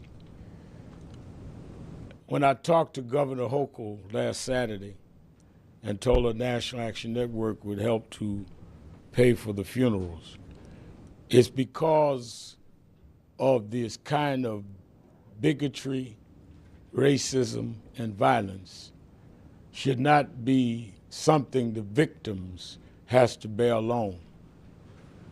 This has reached a proportion that is an existential threat to this country. When Homeland Security Mayorkas spoke at our National Action Network convention, he said the biggest domestic threat in this country is white supremacy. But even before white supremacy, raised his head in Buffalo. Governor Hochul had said we've got to deal with guns. This was scheduled before what happened in Buffalo. But what happened in Buffalo makes it even more immediate. I guess what stuns me and others in the civil rights community more than anything is there was a time our parents had to run from the Klan, the Ku Klux Klan. But the Klan wore hoods hiding who they were. We're living at a time where bigots live stream and show you who they are and that they're proud to do what they're doing, which is why this executive order that will deal with online radicalizing white supremacy is so important, because it's making people bold, not even hiding who they are, and want to act as though this is entertainment to shoot down people en masse, innocent people, for no reason. I'm glad to see New York take the first step to deal with threat assessment and to deal with micro-stamping, because we should not let the story end that Buffalo was part of a litany of places that this happened. It should be where New York was the beginning of legislative and policy changes to stop this from happening. They are running around talking about a replacement theory. They marched in Charlottesville saying, "You will not replace me." Well, we may argue that, because none of us are trying to, whether we're black or Jewish or Asian or immigrant or LGBTQ, we are not trying to replace you, but we will disarm you. And that begins with these proclamations. And we must be clear that we stand together on this battle, because we are dying, and we're dying needlessly. We must learn to live together in a safe society, even if we disagree, or we will continue to die apart being foolish. And that's why I wanted to be here today as the governor signs these orders. And I hope it will not only become law with the legislature, which she has raised, I hope it will also nudge nationally for there to be federal laws and enforcement. When you see that weapon she showed that is frightening, that is legal in this state, we need to be able to show a national example. On yesterday, I joined Mr. Greenblatt, Jonathan Greenblatt of the Anti-Defamation League, and leaders of LULAC and the Latino community and others, calling on the White House to do what we are starting in New York, and that is sit down and deal in a substantive way of how we deal with gun violence. How many Schumann families do we need to have before we stop this and we come together and stop it? 2 weeks after I did the eulogy at George Floyd's funeral, I did the eulogy at a funeral of a 1-year-old kid in Bed-Stuy who died from gang violence. He was playing and got in the way of a bullet guided toward someone else. This is not about just the color, it's about the culture, and it's about what we allow to romanticize and fantasize and then make a reality, because they can get these weapons. We must take the tool out of the hands of criminals, out of the hands of bigots and racists. And we cannot say we want to fight white supremacists if we're not going to first disarm them. Yes, we need to teach them better, but you can't teach them until you take the guns out of their hands. And that's what today is all about. We are worse than in the time of the Klan, when people want to live stream doing massacres. And that's why I'm here with the governor today. Thank you.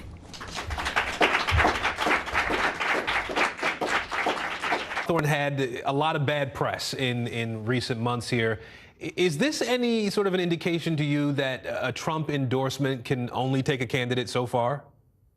A Trump endorsement does help. What did not help Madison Cawthorn were just all the controversies and scandals that the freshman congressman found himself in over the last several months. And what was clear was that the Republican establishment in North Carolina, kind of led by Republican Senator Thom Tillis, decided, hey, we actually need a different congressman in this district. And they went all in on Chuck Edwards, and that was who ended up prevailing. All right, NBC News senior political editor Mark Murray. Mark, we appreciate you today. Thank you. New information this hour on the war in Ukraine. The Russian soldier facing the first war crimes trial since the conflict began has pleaded guilty. The 21-year-old was accused by Ukraine's top prosecutor of shooting a 62-year-old civilian to death. Meanwhile, the fate of the fighters at the Mariupol steel plant remains uncertain. They were evacuated this week, but then taken to Russian-controlled territory. It is unclear whether Moscow is interested in trading them for prisoners of war. And at the same time, the Western alliance against Russia has taken a pretty big step towards expansion. Finland and Sweden have officially applied for NATO membership and could be admitted in just a few months. We're going to talk about those next steps in just a moment, but first, let's go ahead and get the latest on the ground from NBC's Matt Bradley, who is live in Ukraine.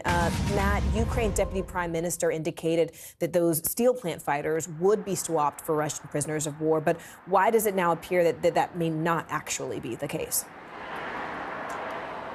Yeah, you know, and that might have actually been the whole reason why they negotiated this surrender, was kind of a compromise to allow these fighters to get out, probably believing that they would eventually be swapped. The problem is now we're hearing from the Ukrainians that they don't necessarily know that they have enough Russian prisoners of war to trade, but the real threat is coming from Moscow, and that is politicians and prosecutors for the Supreme Court are saying that they want to try to designate the Azov Brigade, and that is that right-wing. It's a group with historical ties to neo-Nazis. They're the ones who are constituting the main fighting force from that Azov-style steel plant. They want to classify them as terrorists, essentially saying that they are criminals and that they should then be tried in Russian courts. Now, that's very threatening, of course. Dozens of these soldiers are very badly injured. There are nearly 1,000 of them. And if they are then treated as terrorists or criminals in Russian courts, that would be very threatening indeed. They would not have the same legal recourse that, for example, that 21-year-old Russian seems to be enjoying here in Ukraine. So this kind of changes the game and certainly would go against what, and we don't know the exact terms, but certainly would go against what it seems like the Ukrainians had imagined was the deal or that compromise for having those soldiers surrender and exit the underground area of that Azovstal steelworks. Well, Dan DeLuz is also with us. Dan, let's talk NATO. Turkey is still opposed to Finland and Sweden joining that alliance, and the head of NATO appeared to sort of reference that in his comments earlier. Let's first take a listen. Allies will now consider the next steps on their path to NATO. The security interests of all allies have to be taken into account. And we are determined to work through all issues and reach rapid conclusions. Now, Dan, set the scene for us, because all 30 NATO members do have to agree on admitting new countries. So is Turkey's opposition a negotiation tactic, or is the expansion really ultimately in doubt? Well, Morgan, the hope is that negotiations can resolve this and it's not a deal breaker, but it may require Sweden and Finland bowing to demands from Turkish President Erdogan to extradite Kurds that Turkey says are terrorists plotting to forge an independent Kurdish state. And Erdogan says the two countries are harboring members of the separatist militant Kurdistan Workers' Party, also known as PKK. And today Erdogan accused the Nordic countries of being, quote, guest houses for terrorist organizations. So Turkey has a lot of leverage now in this situation to squeeze concessions out of Sweden and Finland.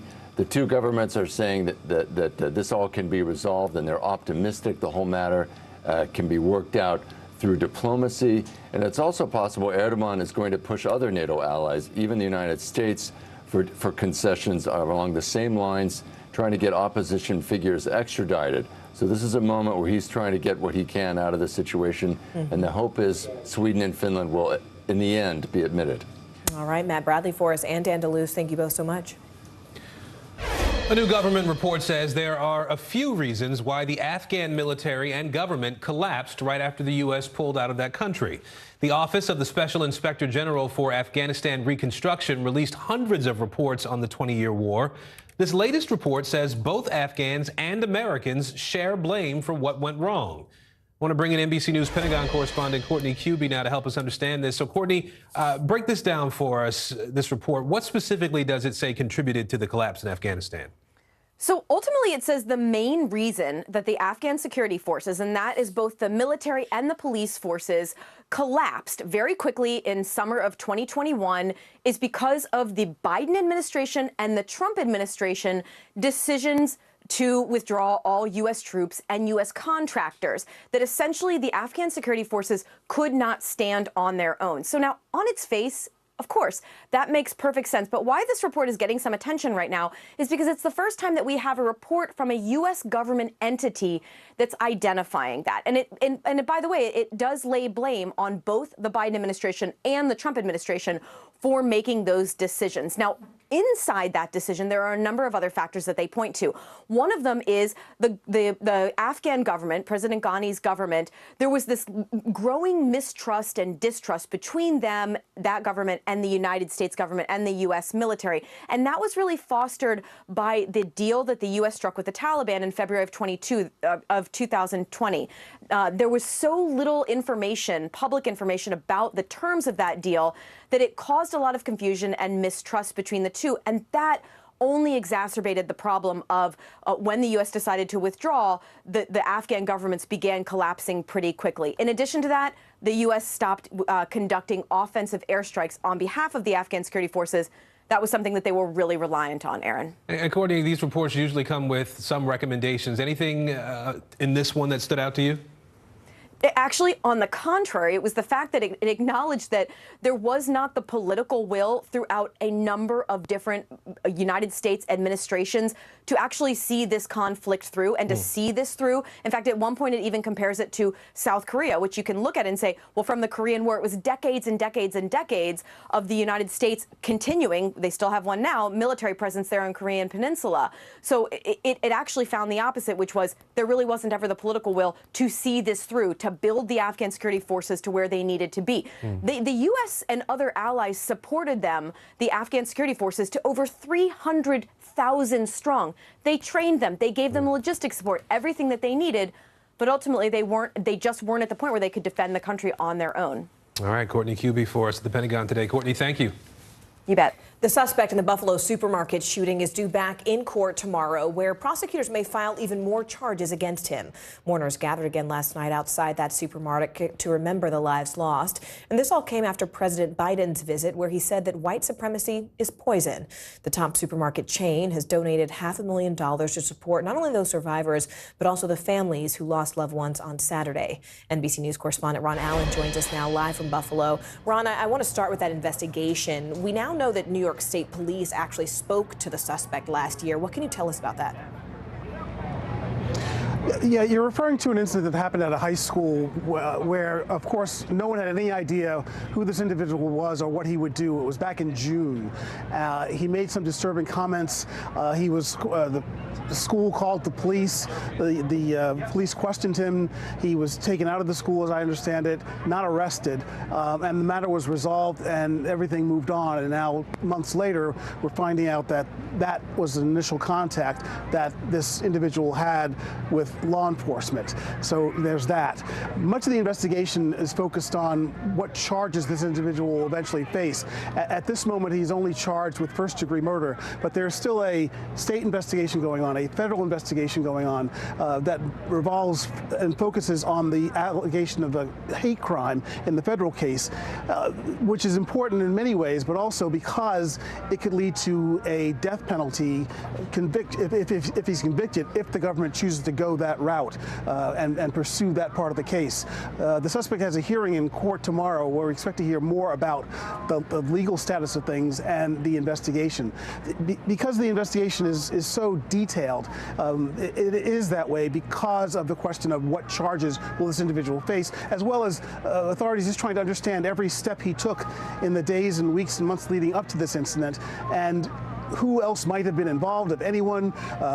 We know, for example, that his father gave him as a gift one of the guns that he had in his possession, not the one that he used in the store.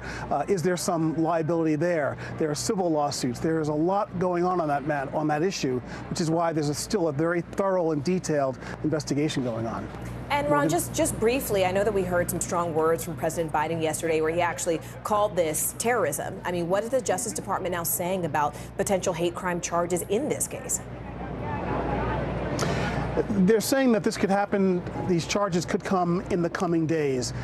That, again, is why they are trying to meticulously investigate everything this individual did, said, and in the weeks and months and days leading up to this. Here's the Attorney General Merrick Garland talking about the potential for federal charges. Take a listen. The Justice Department was founded in 1870 in the aftermath of the Civil War during Reconstruction with the first principal purpose to protect Black Americans from white supremacists, and particularly the Ku Klux Klan, who were trying to take away their civil liberties. Confronting hate and preventing hate crimes is a moral obligation of every American if we expect to be able to continue to live in a democracy. And that is what we intend to do.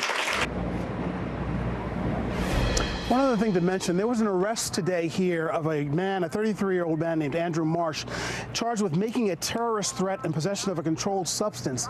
He apparently was at a local grocery store on Tuesday and said some things that were intimidating and threatening to the employees there in the context of the shooting and massacre that had happened here. Now, officials have been telling us that there have been incidents like this where someone's called into another restaurant a couple of days ago. There's been some chatter online. The mayor in particular was very concerned about the fact that there were that people were echoing what happened here in an intimidating, threatening way. This is the first arrest we've heard of this man. He was in court this morning. He faces up to 7 years in prison. Again, the charge is making a terrorist threat, and this happened at a grocery store on Tuesday where he was intimidating, allegedly, the employees who were there. Morgan? All right, NBC's Ron Allen for us there in Buffalo. Ron, thank you.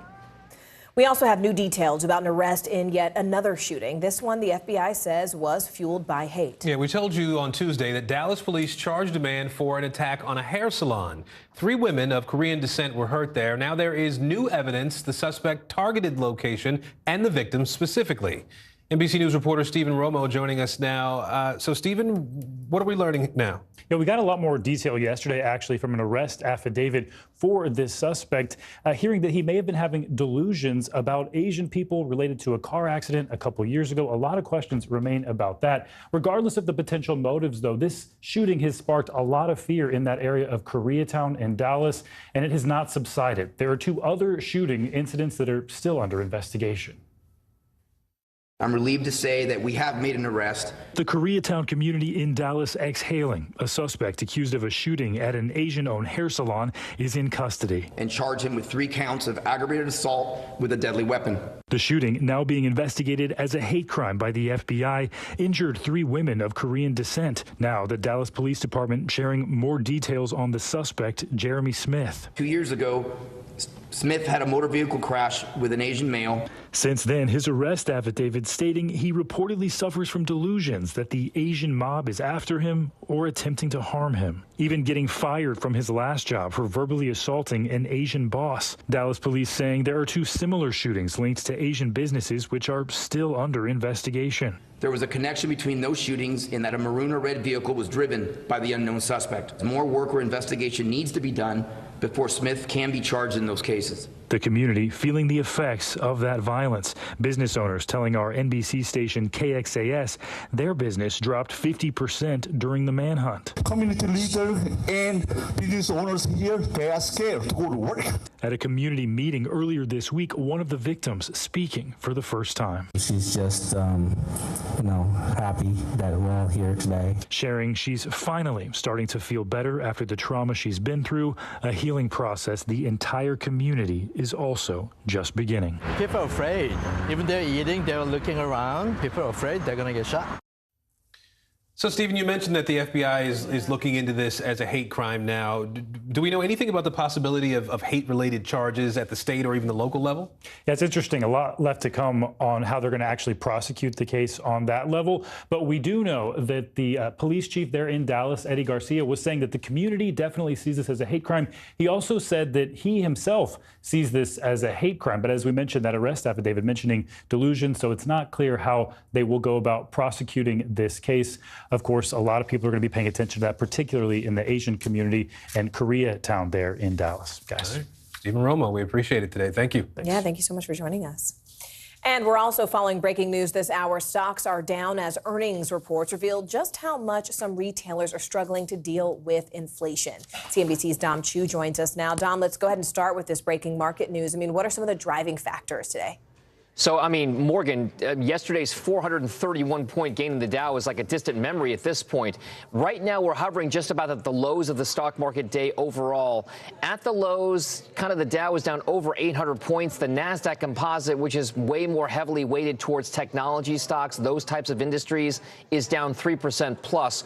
The real underperformer on the day, if you will. Now, there's a real concern amongst investors that the economy could come under real pressure in the coming weeks and months, and that one of the results will be a decrease in corporate profits, which in turn could take the value of the stock market down even further. The big issue so far this week has been disappointing earnings reports and forecasts from some of America's biggest retailers. Now, today it was Target, which reported profits that were far below analyst expectations. The retailer got hit by things like rising fuel costs, transportation costs, supply chain issues, inventory as well.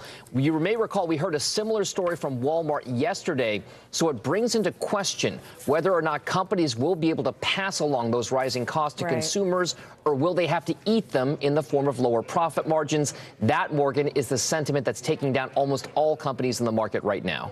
Dom, speaking of consumers, can we just talk about Twitter for a minute? I mean, this feels like pretty big news that Elon Musk seems to have gotten sort of cold feet about this deal that he initiated. Can you talk about how sort of Twitter shares are responding to that? Where does Musk's fit into all of this? Where does Musk's sort of reaction fit into all of this, and how is it affecting users? Well, it's directly affecting the users, right, Morgan? The idea that you've now said you want to take a pause on this, that you're reevaluating whether or not Twitter is that business that you thought you were going to have because of the number of bots or fake spam accounts that you claim or allege as pervasive on the platform. All of that has taken down the stock market valuation of Twitter well below. Remember, that $54.20. That was the price that Elon Musk agreed to buy Twitter at, which equates to around $44 billion. At current market levels, many of the experts in the market say that the odds implied by Twitter's current market price, by the way, far below the $54.20, implies that there is a less than half 50-50 chance that this deal actually gets done at that price. Now, Elon Musk might be doing something with regard to jockeying for position, maybe looking for a lower price at the end. The question becomes whether or not Twitter, which has now what it considers to be a more binding merger agreement, will actually make or go to the courts to force Elon Musk to buy Twitter at the agreed upon price. So this is all drama, high drama at the corporate level with all of that, with all that's happening right now. And all of us users watching on the edge of our seats here. Dom, as always, thank you for rolling with the punches and helping us understand all of this. We appreciate it. You got it. Well, the crypto crash is causing some serious concern right now. In just 6 months, the crypto market lost nearly $2 trillion in valuation. So take a look at this. At its peak in November, the market was valued at about $3.1 trillion. Now it's down to about 1.3. That line you see there now has some people wondering whether the crypto crash could trigger a greater economic crisis. NBC News tech reporter David Ingram is joining us now to talk a little bit about this. So, David, help us understand the relationship here. Why do some people think the crypto crash could hurt the larger economy?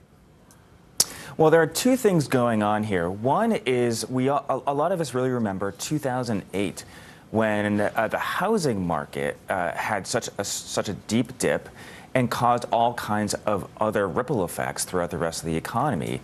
And now people are looking at as we're headed toward a possible other dip in the economy, what other sectors could cause ripple effects or contagion elsewhere? And so people are turning to this big drop in crypto.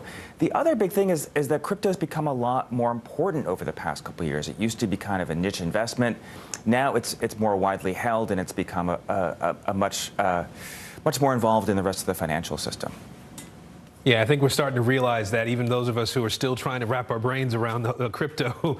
I do want to ask you, though, you talked to some of the experts around this, right? Some of the economists out there. What are they saying to you? Are they concerned about this? They're starting to think about crypto in this way and starting to become concerned. You know, part of it is psychological, that there are so many other things happening in the economy right now, shortages, inflation, the stock market generally going down. And when you have another sector like crypto having this steep drop, it just adds to this sense that things aren't going in the right direction. But there's also, in the past year or so, we've seen more movement and more sort of intermingling between crypto and the rest of the economy, where some banks are starting to accept crypto as collateral for loans. So if that happens, you know, what if the value of that collateral goes down? Do the loans start to have increased risk? Right. So, Aaron, I think there's a lot to watch here in terms of possible risks going forward. All right, and we know you will be watching it for us. We appreciate it. David Ingram in San Francisco today. Thank you, David. And stay with us. Actress Amber Heard is back on the stand in her defamation trial. Still ahead, what she's now saying about her ex-husband, Johnny Depp.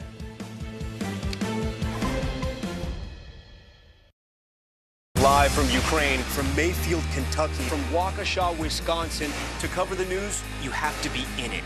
This is how so many towns and cities are protecting themselves. You can actually see they're pushing the gates open. I also want to get home.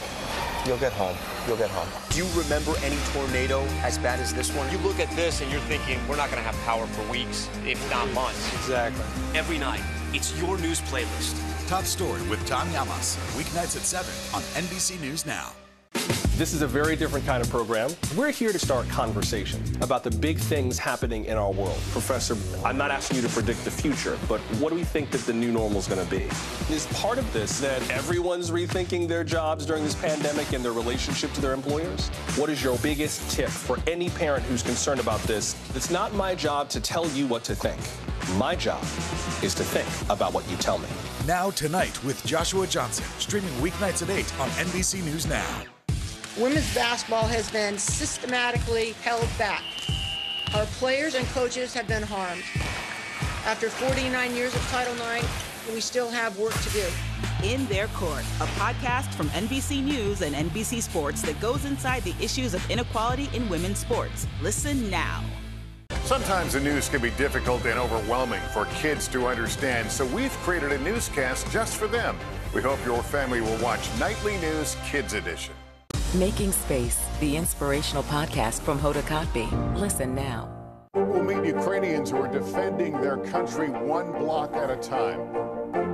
When you were still in Kiev, could you hear the bombing? My name is Lester. Who's this?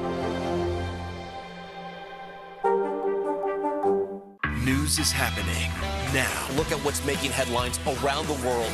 Whenever it happens, wherever you are, it's here now. Making news right now, a former Minneapolis police officer has pleaded guilty in connection with the death of George Floyd. Thomas Lane admitted to aiding and abetting second-degree manslaughter. Floyd died in May of 2020 after former officer Derek Chauvin pinned him to the ground with a knee on his neck for 9.5 minutes. Lane was one of the officers who helped restrain Floyd during that arrest. Investigators in Texas still trying to track down an escaped inmate serving a life sentence for capital murder. 46-year-old Gonzalo Lopez escaped from a prison transport bus in East Texas last Thursday. Authorities say he's been hiding out in a wooded area, but there have been no confirmed sightings in at least 4 days. And a police dog in Florida helped track down a missing woman who was suffering from dementia. A deputy and his canine were canvassing a wooded area when they found her. Police were originally called to her home on Sunday after learning that she left Saturday afternoon. That woman is now being treated for severe dehydration at a hospital. Bottom of the hour now, and here are the latest headlines on the war in Ukraine. The head of NATO says he is honored to receive Finland and Sweden's applications to the military alliance today, calling it a historic step. Turkey, however, is raising objections to their potential membership. Russia's defense ministry says nearly 700 Ukrainian fighters have surrendered from the steel plant in Mariupol in the past day. It remains unclear what will happen to those fighters. Meanwhile, British intelligence suggests that Russia is experiencing, quote, significant resourcing problems on the ground. We begin our coverage this half hour with NBC News national security analyst Clint Watts. Russia's ground campaign continues to move quite slow in the east. Separately, those defenders of the Azov steel plant in Mariupol, Ukraine, have finally surrendered to Russian forces and have been loaded up. There's an estimate of up to 1,000 fighters that have been moved somewhere inside Russian-occupied Ukraine. It's believed there'll be some negotiation, but Russia oftentimes says one thing and does another. It's to be determined whether they'll be able to exchange those prisoners of the Ukrainian army and the Azov battalion with Russian prisoners of war. Separately, in the east, you see the Russians suffering some setbacks, losing ground north of Izium, that access in and around Kharkiv. Kharkiv, the Ukrainian military has been able to take some ground back. This is important because it pushes out artillery pieces that can not strike the center of Kharkiv after they've been pushed back. And it also threatens lines of communications and logistics moving from Belgorod, Russia, down to the south to Izium. If we look at what the Russians were trying to do 2 weeks ago, it seemed like a much more bold shift, a move to try and link forces in and around Izium, where they've struggled, with forces in Donetsk. It seems like their strategy has once again changed.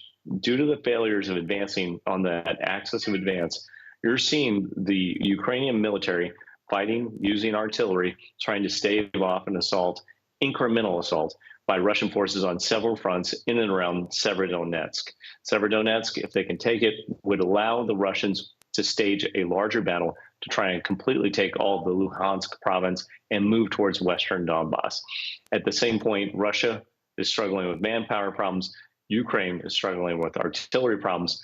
That problem for the Ukrainians might be resolved as U.S. and other NATO countries, their artillery equipment and their ammunition makes its way to the front lines. Overall, we should expect in the next several weeks an intense artillery and armor assault battle, incrementally advancing by the Russians and the Ukrainians trying to defend. Let's bring in Elizabeth Shackelford now. She is a former Foreign Service officer and is a senior fellow on U.S. foreign policy at the Chicago Council on Global Affairs. Elizabeth, I appreciate you being here today. We know that President Biden is going to meet with the leaders of Sweden and Finland at the White House tomorrow. They're supposed to talk about those two countries' applications to join NATO. What do you think about Sweden and Finland's move here to join this military alliance at this point in history? Well, I think it makes a lot of sense from their perspective, certainly. I mean, Finland in particular, having 800 miles of shared border with Russia, is looking at a very different situation than it has been historically, at least in recent decades. So for Finland in particular, you're looking at Ukraine and you're saying that NATO membership probably would have prevented Russia from invading Ukraine. And that being outside of NATO means that while there is a lot of support for Ukraine's fight against aggressive Russia, NATO hasn't gone in there to defend it. So I think it makes a lot of sense from that perspective. And for Europe's perspective, I think you're looking at a scenario of, what can we do to push back against Russian aggression? Putin has said that this war in Ukraine was justified by NATO's expansion, and he's getting the exact opposite. So I think by allowing Finland and Sweden to join NATO, they're basically saying that it's a massive strategic failure for Putin's part. Yeah, I do want to ask you, I know you were a career diplomat working in the State Department, and you've had a chance to watch conflicts unfold around the world. What are your thoughts on the potential for a diplomatic way out of this war in Ukraine? Is that still a possibility? Well, unfortunately, it's looking less and less likely all the time, but we have to continue to have some to keep those doors open, because that is certainly going to be the best resolution and the earliest resolution that we can see. Winning this militarily is going to be hard for either side. They're quite dug in at this point, and there's a lot of resources behind it to keep that fight going. The problem is, if you watch things like what's happened today with the troops that have surrendered in Mariupol, we don't know what the agreements were or what has been negotiated behind the scenes between Russia and Ukraine. But if Russia is basically going to turn its back on any potential agreements that it's made, that's just going to make it that much harder for Ukraine to have any faith in its ability to negotiate something that Russia will stick with. So I think that that's going to be a cloud over any negotiations, as is going to be the treatment of Ukrainian civilians everywhere that Russia has had them under their control. All right, we will leave it there for now. Elizabeth Shackelford, we appreciate your time and perspective today. Thank you. Thank you. Johnny Depp's lawyers have now finished cross-examining Amber Heard in the ex-couple's contentious defamation trial. Depp's lawyers sought to discredit Heard's depiction of abuse and paint her as the aggressor. Depp is now suing Heard for $50 million, and Heard is countersuing for $100 million. NBC News correspondent Steve Patterson has been following this case since the beginning. Steve, just bring us up to speed here first. I mean, how did Amber Heard's cross-examination end? Yeah, part of the biggest part of this trial, Amber Heard on the stand for about 4 days or so, the cross-examination, a little less than half of that. And as you said, it was that attempt to try to paint Amber Heard as the aggressor. And not only that, but really pick apart every argument she's made, every allegation of either emotional or physical or sexual abuse by pointing to specific pieces of media, right? So they'll have a picture showing Amber Heard maybe a day after she alleged physical abuse and saying, there's no blemish there, there's no mark on your face there, there's no blemish on your lip there, or bringing up like a late night appearance and saying, how could you go on this show after the allegations that you've made about this day or that day or the next day? And they did this over and over and over again. And even at some points, you know, Amber Heard's brought so many examples of her with blemishes on her face or blemishes on her lip or blemishes on the top of her head, pointing to those pictures that she's introduced into evidence and saying, was this doctored? Did you embellish? So casting doubt in that way as well. But the primary thing, again, was trying to make Amber Heard the bad guy. This has been sort of the tactic on both sides. In this example, you hear Amber Heard fighting again with Johnny Depp in several audio recordings, and you hear some of the horrible things that are exchanged. Here is one interaction that, you know, pertains to do just that. Listen to this. We spoke to each other in a really horrible way. You got physical with Mr. Depp often during your relationship, didn't you? I had to defend myself as best I could. You called him a sellout, right, Miss Heard? I called him a lot of ugly things. And a joke. I called him a lot of ugly things. You called him a joke on that recording. You called him a washed up piece of That was, you know, it was back and forth. Amber Heard, for her part, remained calm. And then the redress. So when Heard's attorneys came back after the cross-examination, they tried to ask her several questions. Johnny Depp's attorneys wouldn't let their attorneys get in a word edgewise. It was objection after objection after objection, so much to the point that maybe they got in a handful of questions before their side rested and Amber Heard stepped down off the stand. Morgan. And Steve, who is on the stand today? I mean, who else are we even expecting to hear from as this trial continues? So another one of Amber Heard's friends is on the stand right now. He took the stand maybe a few minutes ago. But the majority of what we heard was from another former friend, Raquel Pennington. She is the one, if you've seen any of these pictures with Amber Heard's, you know, face with blemishes on it, she's the one that was taking these pictures. A very close friend to Heard at the time. You hear her tearfully kind of dissecting some of these photos and exhibits. And talking about just how violent she assumed and thought Johnny Depp was. Never saw any physical violence in person, but often would say she saw the aftermath. All right, Steve Morgan. Patterson, thank you. Yeah. Well, there are growing concerns about potential violence if the Supreme Court does indeed overturn Roe v. Wade. The Department of Homeland Security issued an internal memo warning about the growing number of threats that are circulating online. NBC News national security correspondent Ken Delaney joins us now. So, Ken, we've already seen those barricades go up around the Supreme Court building in D.C. This memo, though, seems to take the concern, to a new level. Walk us through what exactly is in it.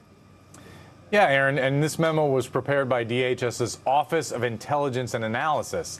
And it says that since that draft abortion opinion was published on May 2nd, the National Capital Region's Threat Intelligence Consortium has identified at least 25 violent threats on social media that were referred to law enforcement agencies for further investigation. And the memo says that some of these threats discuss burning down or storming the Supreme Court and murdering justices and their clerks or members of Congress or lawful demonstrators. The memo adds that social media accounts have encouraged violence at abortion rights rallies by sharing images and comments of vehicles ramming into lawful protesters. It says violence has been encouraged by adherents to a broad range of ideologies and that the threats may escalate after the official decision on the abortion case is issued this summer. Now, this is an unclassified report, it's worth noting, based on open source reporting, which includes information from social media posts and news outlets. And the memo acknowledges that it's really going to be difficult to figure out which, if any, of these threats will actually result in violence. That's a big challenge. So, Ken, have we heard anything from Homeland Security since this memo has gotten out?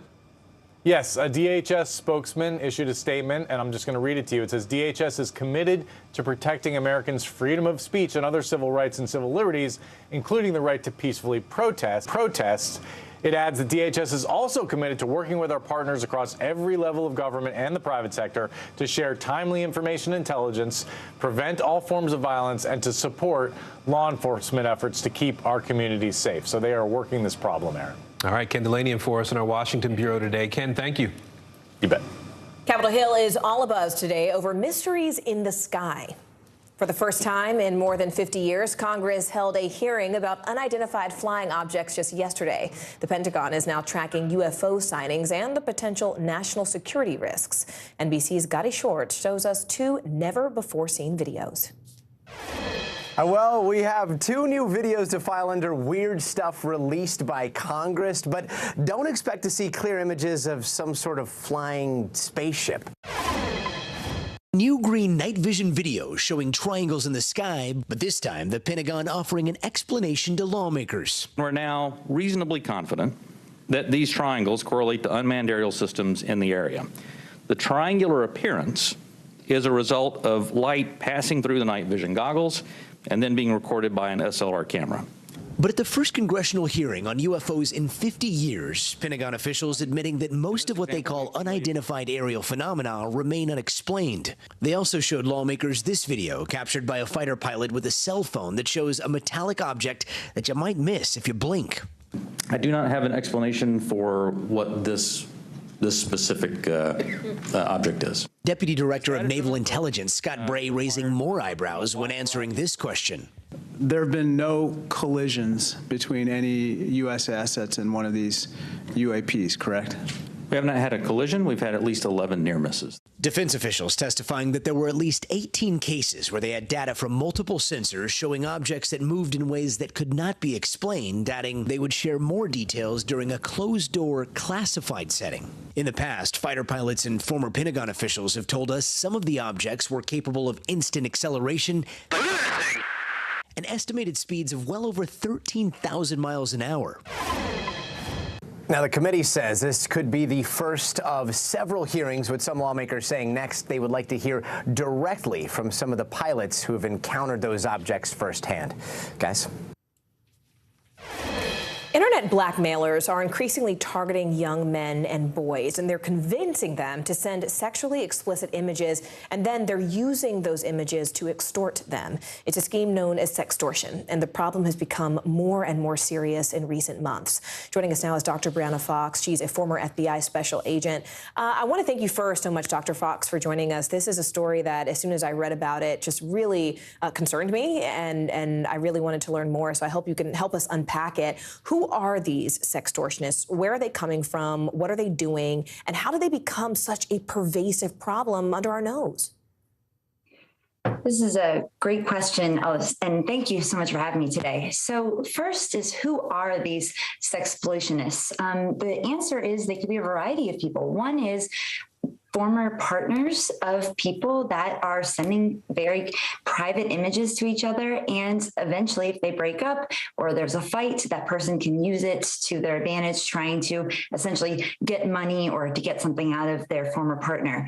But the other more common avenue is actually people that are hackers and cyber thieves that are actually going into people's private emails, cell phones, and then stealing these images and then posting them online or threatening to do so if the person doesn't pay. I mean, and that's what is so concerning. I mean, do we have any sense of why, though, this is happening more and more often now, and why they're targeting boys? I mean, historically, we've considered, young women to be more prey to these types of people, but it's boys who are now also being included in the fold. And while they had been historically, it seems like we're shining more of a light on it now. Absolutely. And there's two things that changed and made this possible. The first is the pandemic. People are sharing images of each other far more often than we used to, because that's one primary means of communicating. So the opportunity to do this has gone up so much. But in terms of young boys being targeted, the primary reason behind this is these offenders know these are people that are less likely to go to police, their parents. In essence, these are the more vulnerable people than, let's say, young girls who who may be more willing to turn them in or to do something that would shed law enforcement evidence and eventually get them caught. So we've also been seeing massive increases in terms of the Black, Hispanic, and Native American population that this happens to as well. I mean, they're preying on shame, right, and vulnerable populations. You mentioned police. What can law enforcement do to identify these extortionists, and what are some of the means sort of at law enforcement's disposal? Unfortunately, it's extremely difficult to identify these people, primarily because a lot of it happens on the web.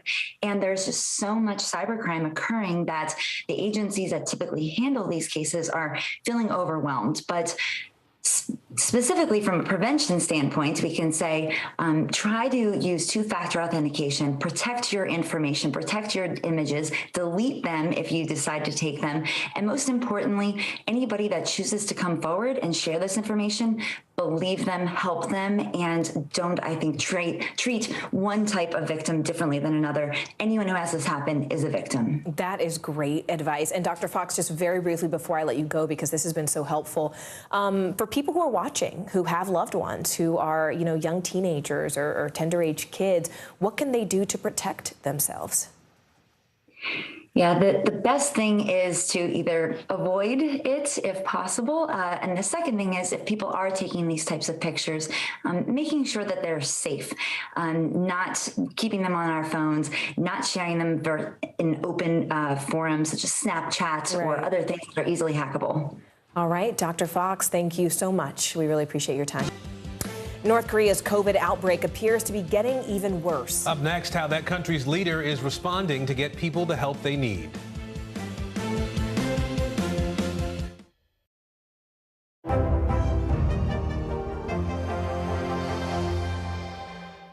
To cover the news, you have to be in it. These are families trying to board those trains to Poland. I also want to get home. You'll get home. Every night, it's your news playlist. Top Story with Tom Yamas, weeknights at 7 on NBC News Now. These days, it feels like the news never stops. So let's get into it. What's happening right now, what it all means for you for an hour every day. It can be hard to keep up, so let's get started together. Hallie Jackson Now, weekdays at 5 on NBC News Now. From Brooklyn, we're next to the subway station. The state's reservoirs are alarmingly low. War will pass them by.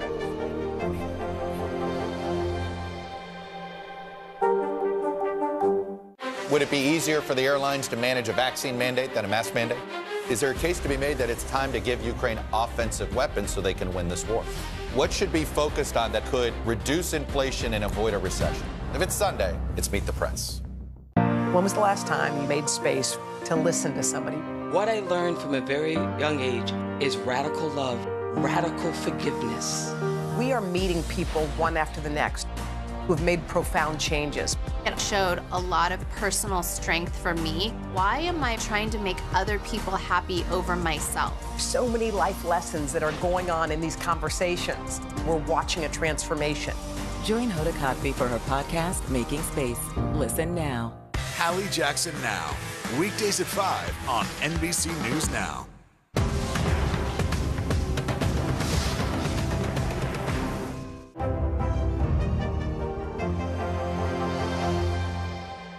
Now Tonight with Joshua Johnson, streaming weeknights at 8 on NBC News Now. Making Space, the inspirational podcast from Hoda Kotb. Listen now. Allergies. Brazil gets hit by a tropical cyclone, and Zimbabwe is looking to sell its stockpile of elephant tusks. Joe Fryer takes us around the world in 60 seconds. North Korea, where state media announced another 6 deaths and 232,000 cases of what it calls fever amid a COVID outbreak. That brings the total number of reported cases in North Korea to 1.7 million and 62 deaths. The World Health Organization is concerned that North Korea has not provided more data about its outbreak. Leader Kim Jong-un deployed army medics to help fight the virus. Brazil, where a tropical cyclone hit the southern part of the country Tuesday night. While some people seemed to enjoy the weather at first, the storm left 182,000 people without electricity overnight. Emergency crews handed out blankets and sweaters to the most vulnerable. In Zimbabwe, where officials are hoping to sell $600 million worth of seized ivory. Zimbabwe's wildlife authority seized 130 tons of ivory over the years from poachers. Now they want to sell the stockpile to fund elephant conservation. And that's the world now. We are getting a look inside a major drug bust in Southern California. Federal agents discovered an intricate tunnel running between Mexico and a small town in San Diego County. 6 people are behind bars accused of trafficking millions of dollars in drugs. You're looking at the end of a massive drug smuggling operation in Southern California. This hole leading to a well-developed tunnel system running nearly the length of 6 football fields. The weekend bust in Otay Mesa netting more than 1,700 pounds of cocaine, along with meth and heroin.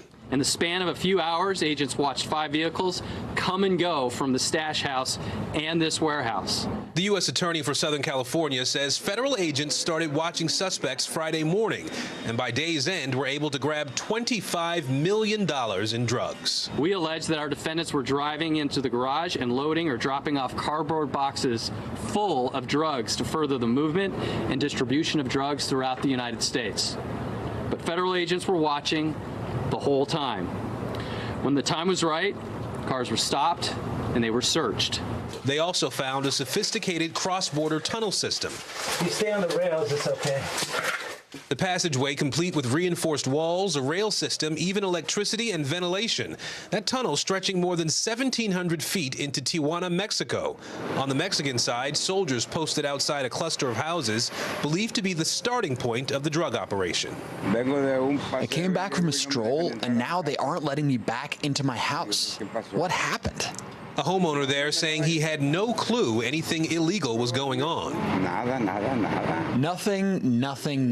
That's why I find it very strange that in 12 years, I've never seen any suspicious activity. Nothing. The feds say this warehouse was the operation's endpoint, only 300 feet from the U.S.-Mexico border fence.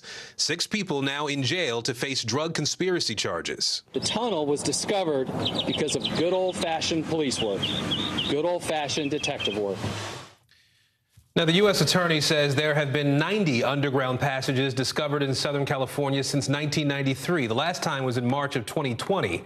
Each of the 6 defendants in this case is looking at 10 years to life. And a historic announcement about the future of sports. After the break, the agreement that hopes to close the gender pay gap and get pro men and women soccer players paid equally.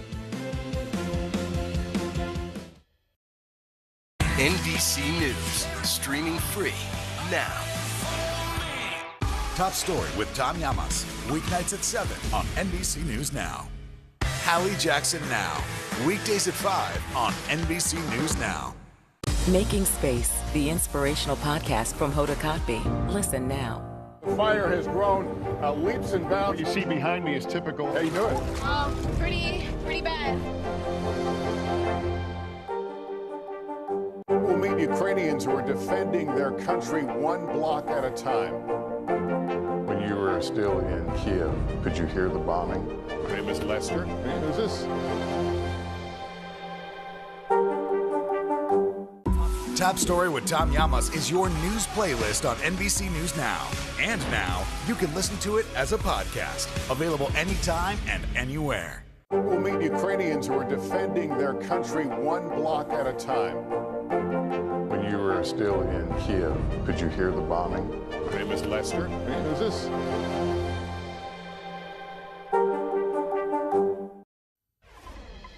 Well, it is party time for golf fans.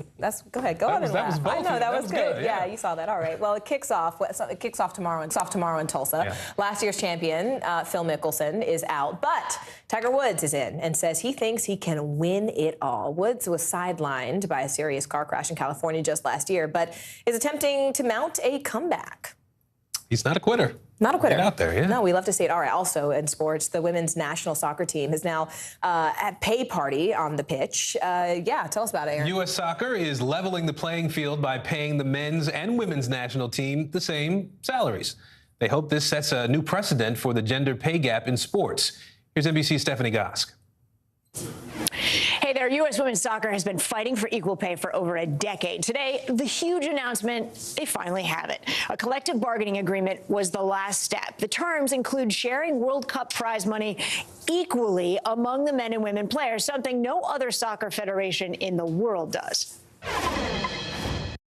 The U.S. women are multiple World Cup champions, last winning a title on the field in 2019 while fighting for equal pay off of it.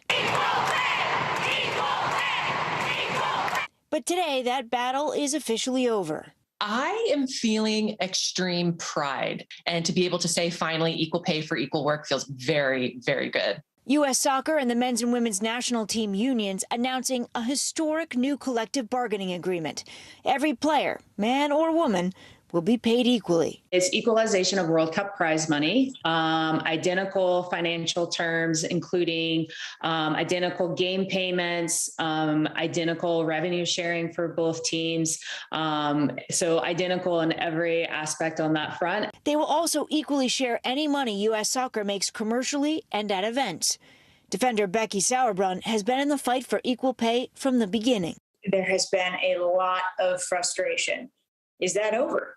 I mean, it's tough to get so excited about something that we really should have had all. She and 4 teammates filed a federal wage complaint in 2016, telling Today at the time, the pay disparity between the men and women is just too large. In 2019, more women joined the push. 28 players filed a lawsuit against U.S. Soccer.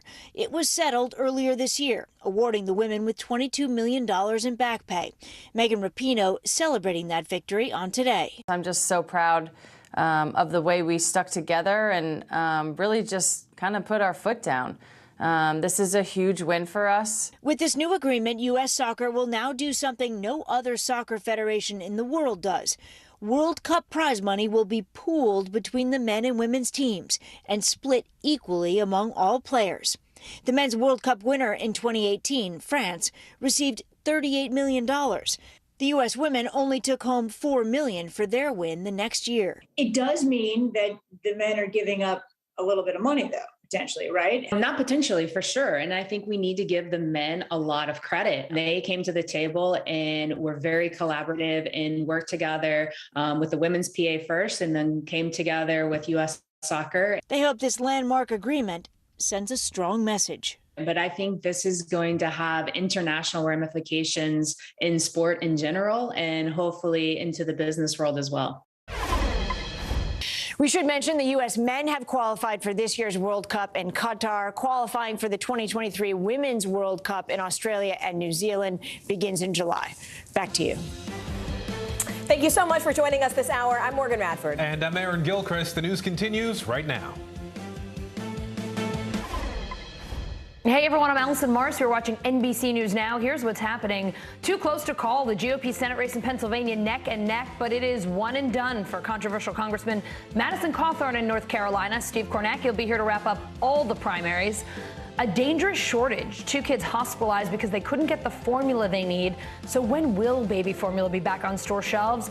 Plus, talk about squad goals. The U.S. women's soccer team scoring a big win for equal pay. The historic agreement, years in the making.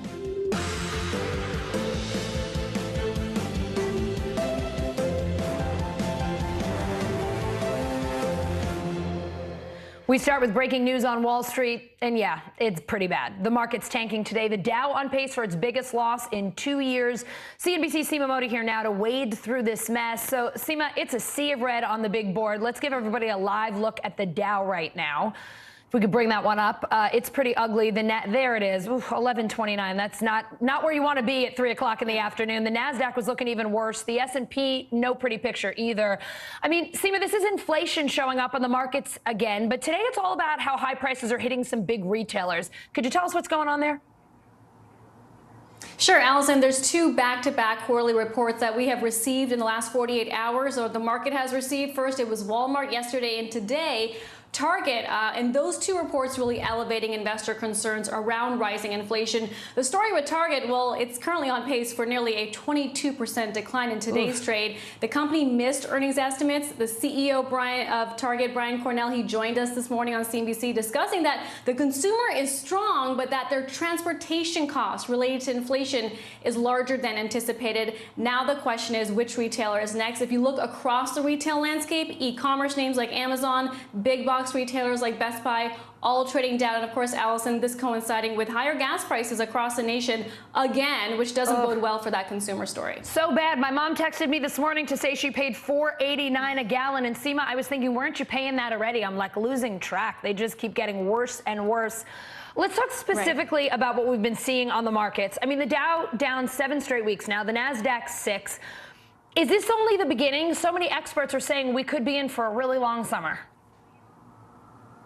Well, while the outlook from retail companies like Target has been less positive, Allison, if other companies like the industrials that service the agriculture economy, if they start to share a similar outlook on the economy, that could lead to another repricing in the market. Now, of course, on a day like today, with 1 hour left in trade, the Dow down as much as it is right now, there is this urgent desire to answer a question about whether this is a short-term or a longer-term move lower. Hard to understand exactly where this goes, but again, the earnings that we get from these major companies like John Deere, which is the biggest agriculture equipment company, set to report on Friday. This has been a Teflon name within the industrial complex. It makes everything from tractors to combines. CEO John May has been widely respected for his ability to grow this company. So the results from that name will be highly critical for Wall Street end of this week. Yeah, if John Deere doesn't look good, it's hard to imagine we won't see another rough day on the markets. Seema, thanks so much for being here just to help us walk through what's going on today. Sure. Much like the markets, the national baby formula crisis isn't improving just yet. At least 2 children were hospitalized because they couldn't get the special formula they need. NBC News technology correspondent Jake Ward is here, along with Capitol Hill correspondent Ali Vitale. Jake, a preschooler, a toddler brought to a Memphis, Tennessee children's hospital. What happened to them, and how are they doing today? What do you know? Well, this toddler and preschooler, Allison, both suffer from what's called short bowel syndrome. It's something in which the small intestine is either missing or doesn't function, and as a result, they just don't absorb nutrients the same way other babies do. In this case, it led to their needing to specifically be hospitalized because without formula, they simply could not get the nutrition they need. Here's how a physician at that hospital described it. You know, this is not every child, it's not normal children, but literally the formula recall has led to these children requiring hospitalization. The estimate, of course, is that there are several thousand children with that condition across the country. It's unclear how many of them may need to be hospitalized for this reason. But at this point, the toddler has been released, came out of the hospital yesterday, and the preschooler is still hospitalized at this hour, Allison. So, Jake, so many parents are concerned about this, right? It's like the one thing people are talking about. You got to feed your kids. They're nervous that there may be, you know, baby formula shortages down the line, and they're not going to be able to get what they need. What are doctors saying about trying to find formula online or elsewhere? What's their advice for concerned parents right now? Well, the American Academy of Pediatrics has the same advice that you or I might have, going online, looking for smaller stores that might stock it. But they're also very, very clear that we need to watch out for people who are unfortunately beginning to offer these scams, essentially buying and either reselling formula at an extraordinary markup or cutting it with other ingredients to try to make it go farther. Here is how one doctor described the warning to parents. It may look very legit in the packaging, but it doesn't mean it's legit on the inside. These people are out there trying to sell you things. We don't know the quality of the formula. We don't know if it's been, how it's been changed or what they put in there. So you really, really need to be careful. A few things to understand here, Allison, is that your baby can typically try any brand of formula, including store-bought brands, unless they're on some sort of very specific amino-based formula. But otherwise, they really can try anything. But the most important thing is don't cut the formula that you have with water. That will only impact your baby's nutrition in the long term. We simply have to get through this the best we can. Oh, my goodness. All right, Ali, given everything that Jake just said, there is mounting pressure on federal lawmakers to fix this fast. Here's Democratic Congresswoman Katie Porter on Morning Joe today. I think putting that factory back online in a safe way is the most important thing that the White House could have done. Congress is also going to move some bills this week to help. But I have questions about why we allowed the FDA to leave this plant shut down for such a long period and why we're not better monitoring the potential shortages that occur when we have things like a plant go offline. All right, so she's talking about Abbott Labs there, and I know that you've been covering this for a bit now. Allie, let's talk not only about what's going on there, but also about the two House bills. They're up for a vote tomorrow to try and solve this. How do they fix the problems that we're seeing right now? Yeah, well, Allison, you're right that there are really two prongs of this, right? There are lawmakers who have been looking into this baby formula shortage because of what happened with Abbott Nutrition back in February, having to recall its baby formula after 2 babies died, and a plant in Sturgis, Michigan that they have was shut down. That plant is still shut down, but the FDA says it should be back online in a few weeks. Of course, on that side of the equation, lawmakers here are trying to investigate not just what happened at the plant, but why it took so long for the FDA to actually get in there, talk to the whistleblower who filed a report on what was going on there, and then eventually shut that plant down in February. That's one prong of this. And then on the other side of it, it's how do you get the supply back up as quickly as possible? Life comes at you fast here in Congress. They're actually going to vote on that baby formula package today, not tomorrow. It does go to show you just how much impetus and motivation they have behind this legislation. And what it is two pieces. One, it's broadening who can sell through the WICS program, the Women, Infant, Child program that so many millions of families use to get their baby formula. Initially, Abbott really cornered the market on that. Now we're seeing new legislation both in the House and the Senate that's going to govern the way that that works. And then, of course, on the other side of this, you're getting $28 million in emergency funding. That comes from Appropriations Chairwoman Rosa DeLauro. Many of those millions of dollars go, the way I'm thinking about this is, if you have the companies who are putting this stuff on the conveyor belt in order to get it to the shelves, this money is meant to ease the process right in between. The regulatory red tape, trying to make that process as smooth as possible, helping the FDA staff up so that they can not just inspect more of this formula, but also bring more places online that are FDA approved so that they have more manufacturers for it too. That should help the supply in the near term, but of course nothing is immediate enough on this. It's so urgent.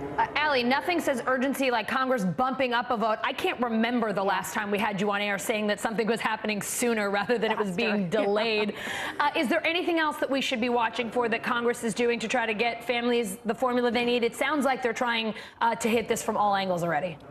Yeah, they're trying to hit this on all angles. And I mean, the chairwoman was really stark on this yesterday. She put it in the terms of there's supply and then there's safe supply. So on the supply side, that's what they're doing today. They're trying to get all of that out the door as quickly as they possibly can. Remember, just because the House passes it doesn't mean that the Senate does. It kind of looks like it's running into a brick wall there at this point. At the same time, though, on the safety side, tomorrow we're going to be looking at the House Appropriations Committee, having the head of the FDA come before them and talking to them basically about what went wrong here on the regulatory side of this with Abbott Nutrition, and then also trying to figure out ways so that this doesn't happen again. For example, Senator Bob Casey, who I was just talking to before I came here to the camera with you, was explaining to me a bill that he wants to put on the floor today that would basically say baby formula manufacturers, if they have some kind of disruption in their production, have to tell the FDA. The FDA can then be a little bit more proactive about trying to bridge that gap so that they don't have a lag in supply like we do right now. There are steps that are trying to be taken, but look, everything at this point is retroactive, which makes it really hard for these families that are just trying to feed their kids. Yeah, whatever you do, if there's not food on the shelves, it just simply does not solve the problem. Jake, Allie, thank you both for being with us today. Thanks. New York Governor Kathy Hochul is out with some new gun-related initiatives today after that deadly attack in Buffalo. Take a listen. Today, I'm signing an executive order to establish a unit within the Office of Counterterrorism at the Department of Homeland Security and Emergency Services, focusing exclusively on domestic terrorism. First time ever. NBC News correspondent Ron Allen live in Buffalo, New York for us today. So, Ron, what else did the governor announce at that press conference? A number of initiatives aimed at tightening New York State's gun laws. Remember, New York already has some of the tightest gun laws anywhere in the country, and she is trying to tighten them even further, given what happened here. Some of the focus is on these so-called red flag laws, which essentially require a police officer or someone else to, if they see someone who has a mental health problem, to question them and to, essentially, you can put a red flag up to say that this person should not be able to buy a gun or possess a gun. She's trying to tighten the restrictions around that and the requirements around that.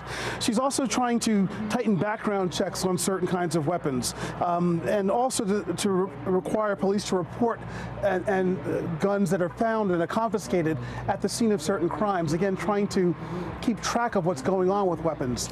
But the centerpiece of what she's trying to do is to focus on the fight against domestic terrorism, which she says is the biggest problem that this country faces, the rise of white supremacy. Here's some of what she had to say about what else that office would do. Take a listen. They'll develop the best practices for law enforcement, for mental health professionals, for school officials to address the rise in homegrown extremism. And we'll make sure that they're trained to know how it occurs, where it occurs, and how to stop it. We're going to launch a threat assessment management program. And this is going to have multidisciplinary teams in our counties across the state, and they'll identify, assess, and be prepared to deal with the threats. She's trying to do all that before the legislature ends its session relatively soon. But the point of it all is that she is trying to do something, which is something that a lot of people here are concerned about, that nothing is happening or nothing will happen after this tragedy. Ron, I also understand Governor Hochul is asking the AG's office to look into some of the social media companies. Could you tell us more about that? Yes, especially Discord. This is the one where there's a lot of reporting suggesting that the suspect in this case was very active. He left a trail of postings and messages on that site, as well as a number of others, that essentially spelled out what he was going to do. He even reportedly invited some people to the site, to a private chat room, essentially, to witness what happened. We don't know who those people are. We don't know the extent to which that, in fact, did happen or not. But the bottom line is, as is the case in so many other contexts, the question is, how do you regulate content on social media platforms? A lot of it is on the companies to do themselves, and there are all kinds of free speech issues also that arise here. But the governor has asked the Attorney General of the state of New York to conduct an investigation to see what culpability, liability any of these social media companies have in this attack. And again, that particular one, Discord, is the one where there was a lot of material left by the suspect. And if you were aware of everything that was there at the time, and of course it was hidden and encrypted, and law enforcement didn't see it, or no one saw it. Well, some people saw it, but no one raised a red flag of any sort. If you saw everything there, you would have known what was going to happen. It's reportedly that detailed, down to maps, sketches that he did of the store, of the layout of the store, and named the store where he was going to do this. Because we know, again, that he had been here plotting this as early as early March. So again, the governor trying to do something, trying to launch these initiatives to try and tighten gun control, gun laws here, and also to more tightly regulate what social media is doing and hold them responsible if need be. All right, Ron Allen in Buffalo, New York. Thank you. Heading overseas, where Sweden and Finland submitted their bids to join NATO today, pushed by Russia's invasion of Ukraine. NATO Secretary General calling this a historic moment. NBC News foreign correspondent Matt Bradley is in Kharkiv, Ukraine. Matt, Finland's prime minister asking NATO to approve those bids quickly. So what does that process actually look like? And is Turkey still standing in their way? Yeah, it looks as though Turkey just today blocked a procedural vote to try to fast-track that effort. Now, they do need 30 countries to get together, and all 30 countries in NATO, and agree on a consensus. But this was a procedural vote. And, you know, it sounds as though Turkey wants, and we've heard from President Erdogan, he wants them to return 30 members of the sort of separatist Kurdish groups that Turkey has been fighting now for decades. And, you know, the Turkish government has accused Sweden and Finland of giving safe harbor to Kurdish separatist fighters. So this is going to be a big issue because it looks as though Turkey is going to be using this NATO question to their advantage to try to get exactly what they want on the international stage. And of course, this is a similar thing that's going along with Hungary when it comes to European Union membership for Ukraine. So we're seeing amongst the Western countries that have come together in a very real and very surprisingly united way. We are seeing some spoilers from Turkey and from Hungary, but we heard today from the Prime Minister of Finland addressing that question. Here's what she had to say. I think our most important job in NATO is to defend our own country, our own region, also making sure that the whole Nordic region is secure.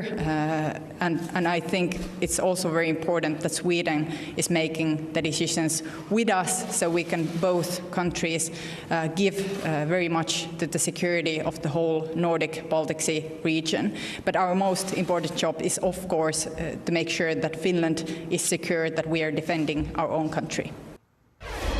So it's a tough question coming up, and it does look as though this isn't the final vote. It looks as though Turkey is going to be playing to their advantage, but we're going to start seeing Antony Blinken, the U.S. Secretary of State, trying to intervene with the Turks, trying to get them to agree, along with the other 29 members of NATO who are already in agreement that Sweden and Finland should accede to the alliance. Allison? Matt, let's talk about what's going on in Ukraine right now. A Russian-backed separatist leader saying a court will decide what happens with the soldiers from that steel plant in Mariupol who surrendered earlier this week. This is according to Russian state media. What else did he say? Yeah, I mean, this was a really difficult one because the Ukrainians had clearly agreed on some sort of terms, we're not sure exactly what, with the Russians in order for those, what now looks like nearly 1,000 soldiers who were holed up underneath that Azovstal steel plant to surrender. So now it looks as though that has changed and the Ukrainians can no longer count on whatever agreement might have been made. But we just heard, again, as you mentioned, from Denis Pushlin. He is one of the leaders of these Russian-backed separatist groups. He said that regardless of the emotions of some people, I heard various opinions, if an adversary laid down the arms, the future fate is decided by the court. If this is a Nazi criminal, then by a court-martial. And this is from Denis Pushlin, the Donetsk People's Republic leader, one of those separatist states in eastern Ukraine that has been essentially cleaved off ever since 2014, the last time Russia invaded this country. So you heard that reference to Nazis. Well, you know, this is a big coup for Moscow because they have long said that the Azov Brigade, who are, you know, they're the ones who are basically running the effort underneath the Azovstal steel plant. All of the soldiers essentially belong to the Azov Brigade, which is a group that has well-known neo-Nazi ties dating back several years. Now, ever since they were incorporated into the Ukrainian armed forces, the Ukrainian government has said that they've depoliticized. But Moscow, the Kremlin, has continued to accuse them of essentially being Nazis and said that this whole invasion of Ukraine is an effort to denazify Ukraine. Even the government in Kyiv, which really has very little to do with the Azov Brigade. So this whole thing has been a major pretext for the invasion itself and the capture, finally, of the Azov steel plant and of all of those 1,000 soldiers beneath it is a major coup for the government. And now it looks as though if they're trotted out in front of Russian courts and accused of being terrorists or Nazis in Moscow, you can expect that they will play that up for maximum propaganda value. Matt, one more for you. The first Russian soldier to stand trial for alleged war crimes by the Ukrainian prosecutor general back in court today. NBC News has not independently verified the details of this case against him, but he has he entered a plea yet? And what has the Kremlin said about this trial? Yes, this is an interesting trial. This is one where we're seeing the Ukrainians trying this soldier in a criminal court, in a civilian court. This is a 21-year-old soldier, I believe it was a sergeant. He shot dead a 62-year-old civilian who was riding his bicycle down the street. And he said that he did this on the orders of a superior officer who said to shoot this man so that he wouldn't convey or reveal the position of their unit. So now, it's unclear exactly where this is going to go, but he did plead guilty today. He did submit for the first time a guilty plea. All right, Matt Bradley in Ukraine. Thank you so much. Coming up, the winners, the losers, and the still undecided. A look at all of Tuesday's key primary races and a look ahead to November. Hallie Jackson Now, weekdays at 5 on NBC News Now. When was the last time you made space to listen to somebody? We are meeting people one after the next who've made profound changes. I think you're going to be blown away by the life lessons. Join Hoda Kotb for her podcast, Making Space. Listen now. Top Story with Tom Llamas, weeknights at 7 on NBC News Now. From Brooklyn, we're next to the subway station. The state's reservoirs are alarmingly low. War will pass them by.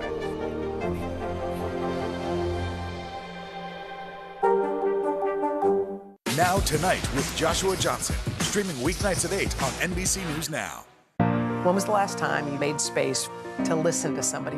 We are meeting people one after the next who have made profound changes. I think you're going to be blown away by the life lessons. Join Hoda Kotb for her podcast, Making Space. Listen now.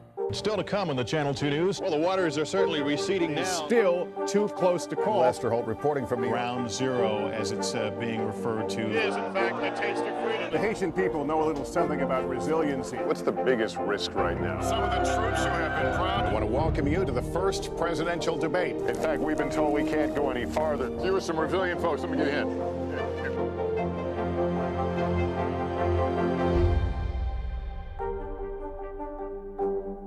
When was the last time you made space to listen to somebody? What I learned from a very young age is radical love, radical forgiveness. We are meeting people one after the next who have made profound changes. It showed a lot of personal strength for me. Why am I trying to make other people happy over myself? So many life lessons that are going on in these conversations. We're watching a transformation. Join Hoda Kotb for her podcast, Making Space. Listen now. We are making a ferocious charge, but when it's this close, what else would you expect? Everything about this campaign has been tight. Unfortunately, we're not going to have resolution tonight, but we can see the path ahead. We can see victory ahead, and it's all because of you. Pennsylvania's Republican Senate primary too close to call. Mehmet Oz and David McCormick neck and neck as the last tallies trickle in. NBC News national political correspondent Steve Kornacki is at the big board with the very latest.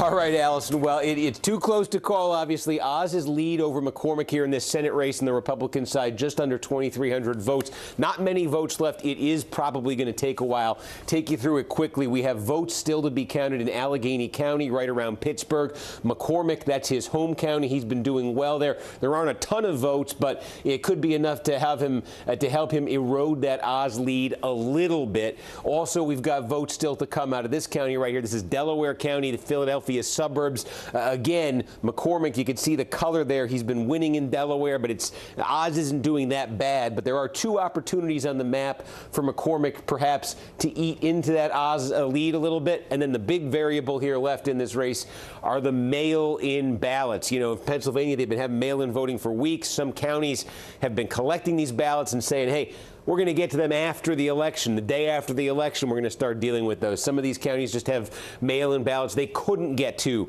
last night on election night. Bottom line is there's about 20,000, we think. This is a rough estimate, but about 20,000 mail-in ballots yet to be counted. So basically, from McCormick's standpoint, here's what he needs. He needs to gain votes in Allegheny, where we know there's some left. He needs to gain votes in Delaware County, where we know there's some left. And then he needs to win the remaining mail-in ballots probably by about 10 points. If he can do all three of those things, he could potentially just erase that lead that Oz has right now and maybe barely move ahead of Oz. If he can't do all three of those things, then the only question here is how big is this Oz lead going to be when all the votes are counted? The bottom line on this, though, is the state law in Pennsylvania is any election where the margin is within 0.5%, 0.5%, automatically goes to a recount. This one is 0.2%. It's clearly in the recount range now. Certainly seems like wherever it lands, it's going to be in the recount range.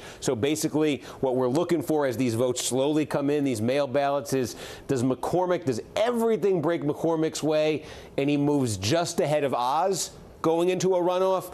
Or does Oz hold on to a lead? Is the question, how big a lead is Oz trying to protect in a recount? That's the suspense in that Senate race. Of course, the winner of this Senate race is going to take on, this was not a cliffhanger, Lieutenant Governor John Fetterman easily winning the Democratic primary for the U.S. Senate. You see he wins every county in the state. The other marquee race, closely watched race in Pennsylvania here on the gubernatorial side, here you see Doug Mastriano, the Republican.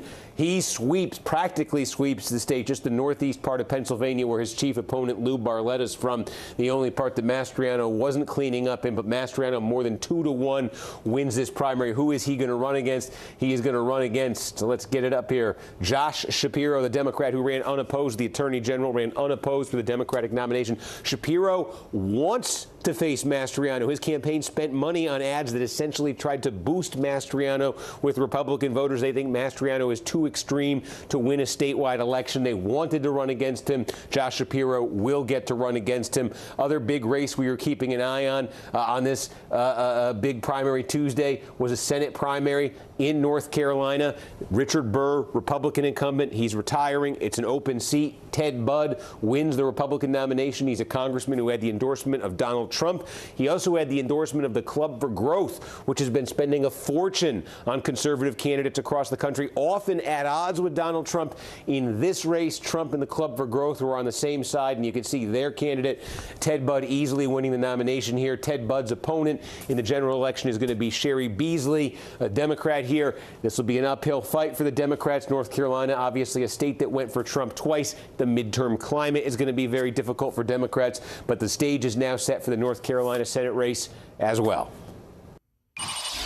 Well, Pennsylvania's GOP primary is still too close to call. North Carolina's was done and dusted last night. We've got team coverage in both states. NBC News correspondent Vaughn Hilliard's in Philadelphia. NBC News correspondent Dasha Burns is in Bryn Mawr, Pennsylvania. And NBC News correspondent Antonia Hilton's in Hendersonville, North Carolina. Vaughn, you were with the Oz campaign last night. What are you hearing from them today and from the McCormick camp? Yeah, the way the Oz campaign puts it is that we're ahead in the polls, and that's a good position to be in. Look, it's a 2,500 vote margin. That's not much. We're looking at a little more than 30,000 votes believed to be outstanding. Ballots, particularly mail ballots, to be counted and opened up in these counties here across the state. That's not much of a margin. And the big question here is, is McCormick able to eclipse the vote total of Mehmet Oz ultimately? When you're looking at the mail-in votes there, overwhelmingly McCormick was winning the initial early vote batch that was coming in, but as we were talking about yesterday, same-day voters and these late mail votes that were coming in here on actual election day, more trending towards their Mehmet Oz. And that is where, if you were the Oz campaign, you're feeling good. At the same time, the general consultant for McCormick's campaign essentially already called his shot and said that they were going to ultimately win it. But I think we're looking at days ahead here until this is actually determined, Allison. So, Dasha, once we know who it is, the winner of the GOP primary will take on Democrat John Fetterman. What does his decisive win say about the political landscape in Pennsylvania ahead of November? Well, it says a lot about the Democratic Party, potentially the future of the party, not just here in Pennsylvania, but across the country. I think a lot of Democrats are going to be looking to Fetterman, to the strategy, and to this race and thinking, hey, could this be a model for Democratic success? I mean, this victory was absolutely decisive. You heard Steve Kornacki say it there. Every county, he just absolutely swept this race despite that last-minute health scare, the stroke that he suffered on Friday, and dampened his election night rally a little bit. His wife Giselle stepped in instead. She has been his partner in crime through this campaign. We talked about this last week, Allison, when we profiled the Fettermans. They have been running a sort of a package deal. Listen to Giselle on stage last night. You may have noticed I am not John Fetterman, the next senator of our great state. As I'm sure most of you know, John had a little hiccup on Friday while we were on the road campaigning. Thank God he's already on his way to a full recovery. Like so many others, I found the American dream and made my life here in Western Pennsylvania. I found love, a wonderful family, and a place I am proud to raise my children. John and I want to make sure that everyone in Pennsylvania can find the American dream here too. Allison, the two of them together really trying to bridge the gap in the Democratic Party, get sort of the younger, more progressive folks, along with some of the Democrats that have been lost in recent years, those blue-collar folks, union voters that Fetterman has been trying to win over. He's been campaigning in union halls all across the state. He's been to every county. He intends to do it again. He wants to talk to every voter, whether they supported Trump, whether they supported Biden, whether they're outright Fetterman supporters or not. And we'll see what that looks like over the course of the coming months, Allison. All right, so let's go to Antonia in North Carolina. Controversial GOP Congressman Madison Cawthorn lost his primary. What are you hearing from voters about that? Well, many voters here are frankly not as surprised. In some cases, some of the folks we've talked to today are relieved, as pretty much everyone knows at this point he has been embroiled in one scandal after another, from bringing a gun through an airport to most recently explicit videos and photos leaking that found, that many voters found upsetting or inappropriate.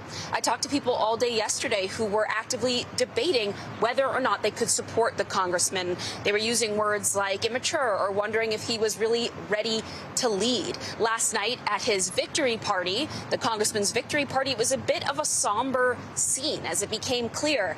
And Chuck Edwards, the state senator who ultimately beat him, was really pulling ahead.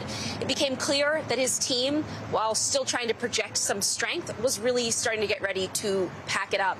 And now State Senator Chuck Edwards says it's all about unifying the Republican Party, though that could be a bit of a challenge because some of the Cawthorn supporters that I have talked to say that all the Republicans who turned on Cawthorn, who supported others like Chuck Edwards, that they're rhinos or Republicans in name only. Take a listen to some of my conversation with the new nominee.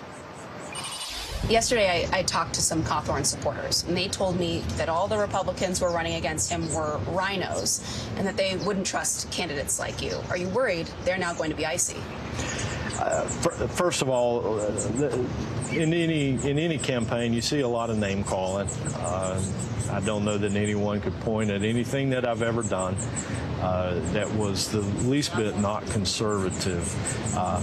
And the answer to your question is no. I believe that our Republican Party is very quickly going to get unified. I'm certainly going to work to unify the party. Congressman Cawthorn offered to very quickly help unify the party. Allison, in many ways, Congressman Cawthorn and State Senator Chuck Edwards are ideologically very similar.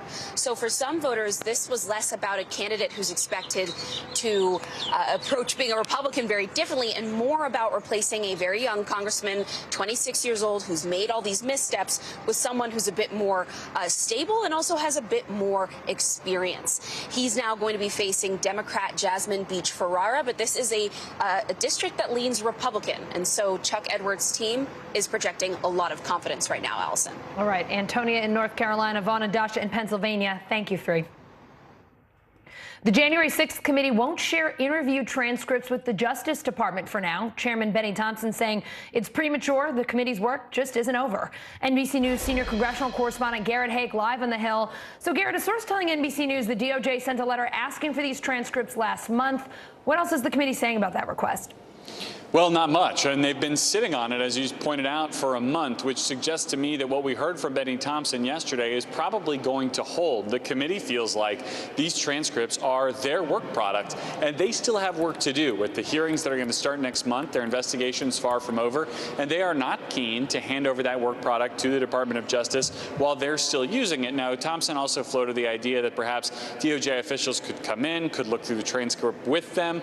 I have heard some grumbling that there's also this idea here that the DOJ, which the committee needs to back them up on subpoenas by perhaps actually pursuing contempt charges against some of the folks for whom they've recommended them, could probably do more to put themselves in the committee's good graces. But for now, that's not happening, and those transcripts remain the sole property of the January 6th committee. Garrett, Chairman Thompson says it's unlikely the committee will call on former President Trump to testify. Why not, and what about former VP Mike Pence?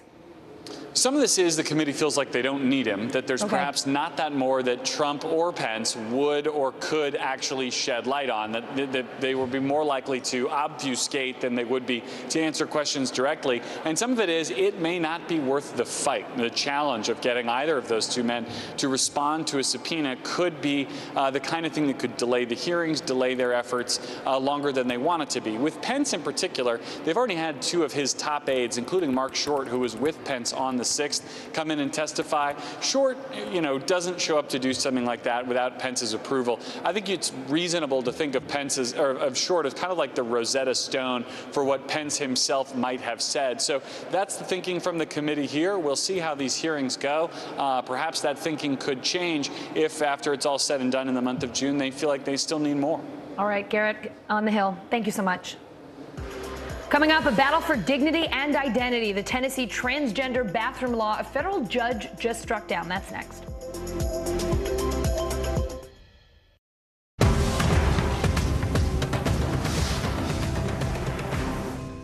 We're here to start conversations about the big things happening in our world, because it's not my job to tell you what to think. My job is to think about what you tell me. Now Tonight with Joshua Johnson, streaming weeknights at 8 on NBC News Now. Fire has grown leaps and bounds. You see behind me is typical. How you doing? Pretty bad. Fire has grown leaps and bounds. You see behind me is typical. How you doing? Pretty bad. Women's basketball has been systematically held back. Our players and coaches have been harmed. After 49 years of Title IX, we still have work to do. In Their Court, a podcast from NBC News and NBC Sports that goes inside the issues of inequality in women's sports. Listen now. Fire has grown leaps and bounds. You see behind me is typical. How you doing?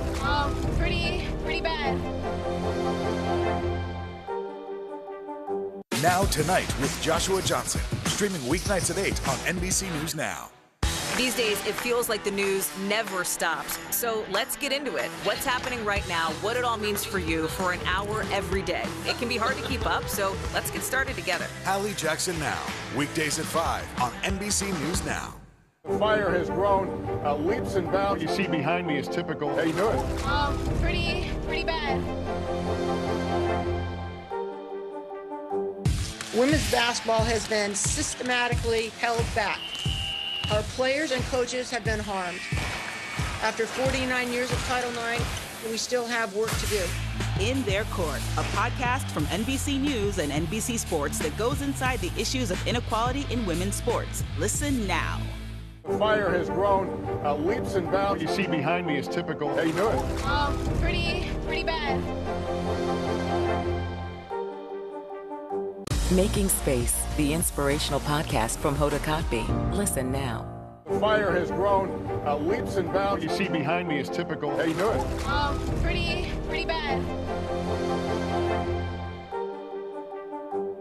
Women's basketball has been systematically held back. Our players and coaches have been harmed. After 49 years of Title IX, we still have work to do. In Their Court, a podcast from NBC News and NBC Sports that goes inside the issues of inequality in women's sports. Listen now. These days, it feels like the news never stops. So let's get into it. What's happening right now, what it all means for you for an hour every day. It can be hard to keep up, so let's get started together. Hallie Jackson Now, weekdays at 5 on NBC News Now. 6 people arrested in a major blow in the war on drugs. Federal agents discovering this secret tunnel they say smugglers were using to get drugs from Mexico to San Diego. A tunnel so sophisticated it had power, rail service, and air conditioning. And get this, the guy who owns the property had no idea it was there. NBC News Now anchor Aaron Gilchrist takes an inside look at this operation. You're looking at the end of a massive drug smuggling operation in Southern California. This hole leading to a well-developed tunnel system running nearly the length of 6 football fields. The weekend bust in Otay Mesa netting more than 1,700 pounds of cocaine, along with meth and heroin. In the span of a few hours, agents watched 5 vehicles come and go from the stash house and this warehouse. The U.S. Attorney for Southern California says federal agents started watching suspects Friday morning, and by day's end were able to grab $25 million in drugs. We allege that our defendants were driving into the garage and loading or dropping off cardboard boxes full of drugs to further the movement and distribution of drugs throughout the United States. But federal agents were watching the whole time. When the time was right, cars were stopped and they were searched. They also found a sophisticated cross-border tunnel system. You stay on the rails, it's okay. The passageway complete with reinforced walls, a rail system, even electricity and ventilation. That tunnel stretching more than 1,700 feet into Tijuana, Mexico. On the Mexican side, soldiers posted outside a cluster of houses believed to be the starting point of the drug operation. I came back from a stroll, and now they aren't letting me back into my house. What happened? A homeowner there saying he had no clue anything illegal was going on. Nothing. That's why I find it very strange that in 12 years, I've never seen any suspicious activity. Nothing. The feds say this warehouse was the operation's endpoint, only 300 feet from the U.S.-Mexico border fence. 6 people now in jail to face drug conspiracy charges. The tunnel was discovered because of good old-fashioned police work, good old-fashioned detective work. A federal judge in Tennessee striking down the state's transgender bathroom sign law. It required businesses to post warning notices if they allowed transgender customers to use the facilities matching their gender identities. NBC News Out reporter Joe Yerkeba here now. So, Joe, this law went into effect last July, but it didn't last all that long. The American Civil Liberties Union challenged it. A judge issued a preliminary injunction. Yesterday, that same judge permanently blocked it, saying the law violates the First Amendment. Walk us through the judge's decision there. Sure, Allison. So the judge in this case issued a really strongly worded opinion striking down the law, calling it, quote, a brazen attempt to single out trans-inclusive establishments and force them to parrot a message that they reasonably believe would sow fear and misunderstanding about the very transgender Tennesseans whom those establishments are trying to provide with some semblance of a safe and welcoming environment. And she later went on to say trans Tennesseans are real and the businesses who support them are real too. So this is a hot topic, a lot of controversy here, strong feelings on both sides. What are state reps and business owners who back that law saying? Do you expect they might appeal? It's not clear whether they'll appeal yet. Governor Bill Lee's office has not returned a request for comment. And it's really unclear, too, how many businesses supported the law. And that was one of the criticisms from the judge in her opinion, as she noted that the bill's sponsor said during debate that he was unable to provide examples of a problem that this law would actually address. Joe, you reported on a 2018 study out of UCLA Law that found no evidence that trans-inclusive policies for public facilities, we're talking bathrooms, locker rooms, increase safety risks. Can you tell us more about that study?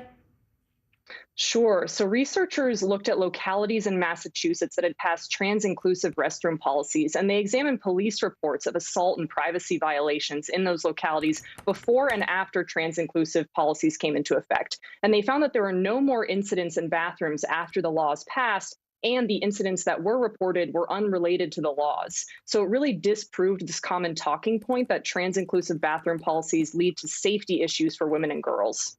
Joe, always love having you on the show. You bring such important issues to our viewers. Thank you so very much. Thank you. Coming up, angry advocates for New York's homeless, why they say the city's new public safety measures hurt more than they help. To cover the news, you have to be in it. This is how so many towns and cities are protecting themselves. You can actually see they're pushing the gates open every night. It's your news playlist. Top Story with Tom Llamas, weeknights at 7 on NBC News Now. Now Tonight with Joshua Johnson, streaming weeknights at 8 on NBC News Now. The fire has grown leaps and bounds. What you see behind me is typical. How you doing? Pretty bad. Sometimes the news can be difficult and overwhelming for kids to understand. Ukraine and Russia. Could you help me understand what's going on? So to help make sense of it, we've created a newscast just for them. We hope your family will watch Nightly News Kids Edition. Sometimes the news can be difficult and overwhelming for kids to understand, so we've created a newscast just for them. We hope your family will watch Nightly News Kids Edition. These days, it feels like the news never stops. So let's get into it. What's happening right now, what it all means for you for an hour every day. It can be hard to keep up, so let's get started together. Hallie Jackson Now, weekdays at 5 on NBC News Now. NBC News, streaming free now. Women's basketball has been systematically held back. Our players and coaches have been harmed. After 49 years of Title IX, and we still have work to do. In Their Court, a podcast from NBC News and NBC Sports that goes inside the issues of inequality in women's sports. Listen now. Hallie Jackson Now, weekdays at 5 on NBC News Now. Women's basketball has been systematically held back. Our players and coaches have been harmed. After 49 years of Title IX, we still have work to do. In Their Court, a podcast from NBC News and NBC Sports that goes inside the issues of inequality in women's sports. Listen now. This is a very different kind of program. We're here to start conversation about the big things happening in our world. Professor, I'm not asking you to predict the future, but what do we think that the new normal is going to be? Is part of this that everyone's rethinking their jobs during this pandemic and their relationship to their employers? What is your biggest tip for any parent who's concerned about this? It's not my job to tell you what to think. My job is to think about what you tell me. Now Tonight with Joshua Johnson, streaming weeknights at 8 on NBC News Now. A horrible story from the Jersey Shore today. An 18-year-old from Maine killed, his sister rescued, thankfully, when the hole they were digging at the beach collapsed. NBC News WCAU affiliate reporter Ted Greenberg has more from Toms River. The tragedy on a beach in Toms River sending shudders up and down the Jersey coastline. It's a tragic situation because when you come to the beach, you come to the beach to have fun. Can you see them or hear them or no? We can see one. We have no visibility on the second one. We're digging down to where we last saw them. We got a couple guys digging like crazy. A call to 911 capturing the chaotic scene. Sand collapsed on two siblings from Maine Tuesday afternoon while they were digging a hole that became close to 10 feet deep. Rescuers were able to save a 17-year-old girl. Her 18-year-old brother, Levi Caverly, did not survive. We're talking tons on your body. Once that collapses in on you, it's tons of weight. One of the things that I would definitely recommend is don't tunnel under the sand. Lifeguards at the shore are not yet on duty for the season. Margate Beach Patrol Captain Chuck LaBar says the collapse is a reminder of how unstable sand can be. Bottom line, he says, don't dig down too far. We recommend the edges of the hole that they're digging are less than a 45-degree angle. Don't go deeper than 2 to 3 feet. Here in New York City, if they can't sleep in the street or on the subway, where do they go? Mayor Eric Adams unveiling the city's subway safety plan exactly 3 months ago. It's designed to combat rising crime and homelessness, but critics say it's just creating more problems. Here's NBC News correspondent Isa Gutierrez. What your budget would do to me. Protests. It is a housing justice issue. Arrests. Because you refuse to leave, you are now subject to arrest. Shootings. We begin this evening tracking a person described as a depraved serial killer. Unhoused New Yorkers say it's open season in the city, and they are the prey. It was a very upsetting and hurtful and traumatizing experience. New policies implemented by Mayor Eric Adams this year look to help the city's 50,000 unhoused individuals, but some of them say these policies do more harm than good. Mayor Adams' heavy-handed tactics are not the answer to homelessness. There are rules. In February, Mayor Adams introduced the subway safety plan after a series of violent subway attacks linked to unhoused New Yorkers. The program removes unhoused people from the subway and aims to place them in temporary housing or connect them with mental health services. But from its inception, advocates have sounded the alarm. If the city wants to actually see a reduction in the number of people who have to resort to sleeping on the subways, then they should really be focusing on where people can go as a safer alternative. And until we have those resources, we're instead going to see police forcing people from the subways to the streets. Just weeks after the rollout, a gunman shot 5 unhoused men living in the streets of New York and Washington, D.C., killing 1 in each city. A tragedy some activists blame on the mayor and his rhetoric. There's power in word, and when someone takes those words the wrong way, what happened is the end result. I put the deaths of these men squarely on the doorstep of City Hall. The city's most recent count estimates that more than 1,200 people sleep in the subway on any given night. In the first month of the subway safety plan, the city says outreach teams engaged an average of 650 people in need per day. They say only 312 accepted services that entire month. We want homes for the homeless. Cynthia V. is an unhoused New Yorker who says she was pushed out of the subway and onto the streets. When I was in the 6 train, when we came around the loop at the bottom, the police came right in. And I realized something had changed, that they were not going to let me ride up and down on the train anymore. V says a rainy night brought her here, under the scaffolding near Tompkins Square Park. Here, she found not only shelter, but community. I think we're doing good. And a safe space she and the other unhoused residents call Anarchy Row. Right now, soon after, in late March, Mayor Adams announced a crackdown on makeshift encampments. And in early April, NBC News was there as the city dismantled Anarchy Row. Want a voucher? Do not throw away my belongings. For hours, police faced off with 6 of the residents and a dozen activists. Let people live! Let people live! Ultimately, 7 were arrested, including Johnny Grima. The police brutalized me and destroyed my property and other people's property. 5 others were displaced for the night. Housing, affordable housing is the answer to this crisis. In the first 6 weeks of the new encampment initiative, the city says outreach teams engaged 264 people, but only 39 of them accepted placement. The city estimates that nearly 1,100 New Yorkers sleep on the street. The 6 Anarchy Row residents who refused shelter placement represent many unhoused New Yorkers who say shelters are dangerous. In 2021, there were more than 300 felony arrests in city shelters, up from 260 in 2020. Still, Mayor Adams and the city say shelters and safe havens, which are facilities with fewer rules and more privacy, are part of the solution. Since announcing the subway safety plan, Adams has unveiled a new 80-bed safe haven and promised hundreds more beds in the next 2 years.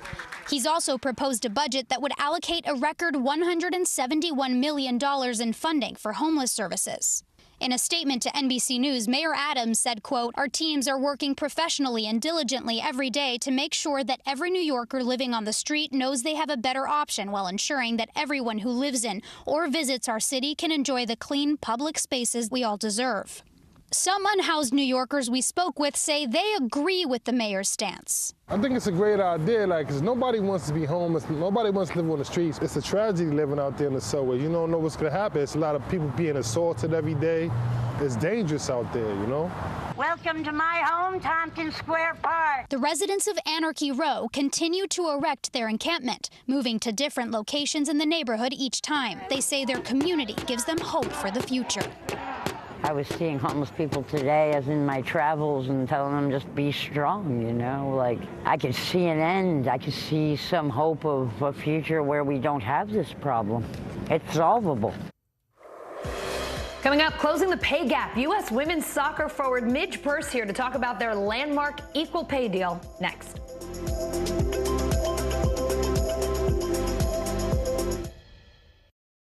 News is happening now. Look at what's making headlines around the world.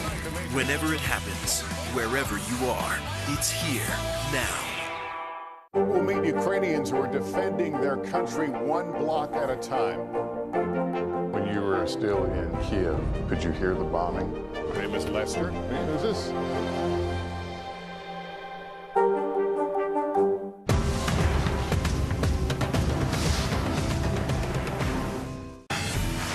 Look at what's making headlines around the world. We begin with breaking news. The attacks from Russia are coming in from every angle. Live from Ukraine, where a fierce battle is raging on. We've heard a number of explosions. Russia is picking off Ukraine's military facility. This factory has gone from making kitchen pots to lethal items that'll ruin tires, ruin the bottom of the car. This is what it looks and feels like to try to escape Ukraine. I don't want to say goodbye.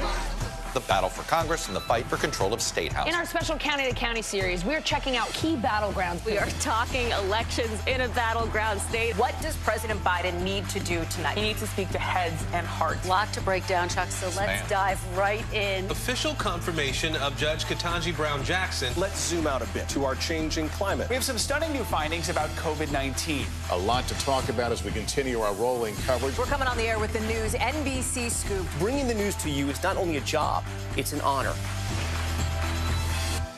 This is a very different kind of program. We're here to start conversation about the big things happening in our world. Professor, I'm not asking you to predict the future, but what do we think that the new normal is going to be? Is part of this that everyone's rethinking their jobs during this pandemic and their relationship to their employers? What is your biggest tip for any parent who's concerned about this? It's not my job to tell you what to think. My job is to think about what you tell me. Now Tonight with Joshua Johnson, streaming weeknights at 8 on NBC News Now. This deal is going to have ramifications throughout the entire world. You know, it's a game-changing moment here in the U.S., but it has the potential to change how international soccer and international sport do business. Another huge win for U.S. women's soccer. The U.S. Soccer Federation agreeing to equal pay for all players, no matter their gender.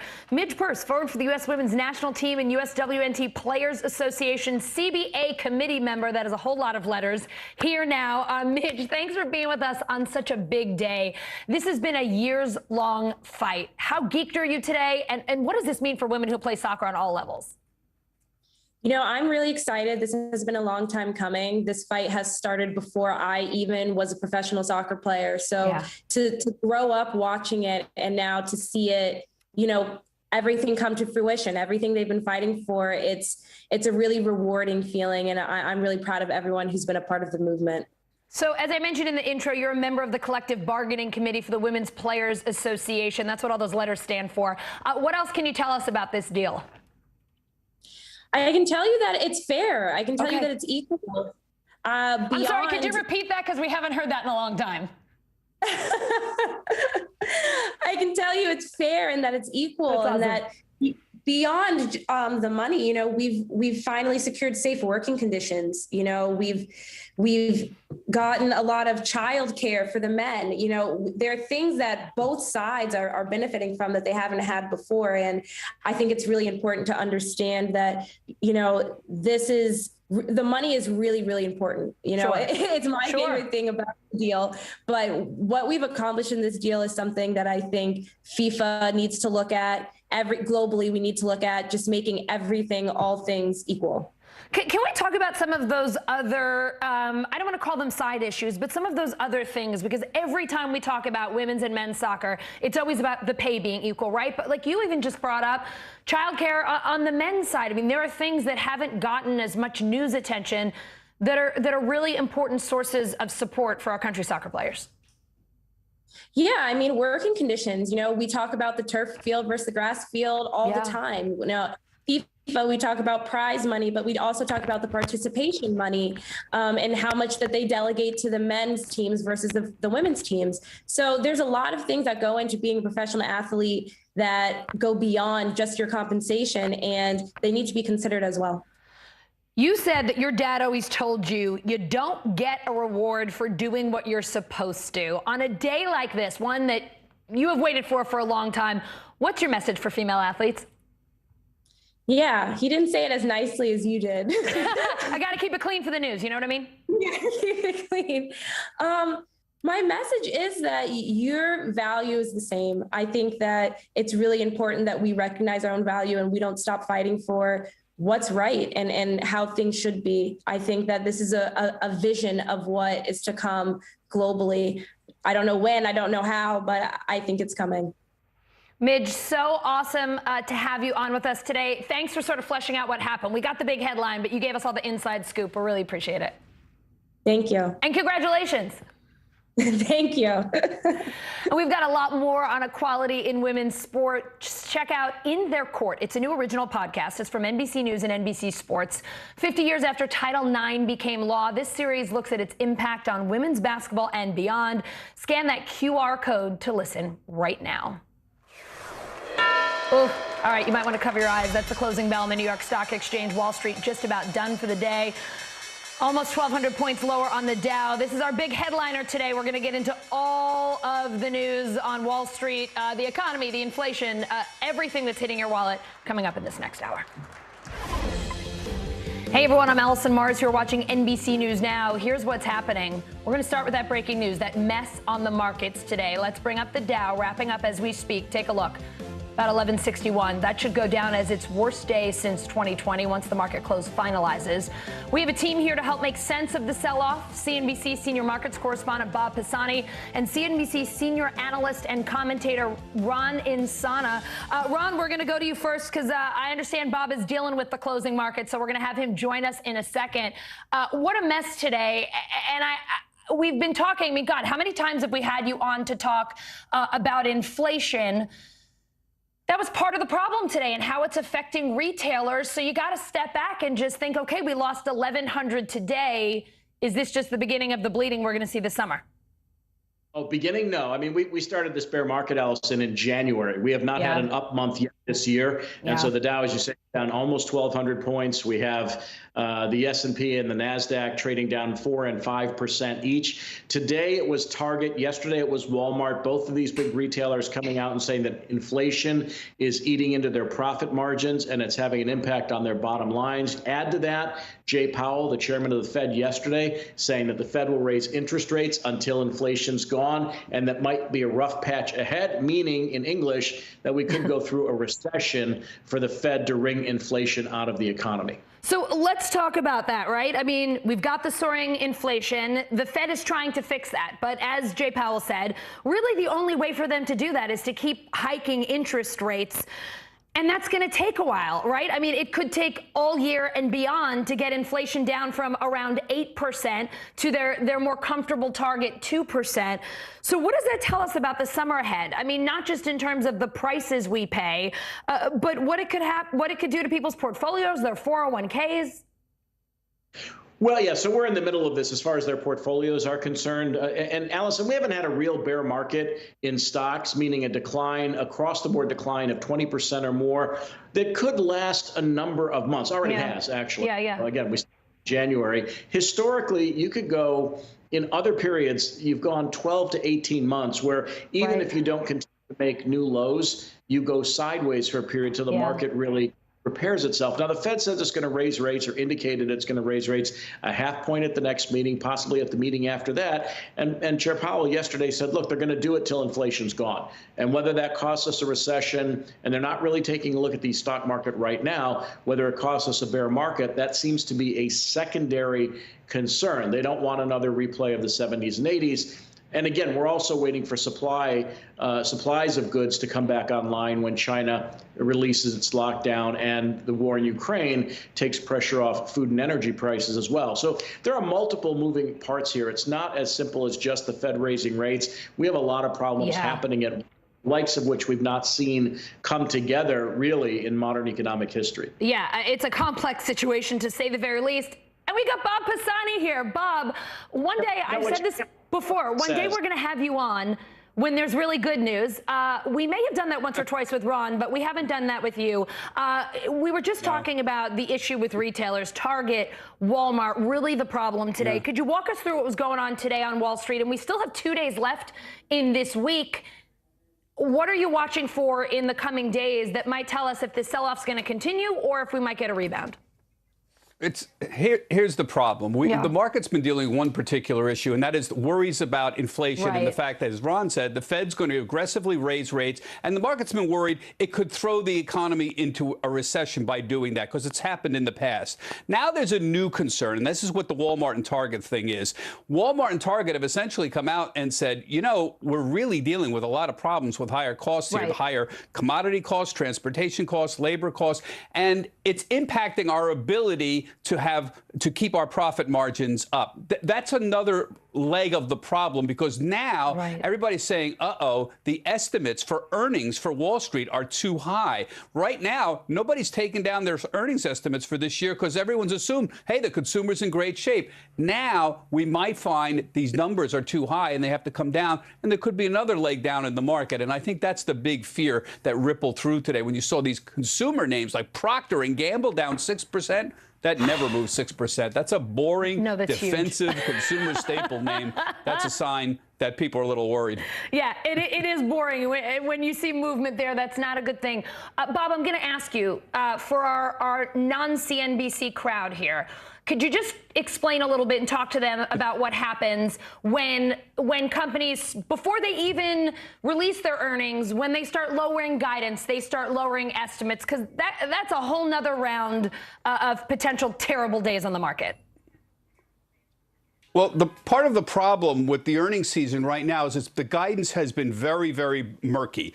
With Walmart and Target, the implications are very, very clear because there has been some issues clearly about them lowering their overall estimates. But for a lot of Wall Street right now, they have come out and said the consumer is still very strong and they're still seeing very strong demand. The problem with this game here is Wall Street tends to look ahead of everybody else. Wall Street's looking out 6, 12 months out, trying to figure out what's the earnings going to look like down the road. It's a giant guessing game. Yeah. Right now, there's so much uncertainty around the estimates that we don't really know what's going to happen. I'll give you an example. Is oil going to be $75 or is it going to be $150 at the end of 2022? That's an enormous range. That's a major contributor to inflation right now. We don't actually know the answer to that. So, Bob, let me ask you then, when you've got all that kind of uncertainty, when you're just not sure how retailers are doing, you have no idea what oil prices, gas prices, any of that will look like, what are the things that the Fed is factoring in? What is the Fed looking at as it tries to figure out how, if it can possibly still get us a soft landing, or maybe forget about soft landing, maybe a recession that's just not quite that bad, or an economic downturn that's not that bad? Well, the Fed may shut off a day like we see today on the markets. What are they most certainly looking at? Well, the Fed likes to look at something called the personal consumption expenditures. And this is basically a way of looking at what the overall cost to the consumer is. That's their way of trying to figure out what's going on. And what they see is, for example, those input costs are still very high. I mentioned oil. That's a very important part of it. Another one is rent, for example, or equivalent rent. What would it cost to rent your house out? Those issues are still, those inflation indicators are still very, very high. And as long as they continue to see that, they're going to maintain their position. We've got to keep raising rates. But as Ron knows, he's a great student of the markets. I learned a lot hanging out with Ron 30 years ago. The important thing is the Fed usually doesn't engineer a soft landing because it's really hard to figure it out because it's so complicated. They have very blunt instruments. All they can do is change the money supply and raise the interest rates a little bit, short-term interest rates. That's a pretty blunt instrument. We don't really know how to fine-tune the U.S. economy. The Federal Reserve doesn't know how to do it. Nobody knows how to do it. That's why there's so much uncertainty right now. Gentlemen, I find it very hard to believe that you two were hanging out together 30 years ago. You're so young. There's no way that the two of you have been doing this for 30 years. I simply don't believe it. But it's insane because I've been doing this for 20, so. Let me paint a picture for you. When we worked together, I had hair and his was brown. Hold on a second. That's exactly right. Guys, I remember those days. I actually remember those days. So listen. Even my hair. Ron Insana is the one gentleman who comes on our air more than anybody else and talks about the days when he used to have hair. He's very transparent with us about it. I absolutely love it. So guys, let me ask you both this. I'm going to start with Ron, and then Bob, I'd like to get your take on the same thing. We've got viewers who see this, right? Last week, market down like 1,000 points, 1,100 today. It's happening every week. That's nerve-wracking for people, right? It's nerve-wracking for people who are thinking, man, I might like to retire in this lifetime. I don't want to watch my portfolio disappear. I don't want to, put money into investments that just evaporate. So, Ron, first to you, what would you say to someone who sees a day like this and thinks, oh, man, I'm in trouble? So it depends really, Allison, how close you are to retirement and how much risk tolerance you have over the course of the next several years. There's no 10 or 20-year period in which the market was lower then than it would be today. So if you're still investing and investing for retirement, you continue to commit the same amount of money every month and do what professionals call dollar cost averaging. You're buying in every month at a fixed amount of money, putting money away future, and the market will eventually rebound. If you're very, very close to retirement and you don't have risk tolerance left and you're not going to work anymore, you might want to pare your exposure to risky assets. Although I will say we're pretty late in this cycle to begin selling if you haven't started already. Ron, can you just repeat what you just said? Because I want to get a T-shirt that says it about what happens over a 10 to 20-year period, because it's such an easy thing to forget on days like this. But I just want people to keep that big picture in mind. Could you repeat that?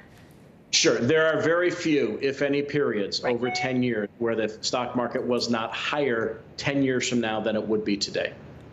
Bob, I want to kick it to you. What do you say to our viewers who are just got up from their seat to go open a bottle of wine thinking they're in for a rough run? Yeah. First off, listen to Ron. Risk tolerance is the most important thing. If you're 60, 75 years old and you're a little nervous, maybe you don't want to be as invested. Maybe instead of 70% invested in stocks, you only want to be 30 or 40%. But let me just take a different tact here. If you're 25, 30, 40 years old, what happens this year is not going to matter 20 years from now. What matters is this. Market timing is not possible. You have to be right going in and going out. And if you want to watch this market and think, oh, I'm going to go in, oh, no, I'm going to go out, you're going to lose. You will lose. Mathematically, it's going to kill you over time. Figure out a plan and stay invested long term. If you're a little older, listen to Ron about the risk tolerance when you're a lot older. But if you're 30 or 40 or 50 years old, trust me, the market is up 3 out of 4 years since 1928. It may not be up this year. In fact, it's looking like it's not going to be up. But if you don't believe in the markets like this, if you don't believe in the U.S. economy and the growth of the markets long term, and if you don't believe in capitalism, sorry to get on my soapbox about this, but you got to believe in the system long term. You really got to do it. And don't freak out watching the markets like this, and don't try to time the market. It doesn't work. You can't do it. It's that you know the sayings about catching a falling knife and all these things. They are true for a reason, guys. I always think about this on days when I'm talking with my dad. He's a CPA and we love to talk finance. On days when we are watching our money disappear, we always laugh and say to each other, "Remember like 20 years ago when everyone was wearing Dow 10,000 hats?" And look at where we are now, right? Like it works out in the end. So, Allison, when I was born, the Dow was at 661. What was it at? When I was born, March 31st, 1961, the Dow was at 661. See, we've done a little better since then. There you go. A little better. Ron and Sana, a lot better. Bob Pisani, love having you on. And again, Ron, your transparency from sharing your date of birth to stories about your hair, unparalleled on NBC News Now. It is a treat to have the two of you here. Thank you. Thanks, Allison. Thank you, Allison. All right, while we watch our investment shrink on days like this, gas prices only are going higher. It's not a particularly great combination. NBC News correspondent Jake Ward is covering that hit on our wallets. So, Jake, gas prices hit $4 a gallon in all 50 states for the first time ever. I know you're out in California where it's even worse. Tell us more about the prices we're seeing all around the country. Well, definitely across the country, we're seeing this, the fourth largest expenditure that any household has to make, suddenly just going through the roof, Allison. I mean, typically, right now, we'd be looking at a dip in prices. Typically, between spring break and Memorial Day is when AAA expects there to be a seasonal dip before refineries then switch to what's called a summer blend, which typically adds about 10 cents per gallon to the price of gas. That, combined with the demand for summer travel coming out of COVID, plus the incredible disruption that is Russia's invasion of Ukraine, has these prices spiking all over the country and having this incredible effect on the simple cost of life for Americans across the country, Allison. Jake, and it's not just gas, right? It's not just people who own cars. Higher fuel prices affect almost every industry. I mean, from the airlines to the retailers. That means higher airfare and more expensive clothes and groceries for the average person. Could you just talk to us more about that trickle-down effect, how higher gas prices just cause problems everywhere? You know, the thing is, economic models, typically in the last few years have really, in some cases fallen apart entirely, right? There's whole categories of economic theory that really aren't working out in our weird modern environment. But the one thing that you can always rely on, it's always been a rule of thumb and it continues to be, is that oil prices and inflation are directly connected. Jerome Powell, the Fed chairman, actually said in a piece of testimony that basically when you have oil prices, every time that oil goes up by $10 per barrel, then inflation tends to go up, that's the cost of everything, by about 0.2 percentage points. And it holds back the economy by about 0.1% GDP. And so you literally have this drag effect when this happens. Plus, the Federal Reserve Bank of Dallas actually put out a report that suggested that if oil prices remain above if crude oil remains above $100 a barrel for 3 months before dipping back down, that's going to insert another 3% increase in inflation. That's the cost of everything, and that's a spike that you cannot really avoid at that point. So we're definitely look at everything. As you say, it's the cost of moving everything around. It's the cost of anything made out of plastic, right? Petrochemical companies require oil to make plastics. All of this stuff, the stuff of our society, is based on oil, and of course we're seeing that price go up all around us, Alice. Yeah, you look around your kitchen, you look around your living room, you'd be hard-pressed to find something that isn't impacted by the price of oil and gas. Jake, it's a bummer when we've got to talk about things like this. Gas prices through the roof, the market's down over 1,100 points, but always thankful to have you with us on a day like today. All right, let's talk politics. It was a primary night last night. I think you guys know that by now. The GOP Senate primary race in Pennsylvania, however, still too close to call, but it is offering some insight into the country's political landscape. NBC News correspondent Dasha Burns is in Bryn Mawr, Pennsylvania, and we've got NBC News senior political editor Mark Murray in Washington. Dasha, the final votes still coming in show Mehmet Oz with the slight lead right now. You've been talking to GOP voters in PA for weeks. How did they decide who to vote for? More than weeks, Allison. We started talking to voters here in like October of last year, and it's been so interesting to watch as their opinions have developed and have shifted. We always knew this was going to be close because there were so many people who were undecided. Many of them undecided until the last minute, and some of them even thought they were decided and then changed their minds as they walked in to actually cast their ballot. And I want to play you some sound from a couple of voters from before they went to cast their ballot. First, Ken Rucci. He is a gentleman we met at an Oz rally. He was also interested in Barnett at the time. Then I want you to hear from Norb Dotzel. He's out of Mountaintop, Pennsylvania. He was a big fan of Jeff Bartos. Didn't like the other guys so much. Take a listen to what they told me before Election Day. I think it was a great opportunity for us to hear Dr. Oz really just have a moment and have some time to talk about what he feels, convey to us how he fits into the conservative narrative. So you're still undecided? I am still undecided. So today didn't convince you yet? Today helped. I think it's important to understand everything. For the two front runners, Oz and McCormick, do you feel like you learned more about them and their positions tonight? I did. You did? Yes. Yeah. Okay. I think so. And what did you take away from that? I didn't care for what either one of them said.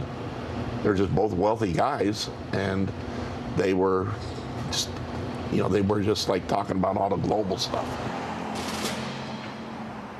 Okay, Allison, take a minute here. Who do you think Ken, the first voter you heard from, and Norb, the second voter you heard from, who do you think they voted for?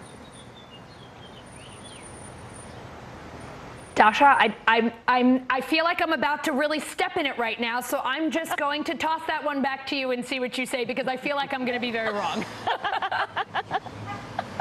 Yeah, that was a little bit of a gotcha question. I feel it. Both of them, thanks for playing along, both of them voted for McCormick.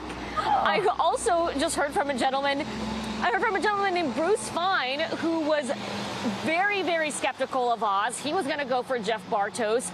He called me this morning, said he went for Oz. And a woman named Sandra Finlan, who also was skeptical of Oz, was kind of leaning McCormick, also wound up voting for Oz. I tell you all of this is obviously anecdotal, but this just shows you why we are so neck and neck right now, and just how much voters have had to navigate through millions of dollars worth of attack ads and internet information and misinformation. And this is why we are where we are today, still without results in this election, Allison. Oh, Dasha, it's just unbelievable. I love that people are calling you saying, hey, by the way, I changed my mind. We know the candidates are set for the governor's race in Pennsylvania. Republican State Senator Doug Mastriano taking on Democrat Josh Shapiro. He's the state's attorney general. What should we watch for in that race? Well, the governor's race has been all about election fraud, false claims of election fraud, Allison. And the winner of the GOP governor's race has been someone who has spouted conspiracy theories about the 2020 election. He was at the Capitol on January 6th. He is a further right candidate. And what I'm looking for there is, to what extent does the Republican establishment throw their support directly and wholeheartedly behind Doug Mastriano? That will say a lot about the future of the Republican Party. Josh Shapiro on the Democratic side is probably the total opposite, a complete foil in terms of his sort of mission to ensure that people do have confidence in our election system. So it's interesting to watch that dichotomy play out. And we'll see, too, depending on who wins this Senate race. Remember, Mastriano campaigned with Kathy Barnett, who is no longer in the running here for Senate on the GOP side. So we'll see what the relationship is like, depending on whether Oz or McCormick take it home, if Mastriano and the GOP Senate candidate wind up going hand in hand. Or if they go sort of their separate ways in terms of their campaign approach. Allison. Dasha, there is so much going on, PA. I am so glad you have been visiting since October. Mark, let's go to you for some more context here, particularly what this means across the country. In today's Meet the Press first read, you wrote, Tuesday's primaries featured wild rides and mixed results. So how do those primaries set the stage for November? Yeah, for November, when it comes to Pennsylvania and that Senate race, Allison, I actually think this is going to be ground central. And Dasha has spent several months in Pennsylvania, and I think she's going to spend several more, because the party that ends up winning that Senate race will have a leg up on who has control of the United States Senate. Right now, it's a 50-50 Senate, with Democrats holding control because they ended up having Vice President Kamala Harris being able to break any kind of tiebreaker. If John Fetterman is able to win and Democrats pick that up, that is currently held by Republican Senator Pat Toomey, who's retiring, then Democrats have a leg up on the map. They have other opportunities in Wisconsin, maybe also in Florida, although a little less likely given this overall political environment. And Republicans, their places they want to be able to flip are states like Georgia and Arizona. Mark, several of last night's primaries tested Donald Trump's influence over the GOP. You mentioned some other upcoming primaries. Tell us more about what we learned last night and what it tells us about what might happen in Georgia, Arizona, and Florida. Yeah, I think the biggest takeaway is that Donald Trump is going to win more than he ends up losing. He ended up losing a few last night, including Madison Cawthorn going down in North Carolina. Donald Trump's picked for Idaho governor, the current lieutenant governor, ended up losing as well. He won on some other races, including in North Carolina, Ted Budd winning that contest. Going into next week in Georgia, it is expected that his pick for Georgia governor, David Perdue, is going to lose, or he's certainly trailing in the polling right now significantly to incumbent Republican Governor Brian Kemp. But I do caution, as we look at this kind of win and loss total for the former president, the party is still jockeying for his support. Almost every single candidate wants his support. If they don't end up getting that endorsement, they try to say, here's how I support the former president in another way. And so, Allison, I think it's instructive just to say this is still Donald Trump's party until proven otherwise. Sure looks that way. Mark, always great to have you on. Thank you so much. Coming up, a raw deal, a new report on the fall of Afghan forces after the U.S. pulled out last year. Details next.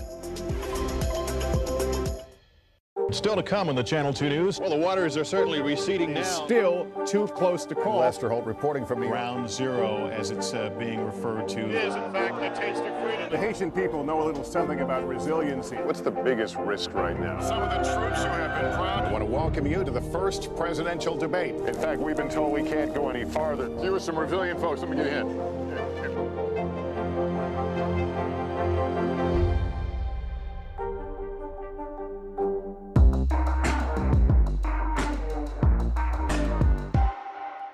These days, it feels like the news never stops. So let's get into it. What's happening right now, what it all means for you for an hour every day. It can be hard to keep up, so let's get started together. Hallie Jackson Now, weekdays at 5 on NBC News Now. Sometimes the news can be difficult and overwhelming for kids to understand, so we've created a newscast just for them. We hope your family will watch Nightly News Kids Edition. It is that time of year again. 2022 hurricane season coming fast. The official start June 1st, but storms could form even sooner. We've seen preseason storms every year since 2014. NOAA's National Hurricane Center already issuing its daily tropical weather outlook for the Atlantic. And President Biden getting a jump start with his senior leadership team at Joint Base Andrews today, discussing this year's hurricane prep. NBC News White House correspondent Mike Memley is here, along with NBC News meteorologist Bill Cairns. Mike, tell us about that hurricane meeting today. Yeah, Allison, this is something we typically see presidents do at the start of the hurricane season. They often head out to FEMA's headquarters here in the Washington area, but the president did something a little different today, which was head to Joint Base Andrews, where he not only got to meet with some of the senior leadership who's going to be involved in the storm coverage. That includes the head of NOAA, the head of FEMA, also the National Hurricane Center, and interestingly also the head of Housing and Urban Development and the Small Business Administration. He warned about, in fact, the fact that we've been seeing these hurricanes get stronger and stronger almost every season, the bigger number of storms, but also the strength of those storms. And so he urged Americans watching to make sure that they're listening to local officials, minding these weather reports to stay ahead of the storm.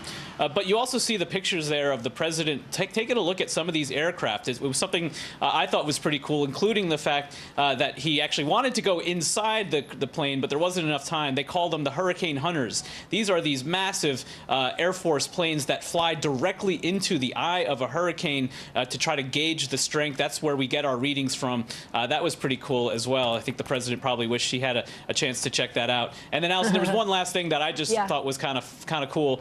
The president took the chopper, as he often does, from Marine One from the South Lawn to Andrews Air Force Base there. And he took his wife on the way. She was actually on her way to Central America. She's doing a foreign trip. She just sort of hitched a ride. He dropped her off at her plane before she had a long flight.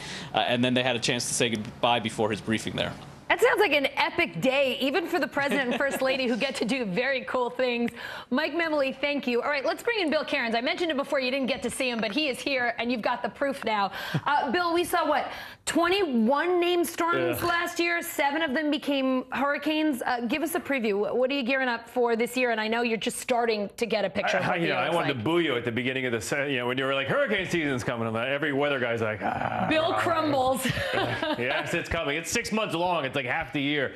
So here's the list of names for this upcoming season. And remember last year, we went through all the names all over again. So the first storm that you'll hear will be Alex, whenever that is named, and we'll go all the way to Walter. So there's 21 names, and they have what we call a supplemental list in case we go through all those 21. And so if we go through all of those, then we head to Adria and then Braylon. Now, only 3 times have we gone through all the names, but notice that twice were the last 2 years, 2020 and 2021. So that's like, we're not in a good cycle. Here's where all of last year's storms were showing the red lines. Notice we had a bunch that went out to sea. We had 21 in total. The average is 14, by the way. We had a bunch in the Gulf of Mexico. The strongest of them that went towards land, we had a couple hurricanes, was Elsa, Nicholas, and also Ida, and Grace down in areas of Mexico. 7 hurricanes, and the major hurricanes, of course, these are the ones that do the most damage, most destruction, and kill the most people. We had 4 of those. The average right now is 3. So it was kind of a typical season for hurricanes, but we had a lot of names, and that was the 6th consecutive year above average. So what does it mean for this year? Well, unfortunately, the ocean conditions, especially La Nina, is the same exact as it was last year. So you can almost expect a repeat with a lot of storms this season. And when we have this is actually a 3-peat. We've had 3 years in a row with La Nina. Remember 2020, 2021, we went through all the names. There's a chance we could easily do it again. This is only the 3rd time that that's happened. So the Atlantic Hurricane Outlook from Colorado State calls for 19 named storms, 9 hurricanes, 4 major hurricanes, another above average active season, Allison. But the key, we never know where they're heading. Science is not that good. We know we can get the conditions for a lot of them, but we can't tell you if they're going to hit the East Coast or the Gulf of Mexico or anything like that yet. Technology is not quite good enough. It'll get there. It'll get there. It'll get there. That's weather. Weather is what happens on a daily basis. Climate is what happens over a long period of time. And the climate of the ocean means we're going to have more storms. So, look, I know you don't want I shouldn't say don't want. You're giving the heading into hurricane season. Yes. I know it means you don't sleep for like months and it's crazy. But a lot of people watching this might be thinking, ooh, what should I be doing right now? I'm nervous. Like Bill's saying, this could be a really active season. Any advice as someone who's been through so many of these before? Well, the number one thing that we tell people to do is, first off, if you know the county you live in, go to the website for your emergency manager. They have a hurricane preparedness kit that for your area, what you need to do. Too many times when hurricanes and storms come, people will go and you rush to the hardware store, or you rush to the grocery store. A lot of those preparations can be done now. They're goods that'll stay, and then when the storm comes, you won't be one of those people in those huge long lines. So they're called hurricane preparedness kits for a reason. Have a plan so that when a storm does come, unfortunately, you're ready. And no one wants to do that on a beautiful Saturday or Sunday, but it's a lot better than when the storm hits. Yeah, absolutely. And remember, you can always find this guy here on News Now. You'll help everybody get through it. You've got their clicker. You should have your remotes in your phone so you can have Bill queued up. You'll get us through it. Thanks, Bill. Thank you. The government worried about extremist violence on both sides of the abortion issue. The Department of Homeland Security warning about an increase of threats on social media after the Supreme Court opinion on Roe v. Wade leaked earlier this month. NBC News Justice correspondent Julia Ainsley is here now. Julia, NBC News has a copy of that internal memo from DHS that was first reported by Axios. What else does it say? Well, it's interesting. It says that these threats come from across the ideological spectrum, but that they are worried about threats to the Supreme Court and to the justices themselves, as well as to healthcare providers, specifically that threat coming from those who are against access to abortion. They say that, look, it's not clear that they can judge with a terrible amount of confidence that there is an imminent threat or something that could be happening any day now. But they say that the entire threat environment around this topic has been heightened since that May 2nd leak that makes it look all but clear that the justices are ready to overturn Roe versus Wade, that long-held precedent that federally protects access to abortion. They also talked about how there could be targeting of people going to rallies. And, for example, there was a rally that was held just yesterday and some over the weekends where people who were condemning the rally, these are people who would be pro-life or anti-abortion access, were posting pictures of cars driving into crowds, as we've seen in terrorist incidents in the past, seeming to suggest that that's what should happen at these abortion access rallies. So a lot of pretty terrifying things in this report, but they do say they're just putting out the fact that the overall threat environment is heightened, not necessarily that this is going to end very soon in a loss of life, for example. So to that end, Julia, what is DHS doing to head off potential violence, track down the people responsible for those threats, to make sure that they remain threats and not problems? Well, we know that at least 25 social media accounts and what was posted on them were flagged to law enforcement for investigations. That means they think that those people may have crossed a line in their speech where it's actually gone so far as to encourage or incite violence. That's actually a pretty high bar, considering that DHS wants to protect a lot of speech. There's a lot of speech around this issue, and most of it is protected. But when they're calling for specific acts of violence against specific people, that's when they want to step in. And so they want everyone to be on heightened alert, and they also have been working with the police officers at the Supreme Court who were the first to flag some of these threats. All right, Julia Ainsley in Washington, thank you so much. We're going to keep it in Washington and talk about the peace deal between the U.S. and the Taliban dealing a fatal blow to Afghan troop morale. That's according to a new watchdog report on the rapid rise of the Taliban and the collapse of local security forces in Afghanistan last year.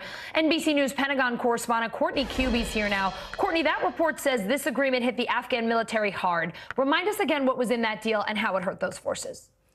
So one of the reasons it hit them so hard was because of how much was in it that was never known to the public. So it created this deep sense of mistrust between the U.S. government and the Afghan government. Now, we know that there were some of the things that were made public, including the United States was no longer going to conduct offensive airstrikes against the Taliban in support of the Afghan military. Now, that's something that had a real impact on the Afghan military's ability to take offensive operations against the Taliban. And in fact, after this agreement was penned and the U.S. military went into changed their operations in Afghanistan, the Afghan military was much more on their back foot. They were in a much more defensive position instead of offensive. That's one of the things, according to this report by the Special Inspector General for Afghanistan Reconstruction, what's called, commonly called the CIGAR. That's one of the things that they found was why the Afghan military collapsed so quickly in August of 2021, last summer, after the Taliban came into the capital city of Kabul. We heard a little bit from the main man at CIGAR, John Sopko, about this report. He said that many Afghans thought the U.S. Taliban agreement was an act of bad faith and a signal that the U.S. was handing over Afghanistan to the enemy as it rushed to exit the country. So that, again, gets to this mistrust that existed between the U.S. and the Afghan government because they just didn't know what all was in it. It also opened up a vacuum for the Taliban to create misinformation about what was in it. And in some cases, according to this report, they would go to these more rural areas and say, hey, there was an agreement with the U.S. and the Taliban. We're going to take over this area, so you might as well become a part of us now. We'll help you, give us your weapons, and we'll all work together here. Not knowing what was in the report, the agreement in many cases, some Afghan security forces literally handed over their weapons to the Taliban. So again, the report, this is an interim report. There will be a final one later this year, probably in the fall. But it's a pretty damning assessment of the U.S. role and why the Afghan military was not able to hold. Courtney, that report also says that Afghan officials never saw parts of the peace deal. Do you know which sections were kept secret, how the Taliban worked and took advantage of that? No, and again, that was another one of the problems. There were a number of classified annexes that even to this day we don't know are in them. And again, the Taliban were able to really enter that vacuum, that information space, and exploit it, and it worked. But it really bred this mistrust and this distrust. So there's one specific anecdote in the CIGAR report where about 5 days before President Biden in April of 2021 made the announcement that all U.S. troops were going to withdraw from Afghanistan. About 5 days earlier, the Afghan military came to President Ghani and his inner circle and said, President Biden's going to announce the full U.S. withdrawal. Well, because of that mistrust, his then vice president said, this isn't true, it's not going to happen. So the Ghani government themselves were unaware that the U.S. was going to make this announcement. They didn't believe that it was true. That was the kind of thing that was happening on many different levels at that time. And it's one of the reasons that the Afghan military and the Afghan government, they just couldn't hold as the Taliban were able to advance forward literally in a matter of months in 2021. Unbelievable. Courtney, thank you so much for giving us some insights into that report, at least the part of it that we have right now. Thank you very much. Thanks. Coming up, the annual rite of passage into adulthood. College grads landing their first big jobs. What are they looking for and are they finding it? That's next. The fire has grown leaps and bounds. You see behind me is typical. How you doing? Pretty bad. Right now on NBC News Now. Got all the angles covered tonight. You're watching NBC News Now. Here's what's happening. Look at what's making headlines around the world. We begin this hour with the military invasion that's currently unfolding. Right now, the attacks from Russia are coming in from every angle. Our NBC News crew heard explosions in the capital city of Kyiv. Live from Ukraine, where a fierce battle is raging on. We've heard a number of explosions. Russia is picking off Ukraine's military facilities one after another. This factory has gone from making kitchen pots to lethal items that'll ruin tires, ruin the bottom of the car. This is what it looks and feels like to try to escape Ukraine. I don't want to say goodbye. The battle for Congress and the fight for control of state housing. In our special County to County series, we're checking out key battlegrounds ahead of the midterms. We are talking elections in a battleground state. What does President Biden need to do tonight? He needs to speak to heads and hearts. A lot to break down, Chuck, so let's dive right in. Judge Ketanji Brown Jackson now elevated to the Supreme Court. Let's zoom out a bit to our changing climate. What do we think that the new normal is going to be? We have some stunning new findings about COVID-19. This new variant is more contagious. Have you seen a demand for mental health services increase among Latinos? The people of the Chamizal neighborhood aren't the only ones experiencing what they call environmental injustice. We're here to try to start conversation. A lot to talk about as we continue our rolling coverage. We're coming on the air with the news NBC Scoop. Bringing the news to you is not only a job, it's an honor. Now Tonight with Joshua Johnson, streaming weeknights at 8 on NBC News Now. Top Story with Tom Llamas is your news playlist on NBC News Now. And now, you can listen to it as a podcast, available anytime and anywhere. Top Story with Tom Llamas, weeknights at 7 on NBC News Now. It's that time of year again. Cue the pomp and circumstance. We are talking graduations and job searches. NYU's class of 2022 taking that big step today, getting words of wisdom from the newly minted honorary Dr. Taylor Swift. I know it can be really overwhelming figuring out who to be and when, who you are now, and how to act in order to get where you want to go. I have some good news. It's totally up to you. I have some terrifying news. It's totally up to you. So what does the future look like for this year's grads? That's the topic of this week's As We Work podcast. Host Tess Vigeland joining me now. Tess, no more breaks in between season 1 and 2 anymore, okay? We missed you. All right, fair enough. But I think we've heard all we need to hear from Taylor anyway, so. It's up to you, and terrifying thing, it's up to you. So let's talk, Tess, about what these grads are dealing with. It's a super hot job market right now, near record openings. You'd think finding a job might be easy, but your first guest, Lindsay Ellis of WSJ's Life and Work team, says a lot of the grads she spoke with say companies ghosted them or took way too long to get back to them. That's insane. I thought ghosting was for Tinder. I did too, but apparently that's just happening all the time now. And I don't know, maybe these grads should be doing the same thing, like fair play, right? But there are some numbers out there that show this graduating class is doing pretty well. The recruiting firm LaSalle Network did a survey. They found that about 20% of the class of 2022 had nailed down a job as of March. Half of the seniors had gotten at least one job offer. They were weighing their options, but apparently some grads are also having trouble, not just because of the ghosting, but because there are so many jobs available that they can't decide and they can't figure out which one would be the best for them. And even just sifting through all of these availabilities is posing its own challenges to them. I think that's kind of a good thing to have. I don't know. Yeah.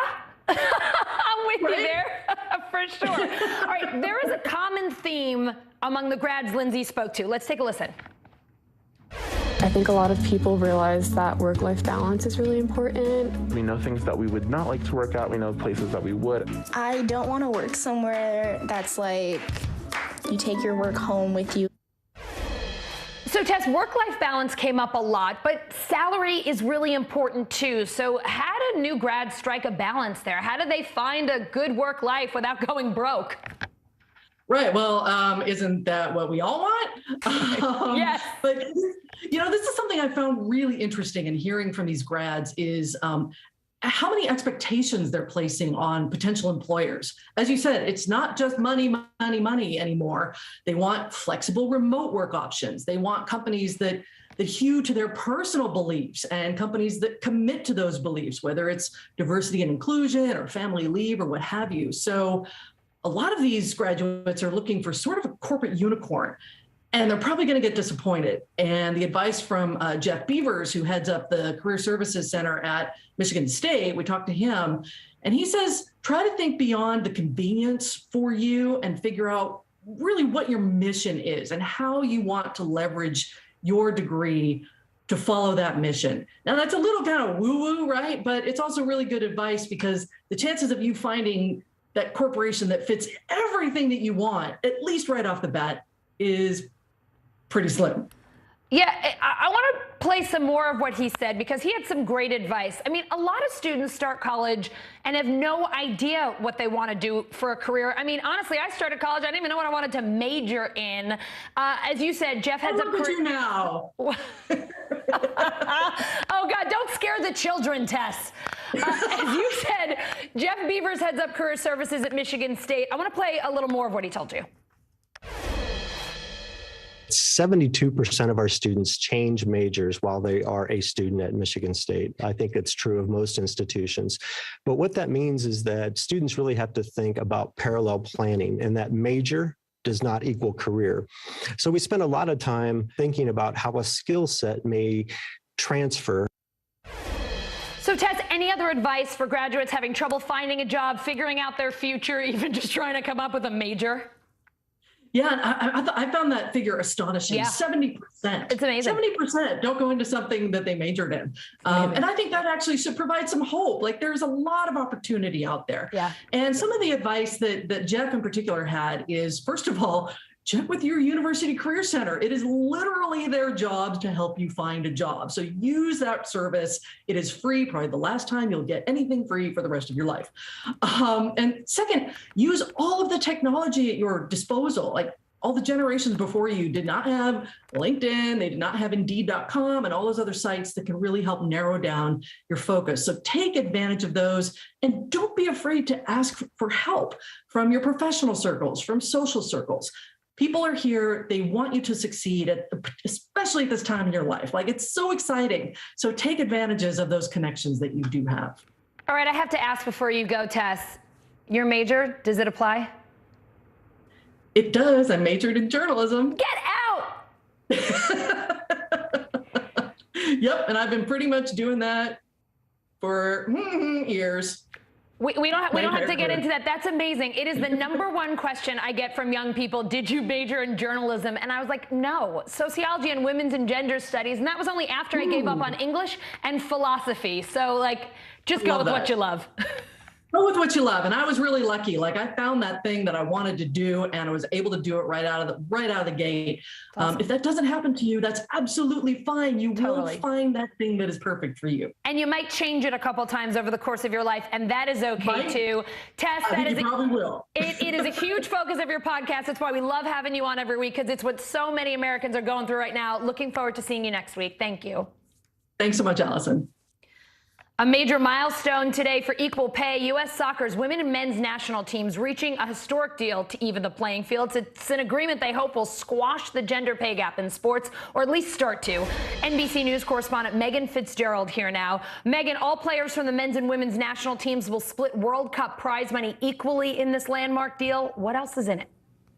Yeah, absolutely. I mean, this is historic and certainly a welcomed surprise for a lot of the players on the team. But I want to break down for you what equal pay looks like. So for every game that each team wins, each player will get $18,000. Now, that goes up to $24,000 for major tournament games that each team wins.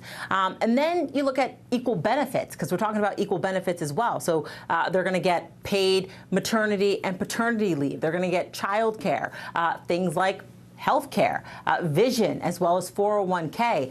And then we know, of course, U.S. Soccer raking in tens of millions of dollars in revenue from commercial revenue and partnerships and sponsors and the like. And so each team is going to get an equal slice of that pie, Allison. So, Megan, with this new deal, let's talk more about the payout in the next men's and women's World Cups and what it means for other professional women's teams, because I think there are a whole lot of female athletes thinking, all right, it's our turn next. Yeah, absolutely. You got that right. And so, I mean, to back up to the World Cup, we know that they're going to be pooling the same amount of money, equal money from that World Cup prize money, which is incredibly significant because, I mean, we're talking millions of dollars. You'll think back to 2018, for example, when France's men's team won the World Cup, they got some $38 million. You compare that to the next year, 2019, when the U.S. women's team won the World Cup in France. They got $4 million. So huge disparity there that is now closed. But as far as what does this mean for other teams, I had a chance to speak with some WNBA players today. They are inspired by this. They are hoping that they are next because, as you know, Allison, a lot of those players are going overseas in the off season to try and subsidize their income. You know, they don't make that much money playing in the WNBA. The most is about $230,000. You compare that to what the men's make, and we know already it's tens of millions of dollars. It's insulting. So, yeah, it really is. So, huge gap there, and they're hoping that they will be next. All right, great news today. Let's see more of this, please. Megan, thank you.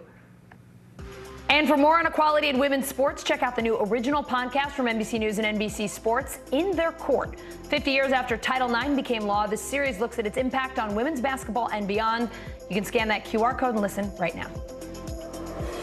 Coming up, more testimony in the Johnny Depp-Amber Heard trial. What Heard's former friend said about the aftermath of one of their alleged fights. Next.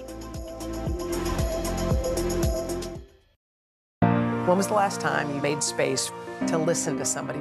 We are meeting people one after the next who have made profound changes. I think you're going to be blown away by the life lessons. Join Hoda Kotb for her podcast, Making Space. Listen now. From Brooklyn, we're next to the subway station. The state's reservoirs are alarmingly low. War will pass them by.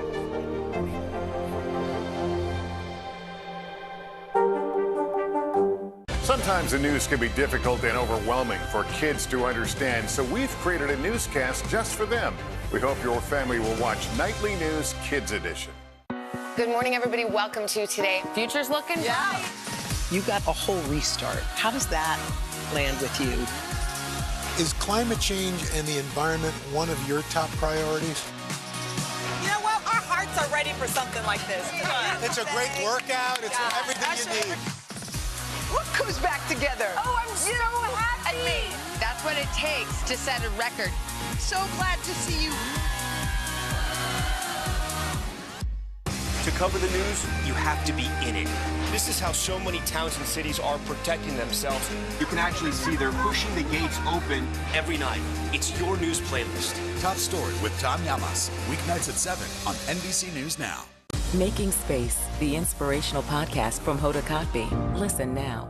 Women's basketball has been systematically held back. After 49 years of Title IX, we still have work to do. In Their Court, a podcast from NBC News and NBC Sports that goes inside the issues of inequality in women's sports. Listen now. Top Story with Tom Llamas is your news playlist on NBC News Now. And now, you can listen to it as a podcast. Available anytime and anywhere.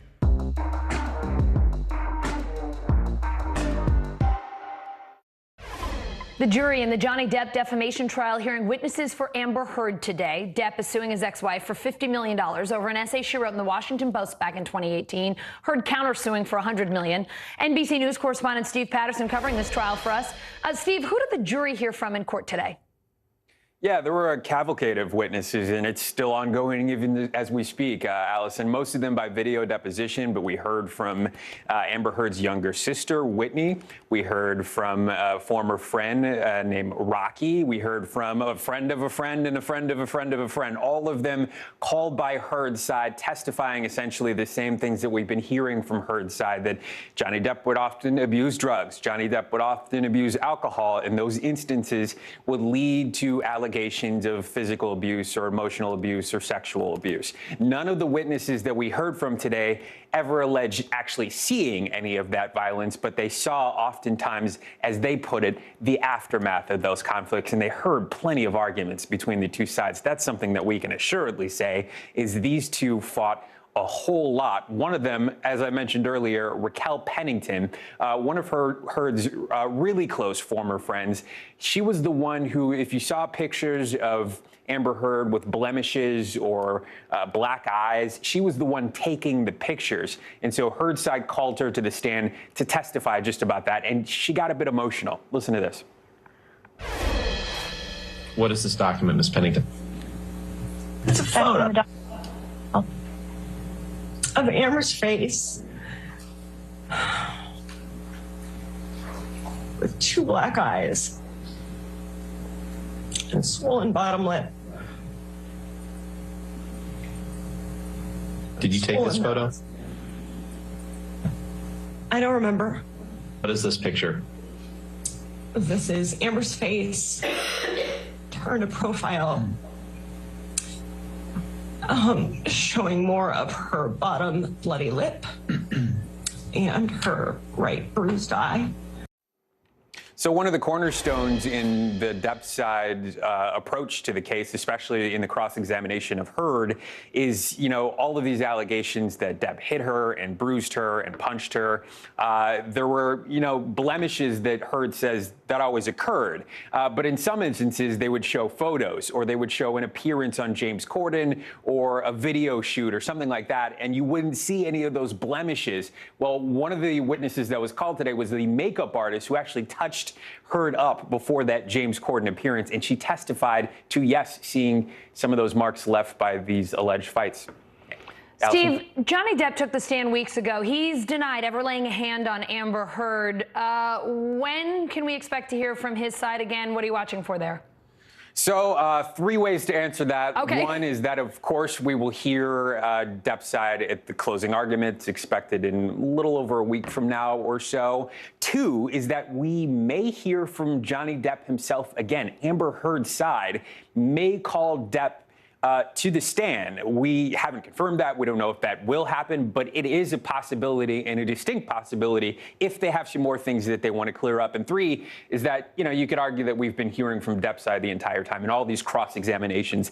That is, the message that they want to relay across as they're interviewing all these witnesses that are taking the stand. Steve, it feels like this trial's been going on for a while. What else has to happen before we get to closing arguments? Many more witnesses. I think we've heard maybe 3 or 4 today alone. That may continue tomorrow. There's no court on Friday, leading all the way up to when the end of this thing is supposed to be. Closing arguments scheduled for May 27th, but it may extend longer than that. Allison? All right, still at least a week to go. Steve, thank you. You got it. Coming up, a former New York City student using social media to give back to the debate teacher who inspired him. How he's paving the way for the next generation of debaters next.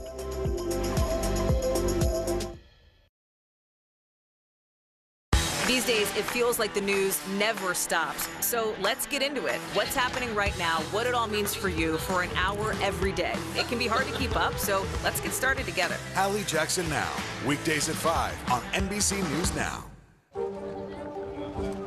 Let's go.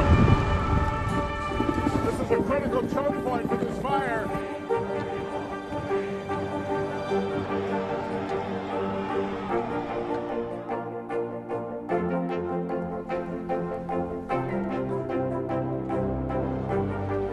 Unnecessary, unjustifiable, illegal. And good evening from New Orleans. Late military operation witnessing the massive crowds. I admire you both. Nice to really spend some time with you. Appreciate it.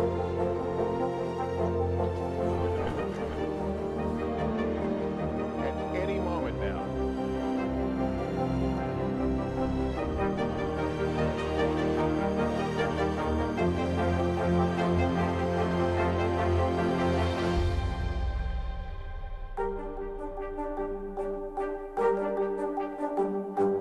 Sometimes the news can be difficult and overwhelming for kids to understand. Ukraine and Russia. Could you help me understand what's going on? So to help make sense of it, we've created a newscast just for them. We hope your family will watch Nightly News Kids Edition.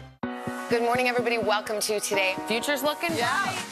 You got a whole restart. How does that land with you?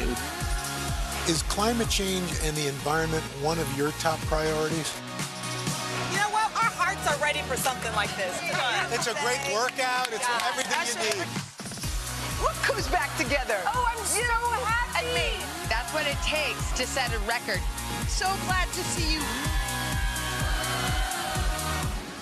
Sometimes the news can be difficult and overwhelming for kids to understand. Ukraine and Russia. Could you help me understand what's going on? So to help make sense of it, we've created a newscast just for them. We hope your family will watch Nightly News Kids Edition.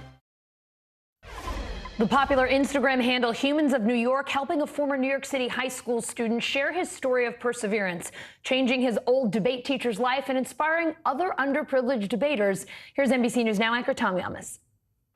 New York City high school debate coach K.M. Dico-Landria has a simple argument. There's no such thing as tough kids. It's kids who are going through something tough. Dico-Landria, who goes by Dico, has spent more than a decade teaching high school speech and debate in the city. One of those kids who was going through something tough was Jonathan Conyers. At the age of 14, he joined Dico's debate club after a run-in with law enforcement. He went on to compete in debate at Ivy League tournaments and earned a college scholarship, attributing his success to Dico's persistence and encouragement. I want to be people's Dico. I want to continue to give back to my community. Dico has continued to be a leader in New York City's public school speech and debate community, starting the Brooklyn Debate League as a way to fight inequity in schools. And I didn't think it was fair that folks that already had the financial means and probably were going to the fancier schools were getting this heads up in middle school. But going up against the wealthier schools takes money, and Deco was financing the league with thousands of his own savings. We were broke. I had poured money into this. We were under broke. So that's when Jonathan reached out to the popular Instagram page Humans of New York, sharing the personal details of his story with the page's millions of followers. It was the biggest way I think I can really dedicate this to Deco. Brandon Stanton, the photographer behind Humans of New York, started a GoFundMe for Deco's debate league. The people of New York and around the world have stepped up and shown their love. In just 1 week, that fundraiser exceeding its goal, raising $1.3 million for Deco and the Brooklyn Debate League. The league plans to use the funds to expand into public schools around the city. The sky's the limit. Let's go. Let's do all the things we wanted to do. Two Humans of New York finding their voices through debate, now hoping to level the playing field for the next generation. That does it for us this hour. Hallie Jackson starts right now.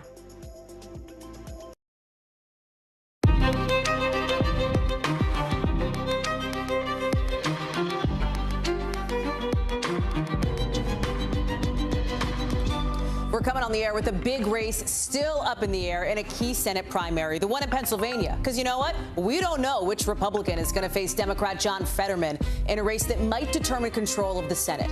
It's probably headed for a recount in that Republican primary, but former President Trump's already trying to push lies about this election. We're on the ground with what's next after the results. Plus, the markets, have you seen the big board lately? Getting rocked with another day of huge losses across the board. You've got the Dow closing at the lowest it's been since 2020. And it's stores like Target driving that drop. So are things going to get worse before they get better? And one baby has now been released from a Tennessee hospital. Another is still there, all because they couldn't get the formula they need. The answer one senator wants now as he opens an investigation into the company that shut down its baby formula factory. Plus, the NBA is now stepping up in the fight to bring Brittany Griner home. We're going to hear from the league's commissioner, who says their #1 priority is getting the WNBA superstar safely out of Russia. And drama in the golf world with Phil Mickelson sitting out the tournament he won last year because of his support for this controversial league backed by Saudi Arabia. Now Tiger Woods is calling him out. We're going to explain this whole thing coming up later in the show. Hey there, I'm Hallie, and we're coming on the air with the 3 big headlines from last night's primaries as we look ahead to the November midterms and the next big primary test coming up next week. So first, you've got that Republican Senate race in Pennsylvania, still too close to call, even almost 24 hours after polls closed. Trump-backed Dr. Mehmet Oz, the guy that Donald Trump endorsed, has a little bit of a lead over David McCormick. You see it here, less than 2,000 votes, but listen, this thing is getting closer to recount territory. Whoever ends up winning that race will face Democratic nominee, this guy, and current state Lieutenant Governor John Fetterman, who we just found out is going to get back on the job Monday after he had a stroke and a pacemaker put in over the last few days. And keep in mind why this matters, okay? Because the winner of this race, whoever it is, has the power to shift the balance of power potentially in the Senate.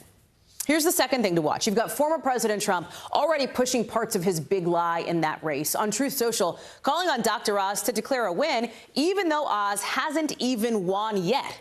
Kind of like what the former president did in his own race in 2020, where he said he won the state before tens of thousands of mail-in ballots were counted and showed President Biden actually won.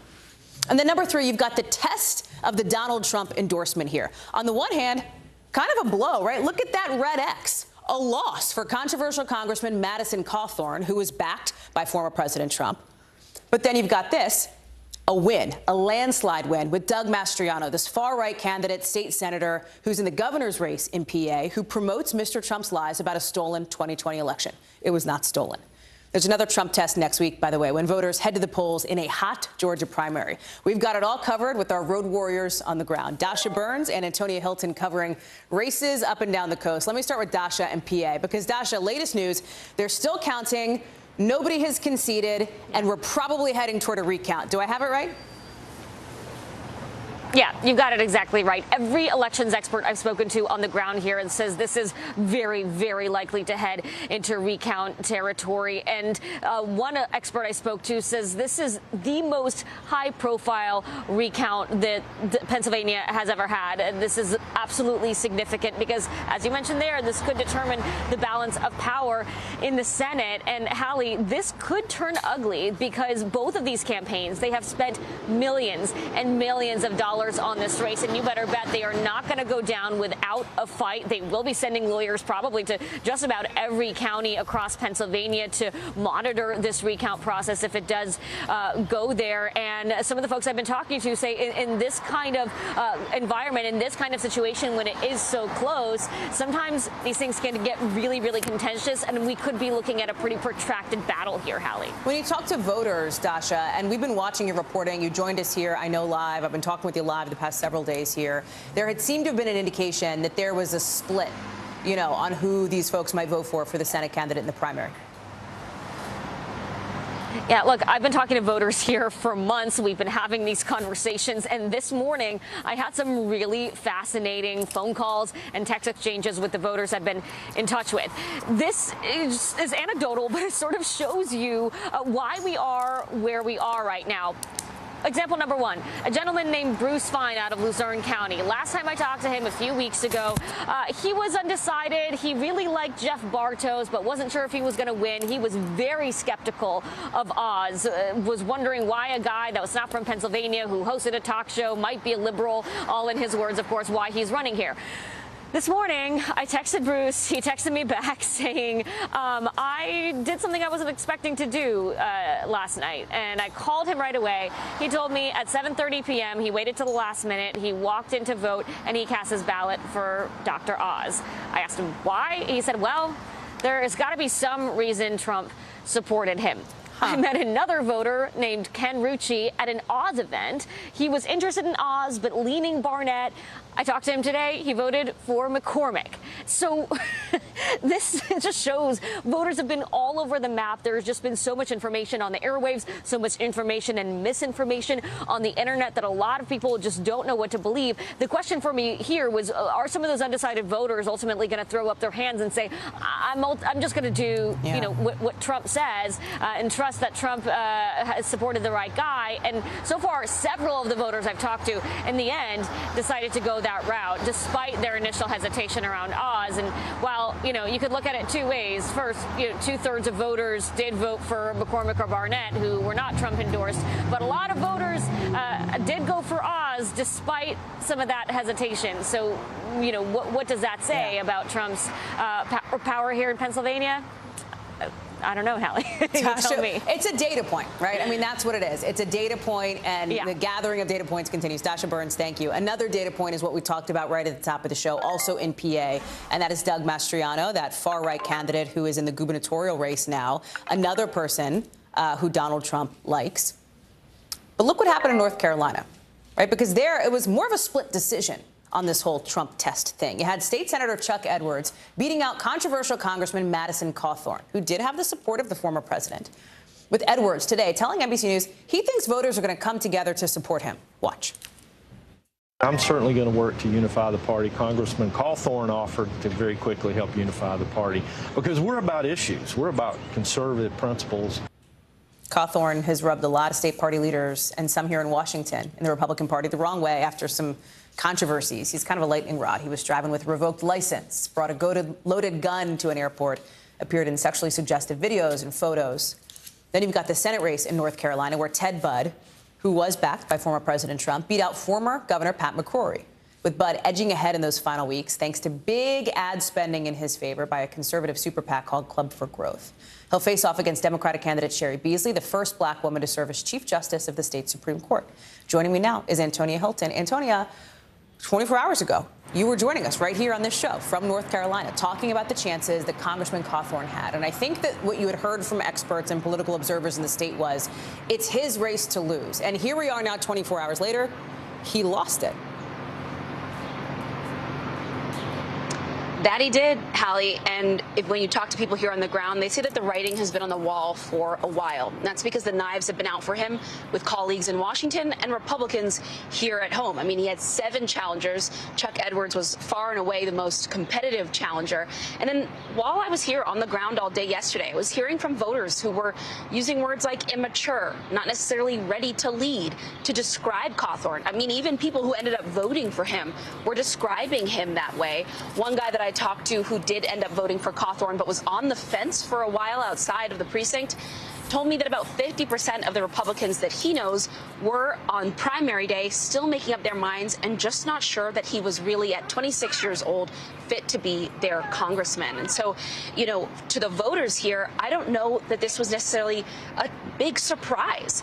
Then we went to his election night party, and I'll tell you, the mood there was a bit strange and somber right off the bat. And much of his staff, I mean, they were not really talking much to reporters at first. He canceled a planned speech he was going to make on stage. Then when he finally came out, although he was trying to project strength and say that he could still win, Cawthorn visibly looked defeated and exhausted. And then, according to his spokesman, very quickly left the building and then called Edwards to concede. And this is before NBC and others had even called the race. And so I think that gives you a sense of the psychology here, what people were starting to sense already. And, you know, Chuck Edwards certainly didn't seem surprised, especially, you know, he sort of mentioned Cawthorn having, for a moment, tried to switch districts, right? Right. And Edwards saying that he'd been dedicated here to the mountains in western North Carolina. So he didn't seem as surprised by the outcome, Hallie. Before I let you go, and we saw you in that interview with Chuck Edwards today, Antonia, there's also this whole, you know, Senate fight that's happening here. Pat McCrory lost. He was on this network, actually, NBC News Now, during our special primary night coverage, essentially blaming his loss on a couple of things. Two of them. Number one, the former president saying that McCrory doesn't represent the party's values. And then the money that was poured into Bud's campaign. I think that, Antonia, you may have just lost me based on what I just heard from your microphone. Sadly, she did. We bid Antonia a fond farewell. Sometimes these things happen, especially in the field with our road warriors out there. Listen, we're going to have a whole lot more on election night, primary night coverage next week in Georgia. And guess what?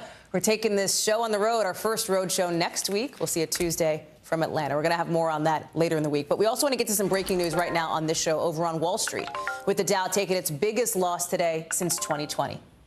Final numbers. Look, the Dow down 1,100 some points. The S&P down more than 4%. Also, its worst drop since 2020. And the NASDAQ down just about 5% today. It's deeper into a bear market now. That's when we see a 20% drop in stock prices from a record high. Okay, you're looking at these numbers. You're like, fine, Hallie, tell me why. Here's why. Big retailers, Target, Walmart, etc. Their earnings that they just reported are lower than they expected them to be because of concerns over runaway inflation. Right, they're paying more on things like gas, things like labor. Let me bring in Jeff Cox from CNBC, who's with us.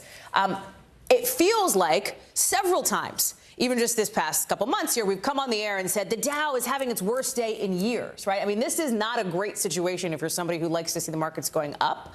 The Dow's down 800 points, I think, multiple times over the last month.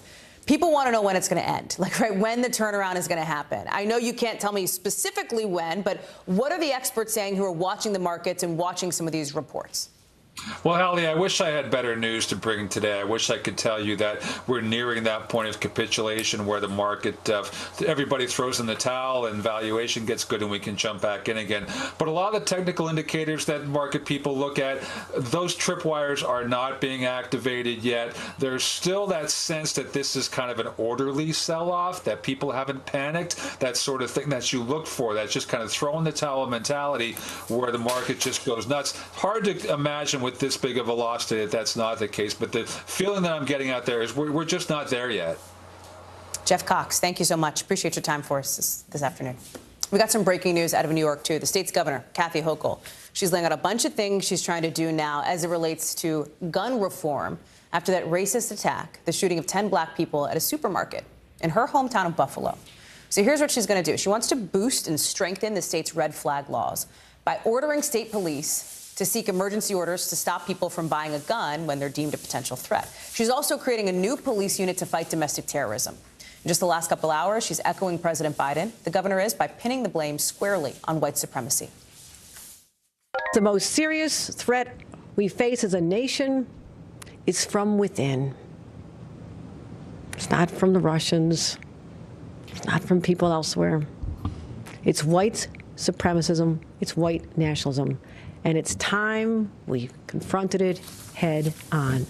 Tomorrow, there'll be a pretrial felony hearing for the 18-year-old suspected shooter, a white male, ahead of the first funeral for one of the victims, Hayward Patterson, which is set to happen on Friday. Ron Allen is in Buffalo now. with us. Ron, let me talk to you about the governor here, because she let out a whole bunch of things, including, by the way, some plans for social media, if you will. Walk us through.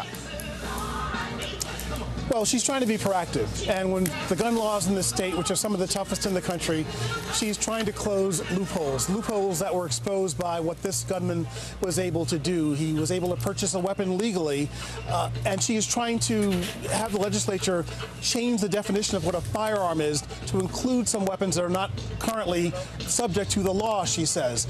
The other big one is the red flag law. She's making it required of police that if they see a suspect, if they see someone who seems to have some kind of mental illness, and there's a responsibility, an obligation to report that individual to a judge who could then issue a red flag, which would make it difficult for that individual to buy a weapon. In this case, something like that happened with this guy, this alleged shooter. He joked about it, and he was not given a red flag, essentially. So he was able to purchase this gun. She's trying to be proactive, and with social media, she has essentially given the Attorney General the responsibility of trying to determine what responsibilities several social media companies might have to this attack and to inflaming passions about others. And we know the story about how this individual allegedly was broadcasting what he was going to do on Discord, literally live streaming it that morning. And also now there's been a lot of reporting that has revealed that there is a lot of stuff online in various chat forums and in his social media accounts that was, of course, private and encrypted and not be able to be seen. But if you were able to see it, you would have known exactly what he was going to do. And the fact that that could happen and this tragedy still unfold is something that the Attorney General and the Governor say is just unfathomable. And that's why they're going to try and crack down on social media companies to try and get ahead of any future threats. Can you talk a little bit more about that, right? Because there's a former friend who's told her, of this suspected shooter, who's told our NBC News team that it seems like he lived a double life, right? I think you're alluding to some of it, this sort of online life that is now being revealed more and more by this police investigation. Well, this friend, even in real life, is Hispanic. And he says that this individual writing all this stuff about hating black people, people of color, he says that he was leading a double life because they were best friends, his friend said, up until high school when the alleged shooter drifted away. He talks about how a couple of weeks ago they were at a flea market and, together then, and that he always knew this guy as being kind and couldn't imagine what he would do. He also said that at that meeting recently, the alleged shooter talked about how he was working on a school paper and he was some 80 pages into it. And now the friend thinks that was this other document, this rant, this 180-page rant that the police are now investigating. Investigators are really looking through that contain a lot of his rantings and his about a lot of talk about what he was going to do in this attack. So, again, a very complicated figure. We hope to know more about him in this hearing that begins tomorrow. But again, investigators are really trying to comb through every aspect of this individual's life because there's still a question of what he will be charged with. At the moment, it's just a first-degree murder charge, but there's the possibility of federal hate crime charges and domestic terrorism charges. The federal charges could end up with the death penalty if he's convicted. And of course, people want this guy prosecuted to the full extent of the law to really send a message. Can I just ask you super quick, Ron, because I don't know what the scene is like out there. Like, I think I hear it, music playing. This is the site of a horrific shooting. What's the vibe out there around you? The music that you're hearing is over here near the memorial. It's a gathering that happens just about every night, and people are eating food that's been donated. People are bringing things to share, and they're trying to just, frankly, get through the day and deal with all this. Okay. I was talking to a friend of mine who said the feeling around the city he thinks and what he's feeling is just a numbness. There's anger, there's frustration, there's all these other things, but just also a numbness. The other thing that's been happening here today is that there have been a lot of threats that have been going around on social media, phone calls. There was a guy arrested at a supermarket the other day who went in and was making intimidating statements to the staff there, referencing what happened here. He's now facing some charges inciting terrorism. There were some schools that were closed today because there were threats called in suggesting that they were going to target schools where young black kids went to. So there's a lot of that. There's a lot of anxiety about what's been happening and what might happen in the future going forward. Ron Allen, thank you very much. Good to see you. Appreciate you being in Buffalo, where people, as you point out, are just trying to seek community, trying to seek comfort wherever they can. Today, the new coronavirus response coordinator for the White House, Dr. Ashish Jha, warned, listen, COVID is not over. It was the first COVID response team briefing in 6 weeks for Dr. Jha and his team, as cases and hospitalizations are going up all around the country. You see them on these numbers here, right? Infections are up nearly 60% all across the country over the last couple of weeks. Hospitalizations are up too. But look at that other number. The number of deaths still going down. It's coming at a time when the administration's request for billions of dollars in new emergency money seems to be kind of stalled on Capitol Hill. Here's Dr. Jha talking about that. If we don't get more resources from Congress, what we will find in the fall and winter is we will find a period of time where Americans can look around and see their friends in other countries in Europe and Canada with access to these treatments that Americans will not have. Shannon Pettypiece is joining me now with this. Shannon, if the White House doesn't get this money from Congress, what else can it do? What other steps could the White House take to make sure that if these numbers continue to go up, Americans have what they need? Well, I mean, essentially, Hallie, it's like looking in the couch cushions for some loose change at this point. At least that's the way administration officials are kind of framing it. They're looking around to see what other funds do they have that haven't been spent that could be diverted towards getting vaccines, at least for the most vulnerable people in the fall.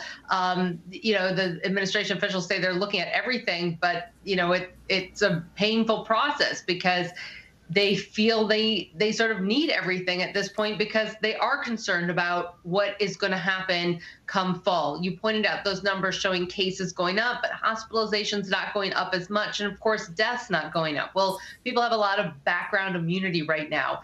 So many people were infected in the winter that they have some immunity. So many people have been vaccinated, at least gotten their first 2 doses, that there's some level of protection. That all could change as this virus changes and evolves. And the big thing the administration says they want and they're afraid they're not going to have are these vaccines. And Jha was saying today, and he said in the past, that in order to have a contract to buy this next phase of vaccines that Pfizer's developing, that should be the vaccine that becomes available in the fall if it gets FDA clearance, they need that money now to get into contract negotiations. And because they don't have it, other countries are getting ahead in the line, and the U.S. sort of risks missing out on this entirely if they don't get any money, or at least being further back in the line and not being able to get the supply they want if they do get the money, but it's not until further down the road. Shannon Pettypiece, thank you for that.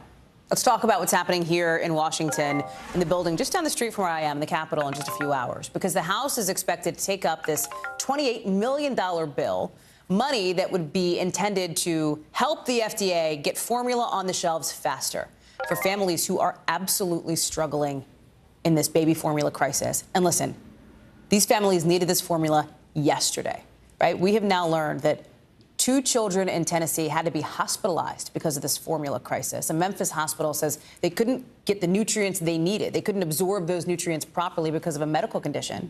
And their parents didn't have access to the very specific Abbott formula they need. One of those kids is now out of the hospital. One of the kids is still in it.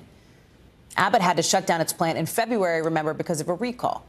Beyond what we expect to see on this House move tonight for this emergency money, one senator has now launched an investigation into the tax practices of this company, Abbott. Lawmakers also want the total timeline on the company's formula shortages. I want to bring in Dr. Kavita Patel. Dr. Patel, let me start with this just gut-wrenching news, right? That because of this baby formula crisis, at least a couple of children have ended up in the hospital. One has been released. Both of them have special needs, special medical needs, right? The typical formula they would use, a very special, specialized formula for them is out. Their parents used what they could find. This feels like exactly the situation that doctors had warned about when we were looking at the crisis coming here. Yeah, Hallie, this is something that we could have predicted. That combined with the supply chain issues, shutting down one of the major manufacturers, but especially to your point with these unfortunate 2 Memphis children in Tennessee. But I'll tell you, Hallie, we have reports across the country of ER visits because of similar issues, not as kind of severe that they need to be hospitalized, but we have about 5,000 children that have these incredibly kind of rare metabolic disorders that require a specialized formula. 20 of those formulas, majority of them were produced by Abbott. So there are some abilities to substitute, but Hallie, it's not an apples and apples. You have to have some instruction, you have to have guidance, and you have to have a lot of knowledge for what to do as an infant is growing, because their needs for food change almost on a weekly basis, as you and I both know. So I think this is a great example where we saw this problem coming, but it comes down to communication and practical advice. And I think that $28 million is probably just scratching the surface of what we need to make sure that parents have the supplies when they need it, where they need it, along with the instruction. So you have, I think, in this crisis, people who are trying to do anything they can to help these families, to help these parents. Yeah. And then, Dr. Patel, let's speak candidly here. You have people who are acting, frankly, like jerks, scammers, according to the FTC, who says that these people, some of these people are taking advantage of the shortage. They're creating fake websites. They're creating fake social media accounts to basically rip off parents looking for formula here. What do we need to know? What should parents be watching for so that they don't fall victim to somebody trying to take advantage of this crisis? Yeah, I think the number one thing, we do have a lot of well-intentioned people setting up social media sites, you know, on all the different social media platforms, including famous celebrities trying to put up websites. Totally. Number one thing, if someone's asking you for money and they're asking it through, you know, any of these mechanisms, kind of Venmo, things that are not kind of where you don't know who you're dealing with, that should raise a red flag initially. If they're asking for that payment up front, and they're just somebody that you've never heard of. If it's a business or somebody that looks like it's a business with even a fake email, check and make sure it's not a phishing scam, because that's going out there too. So how do you do that? Make sure it's a legitimate email address. The Federal Trade Commission, the Better Business Bureau, almost every organization is trying to kind of clamp down on this. But Hallie, it's whack-a-mole, right? You have one and then you have 10 more that pop up. The third big red flag is if they're asking for all sorts of information and they'll only take some sort of cash payment or one of those automatic transactions, and they won't take a credit card, because they know that with credit card transactions, you can sometimes report that fraud. That should also raise a red flag. But when in doubt, try to make sure that you have a reliable, trusted source. The retail box stores, online Amazon kind of retailers that you know and can say are legitimate are where we can go first, and then try to look for other sources. It's great advice. Dr. Kavita Patel, good to see you. Thank you. Yeah. To news from overseas now, where today Sweden and Finland have formally now put in their requests to join NATO. Here they are with the head of NATO in Brussels. Most of the alliance wants to admit them. They want to let Sweden and Finland in fast. Turkey, not so much. They say they have some demands they want the other countries to consider. It comes as we also saw the first Russian soldier plead guilty for war crimes, on trial for war crimes, plead guilty for killing a Ukrainian citizen. It's a 21-year-old sergeant who's accused of shooting a 62-year-old Ukrainian man just days after the invasion started. He could be looking at life in prison. And then there's this visual.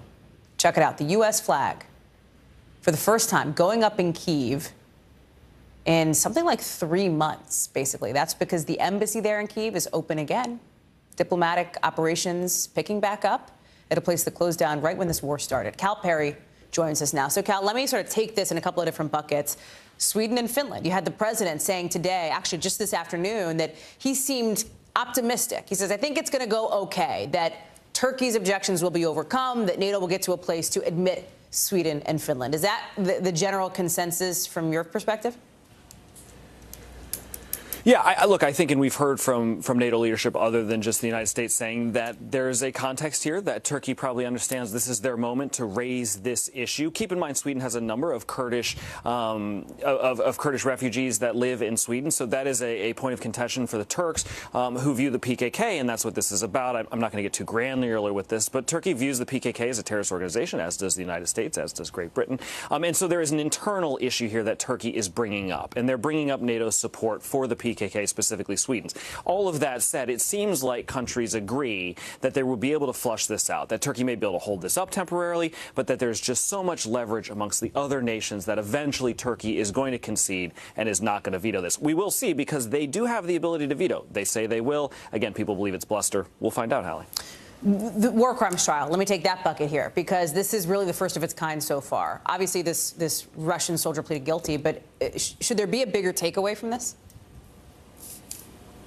Yeah, it feels like a watershed moment, maybe another chapter in this conflict. We are going to see show trials. I'm not saying this is a show trial. A 62-year-old man was murdered, allegedly by this soldier who was under orders, and we will hear another Russian soldier tomorrow testifying, even though he's pled guilty, to lay out the evidence, which hopefully will give some people closure here. On the other side, though, Russia is going to take those soldiers that surrendered at the Azovstal plant, and they will likely put them on trial, and they will likely broadcast the trial. So what you're going to see here are split screens of various trials from either side of this conflict, with both sides, including the Russian side, trying to justify this invasion by saying, for example, and they've already started saying so, a number of the folks who surrendered in that Azovstal plant, Ukrainian soldiers, are Nazis. There is, of course, no evidence to suggest that. This has been part of the Russian propaganda to sort of explain away this war domestically, and you can expect to hear more of that, especially on Russian television. Hallie. Cal Perry, good to see you. Thank you very much for that. One of the former Minneapolis police officers convicted of federal charges in the killing of George Floyd, pleading guilty today to a state charge of second-degree manslaughter. We're talking about Thomas Lane. He was the guy who held Floyd's legs as former officer Derek Chauvin knelt on Floyd's neck. He's scheduled to be sentenced in September. The plea deal recommends he be given 3 years. The legal team for the Floyd family releasing a statement saying today's guilty plea by former officer Thomas Lane brings the Floyd family another step towards closure for the horrific and historic murder of George Floyd. The two other former officers who were convicted along with Lane on federal charges will stand trial on June 13th on state charges of second-degree unintentional murder and second-degree manslaughter. Coming up here on the show, a new report says something is killing more people than drugs, alcohol, even war. And you know what that something is? Pollution. We got more details on that coming up in the 5 Things. And on that huge victory after U.S. soccer gets an equal pay agreement with the women's and men's teams. We got that after the break.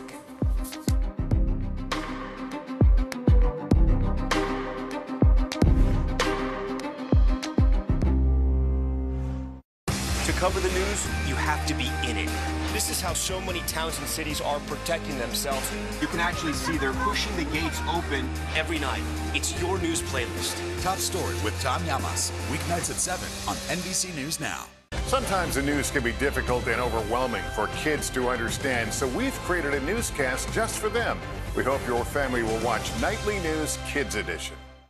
Good morning, everybody. Welcome to Today. Future's looking bright. You got a whole restart. How does that land with you? Is climate change and the environment one of your top priorities? Sounds so good. Love it. Women's basketball has been systematically held back. After 49 years of Title IX, we still have work to do. In Their Court, a podcast from NBC News and NBC Sports that goes inside the issues of inequality in women's sports. Listen now. Top Story with Tom Llamas is your news playlist on NBC News Now. And now, you can listen to it as a podcast. Available anytime and anywhere. Women's basketball has been systematically held back. After 49 years of Title IX, we still have work to do. In Their Court, a podcast from NBC News and NBC Sports that goes inside the issues of inequality in women's sports. Listen now.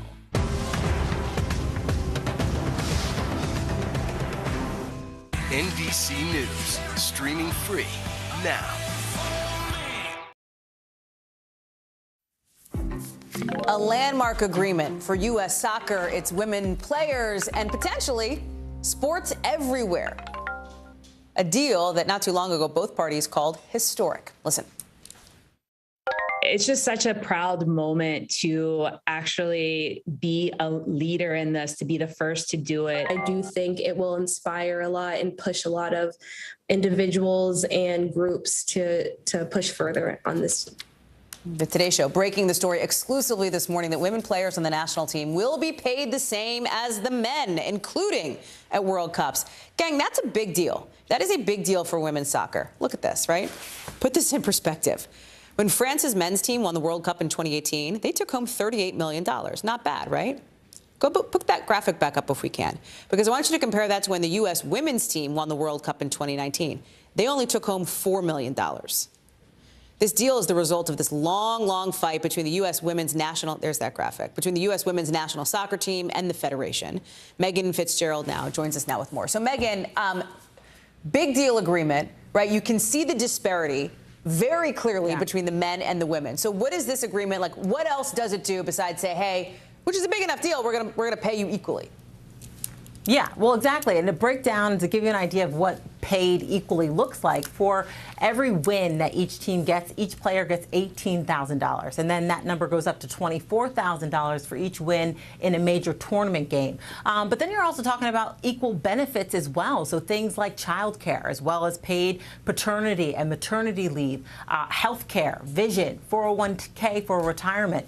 As you know, tens of millions of dollars is brought into U.S. soccer. And so each team will be able to get an equal slice of that pie. And then, of course, when you go to the World Cup, they're going to be pooling equal amounts of that World Cup prize money, which, as you just mentioned, is significant because the French team won in 2018, taking home $38 million. The next year, the women win for the U.S., and they get $4 million. So a huge disparity there that has now finally been closed, Hallie. What else are we hearing from players about how big a moment this is for women's soccer? Yeah, these women are stoked. I mean, this is something that they have been working for since 2016. Many of them say they had hoped that this would happen, but there was a lot of hiccups and bumps along the way. This hasn't been done before. So moments of being discouraged. But what really comes up a lot when you're hearing from these women is just this sense of pride that they stuck together, that they didn't give up, that they kept on working to get to this point, and they are hoping that this inspires many other young women to know that they work hard and they'll be paid accordingly and equally. You have to think it's going to go beyond soccer, no? Like, you have to think this goes beyond just the realm of this particular sport. Well, absolutely. And, you know, that's the hope. So I had a chance to speak with some WNBA players today who are hoping that they are next because, as you know, Hallie, I mean, these girls are going out of the country to be able to play during the off season to try and compensate for the money that they don't make playing professionally here in the United States. I mean, the highest paid WNBA player is making something like $230,000 a year. And of course, when you stack that up, or lack thereof, to the men's team, you know, you're looking at tens of millions of dollars that they bring in each year. So they're certainly hoping that this is momentum that they can jump onto for equality across the sports world, but even in industries across the U.S. for once and for all, for women to be able to be paid equal to their male counterparts, Hallie. Megan Fitzgerald, thank you very much. Appreciate it. Let's get you over to the 5 things our team thinks you should know about tonight. Number 1, a new report says pollution kills more people all around the world than war, terrorism, even drugs. We're talking about all the health risks tied to air and water and toxic chemical pollution. The study says this kind of thing is responsible for 9 million premature deaths every year. That puts it on the same level as smoking. Number 2, the Massachusetts Department of Public Health just confirmed the country's first monkeypox case of 2022. It comes at a time when there's real concern spiking about an outbreak in Europe. Spain, Portugal, the UK have all reported cases of the virus. CDC officials are trying to figure out the source of the infection. They do say, you know, no need to freak, basically. There's no harm to the public right now. Number 3, a tooth found in a cave in Laos could shed some light on an extinct human species. Researchers say that tooth, you just saw it there, it's from a little girl who lived at least 130,000 years ago. They say this is a huge deal because this could help us better understand the evolution of humans. There's the tooth. Number 4, things aren't looking too good for one of NASA's aircrafts on Mars. The InSight lander is losing power because of all the dust, basically, on its solar panels. It'll probably stop working in July. This is going to be NASA's second Mars lander lost because of dust. Number 5, Apple's announcing some new accessibility features for its products, one of them being live captions. This is a big deal for people with disabilities and will let them better navigate content and conversations. This is software that's going to roll out later on this year. Still to come. Speaking of tech, Senate Democrats are pressing tech firms to hand over anything they might have on cell phone data tied to abortion clinic visits. We're going to tell you why they say this is so important if Roe versus Wade is overturned. That's when we come back.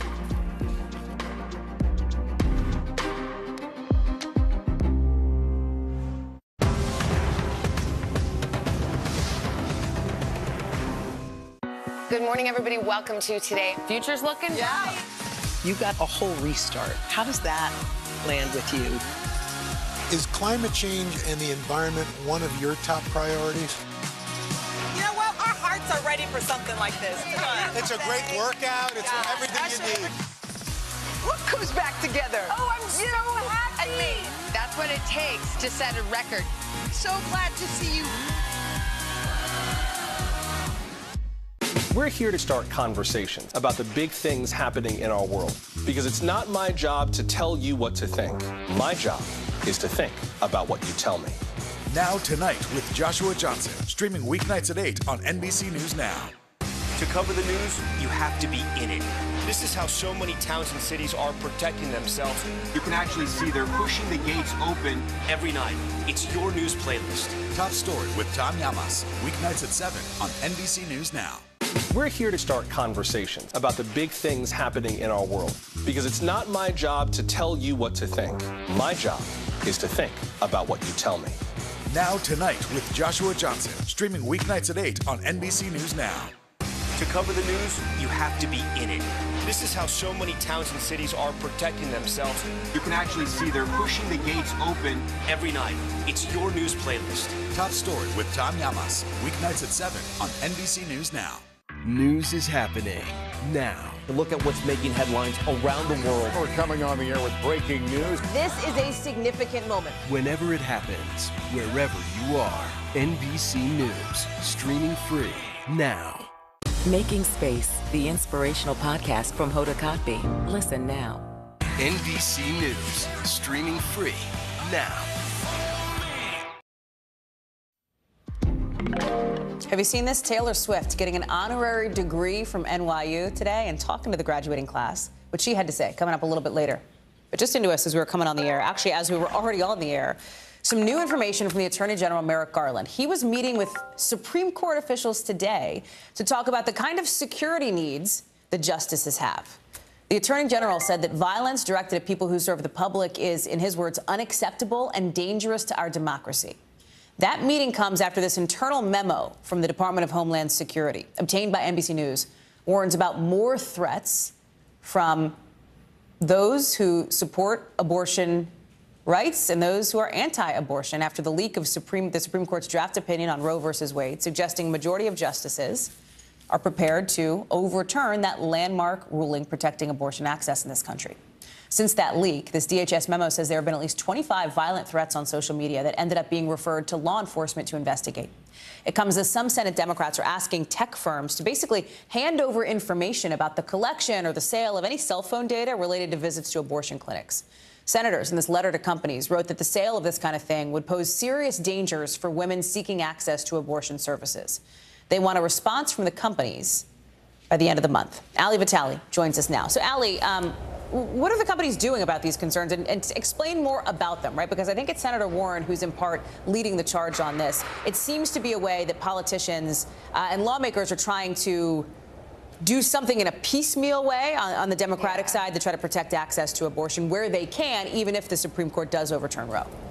Yeah, to me, as someone who's been watching what Senate Democrats do in the aftermath of the failure of passing the Women's Health Protection Act, clearly they've learned that they cannot outright codify protections to abortion nationwide. And so what this does is, after a little bit of recalibration on the part of the caucus, we're seeing Senator Elizabeth Warren now leading this group of more than a dozen Democrats in a letter, which I think of as sort of the opening gambit in this push to potentially try to regulate big tech in the way that they share data, specifically around people accessing abortion. So we're talking right now about the actual data on cell phones that could track where people are going. If someone goes to a Planned Parenthood and then goes home, or if someone goes to a Planned Parenthood across state lines, as states make more restrictions, this could allow people who are looking to target both providers and people accessing abortion care by saying that they're violating rules. And so Warren now going after these groups. What they're saying, SafeGraph and Placer specifically, they're saying that they've gotten rid of this data capability, saying that you're not able to now search on Planned Parenthood. And for SafeGraph, they're saying that in light of these potential federal changes, they are now removing patterns data for locations that are classified as family planning centers. So you can't actually see any of that anymore. At least that's what they say. The tech piece of this is interesting. The Democrats are really trying to zero in on the tech piece of this too, in this fight over reproductive rights.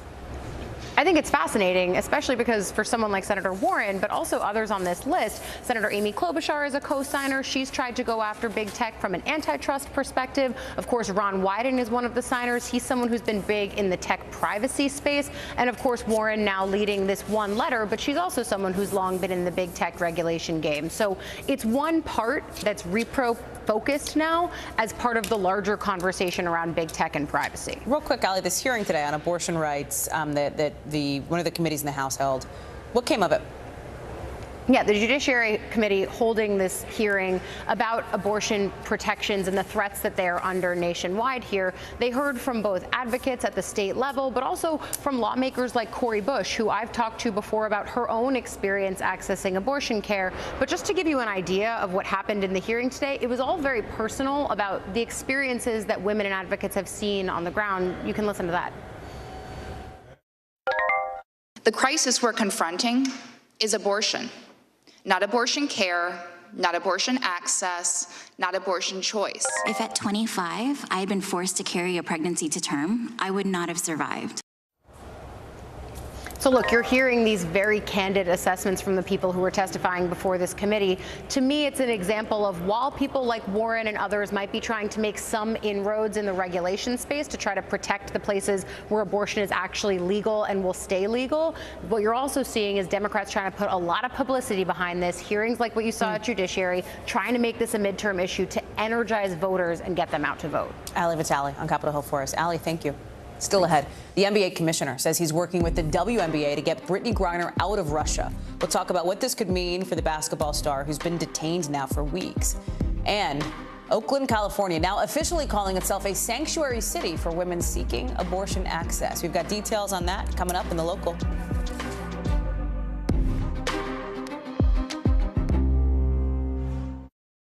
Hallie Jackson Now, weekdays at 5 on NBC News Now. Sometimes the news can be difficult and overwhelming for kids to understand. Ukraine and Russia. Could you help me understand what's going on? So to help make sense of it, we've created a newscast just for them. We hope your family will watch Nightly News Kids Edition. Sometimes the news can be difficult and overwhelming for kids to understand, so we've created a newscast just for them. We hope your family will watch Nightly News Kids Edition. When was the last time you made space to listen to somebody? What I learned from a very young age is radical love, radical forgiveness.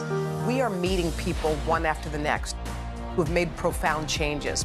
It showed a lot of personal strength for me. Why am I trying to make other people happy over myself? So many life lessons that are going on in these conversations. We're watching a transformation. Join Hoda Kotb for her podcast, Making Space. Listen now. Top Story with Tom Llamas, weeknights at 7 on NBC News Now.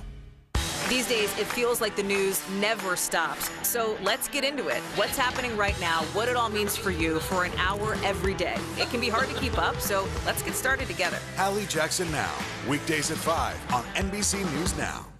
From Brooklyn, we're next to the subway station. The state's reservoirs are alarmingly low. War will pass them by.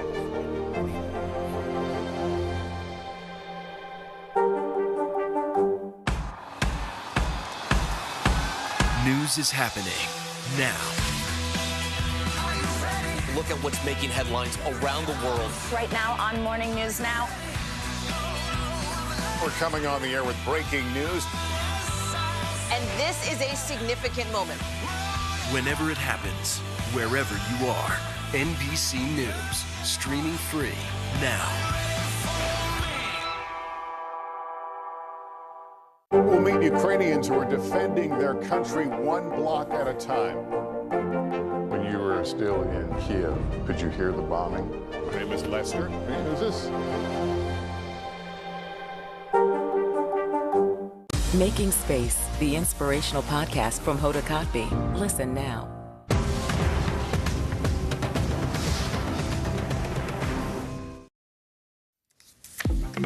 The PGA Championship tees off tomorrow, and its defending champ isn't going to be there. I'll tell you why not in just a little bit. But first, NBC News covers hundreds of stories every day. And because you couldn't possibly read or watch or listen to them all, our bureau teams have done it for you. This is what they tell us is going down in their regions in a segment we call The Local. From our West Coast Bureau, officials say they were able to solve the 1988 killing of a California woman with fingernail scrapings. The evidence matched the DNA to Terry Leroy Bramble in the sexual assault and murder of a 79-year-old woman. Although police say this new tech helped crack the case, they still don't have a motive. Also from our West Coast Bureau, Oakland, California is now declaring itself a sanctuary city for people who need abortions, especially people coming from states where the procedure might be made illegal if, in fact, the Supreme Court does overturn Roe versus Wade in just a matter of weeks, potentially. The leaders there voted unanimously to pass a resolution to protect abortion access. And from our Northeast Bureau, Taylor Swift, Dr. Taylor Swift to you, thank you. That's because she now has an honorary doctorate of fine arts from New York University. She also delivered the commencement speech where she simply introduced herself as Taylor. How chill. Here's what she had to say to the grads. I hope you know how proud I am to share this day with you. We're doing this together, so let's just keep dancing like we're the class of 22. I mean, do you get it? She has a single. She has a song called 22. The class of 22. She jokes that's why she was asked to give the speech. She also said you should embrace the cringe. Like, embrace the cringe. Something's always going to be cringy down the road, so you might as well embrace it now. Wise words from Dr. Swift. Let's talk about somebody else now, Brittany Griner, because right now, the NBA commissioner, he's talking about her too. During the NBA draft lottery, Adam Silver confirmed to ESPN that the league is working side by side with the WNBA to get Griner, a huge superstar in the WNBA, out of Russia, where she's been detained for months. Watch. We've been in touch with the White House, the State Department, hostage negotiators, at every level of government, and also through the private sector as well. So our number one priority is her health and safety and making sure that she gets out of Russia. This is coming as the State Department says the Russians have denied the 7-time WNBA All-Star a visit to the U.S. Embassy for the third time in a month. Keep in mind, she's been held in Russia since February after airport officials allegedly found vape cartridges with cannabis oil in her luggage. Kathy Park is joining me now with more on this. Silver has said, Kathy, that the NBA has been holding off a little bit because government officials basically said that might be the best course of action, at least early on in Griner's detention, right? Yeah, Hallie, that's absolutely right. I mean, you heard Adam Silver right there. It is a priority for the league to ensure Brittany Griner gets out of Russia safely, but they haven't been more vocal about this issue at the suggestion of the U.S. government, so they are following the government's directive. They believe that the best path forward in getting Brittany out was not to amplify the issue while she is still being detained. Keep in mind, she's in Russian custody, Hallie. But with that said, Silver added that they are working with the WNBA's commissioner. They are in touch with the State Department, the White House, hostage negotiators, and also folks in the private sector as well. So there are a lot of moving parts happening behind the scenes, but obviously they're careful about what they're putting out there right now because of our strained relationship with Russia and, of course, what's happening in Ukraine. There is this sense, right, that people around Griner, people around the league want other people, meaning like fans, regular folks who are watching the games, to be more vocal about this now.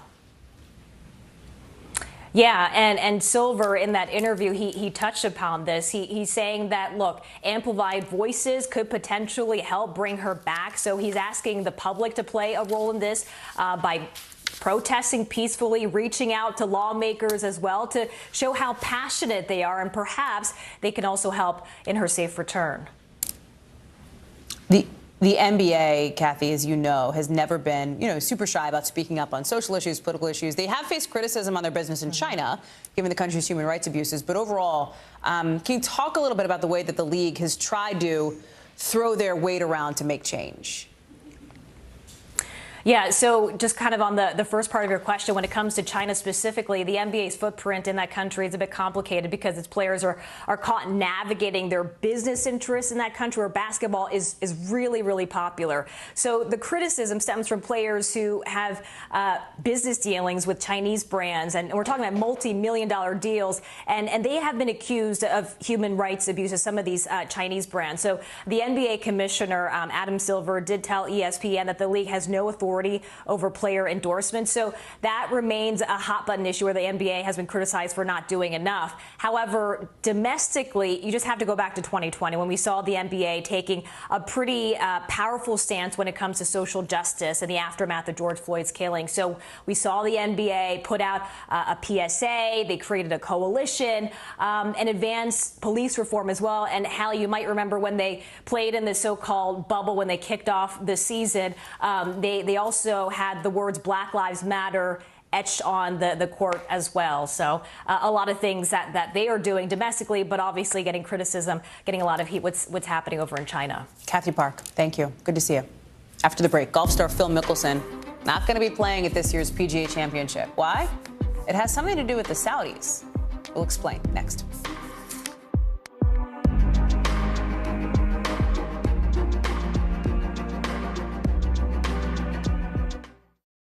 Women's basketball has been systematically held back. After 49 years of Title IX, we still have work to do. In Their Court, a podcast from NBC News and NBC Sports that goes inside the issues of inequality in women's sports. Listen now. Hallie Jackson Now, weekdays at 5 on NBC News Now. The fire has grown leaps and bounds. You see behind me is typical. How you doing? Pretty bad. To cover the news, you have to be in it. These are families trying to board those trains to Poland. I also want to get home. You'll get home. Every night, it's your news playlist. Top Story with Tom Llamas, weeknights at 7 on NBC News Now. NBC News, streaming free now.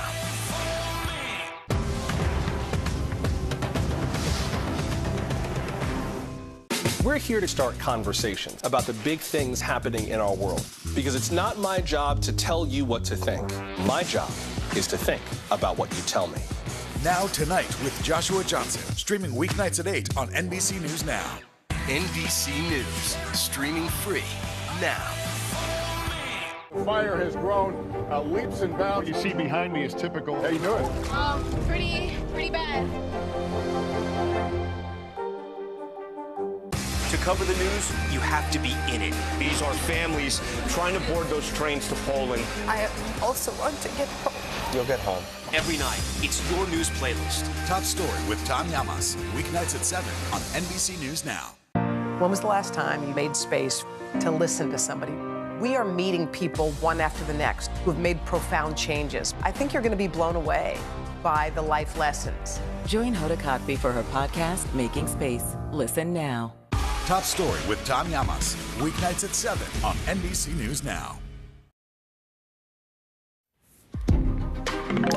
So tomorrow, one of golf's major tournaments tees off in Tulsa, and Phil Mickelson will not be there to defend the PGA Championship he won last year at age 50, when he became the oldest player ever to win a major. Mickelson hasn't actually played since February, since these comments on your screen here leaked from a biography about him, when he called a Saudi Arabia-funded competitor to the PGA Tour a once-in-a-lifetime opportunity, even though, in his words, he says the country is full of scary mother blankers and has a terrible record on human rights, like the assassination of journalist Jamal Khashoggi. Mickelson has since apologized. He's lost his top sponsors. But he also claims that the comments on Saudi Arabia were off the record. And he's defended this whole new Saudi endeavor, accusing the PGA Tour of obnoxious greed. Most golfers do not agree, including just now his longtime rival Tiger Woods, who, by the way, will play in this tournament, his second major since that car crash and horrific leg injury. Woods is calling Mickelson's views polarizing, saying, and I'm going to quote here, quote, "I believe in legacies and that there's plenty of money." He also says there's plenty of money out on the PGA Tour, but says you have to go out there and earn it. Rex Hoggart is a reporter for the Golf Channel and joins me now. So, Rex, like Tiger v. Phil, pretty out in the open here, is kind of interesting and a little bit different, no? On a subject like this. Well, it's interesting because it's been Tiger v. Phil for the better part of 2 decades, if not more. They've been the two best players of their generations, but they might have been contemporaries, but they never liked each other. They were never friends. There's actually another book out on sort of that Tiger-Phil dynamic, and there was always this animosity between those two. And now, as you pointed out, this issue of the rival league has come up, and Tiger is squarely on the side of the PGA Tour. He has pledged his allegiance to the PGA Tour and talked about the importance of, you pointed out, legacy is kind of one of the key words that they use when they talk about this. Phil is squarely on the other side. And it was always going to pit these two against each other. And I think Tiger was pressed into a situation where he was asked about Phil not being here this week. And it was one of the best answers he gave in his entire press conference. This Saudi league has been a real lightning rod for the league. Just a couple of weeks ago, you had Greg Norman, the legend, who's also involved with this thing, dismissing Jamal Khashoggi's murder, saying we all make mistakes. The vast majority of players, though, are not considering it, right? So is this actually a threat to the PGA Tour or not so much? No, it's very much a threat to the PGA Tour, and that's why you see the tour responding the way they have, the way they denied the releases, the players it put in for. The way it works out, it's essentially a media release that they need to have to play on another tour around the world. In this particular case, last Tuesday, of the players that requested to play in the first Live Golf event, they denied those releases, and it gives you an idea of how deep this is with the PGA Tour, because they historically grant those type of releases. Just earlier this year in February, they granted about 24 of exact same releases to go play in something called the Saudi International in Saudi Arabia. So this is very much a threat, and the PGA Tour has responded, and they're going to continue to respond. And to your first question, there are battle lines. It's just not Phil and Tiger. There's an element on the PGA Tour of players who have an interest in this, and there are those like Tiger and Rory and many others who do not. We talk about Phil Mickelson, right? Because it's not like he doesn't know controversy, but when you talk to people in the game, when you talk to your sources, do you think he's going to come back to the PGA Tour soon, or are these other interests, you think, going to keep him away for, indefinitely? I think what we look at right now is the next time we see Phil Mickelson, if he wasn't going to be here this week, and again, this week was supposed to be a celebration of what he did last year at the PGA Championship. At 50 years old, he became the oldest major championship winner. We should have been here celebrating that and sort of cementing his legacy. And instead, he's in some sort of self-imposed exile, and we're talking about Saudi-backed events that are going to be held in a few weeks. If my guess is we'll see Phil at that first Saudi-backed event in London the first week of June. And then the very next week is the U.S. Open, which creates a situation where he could attempt to play in that event. And the tour's made it clear that anybody that goes and plays in these events, that there will be consequences. Rex Hoggard, thank you so much. It's a dramatic weekend, a dramatic time in the world of golf. Appreciate it. That does it for us this hour. We're going to have more for you here tomorrow. Same time, same place. Coverage picks up right now.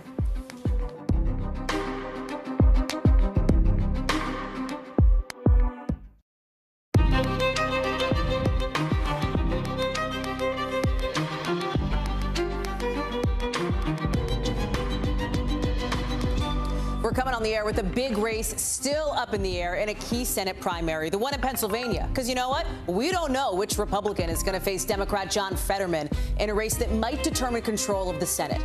It's probably headed for a recount in that Republican primary, but former President Trump's already trying to push lies about this election. We're on the ground with what's next after the results. Plus, the markets, have you seen the big board lately? Getting rocked with another day of